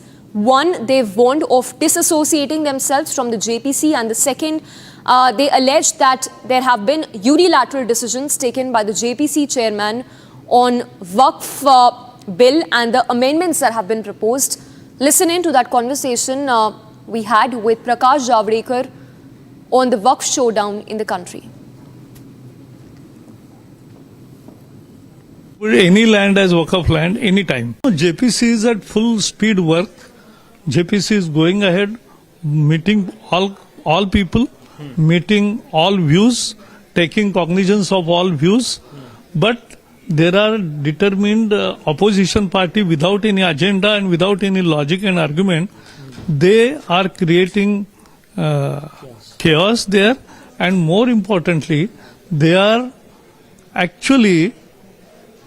opposing the right amendments which government has brought, and they are supporting a very illogical system. How can you have two laws in one country where Waqf can declare any land as Waqf land anytime, and at the same time, if you have to fight it out, you can't go to court. You have to go to only tribunal. So this is wrong, and this kind of illogical things government wants to bring in transparency. Government wants to bring in accountability. But why these are opposition is desperate? This is not the minority majority issue. This is not Muslim issue. Here, this is Christians in Kerala are suffering.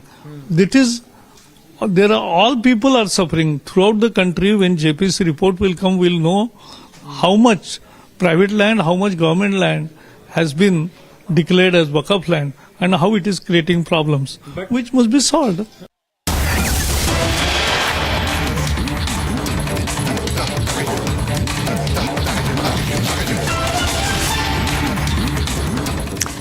Alright, these are live scenes from Kolkata. Protests by the doctors of Arjikar demanding action by Mamata Banerjee government. The very fact that the demands that have been made by the junior doctors in Kolkata have not been met by the West Bengal government despite repeated reminders and ultimatums. And parallelly note, the trial is set to begin in the Arjikar rape and murder case in Sessions Court today. So the framing of charges will take place against primary accused Sanjay Roy in this case. So protests taking place in Kolkata by the doctors, questioning the lack of action on part of the West Bengal police.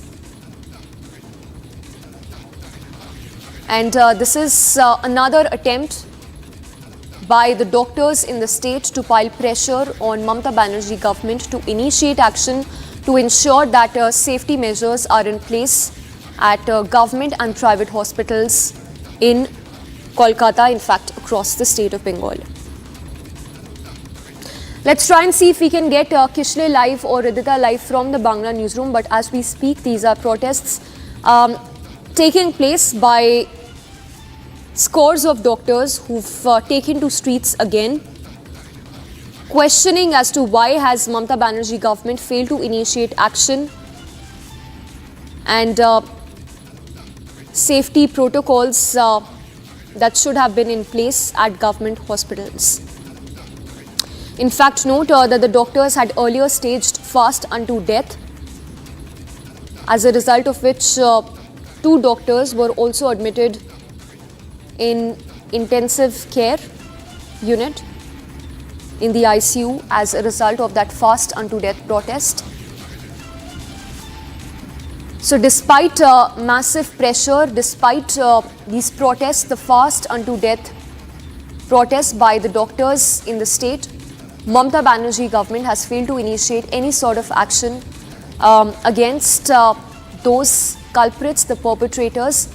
Let's go across to our senior editor Mayuk, who's joining us on the broadcast.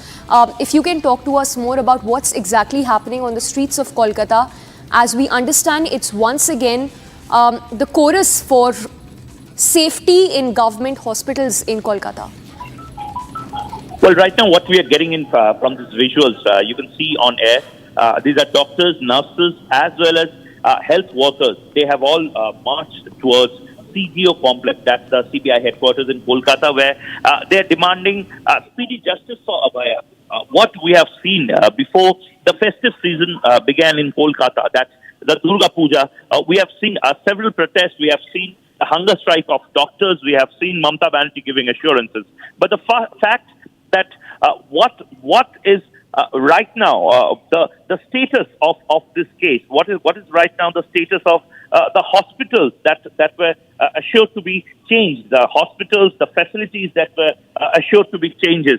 These are the primary demands that right now the protesting doctors, the healthcare of the workers, as well as the nurses are saying. And most importantly, right now we are seeing shots from Salt Lake.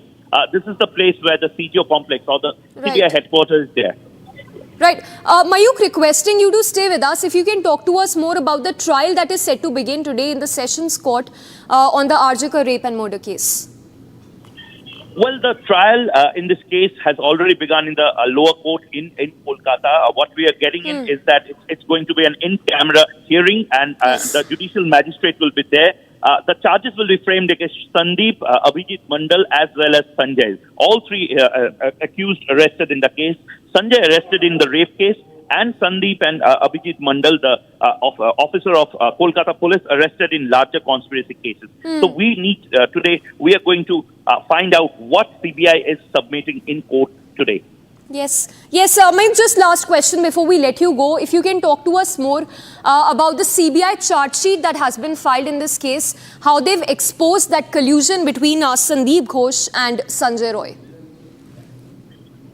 Well, specifically, the CBI charge sheet has said that there's direct link between Sanjay and Sandeep Ghosh in the larger conspiracy angle. The larger conspiracy is, of course, evidence tampering, forensic and other departments which were there involved in this entire thing. The first and foremost thing was Sandeep Ghosh trying to show this as a suicide case, trying to conceal the fact that it's a rape and murder case, as well as the police officer there, Abhijit Mandal, who has been arrested, delay in performing their performances, delay in performing their responsibilities, and of course tampering the evidences, recreating documents which leads to the exact investigation of this case. So the larger conspiracy angle is one of the biggest angle here in this Abhaya murder case. The doctor who has been brutally murdered, the doctor who has been brutally raped in Arjikar Hospital. So this is what CBI said in the first charge sheet. The second, or the supplementary charge sheet, will be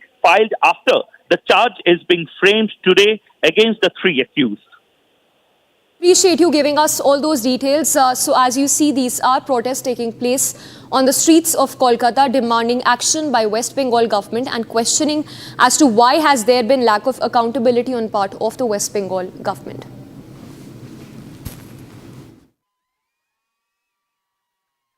The countdown has begun for the US election that will be taking place in just 48 hours from now. It's a tough contest, a neck-and-neck fight between Donald Trump, the former US president, and Kamala Harris, who's currently the vice president under Biden's administration. Let's give you a better understanding of the US elections, the factors, the key issues that are going to be considered while people in the US cast their votes. Let's talk about the policies under Biden's administration and the promises that are being made by Republican presidential nominee, that is Donald Trump. The first being the economy matter, which is the taxes for that matter. Donald Trump, in his back-to-back campaigns, specifically in the 7 swing states, has said that he intends to impose over 10% tariffs on US imports. Kamala Harris, on the other hand, says she's advocated for moderate tax increases for the wealthiest individuals. She says that those earning $4 lakh and above per annum will be taxed the highest. In fact, not just that, Donald Trump also says that he intends to impose tariffs over 60% on Chinese imports. So that's been a very strong stand that's been taken by Donald Trump, who says that all the goods imported from China would be taxed 60% and above. Kamala Harris, on the other hand, says that she would be taxing the wealthiest people in the country the highest, and that there's going to be lower housing costs for working families, which will help in curtailing inflation in the US. Let's talk about the other factors which are at play in the US elections. The other is, of course, abortion rights. It's Kamala Harris who's been very vocal about her stand on abortion rights, given the order that was the overruling by the US Supreme Court, the 1973 ruling, in which Roe versus Wade ruling was essentially overturned, and it was Donald Trump who had appointed those judges who delivered that order. So it's Donald Trump who appointed the judges that overruled the 1973 ruling on abortion rights. Kamala Harris, meanwhile, says that there is going to be a federal law that will be brought about to restore nationwide abortion rights. So Kamala Harris has maintained unequivocally that if she's voted to power, abortion rights will be made legal across the country. The other issue is immigration, which has been quite a case of concern, given that there's been rampant immigration from Mexico to the US. Donald Trump says he's pledged to execute largest deportation in US history. While he was the president until 2020, he even said that he would ensure that all those who have illegally taken shelter in the US will be deported, which essentially did not happen. Rather, it did happen, but it was not to a great extent. But Donald Trump, having pledged again that if he's voted to power, he will execute the largest deportation in US history. Kamala Harris says rather she's backed Biden's strategy to tighten immigration policy. So all in all, the immigration stand remains the same, both by Donald Trump and Kamala Harris. So that is again one of the many factors which will be considered in this year's election. The other, of course, being the West Asia conflict, the West Asia and the Russia-Ukraine conflict. Donald Trump, who's been very vocal critic of the US financial support for Ukraine, given that even the finances which have been given, rather the armaments which have been supplied, the financial help which is being rendered by the US Congress to Ukraine has seen a lot of blockages by the US in the US Congress, especially by the Republicans. And it's Kamala Harris who said that she would remain committed to backing Ukraine if re-elected. So she said that armaments those weapons would continue to be supplied to Ukraine if she's voted to power, saying that that the strategy under Biden's administration is going to be the same under her administration as well when it comes to the stand on the Russia-Ukraine war. On the Gaza conflict, Donald Trump, who's even dialed Netanyahu and has expressed strong support for conflict in Lebanon and Gaza. So there's been a lot of calls exchanged between Donald Trump and Netanyahu, and he's expressed that support.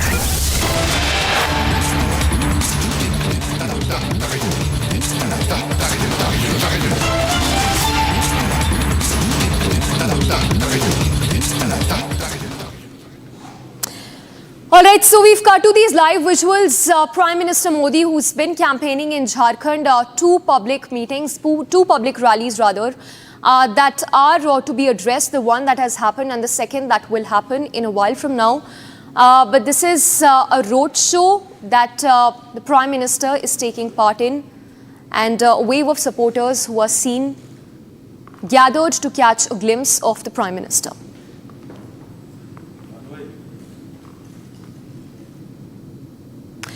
So, sea of supporters you see who've gathered to catch a glimpse of the Prime Minister, while the latter has been campaigning aggressively, leading BJP's charge against Hemant Soren government, especially on the infiltration matter in the state.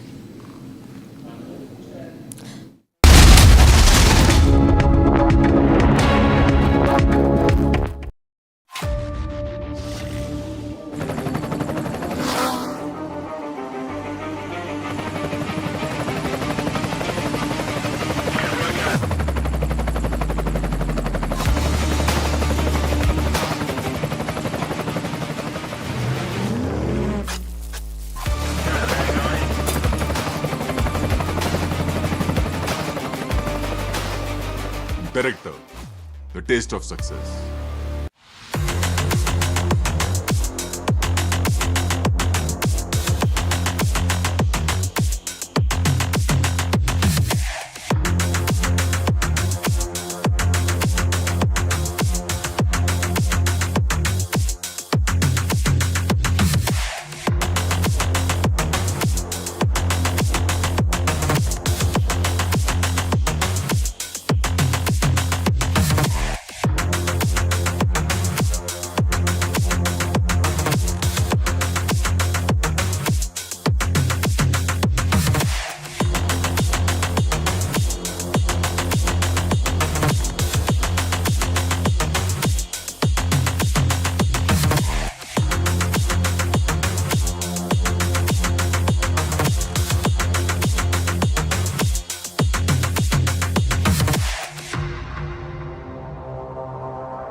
From Asia's largest news headquarters, setting the agenda for Bharat.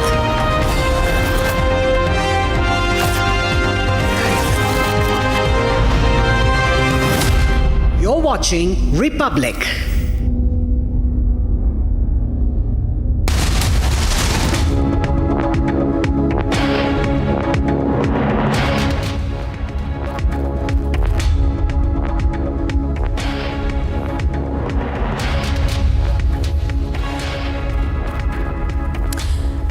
afternoon and thank you for tuning in. I'm Suesha Samant. You're watching live and breaking at 3 p.m. Yes, it is a tight race to the White House ahead of the US presidential polls, and so far it looks like how the swing states hold key.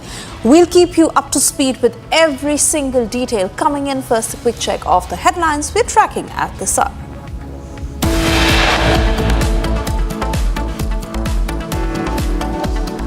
Under Trudeau's watch, Khalistani terror at play. Yet again, temples attacked in Brampton and Surrey.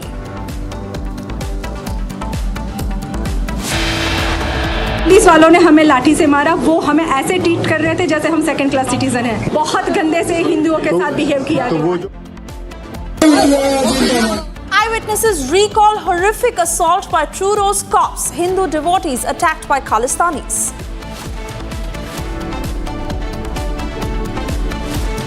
देखो, जो आपने कहा है, मेरी ख्याल से पाकिस्तान की जगह वो कनाडा ने ले ली है।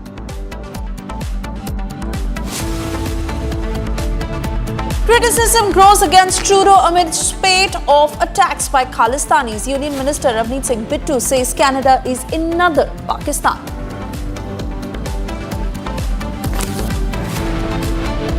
Prime Minister Modi campaigns in Jharkhand, takes on Soren government over infiltration. This is the true agenda of MVA Mahavibhajan Agadi, Maha Vote Bank Agadi. For the sake of vote bank, they can put Muslim first above nation first. They can put religious kind benefits first rather than constitution first. BJP calls out minority appeasement after SP demands common minorities program in MVA manifesto.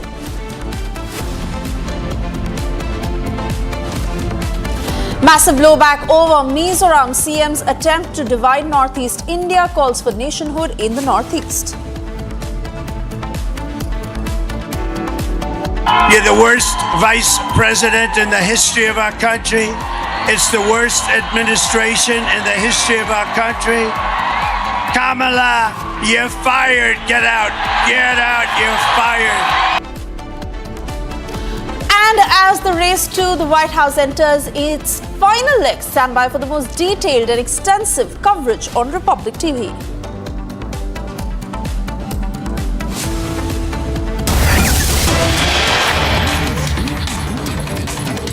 And we first cut across to breaking news coming in. AIUDF Chief Badruddin Ajmal has opposed JPC's study visit to Assam over the Waqf land emergency. Speaking exclusively to Republic TV, Ajmal has said that the JPC will come to Assam and we will oppose it while giving a representation. He further said everywhere the Waqf land that is under the grab of others. He took a dig at Assam Chief Minister Himanta Biswa Sarma's changing demography claims. Listen in.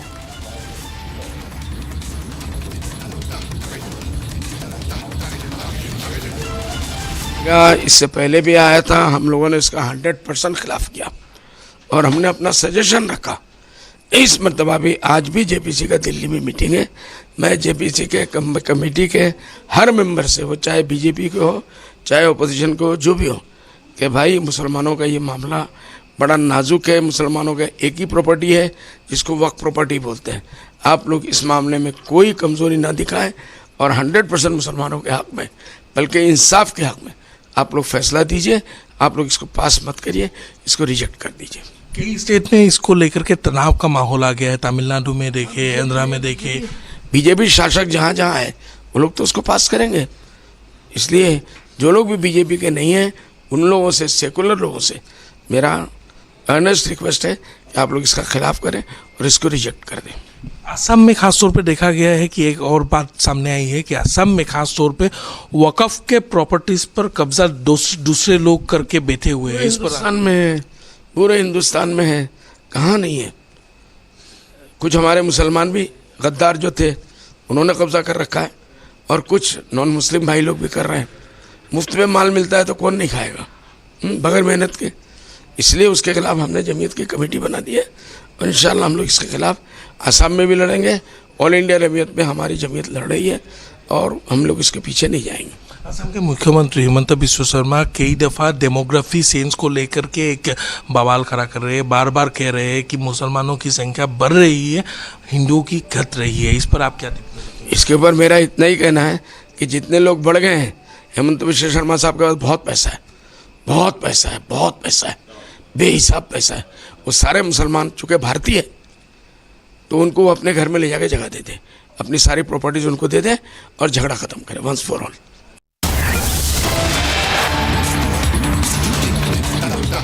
And we've cut across to these live pictures of junior doctors protesting in Kolkata. This over the RG incident. Remember, in the latest, we are learning that Sanjoy Roy has now said that he is being framed and he's being taken out of Sialda court. We'll try and play out that exact sequence on our screens and also get a voice from the Bangla newsroom to get you the latest details of how the case is now turning.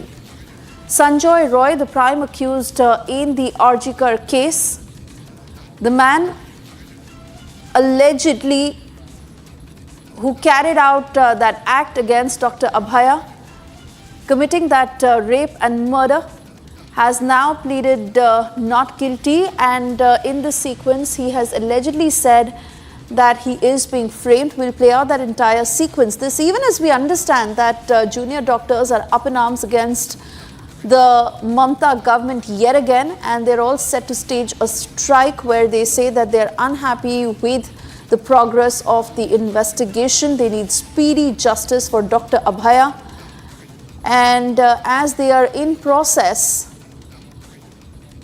on going on a strike yet again, this is the latest sequence that is coming as Sanjoy Roy, who was being taken out of Sialda court, went on to make this statement. Remember, the trial that is all set to begin from the 11th of November in the rape and murder of Dr. Abhaya, and the CBI that is continuing with its investigation, where protests have been continuing in full swing across West Bengal seeking justice for Abhaya. We understand how junior doctors are not satisfied with how there hasn't been speedy justice so far in the case. And that exact sequence where we do understand that Sanjoy Roy has pleaded not guilty. He's saying he's being framed.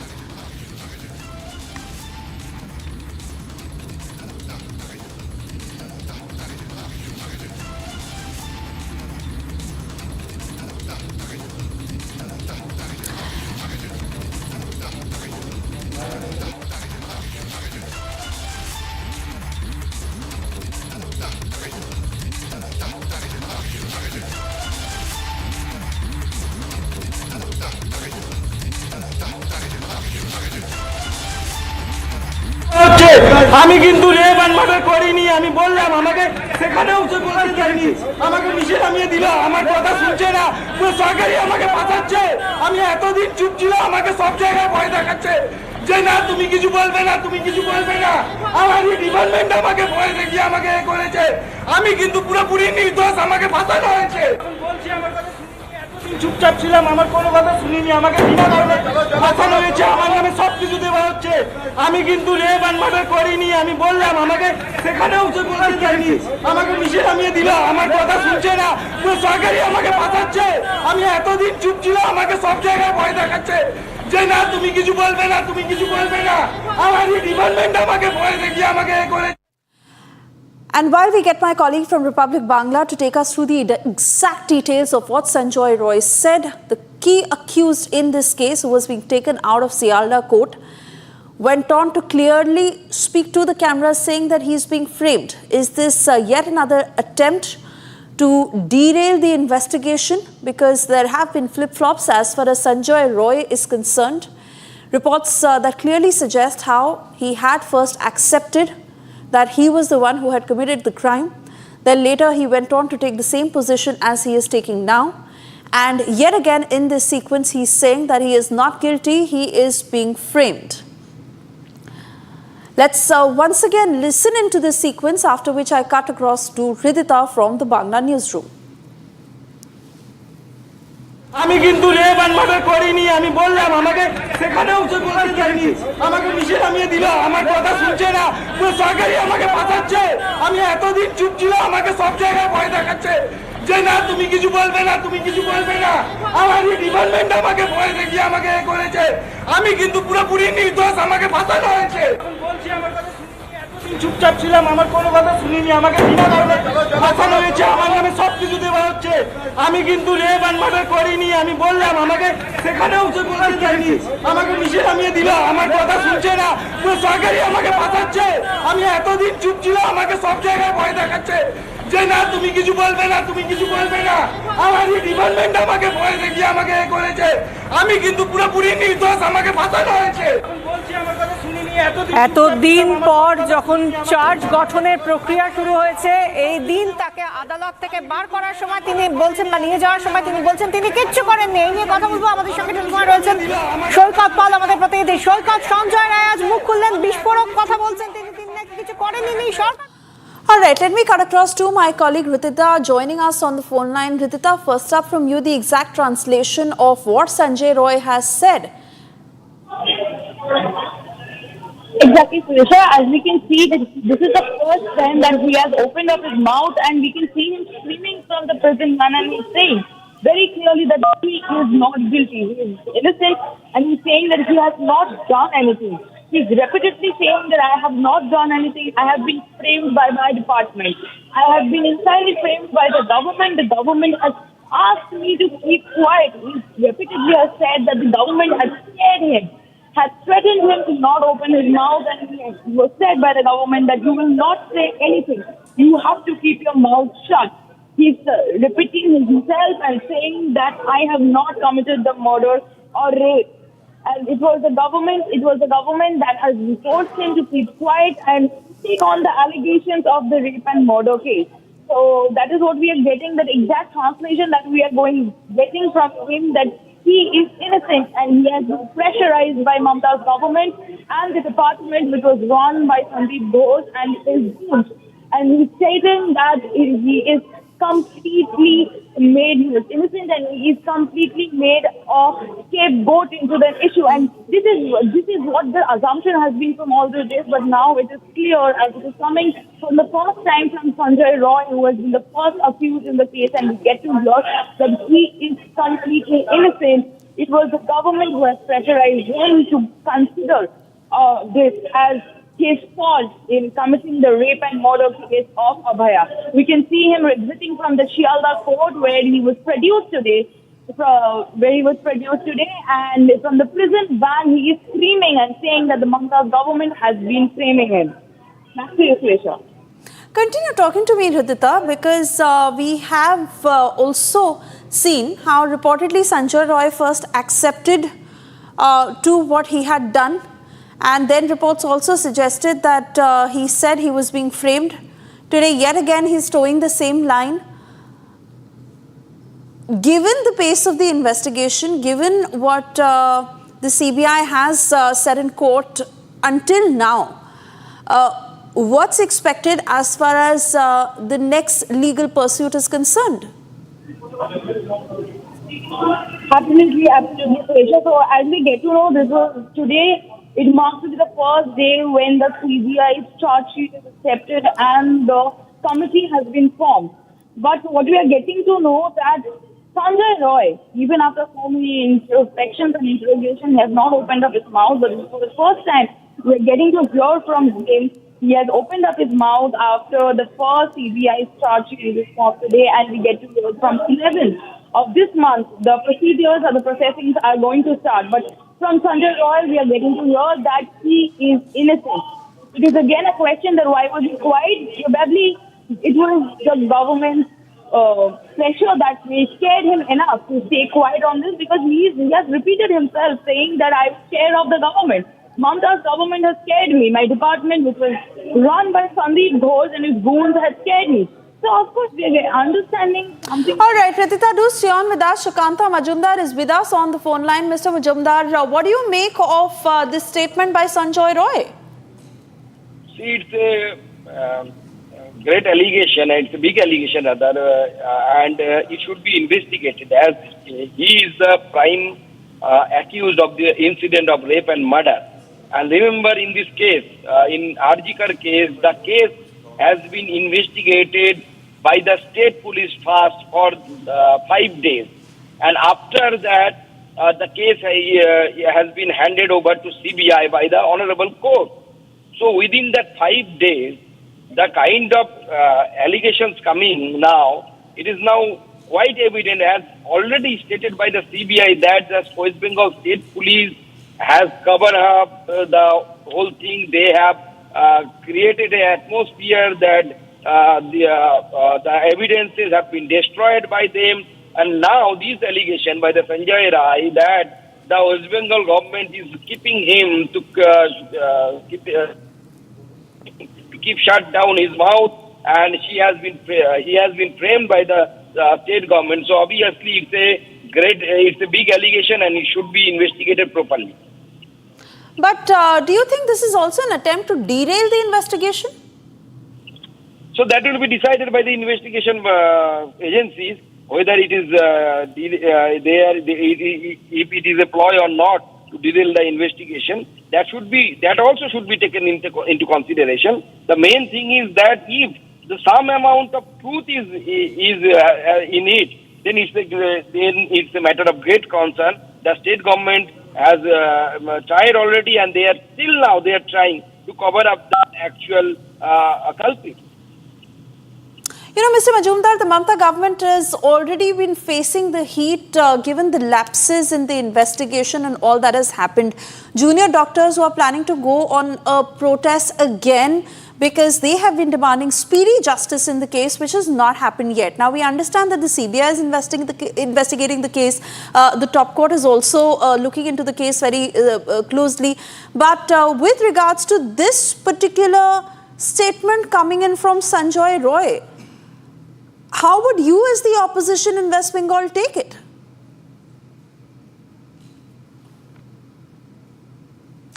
All right, not too sure if Mr. Majumdar is still connected with us, but he clearly states that these allegations are big and it must be investigated at the highest level.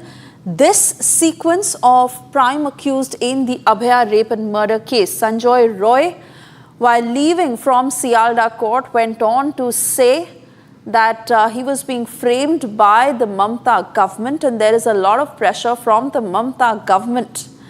Now, whether this is just another attempt to derail the investigation or whether there is more to it than what meets the eye is the big question.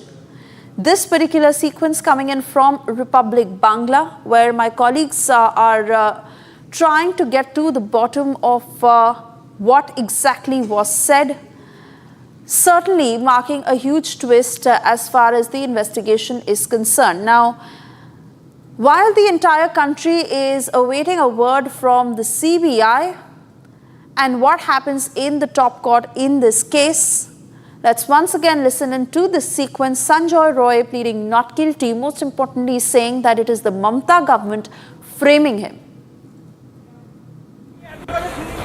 চুপচাপ ছিলাম, আমার কোনো কথা শুনিনি, আমাকে বিনা কারণে ফাঁসানো হয়েছে, আমার নামে সবকিছু দেওয়া হচ্ছে।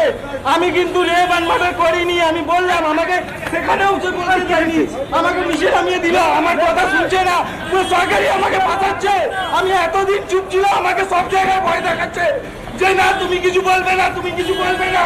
আমার ডিপার্টমেন্ট আমাকে ভয় দেখিয়ে আমাকে করেছে, আমি কিন্তু পুরোপুরি নির্দোষ, আমাকে ফাঁসানো হয়েছে। চুপচাপ ছিলাম, আমার কোনো কথা শুনিনি, আমাকে বিনা কারণে ফাঁসানো হয়েছে, আমার নামে সবকিছু দেওয়া হচ্ছে। আমি কিন্তু রেপ এন্ড মার্ডার করিনি, আমি বললাম, আমাকে সেখানেও সে বলতে চাইনি, আমাকে মিশে নামিয়ে দিল, আমার কথা শুনছে না, পুরো সরকারি আমাকে ফাঁসাচ্ছে। আমি এতদিন চুপ ছিলাম, আমাকে সব জায়গায় ভয় দেখাচ্ছে যে না তুমি কিছু বলবে না, তুমি কিছু বলবে না। আমার ডিপার্টমেন্ট আমাকে ভয় দেখিয়ে আমাকে করেছে, আমি কিন্তু পুরোপুরি নির্দোষ, আমাকে ফাঁসানো হয়েছে। চুপচাপ ছিলাম, আমার কোনো কথা শুনিনি, আমাকে বিনা কারণে ফাঁসানো হয়েছে, আমার নামে সবকিছু দেওয়া হচ্ছে। আমি কিন্তু রেপ এন্ড মার্ডার করিনি, আমি বললাম, আমাকে সেখানেও সে বলতে চাইনি, আমাকে মিশে নামিয়ে দিল। চুপচাপ ছিলাম, আমার কোনো কথা শুনিনি, আমাকে বিনা কারণে ফাঁসানো হয়েছে, আমার নামে সবকিছু দেওয়া হচ্ছে। আমি কিন্তু রেপ অ্যান্ড মার্ডার করিনি। আমি বললাম, আমাকে সেখানেও সে বলতে চাইনি, আমাকে মিশে নামিয়ে দিল, আমার কথা শুনছে না, পুরো সরকারি আমাকে পাঠাচ্ছে। আমি এতদিন চুপ ছিলাম, আমাকে সব জায়গায় ভয় দেখাচ্ছে যে না তুমি কিছু বলবে না, তুমি কিছু বলবে না। আমার ডিপার্টমেন্ট আমাকে ভয় দেখিয়ে আমাকে এ করেছে। আমি কিন্তু পুরোপুরি নির্দোষ, আমাকে ফাঁসানো হয়েছে। চুপচাপ ছিলাম, আমার কোনো কথা শুনিনি, আমাকে বিনা কারণে ফাঁসানো হয়েছে, আমার নামে সবকিছু দেওয়া হচ্ছে। আমি কিন্তু রেপ অ্যান্ড মার্ডার করিনি। আমি বললাম, আমাকে সেখানেও সে বলতে চাইনি, আমাকে মিশে নামিয়ে দিল, আমার কথা শুনছে না, পুরো সরকারি আমাকে পাঠাচ্ছে। আমি এতদিন চুপ ছিলাম, আমাকে সব জায়গায় ভয় দেখাচ্ছে যে না তুমি কিছু বলবে না, তুমি কিছু বলবে না। আমার ডিপার্টমেন্ট আমাকে ভয় দেখিয়ে আমাকে এ করেছে। আমি কিন্তু পুরোপুরি নির্দোষ, আমাকে ফাঁসানো হয়েছে। চুপচাপ ছিলাম, আমার কোনো কথা শুনিনি, আমাকে বিনা কারণে ফাঁসানো হয়েছে, আমার নামে সবকিছু দেওয়া হচ্ছে। আমি কিন্তু রেপ অ্যান্ড মার্ডার করিনি। আমি বললাম, আমাকে সেখানেও সে বলতে চাইনি, আমাকে মিশে নামিয়ে দিল, আমার কথা। All right, Radhita, I want to come back to you because we understand that the daily trial process in this case is set to begin from the 11th of November. And the CBI has already filed charges against Sanjoy Roy. Is this yet another attempt to just derail the investigation, or could this have an impact on the kind of developments that are expected to come? As we understand from today's hearing at the Shialda court today, that we understand that Sanjoy Roy, his claim or his allegations are twist to this scenario. Probably after today, and tomorrow, as we know that the Supreme Court has its hearing tomorrow, so after today we were guessing that the action would be deeper, and also because the committee has been formed and the first charge sheet has been formed and taken in action. So the matter was not to be derailed, but rather taken more care, and we would have gotten deeper and closer to the accused, or to finding out who the actual guilty in the matter is. But after today, I think the action will be taken in a different game, and there is a twist after Sanjoy Roy's statement, because he is saying that he repeatedly, now in number of times, has said that he is not guilty. But Mamta's government has told him that you do not open your mouth anywhere. He has said even false allegations, false proofs have been provided in his name. He has been scared from every area. So what we are getting to know that the entire government, it is not only Sandeep Ghosh and Mamta Banerjee stating that it is only a particular department that has buffed the entire society, but it is just not the only department, it is the entire state, it is the Health Minister Mamta Banerjee, the Chief Minister Mamta Banerjee who is involved in it and has played on and has had a hand in changing the entire game of the Abhaya rape and murder case, because it is from her government, and of course it was coming from her government, it is not without a consultation, that false proof, misconceptions has been given not only to the society but also submitted around to CBI. So I think deeper and we are going to have deeper investigation into this process, and tomorrow's Supreme, and also looking forward to tomorrow's Supreme Court hearing, what CBI charges are we going to see tomorrow in the Supreme Court. You know, Radhita, I particularly want to refer to the statement that he said, where he said that it is a conspiracy against me to save others. I once again want you to point out to the key players in this case and how it has been spoken about a deliberate attempt to shield them. What exactly is he referring to? How does one read into it? See, we have big heads into this that was involved. We have a person like Sandeep Ghosh who was removed, who after committing such a grievous crime was removed as a principal. But again, a question comes in as why did Mamta Banerjee again bring it? Why was he giving a new post in a day's time? How was a transfer made to him in a better post and in a better college? So obviously to understand this thing, we understand that Sandeep Ghosh is somebody very close to Mamta Banerjee, and also someone who is very aware of what politics is going on in Mamta's government. What is Mamta Banerjee hiding? And it is just not the small players like Sandeep Ghosh or the OC of the Tala police station, Abhijit Mohlu, have been produced today in the court, but it is also a lot of All right, do stay on with us as we have Shishir Bajoria from the West Bengal BJP unit joining us on the phone line. Shishir Bajoria, how do you view this statement by Sanjay Roy? See, in this whole Arjikar thing, let's go to day one, the day this unfortunate, very bad, pathetic incident happened. Let's go there. First thing, it was said suicide. Calcutta police chief also certified it as a suicide. This man, or the principal, said suicide. Then he resigned from his job and he got a promotion. See, all these shows what has happened with passage of time. We forget the start.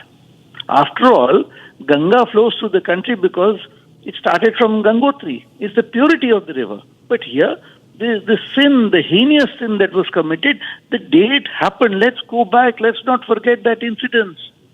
All these people certified this as a suicide. Why are we forgetting that? Why is the police chief not being now he's the ex-police chief. But again, this is what happens with passage of time. And now today, he's being told to shut up. Here, the West Bengal government, led by the chief minister, they're holding a smoking gun in the hand. No, but my point also is, sir, that the BJP has been up in arms against the Mamata government over the Arjikar case and the Abhaya rape and murder case, which has become the hugest standpoint in the state of West Bengal. This even as we understand that the CBI has filed charges against Sanjay Roy and it is investigating the case. The matter is in the top court. With this particular statement by Sanjay Roy, do you smell something fishy? Is it that the BJP is going to take this up against the Mamata government? BJP will be fighting this till its logical conclusion. That is for sure. As far as smelling fishy, it stinks. This stinks. The top leadership of Mamata's government and her bureaucracy are involved in it up to their eyes. And she is protecting them one after the other. And BJP is not going to leave this. And you see when CBI came in, what happened? The officer in charge, what the whole country knows as an SHO, he is in police lockup. I mean, can it be worse than this? That the police station chief is in police lockup. All right, Mr. Shishir Bajoria, many thanks for speaking to Republic as we continue to stay with this sequence of Sanjay Roy, the key accused in this case, who's gone on to say that there is a lot of pressure by the Mamata government and it is an attempt to frame him, has now marked a whole new turn to this story. We slip into a short commercial break right now. We'll be back on the other side to continue to get you more voices and angles on this story. For the moment, a short breather.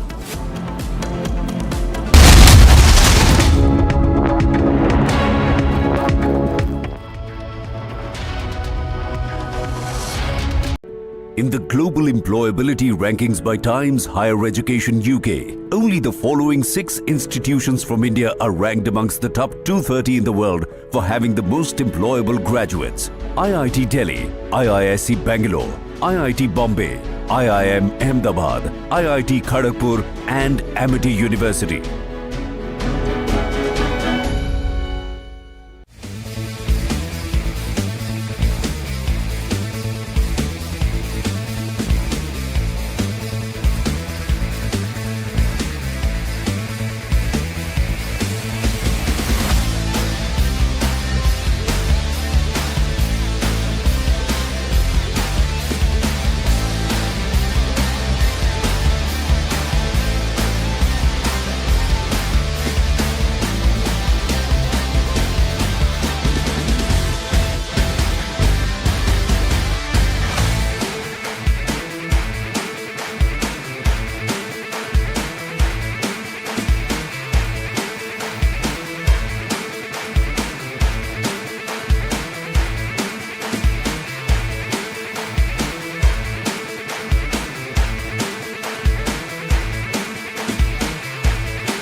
Under Trudeau's watch, Khalistani terror at play yet again. Temples attacked in Brampton and Surrey.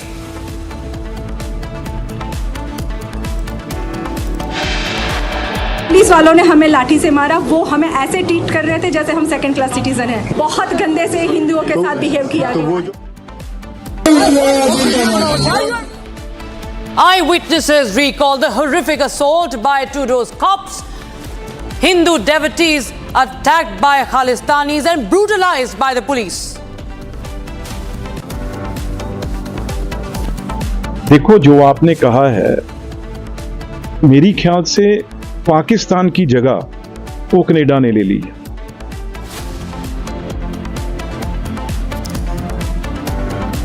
Criticism grows against Trudeau amid spate of attacks by Khalistanis. Union Minister Rajnath says Canada is another Pakistan.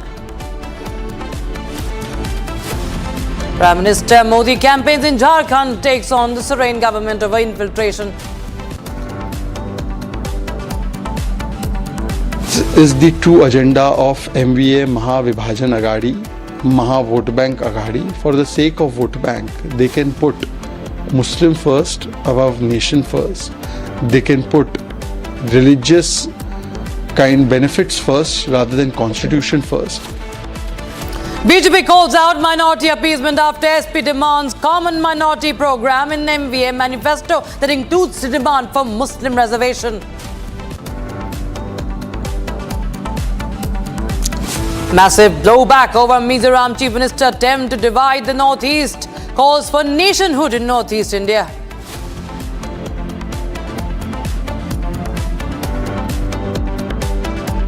You're the worst vice president in the history of our country. It's the worst administration in the history of our country. Kamala, you're fired. Get out. Get out. You're fired. As the race to the White House enters its final leg, stand by for the most detailed and extensive coverage only on Republic TV.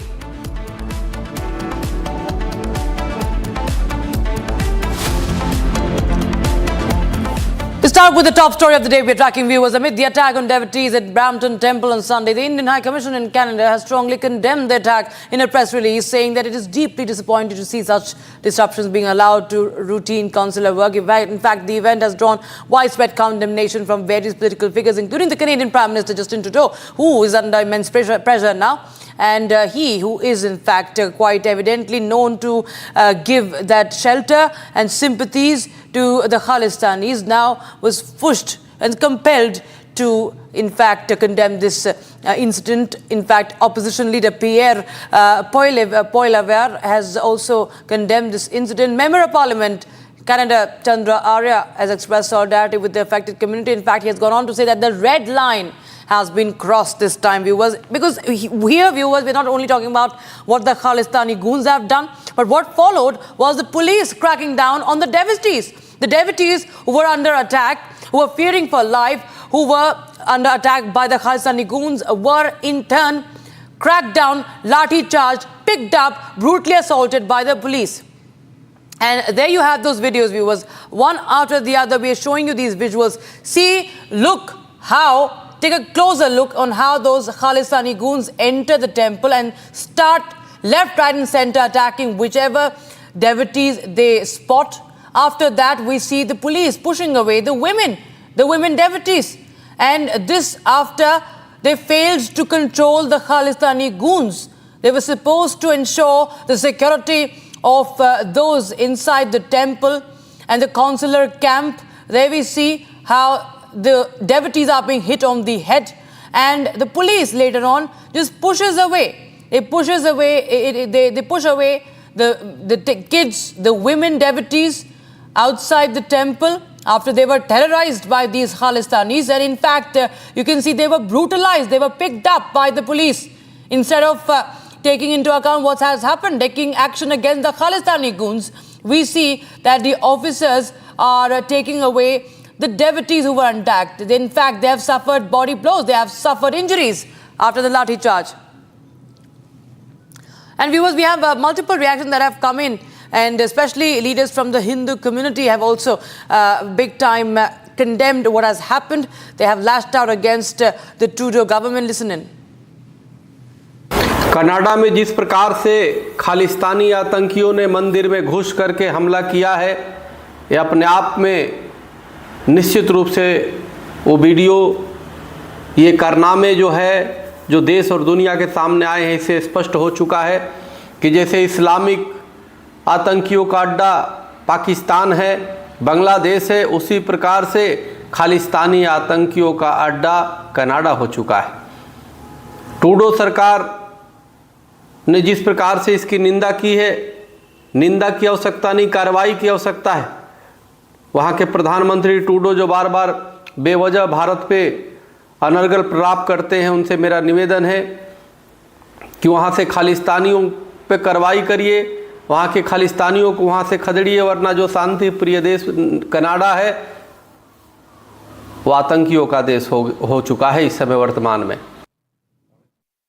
Khalistan की बात है, और जहाँ तक कि यह जो हिंदुओं के ऊपर हमला होता है वो जानबूझ के किए जाते हैं।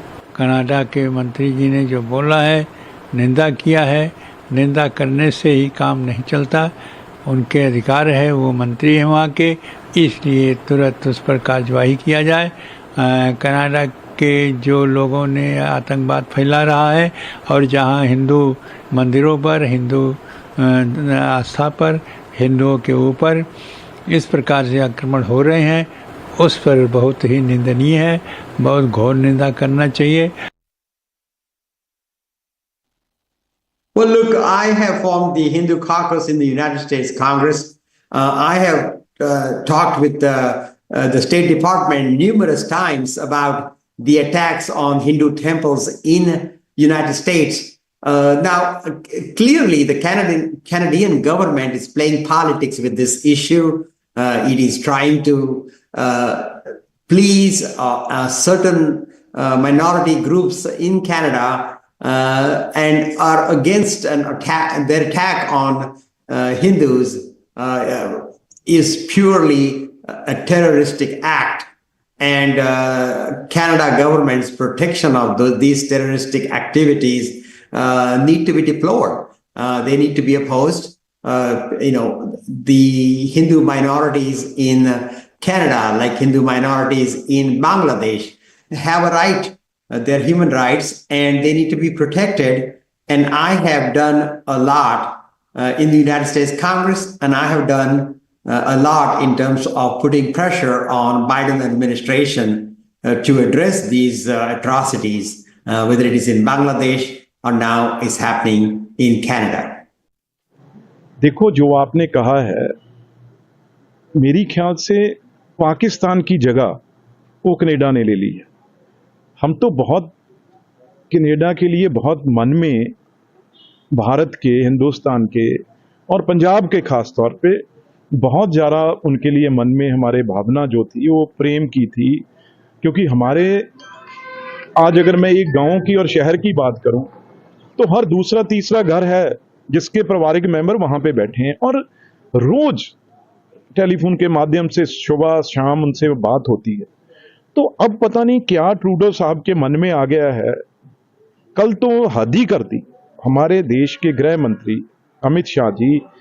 मैं समझता हूं जिनकी देख रेख में हमारा देश सुरक्षित है, और देश पाकिस्तान जैसे जो रोज हमला करते थे वो आज तीर जैसे सीधे हुए हैं और आप उनको टारगेट कर रहे हैं।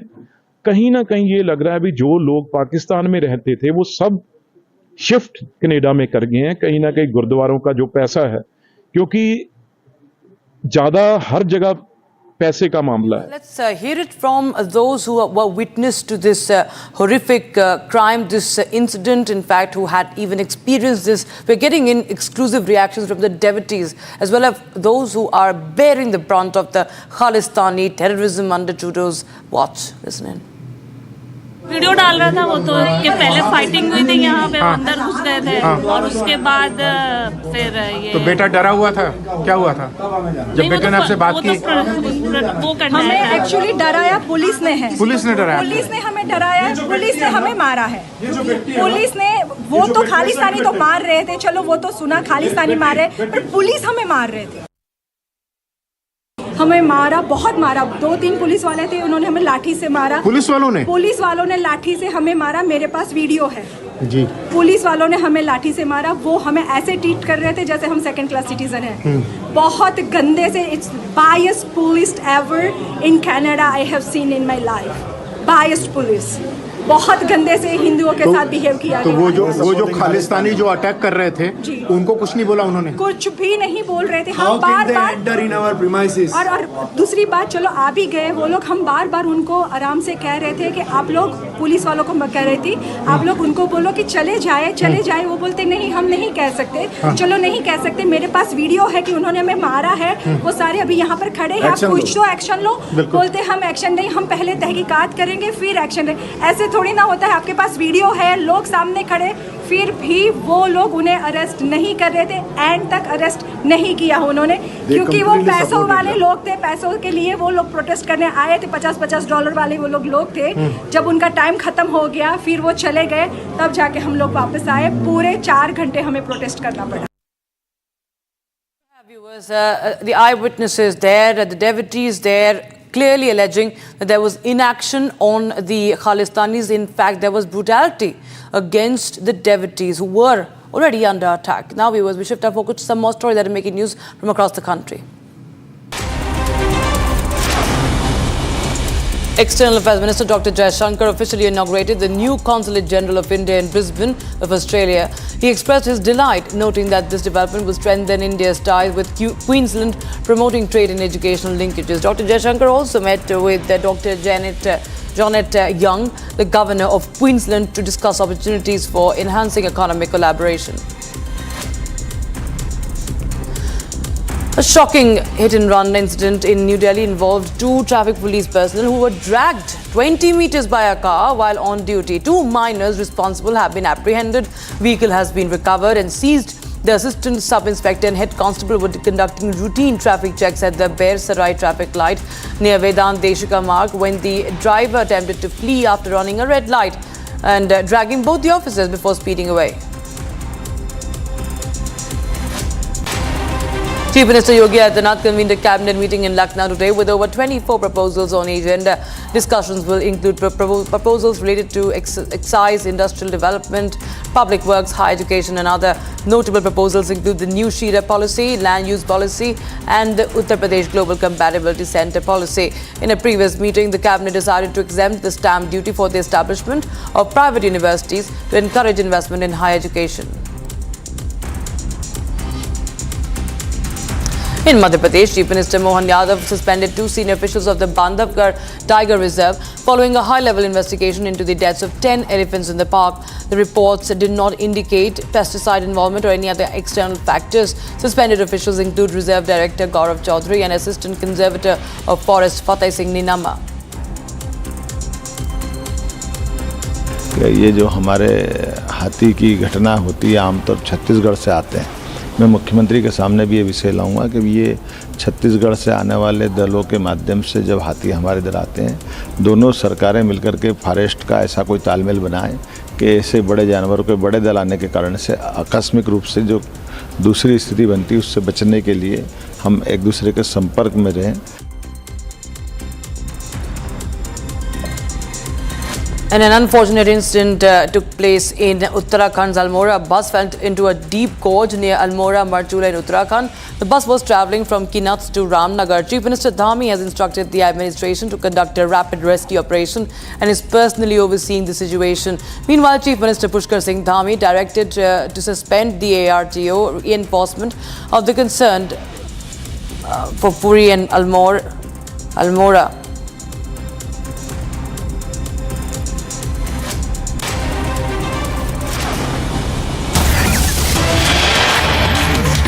झारखंड एक सुर में कह रहा है, रोटी बेटी और माटी की पुकार।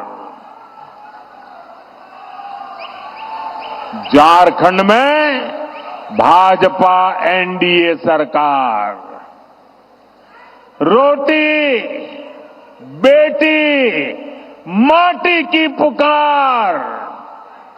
झारखंड में पूरी ताकत से बोलिए सब। रोटी बेटी माटी की पुकार, रोटी बेटी माटी की पुकार, रोटी बेटी माटी की पुकार। साथियों, भाजपा के लिए आदिवासी भाई बहनों की आकांक्षा, उनका स्वाभिमान हमेशा सर्वोपरि रहा है। जब पहली बार भाजपा सरकार बनी, दिल्ली में अटल बिहारी वाजपेयी को सेवा करने का अवसर मिला। अटल जी देश के प्रधानमंत्री बने, तब जाकर के आदिवासी समाज को अलग राज्य मिले। छत्तीसगढ़ और झारखंड, ये दो राज्य बनाने का सौभाग्य भाजपा को ही मिला है। बीते दशक में हमने आदिवासी समाज के योगदान को देश दुनिया के सामने रखने के लिए अनेक कदम उठाए हैं। रांची में धरती आबा बिरसा मुंडा का इतना भव्य संग्रहालय बनाया है। हमने ही भगवान बिरसा मुंडा के जन्म दिवस को जनजातीय गौरव दिवस घोषित किया है। और इस बार तो 15 नवंबर से धरती आबा की 150वीं जन्म जयंती के उत्सव शुरू होने वाले हैं। आने वाले 2 सालों तक ये उत्सव देश के हर कोने में चलेगा, पूरे देश भर में चलेगा। आदिवासी समाज के एक सपूत ने देश के लिए कितना बड़ा योगदान किया, इससे देश का बच्चा बच्चा परिचित होगा। साथियों, ये क्षेत्र हो भाषा, इससे समृद्ध क्षेत्र है। यहां की पहचान हो भाषा से है। और आप तो जानते हैं, हमारी सरकार लगातार मातृभाषा पर बल दे रही है, मातृभाषा का सम्मान करती है। हो भाषा को बहुत अपमान झेलने से पड़े हैं, उपेक्षा झेलनी पड़ी है। अब ये मोदी की गारंटी है, हो भाषा का ये अपमान का समय खत्म होगा, हो भाषा को उचित सम्मान मिले, यहां की और भी भाषाओं को उचित सम्मान मिले। इसके लिए हम पूरी तरह प्रतिबद्ध हैं और पूरा प्रयास करने का वादा करते हैं। ये विकास भी और विरासत भी, ये हमारे संकल्प को मजबूत करने वाली बात है। साथियों, भारत के इतिहास में कांग्रेस और आरजेडी, इनसे बड़ा आदिवासी विरोधी कोई नहीं हुआ। ये जो हमारे नौजवान हैं, इनको वो पुराने दिन याद दिलाना जरूरी है। 80 के दशक में जब बिहार और दिल्ली दोनों जगह कांग्रेस की सरकार थी, झारखंड तब अलग नहीं हुआ था, बिहार का हिस्सा था। और तब क्या हुआ था, आप जरा अपने माता पिता, अपने दादा दादी से पूछिए, अपने गांव के बुजुर्गों को पूछिए, उनको गुवा गोलीकांड जरूर याद होगा। जिस तरह की बर्बरता अंग्रेजों ने की थी, वैसी ही बर्बरता यहां कांग्रेस सरकार ने आदिवासियों का खून बहा करके थी। यहां कांग्रेस सरकार ने हमारे आदिवासी भाइयों को गोलियों से भून दिया था। हमारे वो आदिवासी पूर्वज सिर्फ अपना हक मांग रहे थे, वो अलग झारखंड राज्य मांग रहे थे। मत भूलिए, तब आरजेडी के नेता भी कहते थे कि झारखंड उनकी लाश पर बनेगा। आपकी आकांक्षाओं से, आपके सपनों से इतनी ज्यादा नफरत है इन लोगों को। और देखिए, जो आरजेडी झारखंड बनाने को सहमत नहीं था, झारखंड बनाने की बात करने वालों को कुचलना चाहता था, उस आरजेडी की गोदी में कौन बैठा है? जेएमएम जाकर के उनकी गोदी में बैठ गया है। कांग्रेस और आरजेडी आदिवासियों के सबसे बड़े दुश्मन है। और जेएमएम की सच्चाई भी किसी से छिपी नहीं है। जिस कांग्रेस के दामन पर आदिवासियों के खून के छींटे हैं, आज जेएमएम उसी के कंधे के सहारे सरकार चला रही है। जिन्होंने झारखंड का हमेशा विरोध किया, जेएमएम ने सत्ता के लालच में उन्हीं को गले लगा दिया। झारखंड राज्य के लिए अपना बलिदान देने वालों का इससे बड़ा अपमान नहीं हो सकता। साथियों, भारत को विकसित बनाने के लिए आदिवासी समाज का विकास और मुख्य धारा से आदिवासी को समाज को जोड़ना, ये हमारी सबसे बड़ी प्राथमिकता है। ये आदिवासी समाज की उचित भागीदारी के बिना संभव नहीं होगा। इसलिए भाजपा ने, एनडीए ने आदिवासी भागीदारी पर हमेशा बल दिया है। अभी हाल में ही भाजपा ने हमारे पड़ोस में एक आदिवासी नौजवान को उड़ीसा का मुख्यमंत्री बनाया है। इतना ही नहीं, हमारे साथ जुड़ा छत्तीसगढ़ में भी मुख्यमंत्री हमारे आदिवासी साथी है। अनेक राज्यों में आदिवासी संतान राज्यपाल के नाते, गवर्नर के नाते उन राज्य सरकारों का मार्गदर्शन कर रहे हैं। केंद्र सरकार के अनेक शीर्ष पदों पर आज मेरे आदिवासी भाई बहन उसका नेतृत्व कर रहे हैं।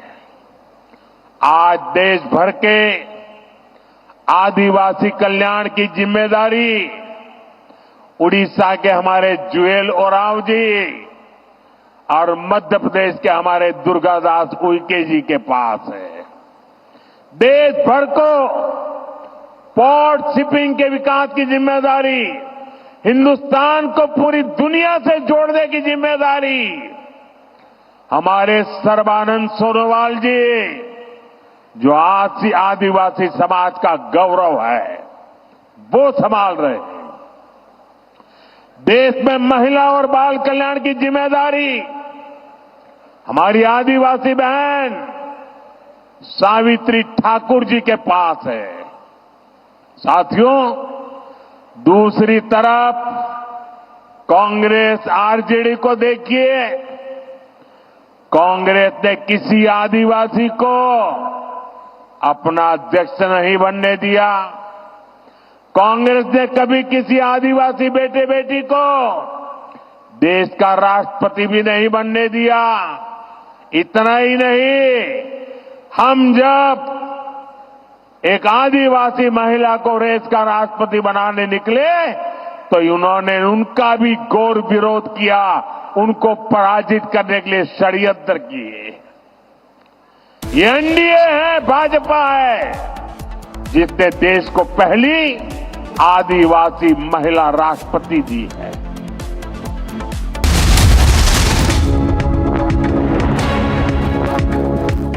In the global employability rankings by Times Higher Education UK, only the following 6 institutions from India are ranked amongst the top 230 in the world for having the most employable graduates. IIT Delhi, IISc Bangalore, IIT Bombay, IIM Ahmedabad, IIT Kharagpur and Amity University.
साथियों,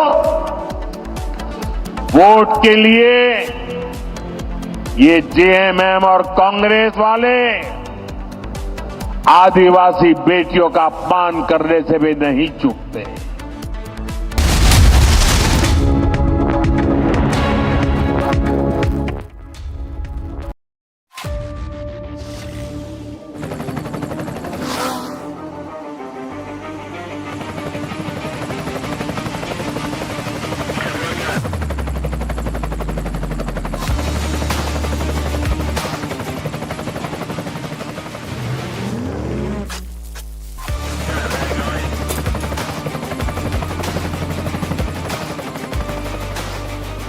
Director, The Taste of Success.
From Asia's largest news headquarters, setting the agenda for Bharat.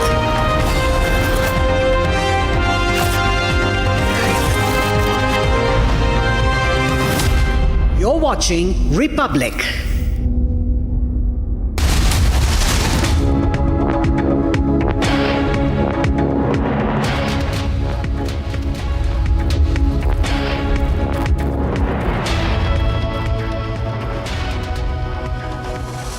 Good evening. Welcome to Republic TV. Our top focus is going to be on the Khalistanis that are in the prowl in Canada under Trudeau's watch. They've attacked a Hindu temple in Brampton, and there is nothing, absolutely nothing that has been stated yet by Justin Trudeau. First up, a look at our top headlines.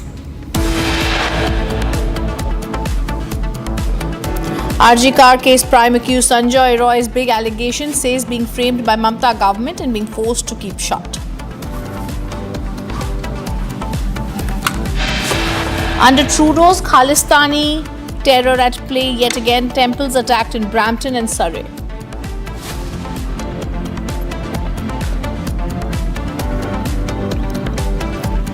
वो हमें ऐसे treat कर रहे थे जैसे हम second class citizen हैं। बहुत गंदे से हिंदुओं के साथ बिहेव किया गया। Eyewitnesses recall horrific assault by Trudeau's cops, Hindu devotees attacked by Khalistanis.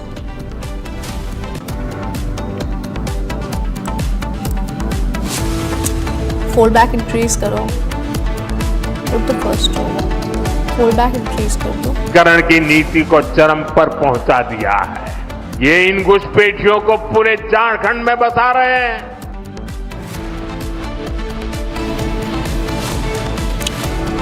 Prime Minister campaigns in Jharkhand takes on Soren government over infiltration.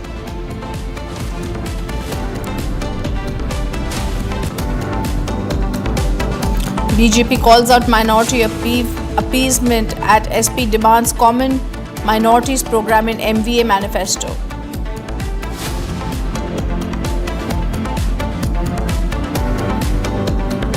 And as the race to White House enters its final leg, stand by for the most detailed, extensive coverage on Republic TV.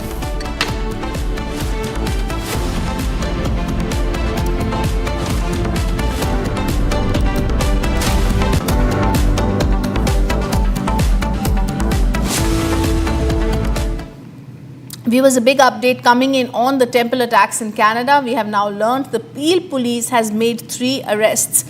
I beg your pardon, in connection with the Hindu temple attack in Brampton. Identity of the individuals are yet to be disclosed. There is no mention of violence by the cops. This is beyond human. And what we are now picking up is in the Canada attack case, they are simply calling it a protest, but only 3 people have been nabbed. The Khalistani mob seems to just be a protest. The Canada temple attack, 3 people have been arrested in Brampton. The identity of the individuals are yet to be disclosed.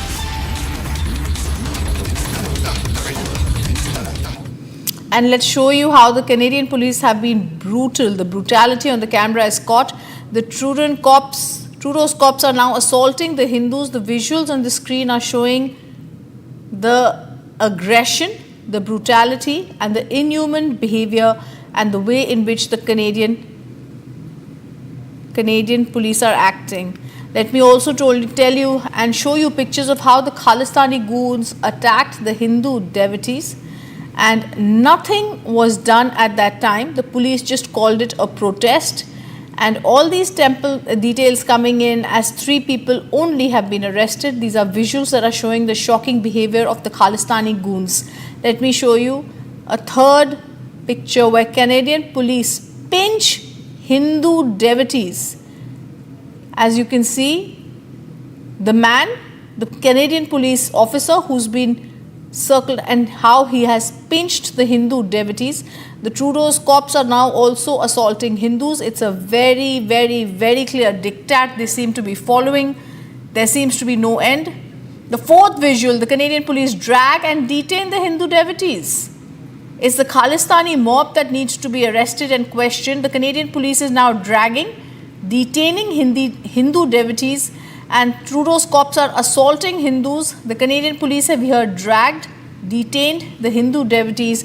Shocking visuals coming from Brampton in Canada, and no answers coming in Surrey and Brampton from the Canadian police, that is dragging, detaining, abusing, pinching, almost hitting out at the Hindu devotees.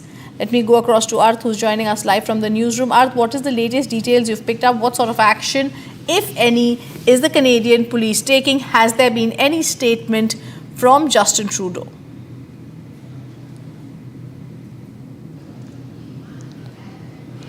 Yes, Rhythm, earlier we saw there was Justin Trudeau condemned this particular incident that happened in Brampton, that unfolded in Brampton. Furthermore, we just saw that the police arrested 3 individuals in association to this case, and these 3 identities, the identities of these individuals is yet to be revealed. And the Peel Regional Police also in their statement mentioned that investigation is going to continue. There is more to this investigation, and there are more details that are going to emerge as more incidents of violence are now being investigated and probed into. So it will be interesting to see, Rhythm, if there are more names that emerge, if there are more people who are arrested, and it will also be interesting to see if and when the Peel Regional Police reveal the identities of these very people, because we need to know who these people were involved in this particular attack, and that's about it from the newsroom, Rhythm.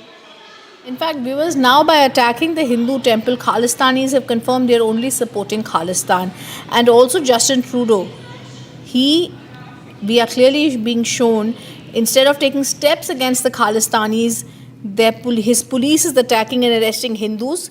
And this is very, very clear. It's shameless and heartbreaking also to see the way the Canadian terrorists, I would say, are attacking the helpless Hindus, the way they are being brutal to the Hindu devotees, and this is something that is shocking.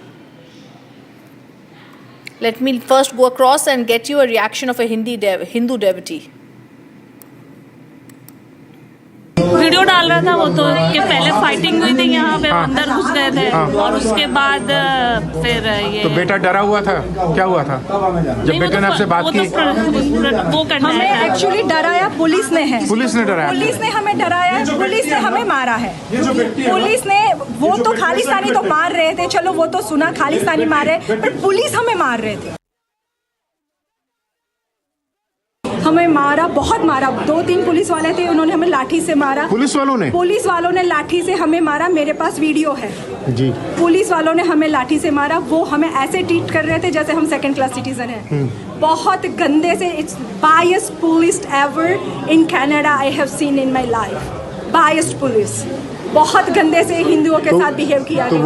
वो जो खालिस्तानी जो attack कर रहे थे उनको कुछ नहीं बोला उन्होंने? कुछ भी नहीं बोल रहे थे। हम बार-बार और दूसरी बात, चलो आ भी गए वो लोग, हम बार-बार उनको आराम से कह रहे थे कि आप लोग, पुलिस वालों को कह रही थी, आप लोग उनको बोलो कि चले जाए। वो बोलते नहीं, हम नहीं कह सकते। चलो नहीं कह सकते, मेरे पास वीडियो है कि उन्होंने हमें मारा है, वो सारे अभी यहाँ पर खड़े हैं, आप कुछ तो एक्शन लो। बोलते हम एक्शन नहीं, हम पहले तहकीकात करेंगे फिर एक्शन लेंगे। ऐसे थोड़ी ना होता है, आपके पास वीडियो है, लोग सामने खड़े, फिर भी वो लोग उन्हें अरेस्ट नहीं कर रहे थे, एंड तक अरेस्ट नहीं किया उन्होंने, क्योंकि वो पैसों वाले लोग थे, पैसों के लिए वो लोग प्रोटेस्ट करने आए थे, $50 वाले वो लोग थे। जब उनका टाइम खत्म हो गया, फिर वो चले गए, तब जाके हम लोग वापस आए। पूरे 4 घंटे हमें प्रोटेस्ट करना पड़ा।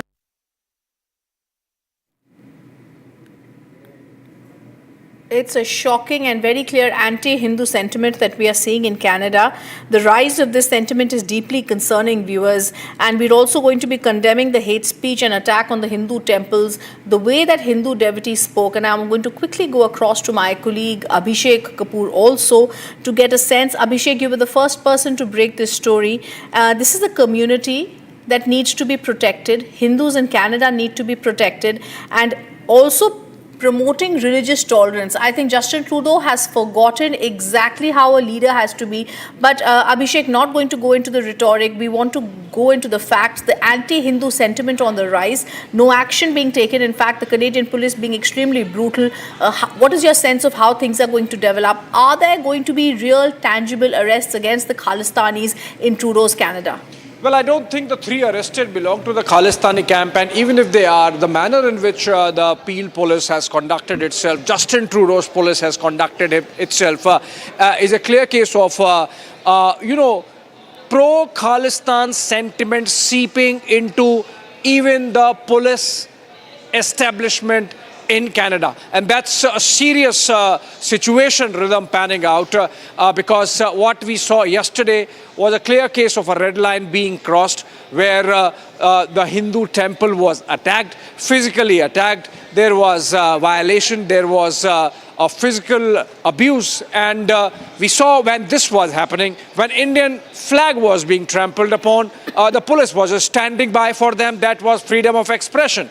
And when there was a reaction, when an attempt was made to retrieve that Indian flag, when an attempt was made to throw out the Khalistanis who had come inside the temple and were vandalizing, that's when police gets into action and in fact controls the reaction and even targets those Hindu community members, pins them down on the ground, and you see retaliatory violence being carried out by police. I mean, there is a deep history of the RCMP, the Royal Canadian Mounted Police, having connections with the Khalistani elements, because of which till today the RCMP sits on the mystery of the IC-81, the Kanishka bombings case, and subsequently we have seen how things have really panned out.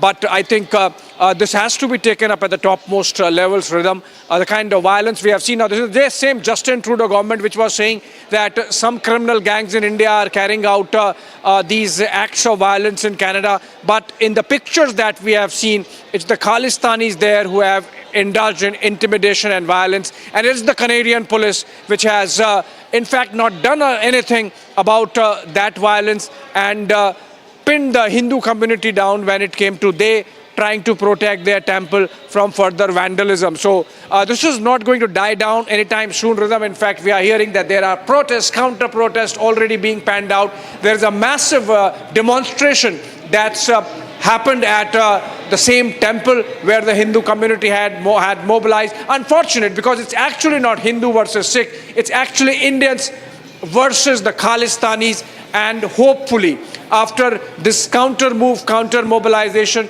it was being avoided. The Hindu community was not coming out in the streets and not letting this issue really become a bone of contention between the larger diaspora. But now it has been forced upon on the community. So that is why we are seeing that reaction. We are yet to hear any substantive comment statement coming in from the Trudeau establishment, except for some very puerile, insincere condemnation. Because remember, Trudeau obviously now perhaps sees that while he has been pandering to a very minuscule minority of Khalistani sentiment, there is a larger diaspora there, and even that can cost him votes. So even for his vote bank politics, things really can go awry, and perhaps that's why that very insincere condemnation, but things need to go beyond that, and the Trudeau government needs to really show its commitment to actual law and order on the ground for the benefit of Canadians more than anything else. In fact, Abhishek, the world at large saw a pro-Khalistani mob attack Hindus, and we also saw Justin Trudeau's police, the Peel Regional Police, do absolutely nothing. There was brutality by them. Like you said, we were just reading up. It seems that one of the people in the mob is also an off-duty Peel Regional Police officer. How is Trudeau going to try and show his empathies with the Hindus here, especially since we are seeing the selective silence on the Khalistani mob attack even now by Justin Trudeau?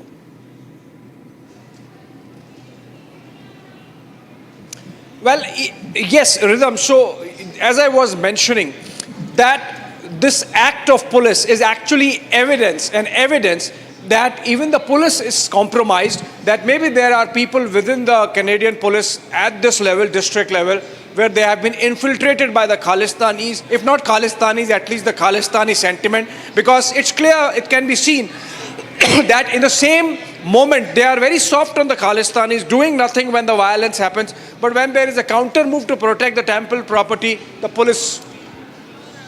Yes. Go on, Abhishek.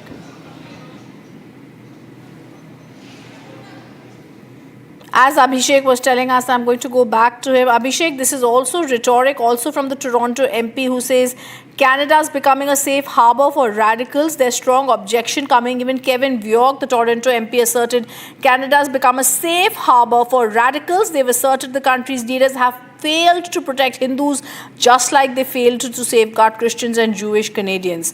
There's also sharing the post on X. Alarming to see an attack on Hindu Canadians is what he has written, from Khalistani extremism to terrorist cosplayers. Canada has become a safe harbor for radicals. Our leaders are failing to safeguard the Hindus. Abhishek, if you can hear me, the Canadian Member of Parliament Chandra Arya has also condemned the violence in the Hindu temple. She said, and I believe this is true, a red line has been crossed by the Khalistani extremist, highlighting the brazen, violent extremism in Canada. Well, I did not get the question properly. Rhythm, some audio issue there, but we are continuing to discuss this. And as I was mentioning, that there is a case of the police also being compromised. Maybe they are getting their cues from the topmost levels, because if Justin Trudeau, the position that he has taken, essentially letting his hate for India or his compromise with the Khalistanis really blindside his position on the larger India-Canada relationship, and to compromise that.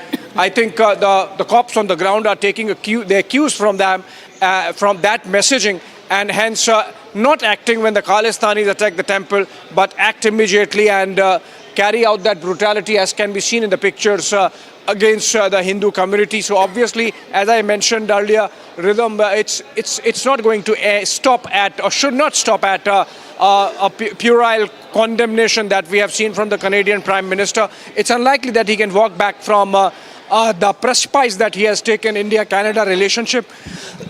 But if at all, then this is the opportunity, this is the trigger where he can start walking back and maybe mend fences with the country and with a larger diaspora, yes, and understand the risks of indulging with lawlessness any further. I absolutely agree. In fact, I think, Abhishek, the Prime Minister in Canada, Justin Trudeau, is actually puerile. Viewers, we're going to thank Abhishek for this. We're going to wait for other updates coming from Canada. The other top focus also breaking right here on Republic TV. Breaking news that's coming in. Addressing a gathering, Andhra Pradesh Deputy Chief Minister Pawan Kalyan stated the situation would be different if he was the Home Minister. He emphasizes the need for stronger law enforcement, questions the efficacy of the police, and if they lack courage, suggesting criminals should be dealt with decisively, drawing a comparison to UP Chief Minister Yogi's approach in tackling crime. Listen in.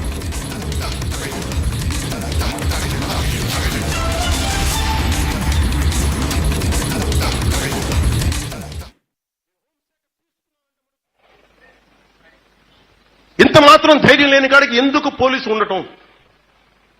బాధ్యత కదా పోలీసుకి. రాజకీయ నాయకులు, ఎమ్మెల్యేలు అందరూ ఉన్నారు దేనికి? ఓట్లు అడగడానికా? బాధ్యత నిర్వర్తించడానికి కాదా? ఇది అందరూ ఆలోచించాలి. నేను అడగలేక కాదు, నేను తీసుకోలేక కాదు. హోంశాఖ,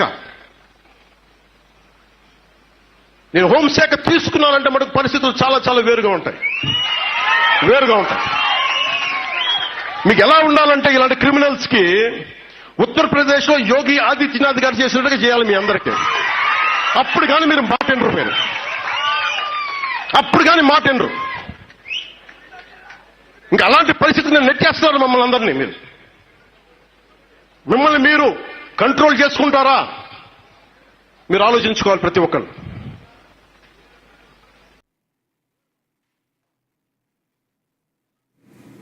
And there's ruckus that's been seen and that's ensured in Jammu and Kashmir Assembly, and this happens in the first Assembly session of Jammu and Kashmir today after PDP MLA tabled an impromptu resolution against the abrogation of Article 370.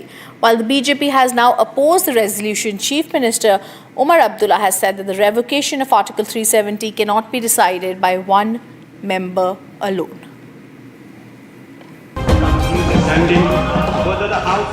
The Union Territory of Jammu and Kashmir held its first assembly session today after 6 long years.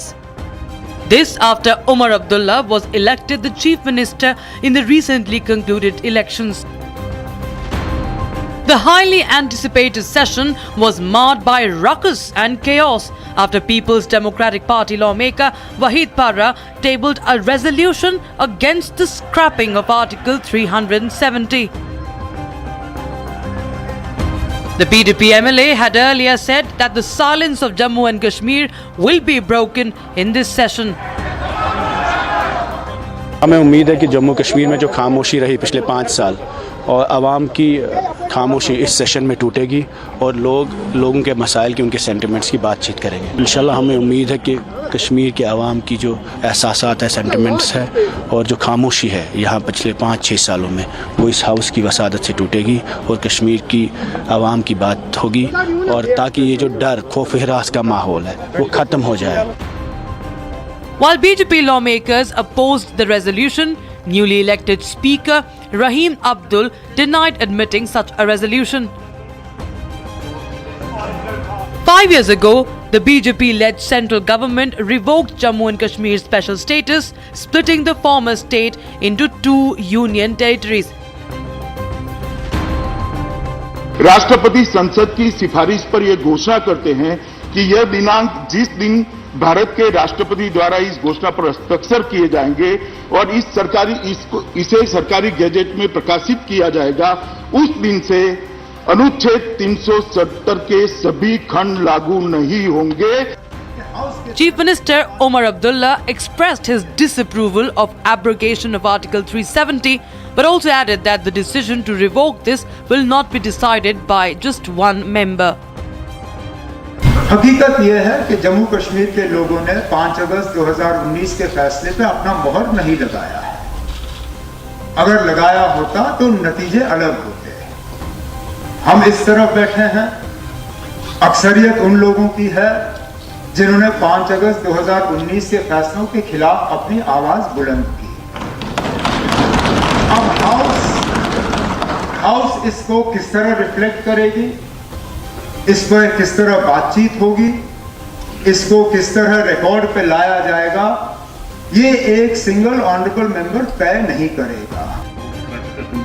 On the other hand, Lieutenant Governor Manoj Sinha has promised to restore full statehood to Jammu and Kashmir, adding that the faith of people will be reciprocated. Governor Council of Ministers of Jammu and Kashmir has recently passed a unanimous resolution calling for the immediate restoration of statehood.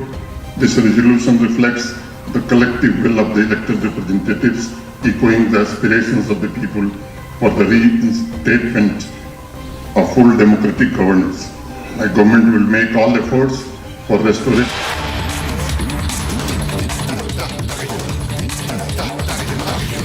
NDA और Bharatiya Janata party अपने मूल मंत्र पर चलते हुए विकास की बात कर रही है।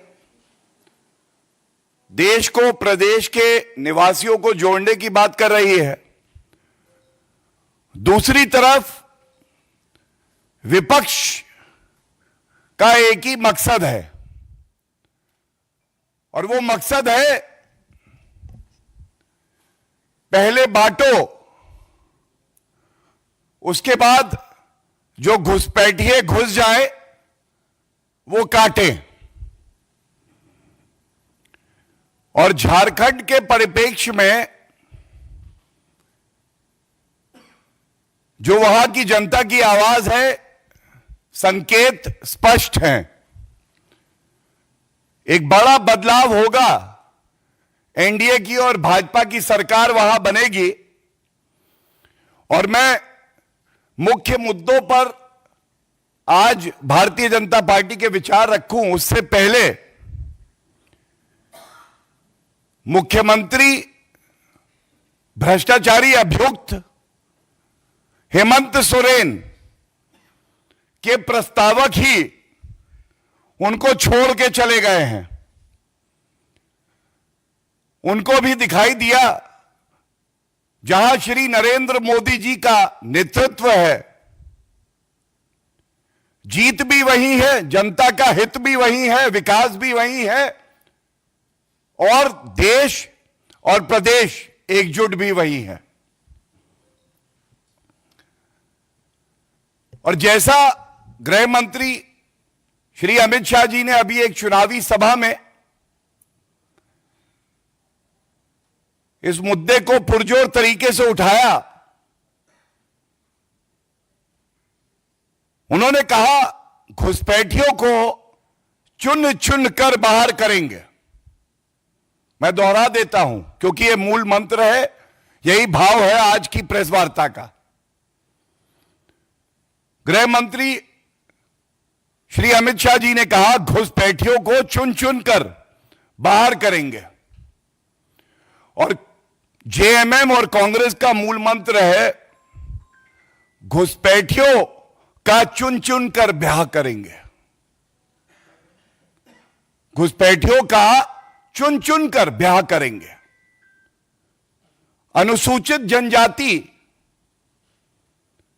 जो कि अपनी संस्कृति, अपनी मान्यताओं से, झारखंड की पावन भूमि से प्यार करने के लिए, उनके प्रति बलिदान के लिए और समर्पित है, पूरी तरह से जानी जाती है। यह किस तरह का षड्यंत्र है जेएमएम का, कांग्रेस पार्टी का, कि वहां जो हमारी बहन बेटियां हैं घुसपैठियों को पहले आने देते हैं और एक सिलसिलेवार तरीके से एक डेमोग्राफिक चेंज यह लाया जा रहा है। और यह बात मैं नहीं कहता हूं, मेरे हाथ में मीडिया रिपोर्ट्स हैं, और जब बहुत मजबूती से भारतीय जनता पार्टी ने इस मुद्दे को उठाया तो वहां की सोई हुई सरकार और हेमंत सोरेन जी ने कागजी कार्रवाई करके कुछ निर्देश दिए, और जो इससे स्पष्ट होता है वो आपके सामने रख रहा हूं। यह सरकारी एक आदेश से जानकारी मिल रही है। तो यह गलत नहीं होगा कहना कि झारखंड की सरकार की विफलता का कबूलनामा है ये। और यह क्या कहता है, यह सरकारी आदेश में है, स्टेप नंबर 1, बांग्लादेशी घुसपैठियों को पहले चिन्हित करके मदरसों में ठहराया जाता है। ये जो बांग्लादेशी घुसपैठिए हैं, किसी भी सरकार का, किसी भी मुख्यमंत्री का यह कर्तव्य है, यह उसकी निष्ठा होनी चाहिए झारखंड की जनता के प्रति और देश की सुरक्षा के प्रति, कि वो इस तरह की संवेदनशील सूचना तुरंत केंद्र सरकार के साथ साझा करे और ठोस कदम उठाए। और ये जो घुसपैठिए आते हैं इन पे कैसे अंकुश लगे और कानूनी कार्रवाई हो, यह देखना है। लेकिन इनका ही आदेश है, मैं पहली लाइन पढ़ देता हूं। इसमें लिखा है, प्राप्त सूचना अनुसार इन बांग्लादेशी घुसपैठियों को पहले संथाल परगना क्षेत्र के विभिन्न मदरसों में ठहराया जाता है। That is step number 1। Step number 2, इसके पश्चात सरकारी दस्तावेज तैयार किए जाते हैं। ये सरकारी दस्तावेज इसलिए तैयार किए जाते हैं और कार्रवाई इसलिए नहीं की जाती है क्योंकि ये चाहे कांग्रेस पार्टी हो, चाहे जेएमएम हो, आरजेडी हो, ये सब तुष्टीकरण की राजनीति करते हैं और इनको घुसपैठियों से कोई परहेज नहीं है, बल्कि गले लगाएंगे क्योंकि इनको पता है ये इनका वोट बैंक है। सरकारी दस्तावेज बनवाओ। जो हमारे भारतीय हैं, झारखंड के निवासी हैं, विभिन्न और प्रदेशों में हमारे भारतीय भाई बहन हैं, उनके साथ इनको जोड़ दो और अपना वोट बैंक साध दो। तीसरा काम फिर वही करते हैं जो मैंने अभी आपको बताया कि मतदाता सूची में इनका नाम डलवाया जाता है और यह इनका दस्तावेज कहता है। और फिर सबसे गंभीर बात सामने आती है, वहां पे साजिश के तहत वहां पे बसा दिया जाता है और जो हमारी बहनें हैं, जो अनुसूचित जनजाति से हमारी बेटियां हैं, उनके साथ विवाह करवा के उनकी जमीन पे कब्जा कर लिया जाता है। अब यह सवाल आज पूछा जाएगा क्या जेएमएम और कांग्रेस पार्टी के लिए घुसपैठिया ही सही उनका वोट बैंक है, इसलिए कोई कार्रवाई नहीं होगी, और जो मूल निवासी हैं उनके हितों की रक्षा, उनके अधिकारों की रक्षा से इनका कोई लेना देना नहीं है। इनकी जो जमीन हड़पी जाती है, तमाम बार भारतीय जनता पार्टी ने यह बात उठाई और मूल निवासियों ने कंप्लेंट दी, इस पे कार्रवाई नहीं करते हैं। और सबसे बड़ी बात है, यह आंतरिक सुरक्षा के लिए हमारी एक बहुत बड़ा खतरा भी है। और जैसा मैंने कहा, बाबूलाल मरांडी जी ने इस मुद्दे को बड़ी प्रखरता से उठाया भी है, और कुछ आंकड़े जो सामने आए डेमोग्राफिक चेंज के, ये आपके समक्ष रखता हूं। किस तरह से 2001 की जनगणना के दौरान संथाल परगना में आदिवासियों की आबादी थी 46%। The population of the members of the scheduled tribe was 46% in 2001, which changed to 42% in 2011, a drop of 4%. But at the same time, the Muslim population in 2001 was 33%. In 2011, it became 36%, 3% raise. And that is what demographic change is. मैं हिंदी में भी अनुवाद कर देता हूं। अनुसूचित जनजाति की जो जनसंख्या थी, ये एक उदाहरण है। 2001 में 46% थी, ये कम होके 42 हो गई, 4% की कमी आई। और घुसपैठियों की वजह से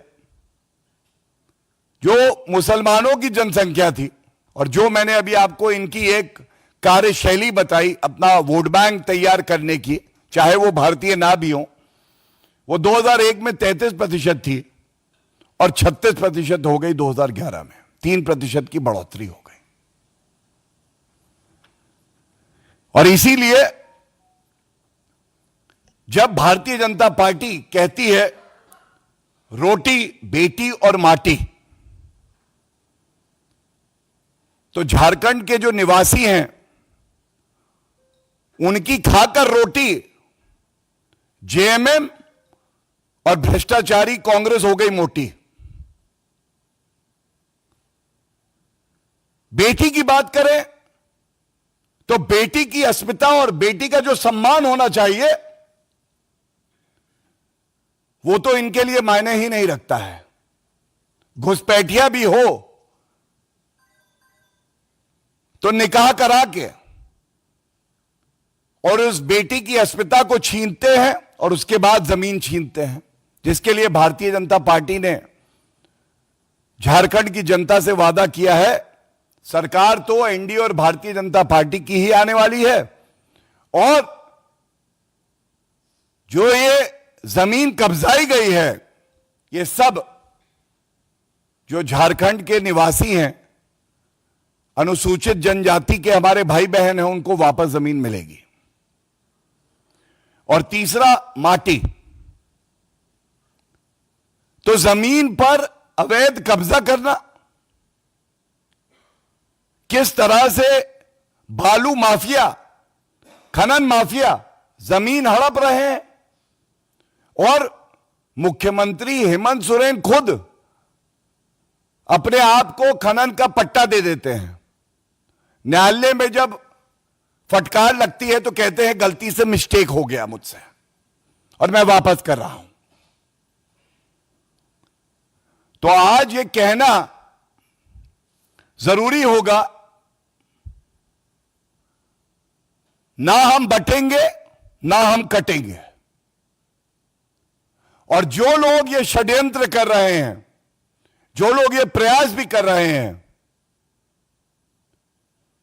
झारखंड की जनता, महाराष्ट्र की जनता, उत्तर प्रदेश की जनता और तमाम और प्रदेश हैं जहां पे चुनाव है, ऐसा करारा जवाब देंगे कि ये सारे भ्रष्टाचारी, वंशवादी, सांप्रदायिक राजनीति करने वाले, घुसपैठियों के प्रेमी, इनको समझ में आ जाएगा कि भारत में राजनीति करनी है तो घुसपैठियों को शरण नहीं दी जा सकती है। इसके बाद एक बड़ा मुद्दा और आपके समक्ष उठाना चाहता हूं। यह सवाल राहुल गांधी से है, मल्लिकार्जुन खड़गे जी से है। आपने देखा होगा एक लाल किताब लेके राहुल गांधी ऐसे लहराते हैं। अब कुछ लोग ये बताते हैं कि उसमें इटालियन संविधान है, क्योंकि भारत का संविधान तो राहुल गांधी जी ने पढ़ा नहीं है। और मेरी आज एक बड़ी जिम्मेदारी इसलिए बनती है क्योंकि भारतीय जनता पार्टी का मूल सिद्धांत यह रहा है कि यूनिफॉर्म सिविल कोड हम लागू करेंगे जो संविधान की मूल भावना को दर्शाता है। और हमने स्पष्ट किया है, members of the ST community would be kept outside the purview of the implementation of Uniform Civil Code. लेकिन एक किताब मैं भी लाया हूं, क्योंकि वरिष्ठ अधिवक्ता हूं तो मैंने कहा यह किताब दिखा दूं। यह किताब है भारत का संविधान। भारत का संविधान और ये अनुच्छेद 44 ये मार्क्ड है। इसमें लिखा है, uniform civil code for the citizens, the state shall endeavour to secure for the citizens the uniform civil code throughout the territory of India. Hindi में अगर अनुवाद करें, नागरिकों के लिए एक समान सिविल संहिता राज्य, भारत के समस्त राज्य क्षेत्र में नागरिकों के लिए एक समान सिविल संहिता प्राप्त कराने का प्रयास करेगा। यह तो संविधान हो गया। अब सबसे पहले यह पूछा जाएगा कि यह बताइए राहुल गांधी, मल्लिकार्जुन खड़गे जी, संविधान की मूल भावना, इसका आप सम्मान करते हैं या नहीं करते हो, और कांग्रेस पार्टी का स्टैंड इस पे क्या है। और जब मैंने यह बताया, डॉक्टर बी.आर. अंबेडकर साहब, जिनके नाम का इस्तेमाल कांग्रेस पार्टी और तमाम और पार्टियां अक्सर करते हैं, तो ये कॉन्स्टिट्यूएंट असेंबली डिबेट्स हैं, इसको भी पढ़ें, अध्ययन करें और देखें कि यूनिफॉर्म सिविल कोड पर BJP upping its ante against the Soren government on infiltration ahead of the Jharkhand polls, where after Prime Minister Narendra Modi in that rally, it is BJP holding that news briefing where they're putting out numbers on how the Soren government has had several infiltrate. We'll continue to get you excerpts on this as we move on to more breaking news.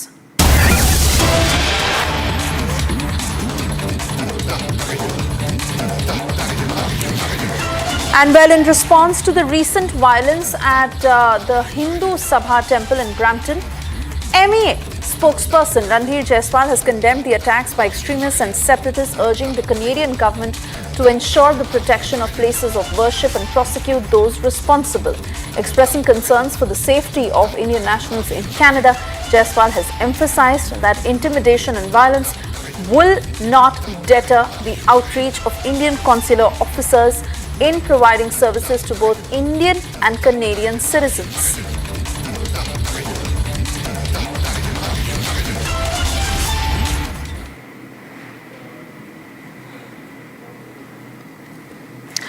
Pictures on your screens of how Hindus were attacked both in Brampton and Surrey, where a Khalistani mob charged towards these temples and went on to beat Hindu devotees with sticks holding those Khalistani flags.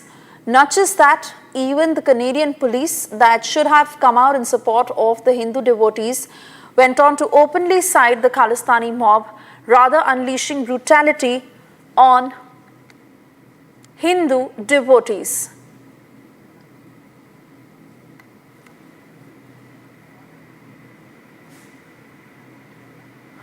In fact, we've gone full frame to those pictures that emerged from Surrey in Canada, where you see how police officials in large numbers, instead of actually going on to support those who were on the receiving end, went on to unleash brutality on them. Yes, Hindu devotees were beaten up by the Canadian police officers after this Khalistani mob went charging at those temples in Brampton and in Surrey, and they beat up Hindu devotees with sticks holding those Khalistani flags. This act that has also been criticized by not just Justin Trudeau but the opposition leader as well. And while heavy criticism has come in from all top officials in Canada, we are seeing how the MEA has now put out a strong statement against this violence. In fact, MEA spokesperson Randhir Jaiswal has condemned the attacks by extremists and separatists. Let me cut across to Arth, joining us from the newsroom to take us through the statement in detail. Over to you, Arth.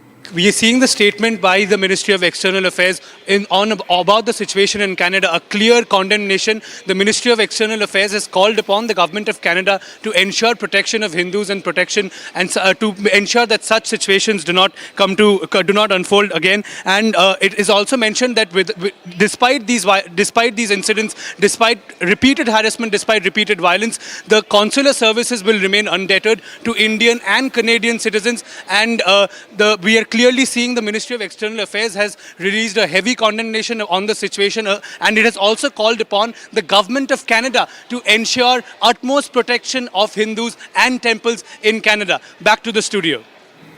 All right, Arth, many thanks for getting us details on that statement. A strong position taken by the MEA that has not just condemned the attacks by extremists and separatists, rather urging the Canadian government to ensure the protection of places of worship and prosecute those who are responsible. So far, we understand 3 arrests have been made, but certainly heavy criticism that Canada faces for giving place to such lawlessness in their country.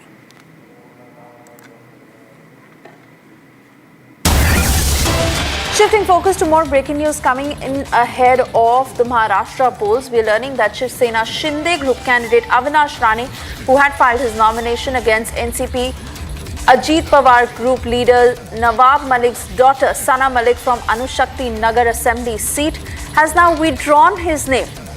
What exactly led to this decision? Because it was the Shinde-led Shiv Sena and BJP who were extremely strong about how they would not have Nawab Malik take any place as far as the Maharashtra polls is concerned, and they would not campaign for him, as much as they had also supported Sana Malik, saying that they did not have a problem with Sana Malik.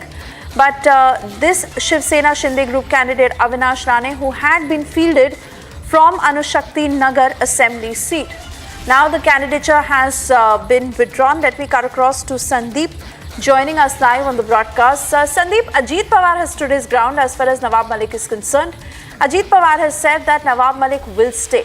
Now, while the BJP and Shinde Sena had said that Sana Malik is not typically a problem, but Nawab Malik is, to actually have Avinash Rane withdraw his candidature, what is the message they're trying to put out?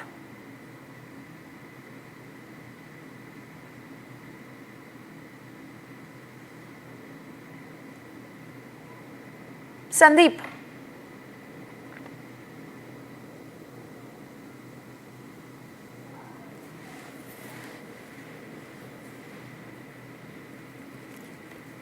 बोलना भाई.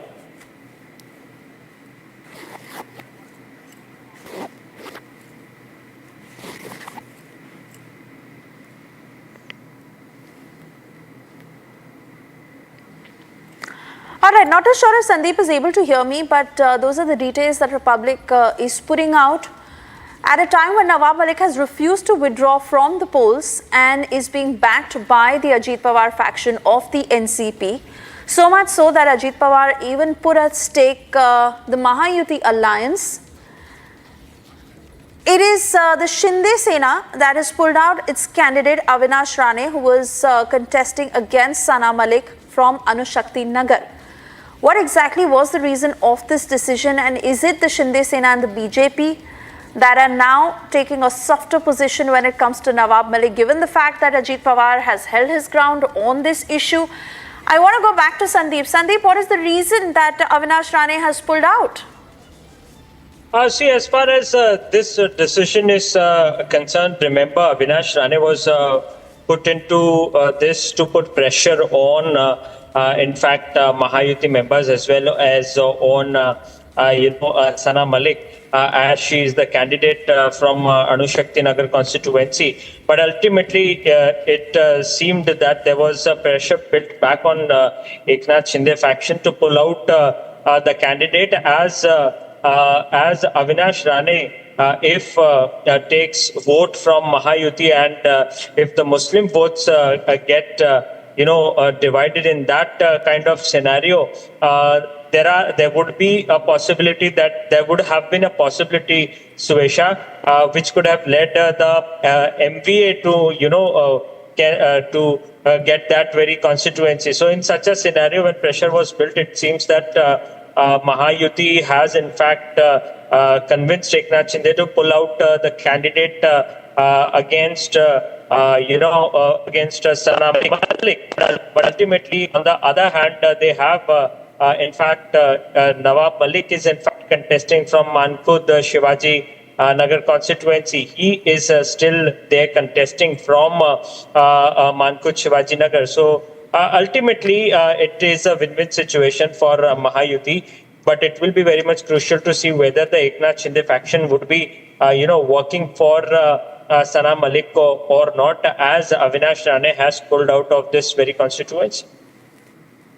All right, Sandeep, many thanks for getting us those details. Of course, we wait and watch the many turns and twists that are expected in the run-up to the Maharashtra polls. For the moment, we cut across to other news in brief in Bharat in 2 minutes. After a series of terror attacks in Jammu and Kashmir, anti-terror operations are underway at 40 locations in Jammu. Jammu and Kashmir Police and Indian Army have launched a joint search operation in 9 locations altogether of Jammu. Meanwhile, traditional infiltration routes have been searched by forces. Now, according to the army, 50 to 60 terrorists are in hinterland after infiltration. Latest developments coming in from Arjikar case. Main accused Sanjay Roy, former Arjikar principal Sandeep Ghosh and former police official Abhijit Mondal will be produced in Sialda court today. Meanwhile, junior doctors will hold a protest in front of the Arjikar Medical College and Hospital. In a tragic incident, at least 4 people were electrocuted in a village. All right, we are cutting across to breaking news coming in.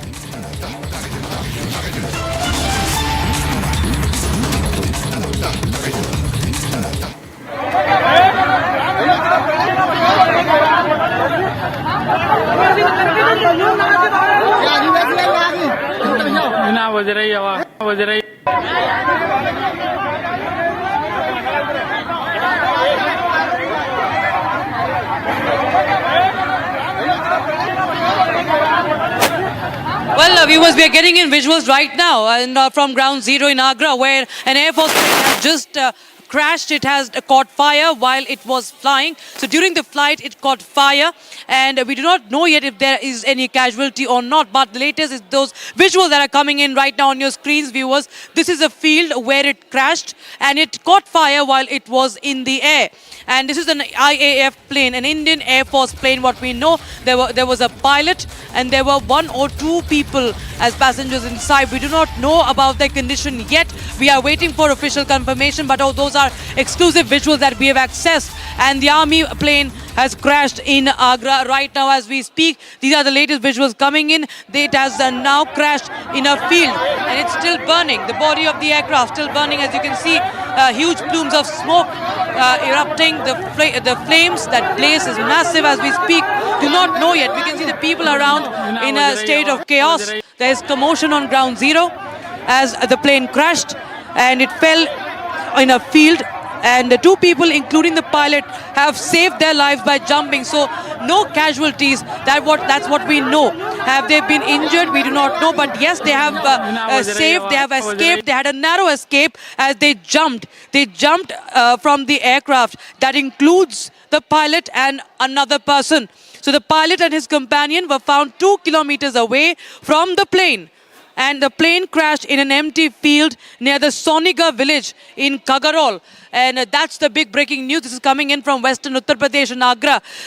This plane crashed in an empty field near Soniga in Kagarol. And the pilot and his companion were found 2 kilometers away from the plane. They jumped to save their lives as a plane had caught fire while it was in the air. Dramatic visuals coming in. We're waiting for more information to come in, viewers. More official piece of information to come in to help us understand what was the cause behind this this blaze. But not the first time, viewers, that we've learned about a military plane catching fire or crashing. This time now is thankfully what we know is that the pilot and the co-passenger, the pilot and the companion jumped out of the plane and they are safe. That's the latest update we have right now.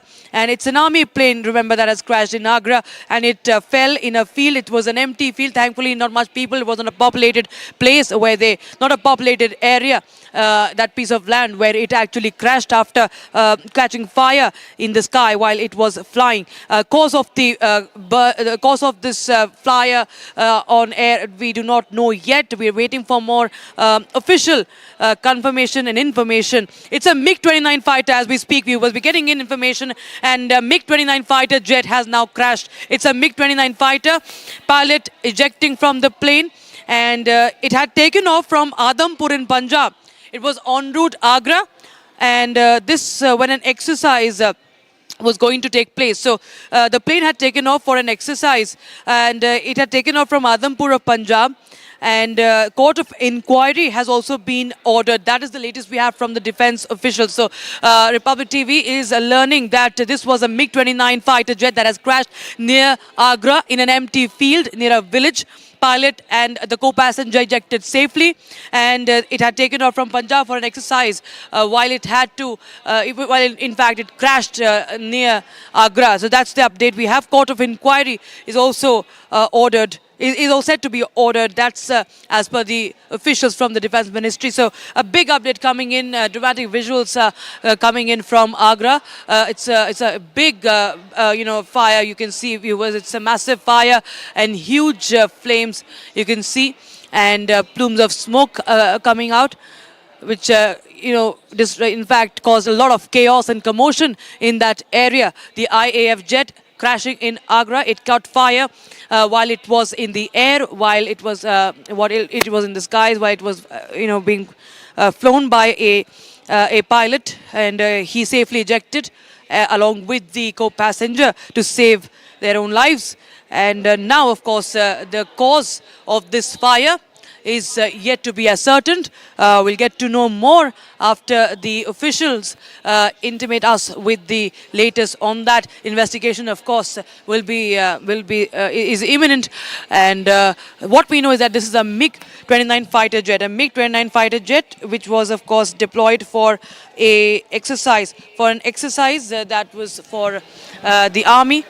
And this is the MiG-29 crash, viewers, and we're not seeing for the first time. Even in September, there was a MiG-29 jet fighter, viewers, that had in fact crashed in Rajasthan, and this was of course due to a technical snag. The pilot in that crash in Rajasthan was also safe, but nevertheless the MiG-29 had crashed due to a technical snag. So of course this time once again we see a very, very dangerous incident that has happened.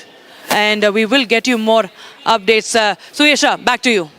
All right, Rakshita, do stay on with us as we also have Raghavendra from Republic Bharat joining us on the broadcast. Raghavendra, thankfully everyone is safe. No one has received any sort of major injury or any casualty, and even the pilot and his companion who jumped off were found 2 kilometers away.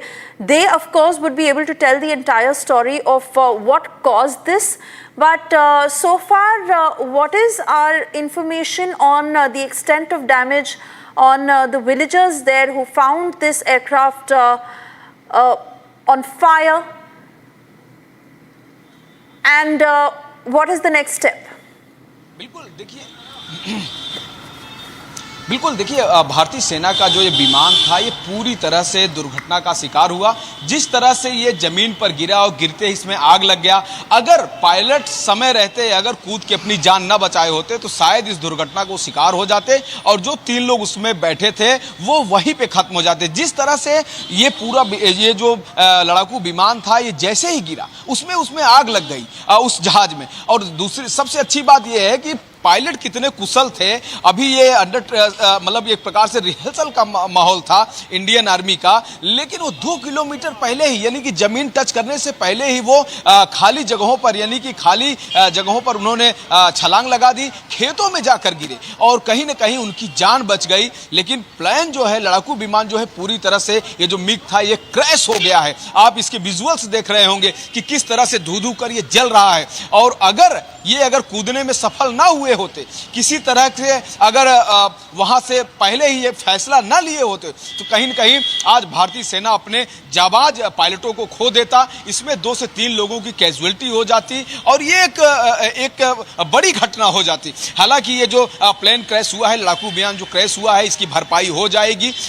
लोगों की जान बच गई, जो हमारे pilot हैं देश के वो बच गए, ये बड़ी बात है। हालांकि आगरा में घटना हुई है और वहां के खाली पड़े हुए इस समय जो खेत हैं वहां पर जाकर कूद के हमारे पायलटों ने जान बचाई, ये बड़ी बात है जी। Raghavendra, continue talking to us as we stay with these pictures, because these are the initial videos that were, of course, captured by eyewitnesses, also awaiting an official statement from the Indian Air Force. Just to understand from you where this plane took off from, how close is the Air Force strip, the runway from which this plane took off, and was it a trainee pilot? Who exactly was flying? Do we have all those details of what happened before this, that this plane crashed and fell right on this farm while it was on fire? All right, I'm being told we have to slip into a short break. We'll be back on the other side with the latest on this plane crash.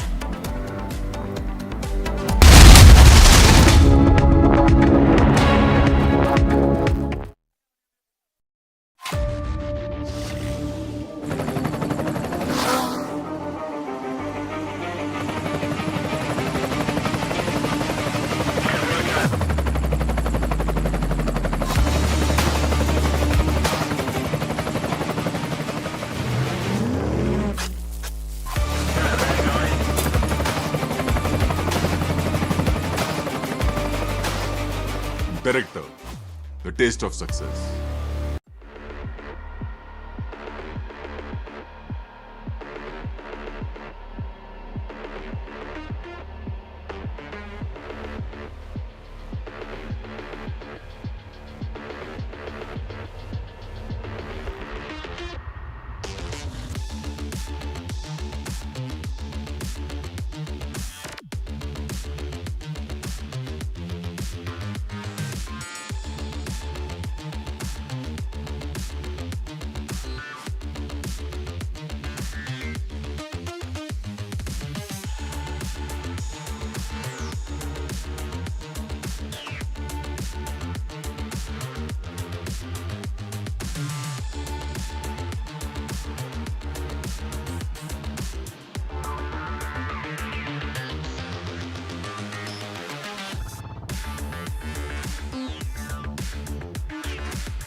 Shivani Kala reporting from New Jersey, USA, and I will be bringing you an up-close coverage of one of the most historic elections of our times.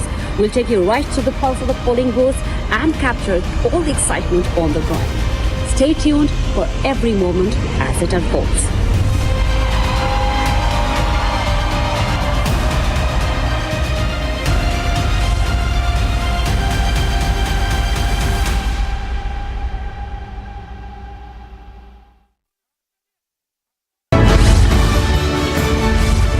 Hi, I am Saurabh Shukla, founder News Mobile, live from the US. In this special broadcast between News Mobile and Republic, we will tell you who will be the new US president and how this impacts your world. Do watch all the latest updates here live on Republic and News Mobile.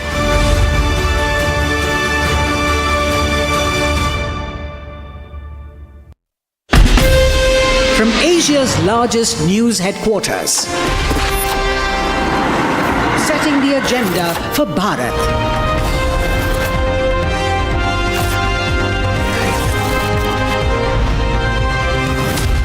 You're watching Republic.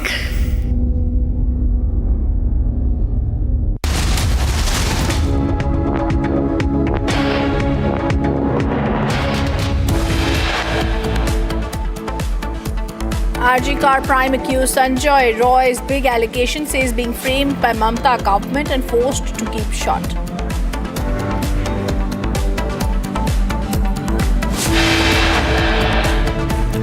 Under Trudeau's watch, Khalistani terror at play yet again. Temples are now attacked in Brampton and Surrey.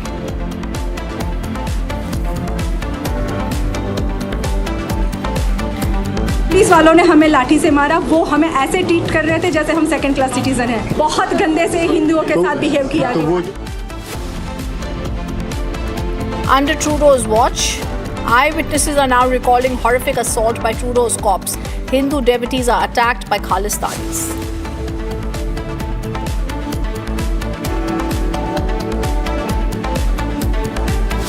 JMM Congress RJD ने तुष्टीकरण की नीति को चरम पर पहुंचा दिया है। ये इन घुसपैठियों को पूरे झारखंड में बता रहे हैं।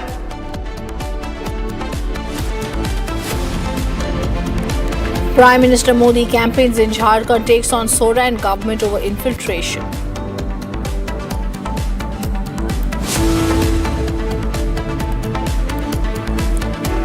BJP calls out minority appeasement after Samajwadi Party demands common minorities program in MVA manifesto.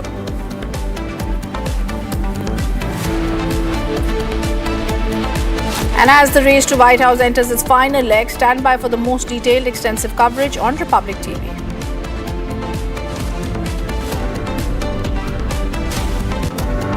And the last headline, our top focus and breaking news. MiG-29 fighter jet crashes near Agra. The flight catches fire mid-air. 2, including the pilot, escape from the jaws of death. They are out of danger.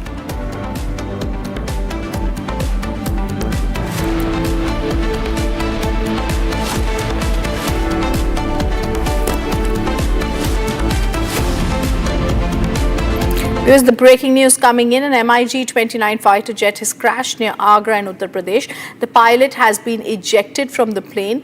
The plane had taken off from Adampur in Punjab and was en route to Agra for an exercise when the incident happened. As we are speaking, more details are awaited. But these are visuals that are coming in, shocking visuals that are coming in from Agra where the Air Force plane crashes. MiG-29 fighter jet crashed near Agra, Uttar Pradesh.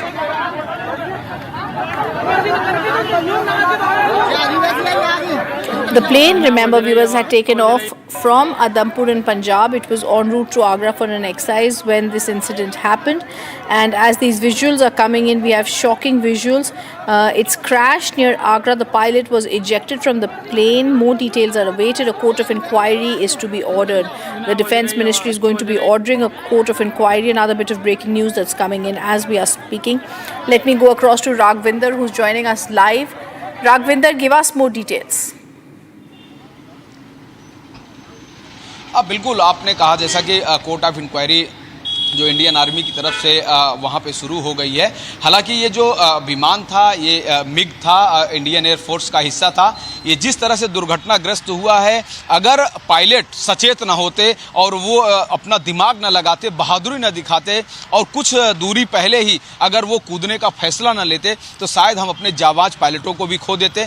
3 लोगों की जान बच गई है। खुले मैदान में खेत में उन्होंने छलांग लगा के अपनी जान बचाई। लेकिन जिस तरह से ये विमान, लड़ाकू विमान दुर्घटनाग्रस्त हुआ, जमीन पे जैसे ही ये गिरा वैसे इसमें आग लग गई और किसी भी तरह की भागने का इसमें मौका बिल्कुल भी किसी को न मिलता अगर ये फैसला पहले न लिया गया होता।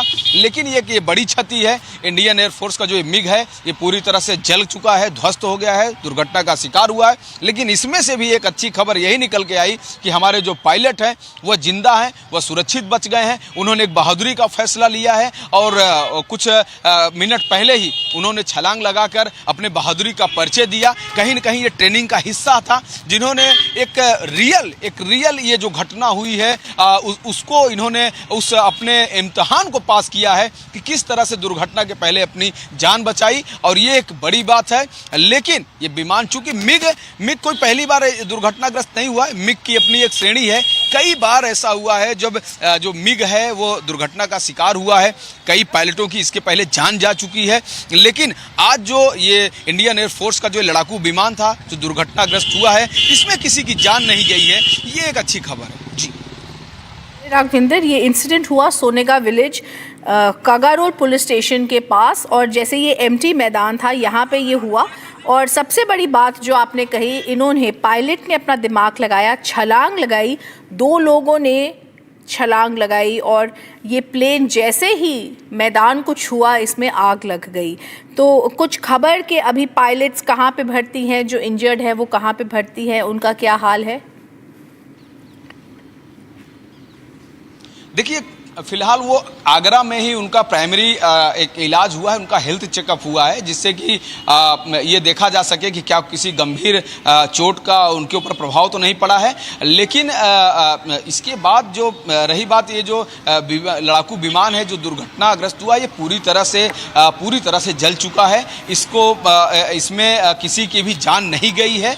और ये मिग है, यानी कि मिग श्रेणी का ये लड़ाकू विमान है जो इसके पहले भी कई बार दुर्घटना का शिकार हुआ है। ऐसे में ये एक इंडियन एयरफोर्स के ट्रेनिंग का एक हिस्सा था ये, और उसी दौरान इस तरह की घटना हुई है। और ये एक बड़ी घटना है, चूंकि अपनी जो इंडियन आर्मी है या जो हमारा जो वायुसेना है, उसने अपने एक मिग को खोया है, एक लड़ाकू विमान को भी खोया है। लेकिन जैसा कि मैं बार बार कह रहा हूं कि जो हमारे पायलट है, जो भारतीय सेना जिस जाबाजी के लिए जानी जाती है, जिस बहादुरी के लिए जानी जाती है, आज वह पायलटों ने करके दिखाया। उनको एहसास हो गया कि ये अब विमान बचेगा नहीं, इसमें कुछ ऐसी मिसकम्युनिकेशन हो गई, कंट्रोल के बाहर थी सिचुएशन, जिसके वजह से वो जमीन पे उसको क्रैश होना ही होना था। लेकिन उन लोगों ने क्रैश होने से पहले बहादुरी का परिचय दिखाते हुए छलांग लगा दी, जिससे उनकी जान बच गई। और मिग जो है वो जब गिरा और गिरने के बाद तुरंत वह जल गया था जी।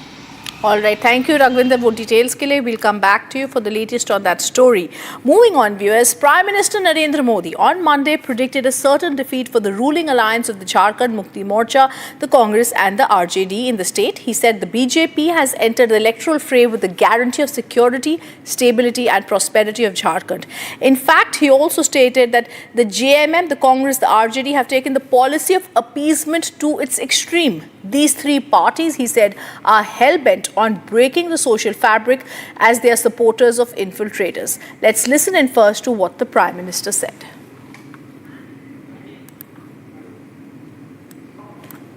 जेएमएम, कांग्रेस, आरजेडी ने तुष्टीकरण की नीति को चरम पर पहुंचा दिया है।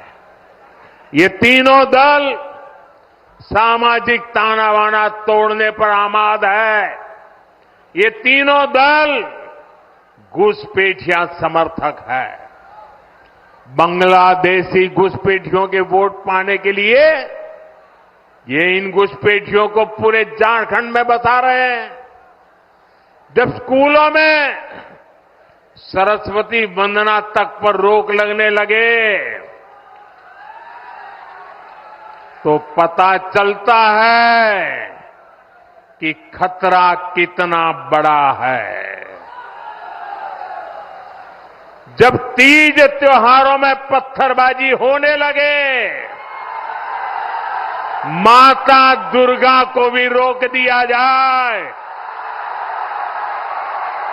जब कर्फ्यू लगने लगे, तो पता चलता है कि स्थिति कितनी खतरनाक है। जब बेटियों के साथ शादी के नाम पर छल कपट होने लगे, तो पता चलता है कि पानी सिर के ऊपर से गुजरने लगा है। जब घुसपैठ का मामला कोर्ट में जाए और प्रशासन इससे इनकार करे, तो पता चलता है कि सरकारी तंत्र में ही घुसपैठ हो चुकी है।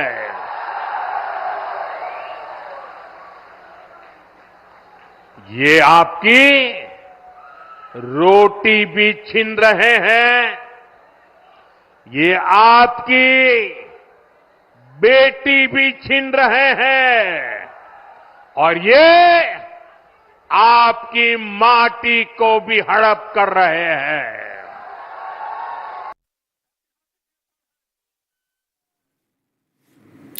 Let's in fact also listen into what Amit Shah has said on the matter while unveiling the BJP Sankalp Patra. Jharkhand high court कहती है कि झारखंड के अंदर एक घुसपैठियों को रोकना चाहिए। हमारी बेटियों को लुभाकर हमारी भूमि ले जा रहे हैं, हमारी रोजगारी ले जा रहे हैं। बेटी रोटी भूमि, इसका रक्षा करने के लिए There's breaking news that's coming in after disparaging remarks against Sita Soren and Shaina NC. Prime Minister Modi tears into Indie bloc. Prime Minister Modi says what they have done with our sister Sita Soren, we all have seen it. The thing a leader of Congress has said for Sita Soren, we all have seen it. The Prime Minister questions the Indie silence and says it's disrespectful to all tribal mothers and sisters in Maharashtra, also a sister who's contesting the elections, and here he's talking about Shaina NC. What kind of language was used for her? Remember, a few days ago, she had been called imported mal, but the Chief Minister hasn't spoken a word over it, the Prime Minister says. He also says in terms of Jharkhand, this is the truth of the JMM. Let's listen into what the Prime Minister said.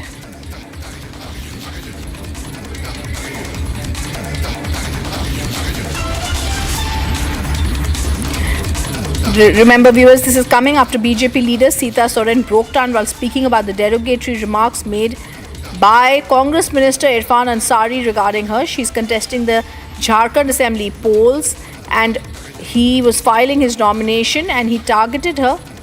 Let's listen to Prime Minister's reaction.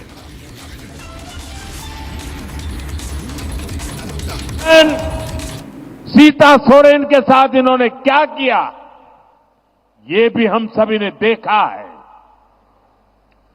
Congress के एक नेता ने बहन सीता सोरेन जी के लिए जो कुछ कहा है, वो हर आदिवासी माता, बहन, बेटी का अपमान है।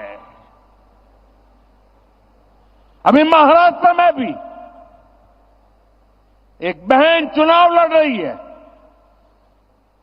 कैसी गंदी भाषा का प्रयोग किया गया उनके लिए, ये इनकी आदत है।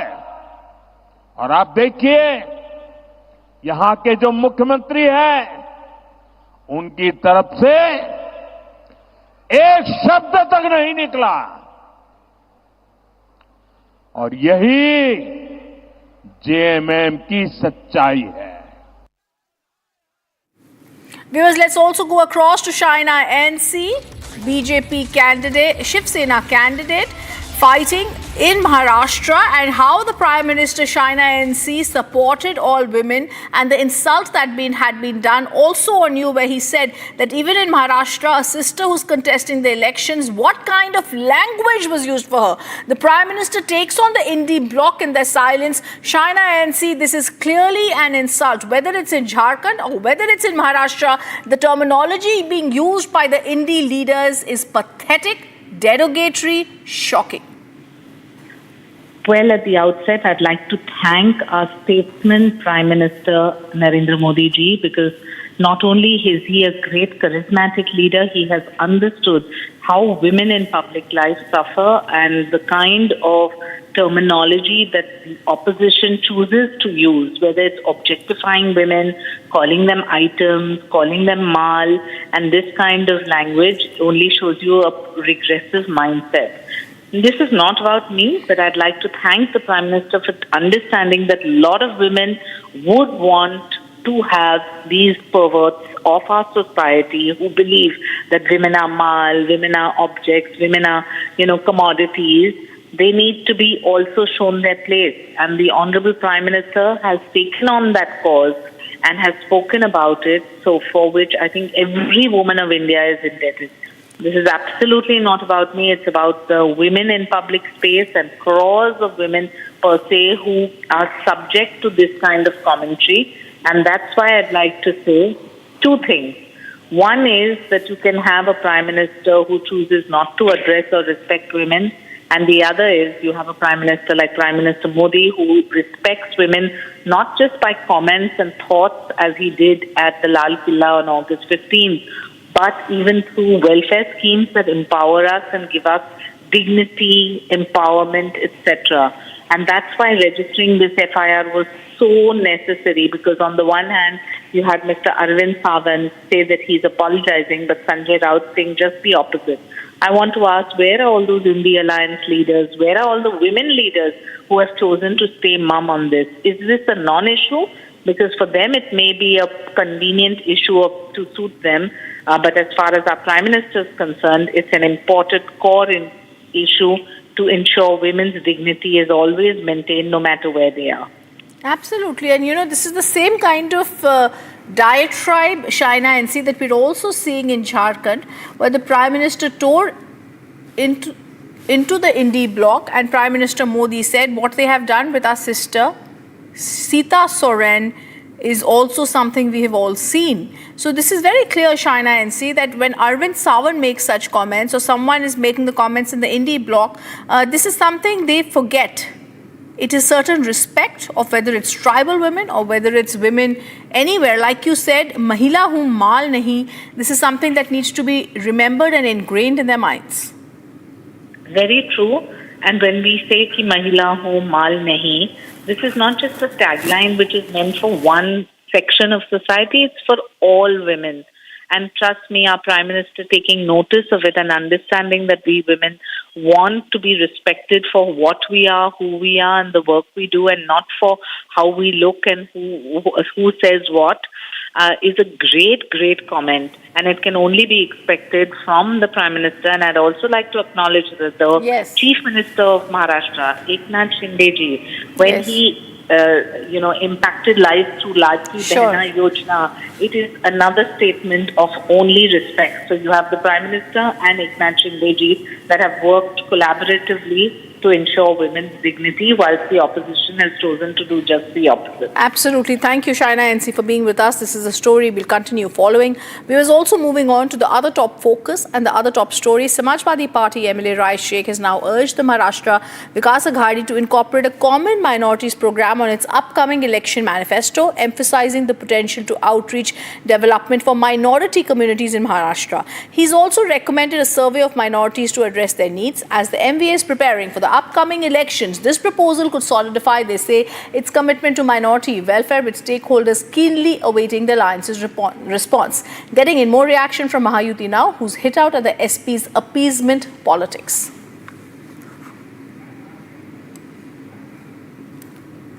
See, that is been called as a vote jihad. That you think, work and propagate for only particular community. And this is not a democracy. And this is a hypocrisy for Uddhav Thackeray. I appeal, I demand, what is the stance of Mr. Uddhav Thackeray now? Is he in support of Muslim Arakshan, Muslim reservation or no? In the constitution, that there cannot be a reservation on the religion. Then why this demand is coming? What is the role of Mr. Thackeray, whether he is in support of this or not? I am asking for this. Let's also listen in to reactions that are also coming in from the BJP. Atul Bhatkalkar has spoken out. Listen in. See, this is totally ploy of dividing voters on the religious basis. As on today, there is no question of anything, but right now, Rais Sheikh is demanding all these things. Why they have not did it all these things in 2.5 years in their rule? And so this is nothing but trying to divide voters on religious caste basis. But this will not happen. 13 crore Maharashtra will stand behind Mahayuti, and that's why Pradhan Mantri very aptly, rightly said, "Ek rahenge to safe rahenge." Or I will this much say that in this coming election, Maharashtra will stand behind Mahayuti because we are real development oriented sarkar. Sir कोशिश कर रहे हैं एक समुदाय push करने के लिए.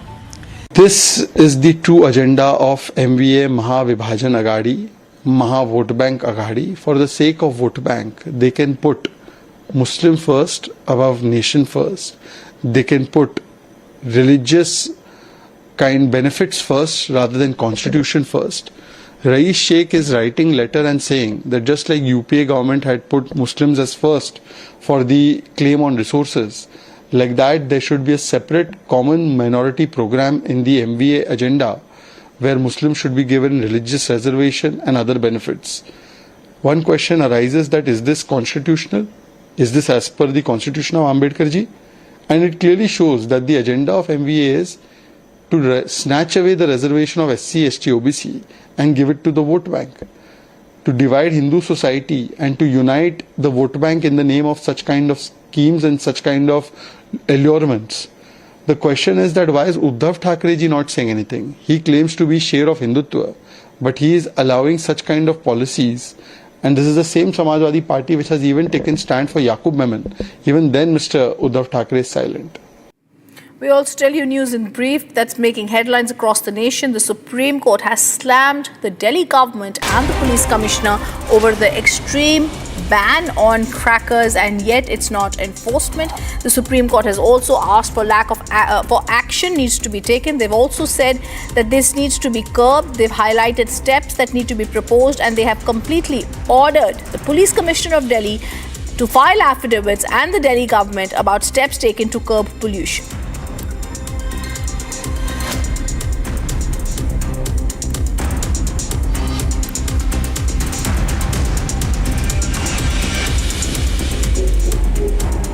Election Commission announced change of bypolls in 14 constituencies from November 13 to November 20th. The constituencies which will witness changes are Kerala, Punjab, Uttar Pradesh.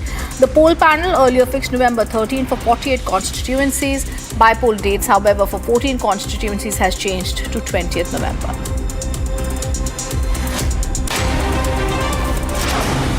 In a very tragic incident, at least 4 people have been electrocuted in East Godavari district village. The incident took place when individuals were tying flexi banners from the unveiling of the statue of social reformer.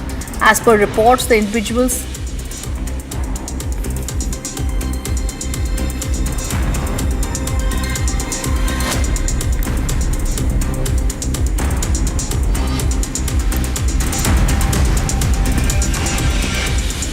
The other top focus, Pune is going to play host to the Army Day Parade next year on January 15th. Various events have been lined up in the run-up to that. This will be the third occasion when a city other than New Delhi is going to be hosting the Army Day Parade. The Army Day Parades of 2023 and 2024 were hosted by Bangalore and Lucknow respectively.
Sunny Kala reporting from New Jersey, USA, and I will be bringing you an up-close coverage of one of the most historic elections of our times.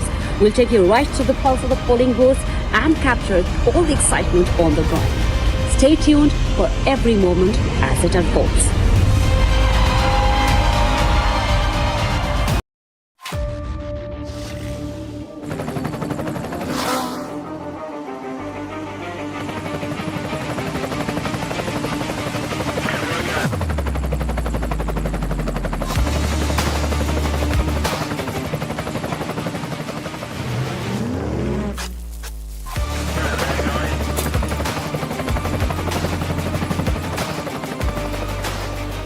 Director, the taste of success.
Hi viewers, a very good evening. You're watching Republic TV. This is Live and Breaking with me, Rakshita Mishra, viewers. And of course, the countdown to the presidential elections in the United States has begun. Who will be the next president of the United States? Will it be Kamala Harris or it will be Trump? Once again, that of course will be answered on the 5th of November. But we'll tell you more. But first up, the headlines at 5:30 p.m.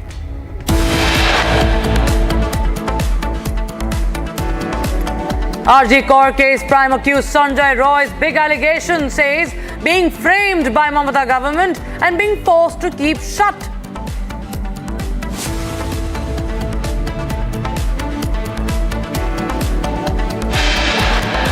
Under Trudeau's watch, Khalistani terror at play. Yet again, temples attacked in Brampton and Surrey.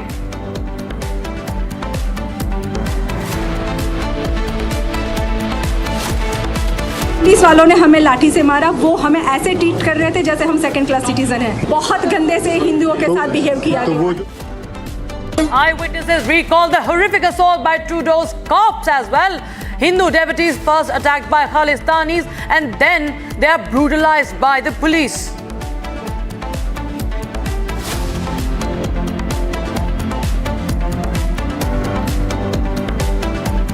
JMM Congress RJD ने तुष्टीकरण की नीति को चरम पर पहुंचा दिया है। ये इन घुसपैठियों को पूरे झारखंड में बसा रहे हैं।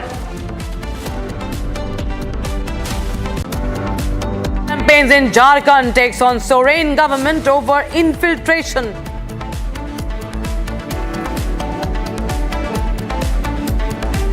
BJP calls out minority appeasement after SP demands common minority program in MVA manifesto.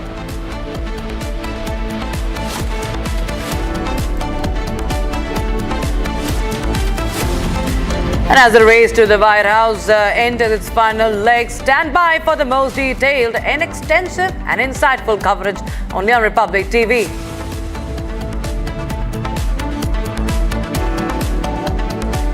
And MiG-29 fighter jet crashes near Agra. Flight catches fire mid-air. 2, including the pilot, escape from the jaws of death as they eject safely. They're out of danger.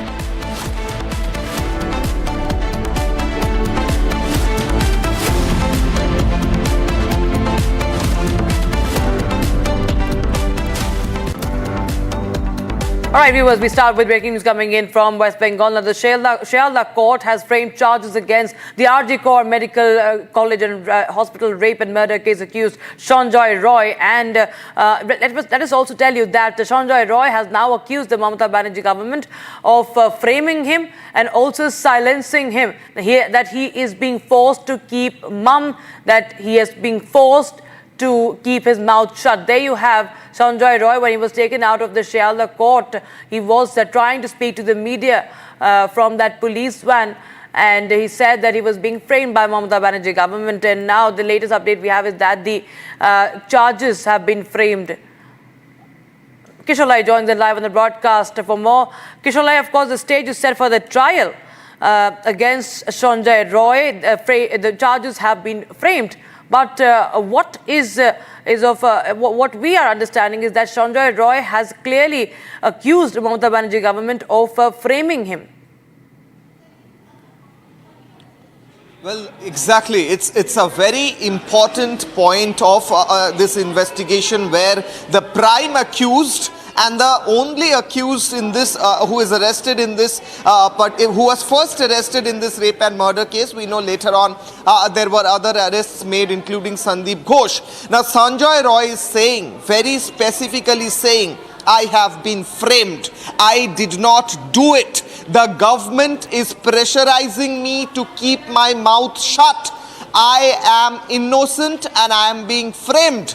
Who is framing him? He also says that it is done in order to make sure that the real culprits are being covered and shielded by the government, by the authorities. That is what Sanjay Roy is implicating. His statements are very blunt, very clear. He was being taken away in a prison van when he was making these statements. We know that the trials will begin on 11th November and go on till 14th of November at Shialdah CBI Special Court. And we know already the charge sheet has been produced and the charges has been framed as well.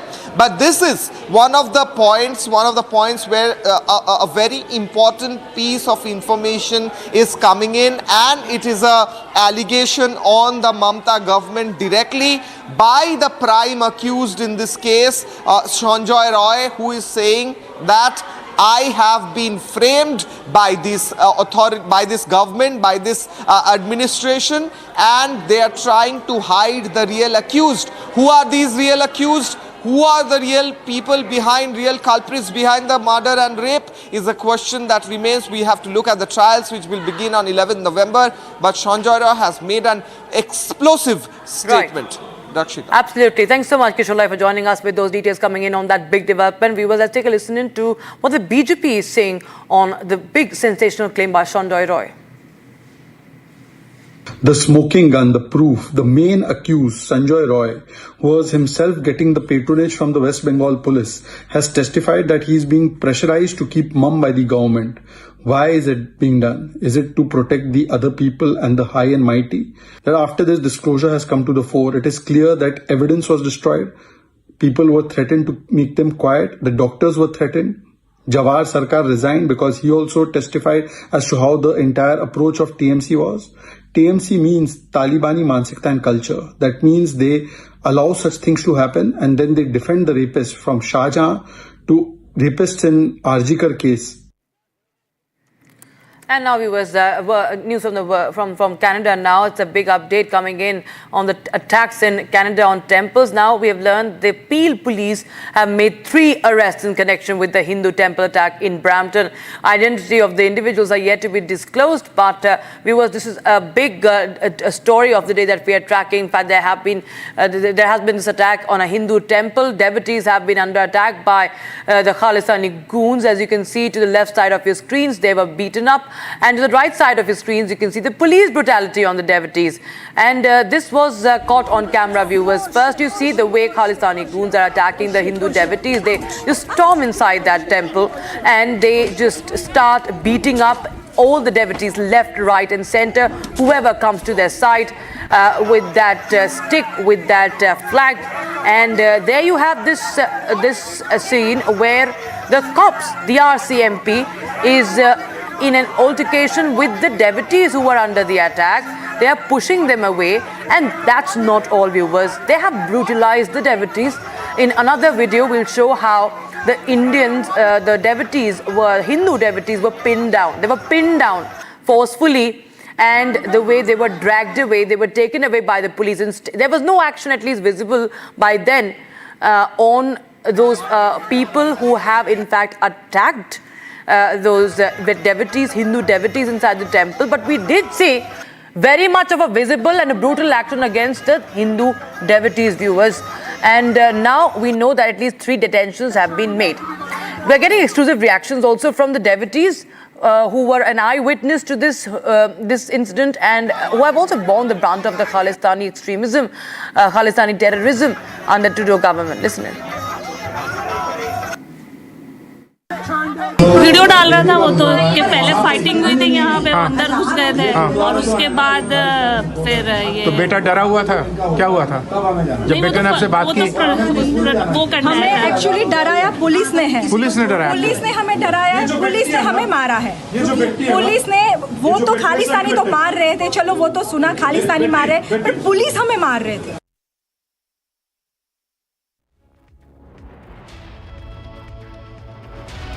Get you more details on that. Remember, the Indian Ministry of External Affairs has also now condemned this attack. And what we are also getting to know is that there will be protests. There will be pan-Canada protests by Hindu organizations. Hindu groups are protesting on the matter. In fact, that's what we are breaking right now. Hindu groups are all set to protest against the temple attack. That's the big breaking news we have.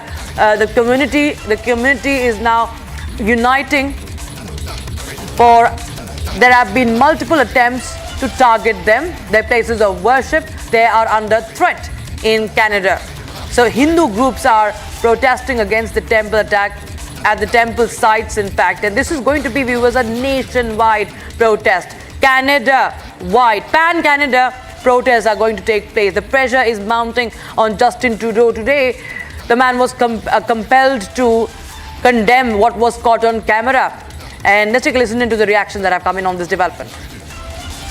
आज मंदिरों पे हो रहा है, कल को उनके बिजनेसों के ऊपर होगा, कल को उनके कारोबारों के ऊपर होगा, तो ऐसी उनकी असुरक्षा हो जाएगी। जितना भी फाइनेंशियली वो चीज़ें हैं वो बहुत ज़्यादा उनको जो है वो नुकसान होगा। इसके लिए हम चाहेंगे कि भारत सरकार और पूरे वर्ल्ड से ये आवाज़ उठनी चाहिए कि सनातनियों को आप हर जगह पर क्यों ही टारगेट करते हैं। कभी बांग्लादेश में करते हैं, कभी पाकिस्तान में करते हैं, कभी दूसरे मुस्लिम कंट्रियों में होता है।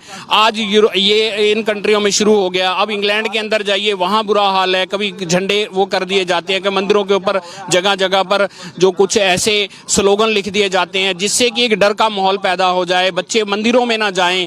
तो हम तो एक संगठन, हमारे जो सनातन धर्म है वो सबका भला मांगने वाला है, सबकी सुख शांति चाहता है, पेड़ पौधों की पूजा करते हैं, जीव जंतुओं की पूजा करते हैं। हम तो किसी का नुकसान नहीं चाह रहे, लेकिन जो हमारे बच्चे वहाँ गए हुए हैं उनका नुकसान आप ऐसा क्यों चाह रहे हैं, ऐसा क्यों आप बुरा चाह रहे हैं? तो उसके लिए हम ये आपके माध्यम से चाहेंगे कि जल्दी से जल्दी इसके ऊपर कोई कठिन कार्रवाई हो। ये जी जब जागे तभी सवेरा। Those are visuals coming in from Chandigarh, where the Hindu groups are staging protests against temple attack, and the banners they're holding reading "Mandir upar hamle ka jawab." That is, there should be an answer to the attacks. There should be an answer to the attacks against the Hindu temples in Canada on the Canadian soil. They're saying "Mandir upar hamle ka jawab dega Hindustan," that India will give that back the answer. Viewers, there is a report that has been filed by my colleague Lalit on the same. Listen into that. Gauri Shankar Seva Dal is holding a protest in Chandigarh as the temples in Canada, Brampton, have been allegedly targeted by the Khalistanis. So these are the visuals here where you can see that the Gauri Shankar Seva Dal can be seen holding Indian flag. Right now with us is the members of this Seva Dal. Let me take a cross to them. आज आप लोग यहाँ पर प्रदर्शन कर रहे हैं, किस लिए कर रहे हैं आप ये?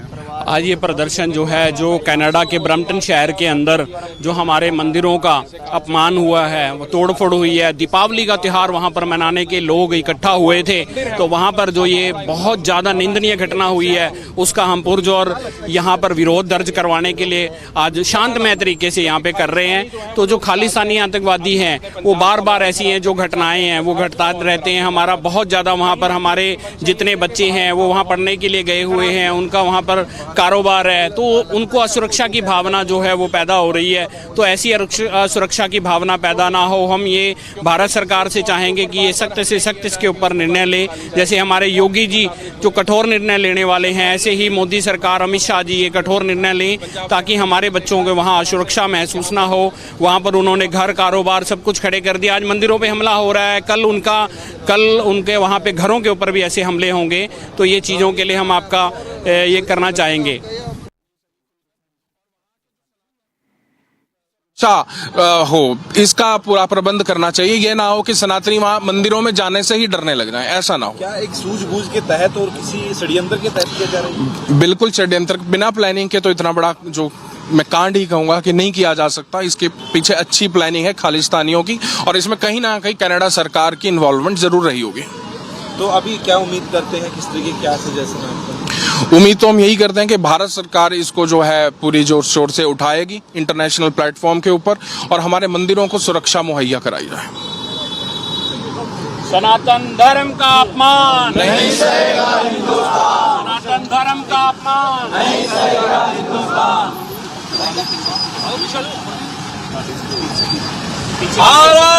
माता की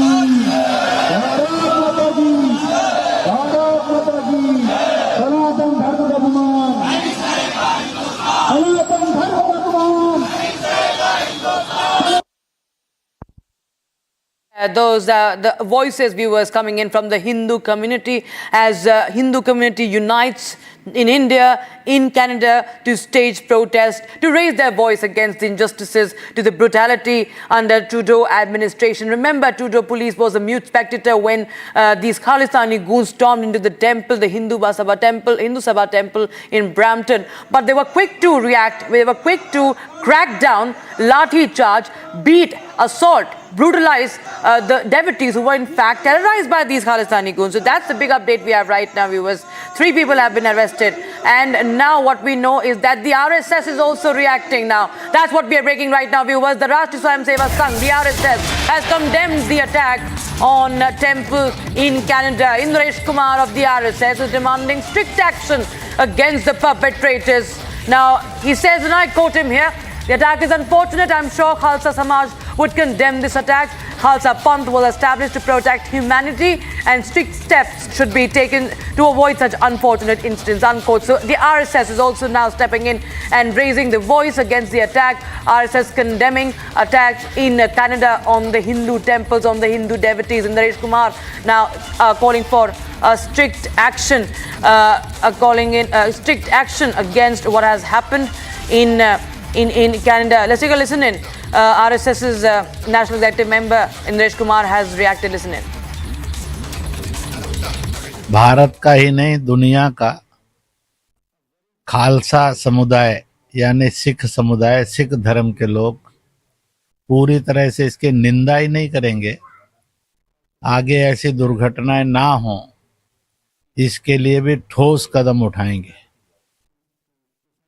खालसा की सृजना धर्म रक्षा के लिए हुई थी, ना कि धर्म को हानि पहुंचाने के लिए हुई थी। मैं फिर से कहूंगा, यह काम घोर निंदनीय है, और यहीं पर आकर ये कहूंगा, कनाडा सरकार ने भी सब धर्मों की रक्षा के लिए, धर्म स्थलों की रक्षा के लिए सख्त कदम उठाने चाहिए, ताकि ऐसी निंदनीय और अपराधपूर्ण घटना फिर से ना हो।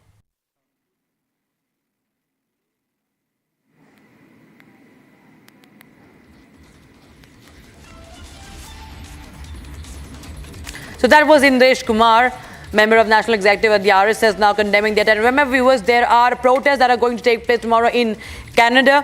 across the country. And in India, the protests have already erupted in Chandigarh. We just saw those visuals coming in, the mass demonstrations. Now we have the RSS also condemning this attack and calling for strict action. The MEA also, viewers, remember, has called for action. In fact, the Ministry of External Affairs spokesperson Randhir Jaiswal has condemned the attack by extremists and separatists, urging the Canadian government to ensure the protection of places of worship and prosecute those responsible.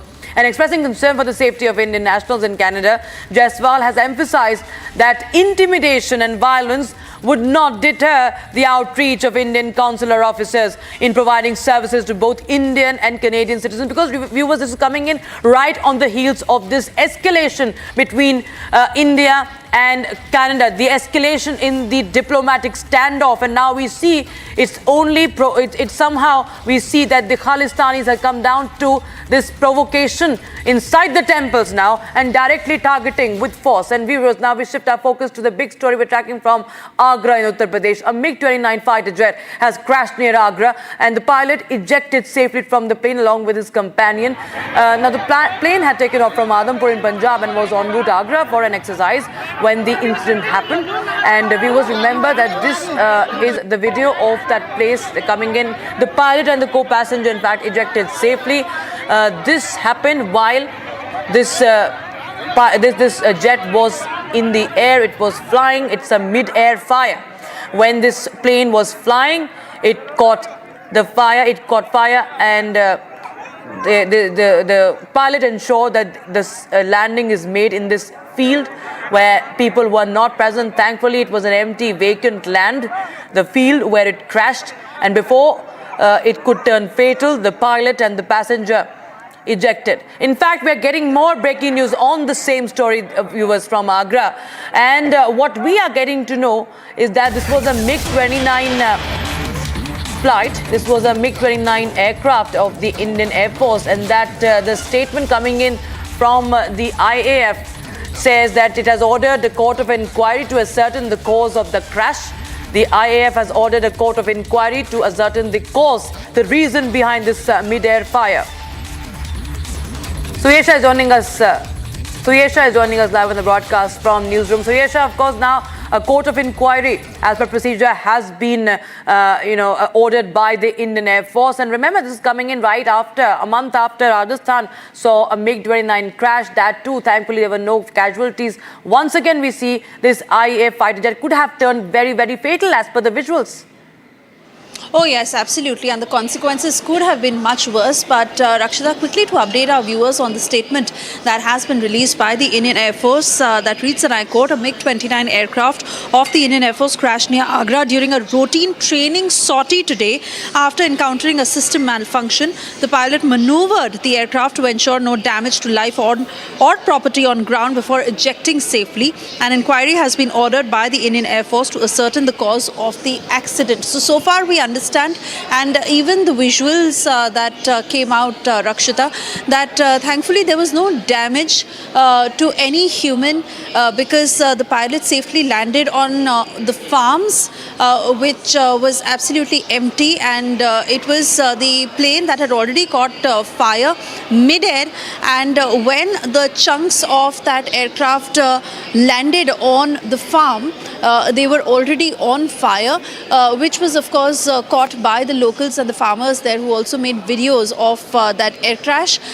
Exactly how the Indian Air Force is putting it, that the pilot had ejected safely along with his companion, and they ensured that they landed on a safe ground, or rather to say that they maneuvered the plane to a safe ground where they ensured that there was minimal damage. So that of course did happen, but we'll really know in due course of time what exactly had caused this accident in the first place that led the plane to catch fire mid-air itself. Like the statement clearly reads, that it was and a training sortie. So we do understand that it could have been a trainee pilot, but we are yet to get details. Thankfully, Rakshita, like we are saying, that the consequences could have been much worse, but it wasn't, as the plane did, the chunks of that plane that did land on that farm, but nobody was injured, there was no casualty in this, and the Indian Air Force expected to release a statement soon to what caused this malfunction in the first place. All right, thanks so much, Suesha. In fact, we also been joined by Raghavendra on the story. Raghavendra, हमें बताएं कि क्या कुछ सामने आ रहा है. If ने जो कि अभी जो है स्टेटमेंट बयान जो है वो दिया है कि कोर्ट ऑफ इंक्वायरी जो है वो ऑर्डर कर दी गई है, लेकिन क्या कुछ सामने आ रहा है इसके पीछे जो आग लगी थी इसके पीछे क्या कुछ कारण है वो सामने आ रहा है, अगर आप अपने सूत्रों के मुताबिक बता सकें. बिल्कुल, देखिए जो इस पूरे मामले को लेकर जांच तो बैठी गई है, जैसा कि आपने कहा कोर्ट ऑफ इंक्वायरी जो विभाग की तरफ से हर तरह की इस तरह की जो घटना होती है उस पर होती है, तो वो सारी चीज़ें आ जाएंगी. लेकिन जो सबसे पहले जो कम्युनिकेशन की बात आ रही है, कहीं न कहीं कम्युनिकेशन गड़बड़ हुआ है या उनको ऐसा एहसास हुआ है कि अब ये जो प्लेन है, ये जो लड़ाकू विमान है, ये हमारे रडार से या यूँ कहे कि हमारे कंट्रोल से बाहर है. ये चीज़ पायलटों को पता चला कि ये अब इसको हम स्थिर नहीं कर सकते, इसको हम कंट्रोल नहीं कर सकते हैं, और लिहाजा उन लोगों ने फैसला लिया कि अब कूद के अपनी जान बचाओ और ये लड़ाकू विमान जहां जा रहा है इसको जाने दीजिए. तो उन लोगों ने फैसला लिया, कुछ मिनट पहले, कुछ सेकंड पहले उन्होंने कूद के अपनी जान बचाई, और जैसे ही वो प्लेन क्रैश हुआ तुरंत पूरी तरह से जल गया. अगर वो लोग फैसला न लेते, लास्ट तक उसको कंट्रोल करने की कोशिश करते, तो कहीं न कहीं आज जो उसमें 3 लोग थे उनकी भी जान जाती. तो ये एक बड़ी बात है कि लोग उसमें नहीं, हमारे पायलट उसमें नहीं गए, उनकी जान नहीं गई. हाँ, एक हमारा लड़ाकू विमान पूरी तरह से ध्वस्त हो गया, वह पूरी तरह से नष्ट हो गया. लेकिन ये जो मिग की जो श्रृंखला है, जो मिग हमारा ये लड़ाकू विमान है, ये इससे पहले कई बार और दुर्घटनाग्रस्त हुआ है. कई लोगों की उसमें जानें भी गई हैं अलग अलग इंसिडेंट में, अलग अलग दुर्घटनाओं में. लेकिन आज जो दुर्घटना हुई है आगरा में, ऐसे में पायलट लोग सुरक्षित सपाट खेतों में कूद के अपनी जान बचाए, और ये जो लड़ाकू विमान है पूरी तरह से ये नष्ट हो गया है, जल गया है. वहाँ से उसमें किसी की मरने की कोई खबर नहीं है.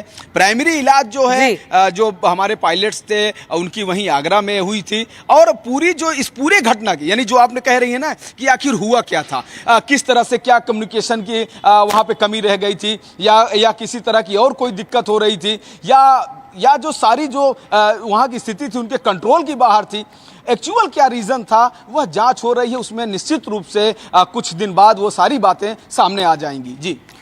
All right, thanks so much, Suesha and Raghavendra for joining us with those details coming in on the story. Viewers, an Air Force plane crashes in Agra.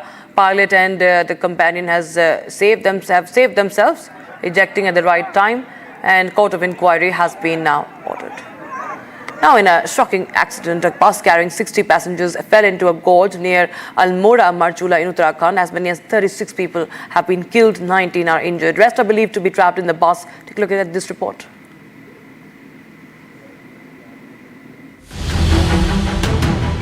At least 36 people have lost their lives and 19 have been injured after a bus fell into a gorge near Almora, Marchula in Uttarakhand. Over 60 people were travelling in the bus.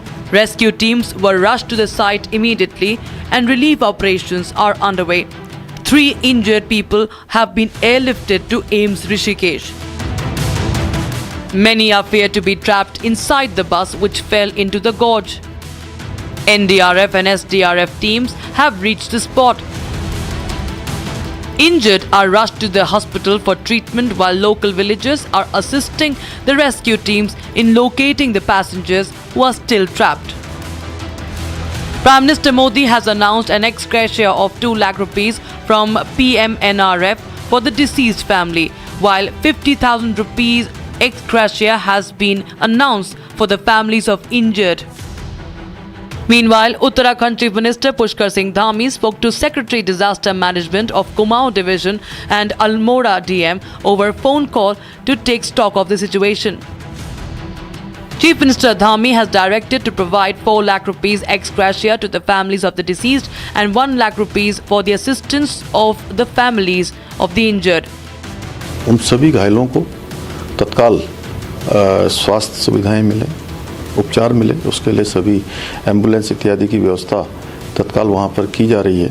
सभी को भेजा गया है, सभी अफसरों को मौके पर जाने के निर्देश दिए हैं और इस पूरी घटना के लिए कुमाऊं कमिश्नर को मजिस्ट्रियल जांच के आदेश दिए हैं और संबंधित विभाग के लोगों को निलंबित करने के भी आदेश दिए हैं जो भी इस घटना से संबंधित हैं।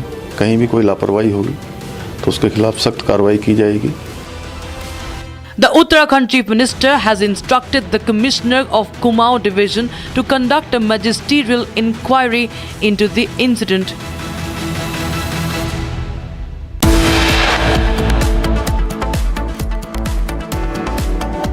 All right, viewers. Now, the Samajwadi Party has pulled out the minority card ahead of the elections in Maharashtra, calling for a common minority program. We will be getting you the latest on that. Stay tuned.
Hi, I am Saurabh Shukla, founder News Mobile, live from the US. In this special broadcast between News Mobile and Republic, we will tell you who will be the new US president and how this impacts your world.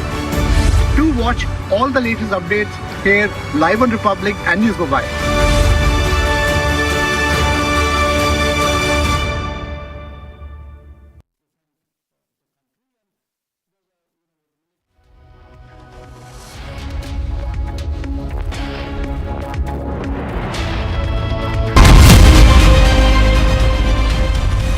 Shivani Kala reporting from New Jersey, USA, and I will be bringing you an up-close coverage of one of the most historic elections of our times.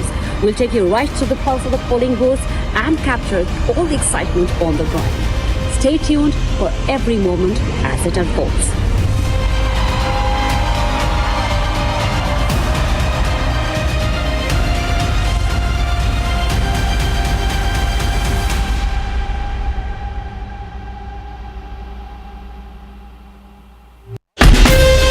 From Asia's largest news headquarters, setting the agenda for Bharat.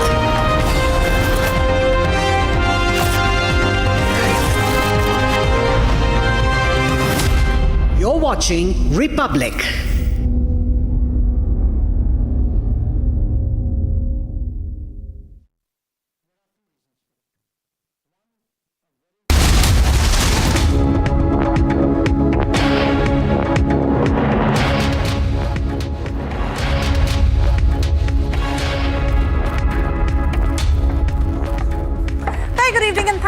Tuning in, you're watching Live and Breaking at 6. I'm Suesh Asant as we continue to get you all the top stories we've been tracking for you all through the day. But most importantly, our focus this minute is on the pro-Muslim manifesto demand that the MVA is making, which, remember, is now coming across as the key standpoint between the Mahayuti and the MVA, most importantly the BJP, raking this up. We'll get you all the details. First, a quick check of the headlines we are tracking.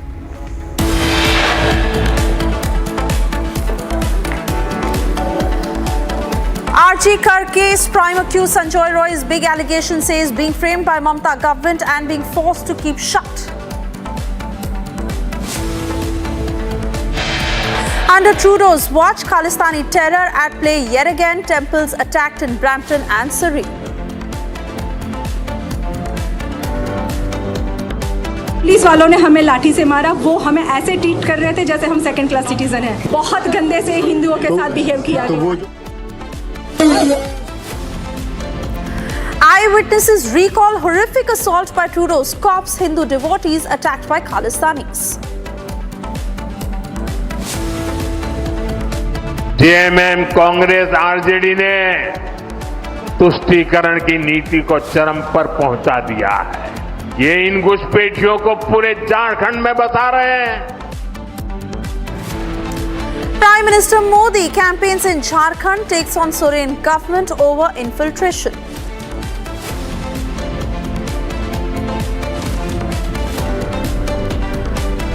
BJP calls out minority appeasement after SP demands common minorities program in MBA manifesto.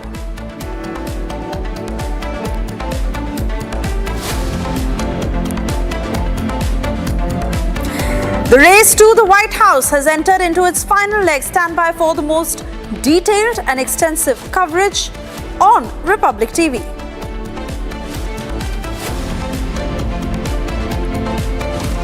MiG-29 fighter jet crashes near Agra. Flight catches fire mid-air. 2, including pilot, escape jaws of death. Out of danger now.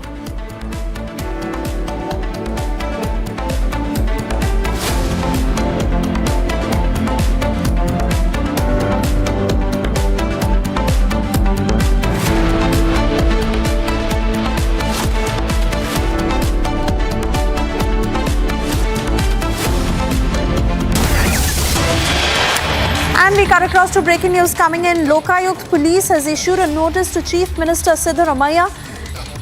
The notice has been put outside his office to appear on the 6th of November and face trial. The notice that has come to his Mysuru office as Siddaramaiah faces scrutiny in the Muda Scam. Karnataka Chief Minister facing the heat over allegations in the Muda Scam, and in the very latest we are learning that he has now been sent a notice that has been put out outside his office. His Mysuru office is where the notice is put up by the Lokayukt Police, asking Siddaramaiah to appear before the Lokayukt Police on the 6th of November and face trial. Remember his wife, who has also been questioned in this connection, and the very next was Siddaramaiah to be questioned, which is now to happen on the 6th of November. The Muda chairman, who had quit in the most unexpected circumstances, as he had also said that there is no political pressure, quote unquote, for him to resign, but he has. And even as all of them have been questioned, next is the turn of the Karnataka Chief Minister Siddaramaiah, who faces serious allegations in the Muda Scam, as he has been asked to come to the Lokayukt on the 6th of November. Cutting across to Sri Lakshmi, joining us on the broadcast from the Kannada newsroom to take us through these latest details. Sri Lakshmi, really something we were expecting will happen, and now the notice has been put up. Siddaramaiah has been asked to appear on the 6th of November. Take us through the details and what's expected.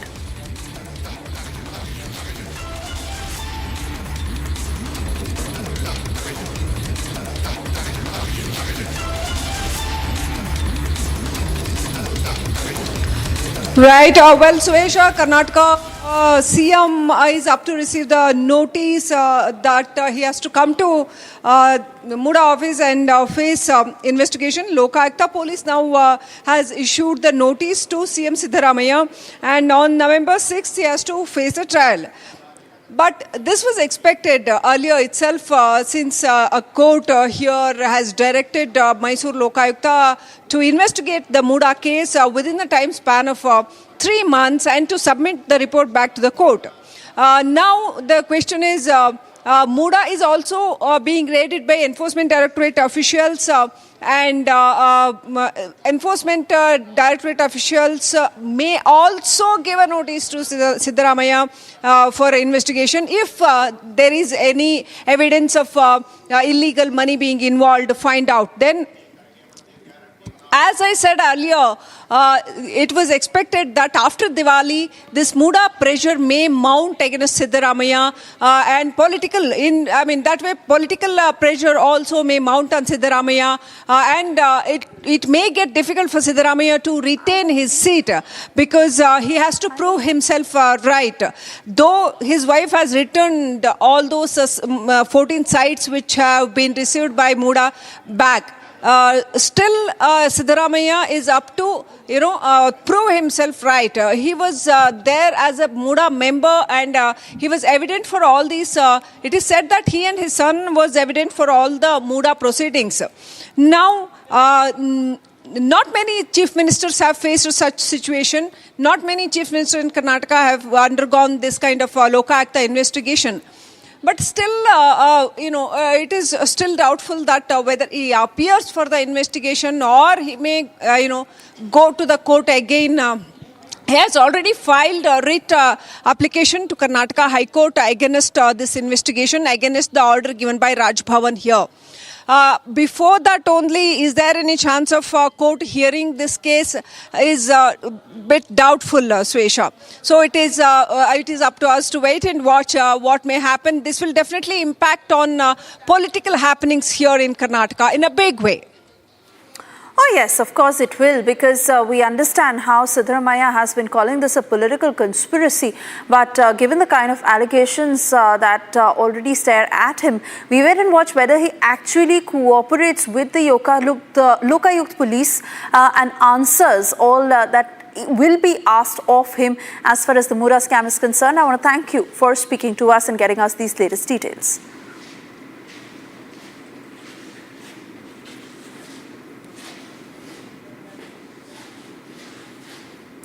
So on your screens, we've put out those pictures of how the notice has been put up outside the Karnataka Chief Minister's office, where he's been asked to appear on the 6th of November for questioning in the Muda scam.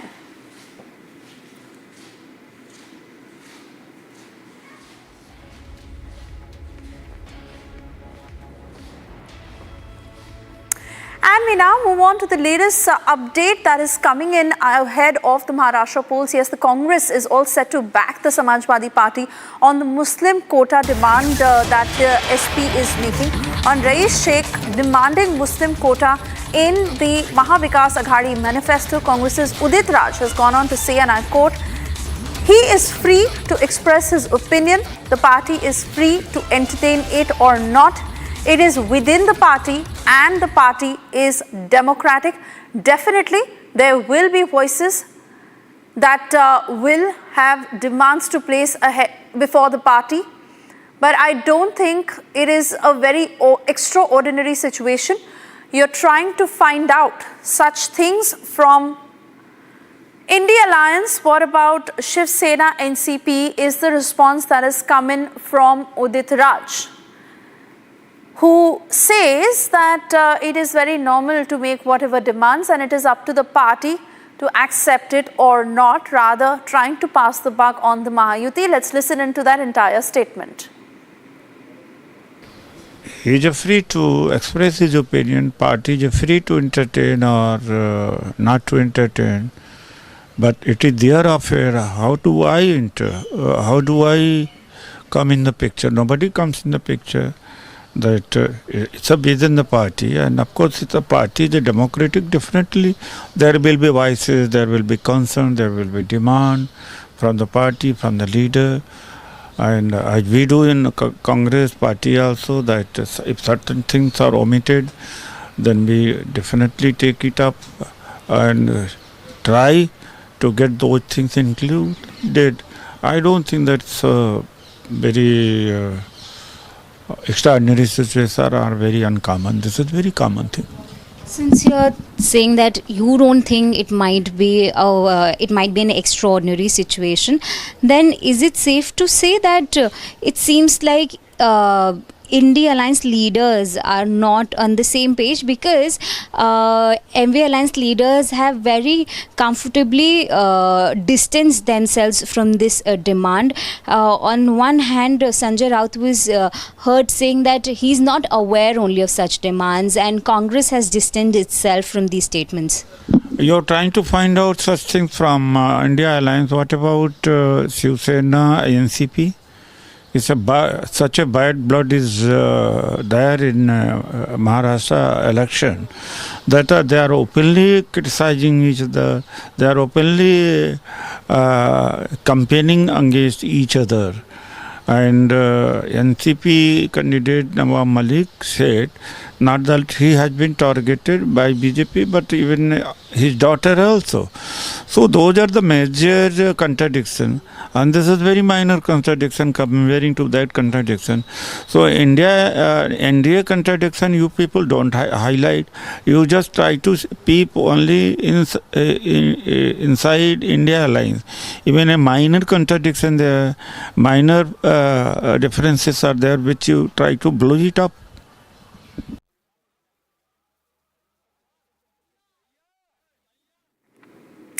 And just to give you a little background to what has happened, yes, it is Samajwadi Party Neta Rais Sheikh who has written a letter to the Mahavikas Aghadi Netas that include the Congress, Sharad Pawar faction of the NCP and UBT combined, where in this letter he has primarily claimed that there must be a common minority program that must be included in the Mahavikas Aghadi manifesto. As a part of this demand, he's also asked that the Love Jihad Committee must stay on interfaith marriages, scrapping the government proposal on invalidating admissions of tribal ITI students by linking them with religion, reservation for Muslims, socio-economic survey of the Muslim community, among others. And Rais Sheikh, who has asked for a draft, rather a common manifesto for the MVA under former CM Prithvi Raj Chavan. Listen in to the reactions that have come in so far.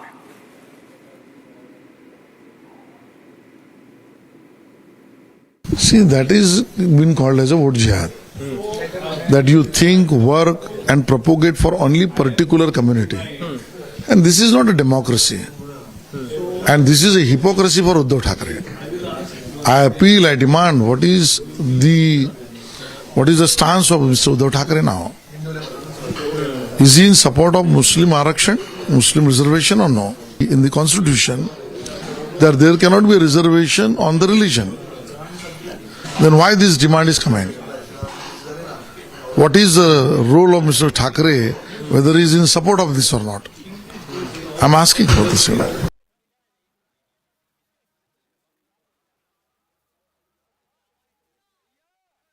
To my colleagues Satya Prakash and Soumya joining us on the broadcast. Satya Prakash, I want to come to you first to get a sense of what this letter states, and by the looks of it, even Udit Raj of the Congress is supporting it, rather saying that what is the big deal and why is the BJP calling this out? It is a demand that is being made, and we are an open forum, we are a democratic party, and we listen to everyone. देखिए सुवेशा, थोड़ी देर पहले महाविकास अघाड़ी का press conference हुआ। Press conference में मैंने सवाल पूछा कि जिस तरह से रईस शेख ने मुस्लिम रिजर्वेशन की मांग किया है, लव जिहाद को लेकर जो कमेटी है उसको लेकर मांग किया है, मुस्लिम समुदाय को लेकर अलग अलग चीज़ों को लेकर जो ड्राफ्ट बनाकर जो कांग्रेस के नेता पृथ्वीराज चौहान को जो भेजा है, क्या महाविकास अघाड़ी के नेता इससे सहमत है? तो महाविकास अघाड़ी के जो प्रेस कॉन्फ्रेंस थे, इसमें शिवसेना के भी नेता थे, एनसीपी शरद पवार के नेता थे और कांग्रेस के नेता थे। सभी ने कहा कि जो रईस शेख मांग कर रहे हैं ये पहले ही हम कह चुके हैं, ये नया कोई नहीं है। तो कहीं न कहीं साफ तौर से है कि महाविकास अघाड़ी के नेता इस बात से सहमत है कि जो रईस शेख ने अपने ड्राफ्ट के जरिए जो मांग किया गया है कि महाविकास अघाड़ी की जो मैनिफेस्टो आए उसमें मुस्लिम समुदाय को देखते हुए मैनिफेस्टो बनाया जाए और उनकी मांगों को पूरा किया जाए। तो कहीं न कहीं साफ तौर से जाहिर हो रहा है कि महाविकास अघाड़ी, चाहे शिवसेना उद्धव ठाकरे गुट हो, चाहे कांग्रेस गुट हो, चाहे शरद पवार का एनसीपी हो, तो तीनों पार्टियां कहीं सहमत है सही सिख के बातों को लेकर। जी To on with us, as I'd also like to bring Soumya in. Soumya, how do you see the politics panning out? Because the BJP is clearly calling this out, and we also understand how the MVA is saying that fair enough, it is a demand that has been made, and we'll see to whether we'll add this or not. But the larger political ideology of the MVA is very clear, and this is exactly what the BJP is hinting at. Yes, well, Suyesha, you're correct here because see, if you look at the background of Rais Sheikh, he is the MLA from the Bhiwandi constituency where there is a huge Muslim voter. So this is clearly vote bank appeasement politics, because on one hand, Rais Sheikh, who is SP MLA, has made this demand. However, on the other hand, Congress and UBT have very clearly distanced themselves from this demand.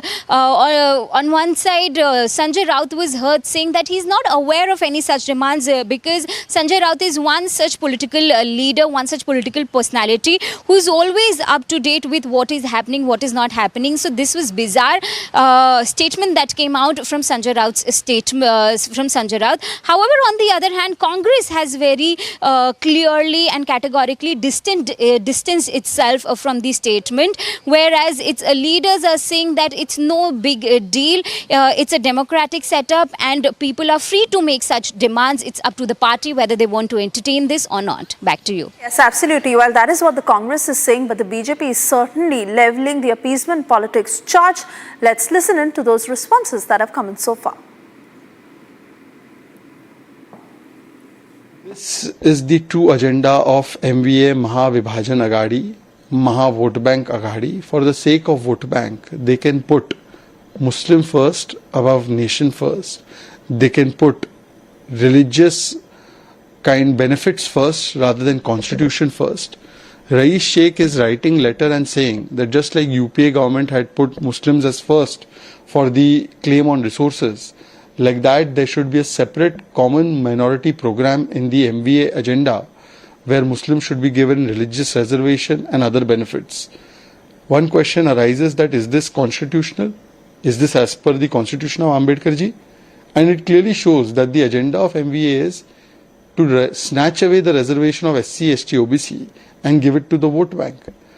To divide Hindu society and to unite the vote bank in the name of such kind of schemes and such kind of allurements. The question is that why is Uddhav Thackeray ji not saying anything? He claims to be share of Hindutva, but he is allowing such kind of policies. And this is the same Samajwadi party which has even taken stand for Yaqub Memon. Even then Mr. Uddhav Thackeray is silent. And that is the biggest controversy that is making news today while we await the official manifesto of what the MVA is going to be. For the moment, we have to slip into a very short commercial break. We'll be back on the other side with the very latest. Do stay tuned. In this special broadcast between News Mobile and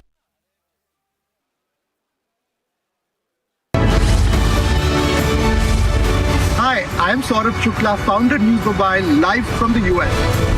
In this special broadcast between News Mobile and Republic, we will tell you who will be the new US president and how this impacts your world. Do watch all the latest updates here live on Republic and News Mobile.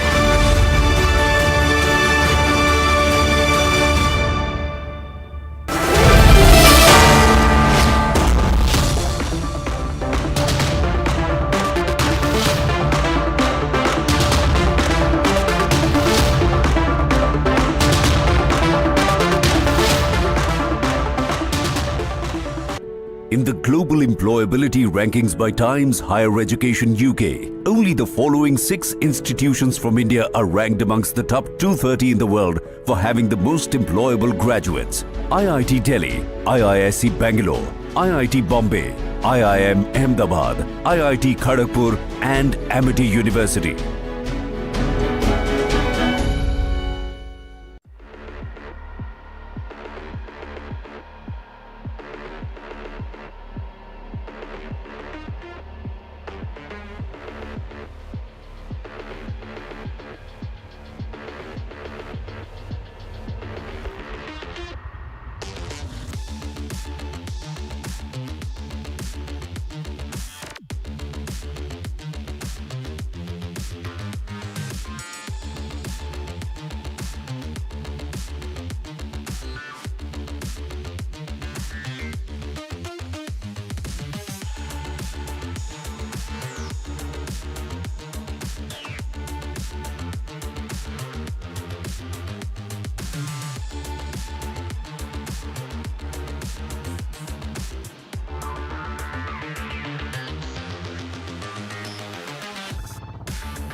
For the world to see what's happening on Canadian soil, how the temples have been vandalized, devotees have been attacked by the Khalistanis. The cops have cracked down mercilessly, brutally on the Hindu devotees who were pleading for their safety to the policemen. Police ने हमें डराया है, police ने हमें मारा है.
For the world to see what's happening on Canadian soil, how the temples have been vandalized, devotees have been attacked by the Khalistanis.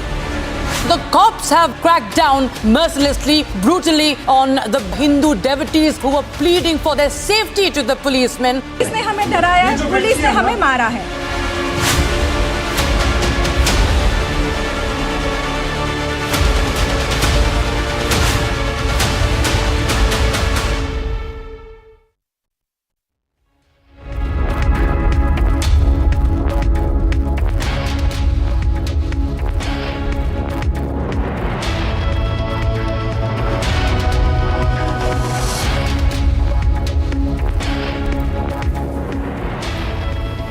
Good evening, welcome to Republic TV. I'm Rhythm. Viewers, the race to White House is heating up. We've seen both the presidential candidates, Kamala Harris and Donald Trump, make their last statements. And as it's D-Day tomorrow, we're also, as of now, being told both of them leaving no stone unturned to go to the White House. First up, a look at our top headlines.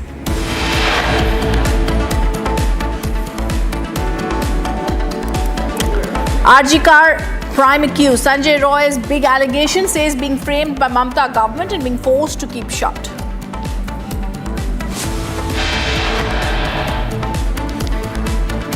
Eyewitnesses recall horrific assault by Trudeau's cops, Hindu devotees attacked by Khalistanis.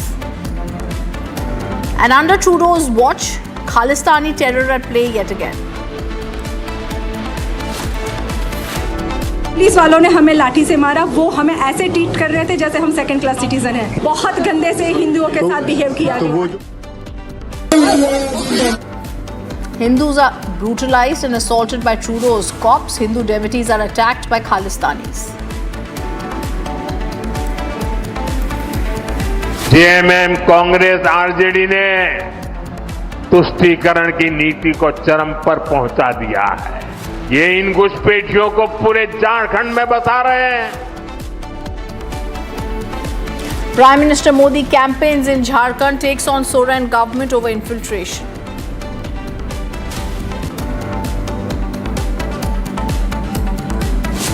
BJP calls out minority appeasement after SP demands common minorities program in MVA manifesto.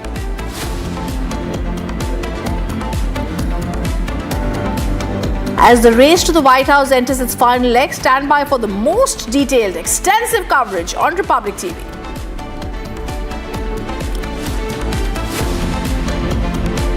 An MiG-29 fighter jet crashes near Agra. The flight catches fire mid-air. However, two, including pilot, escape the jaws of death and are out of danger.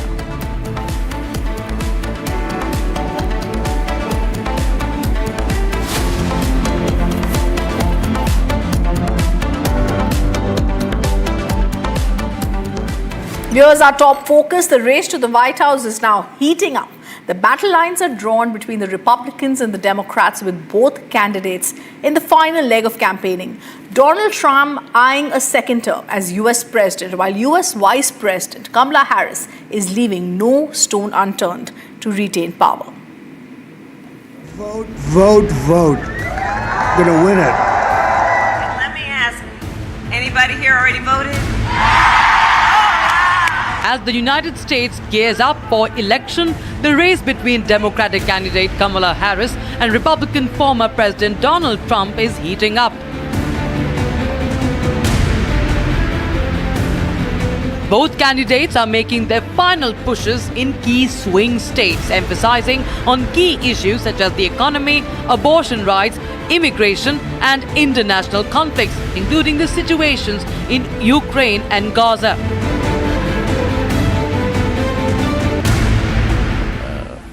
Today, I believe, will bring a great 4 years in front of us.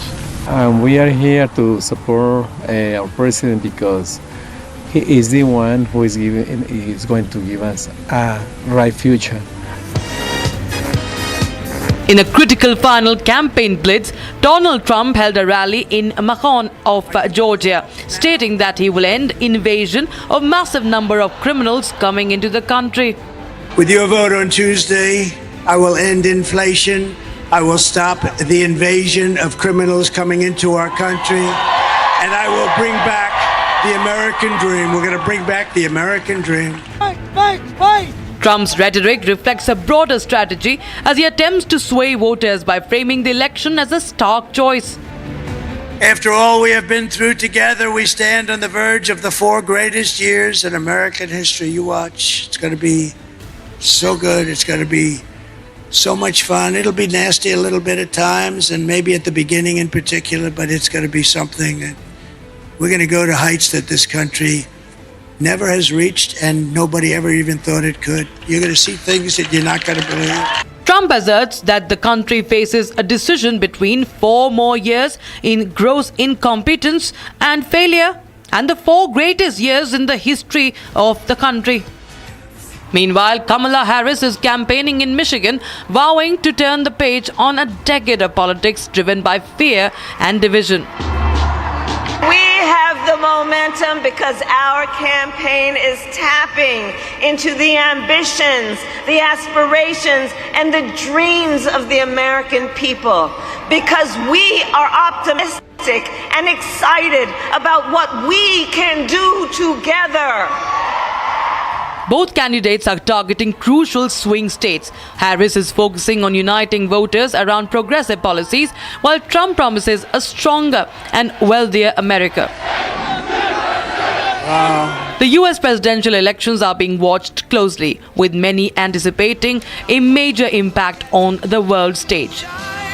Well, look, this is a very, very close election. This is one of the closest elections we have had in decades. And, Michigan, I represent the state of Michigan in the United States Congress. And Michigan is one of the 7 most critical states. Nobody can be president without winning Michigan. With just one day to go until election day, the stakes could not be higher. Now all eyes will be on the swing states: Arizona, Georgia, Michigan, Nevada, North Carolina, Pennsylvania and Wisconsin.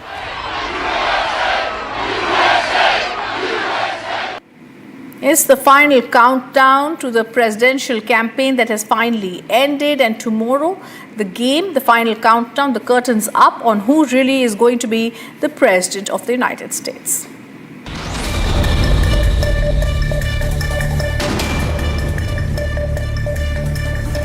On the final Sunday of the presidential campaign, Republican nominee Donald Trump urges voters to elect him as the leader of a failed nation. During the outdoor rally in Pennsylvania, he strayed from his recent focus on the economy and immigration to launch a rant questioning the legitimacy of US elections. We've been working for 9 years. We did a great job. We had the best economy ever. We had the wall. We had everything. I built over 500 miles of wall. They don't even talk about the wall.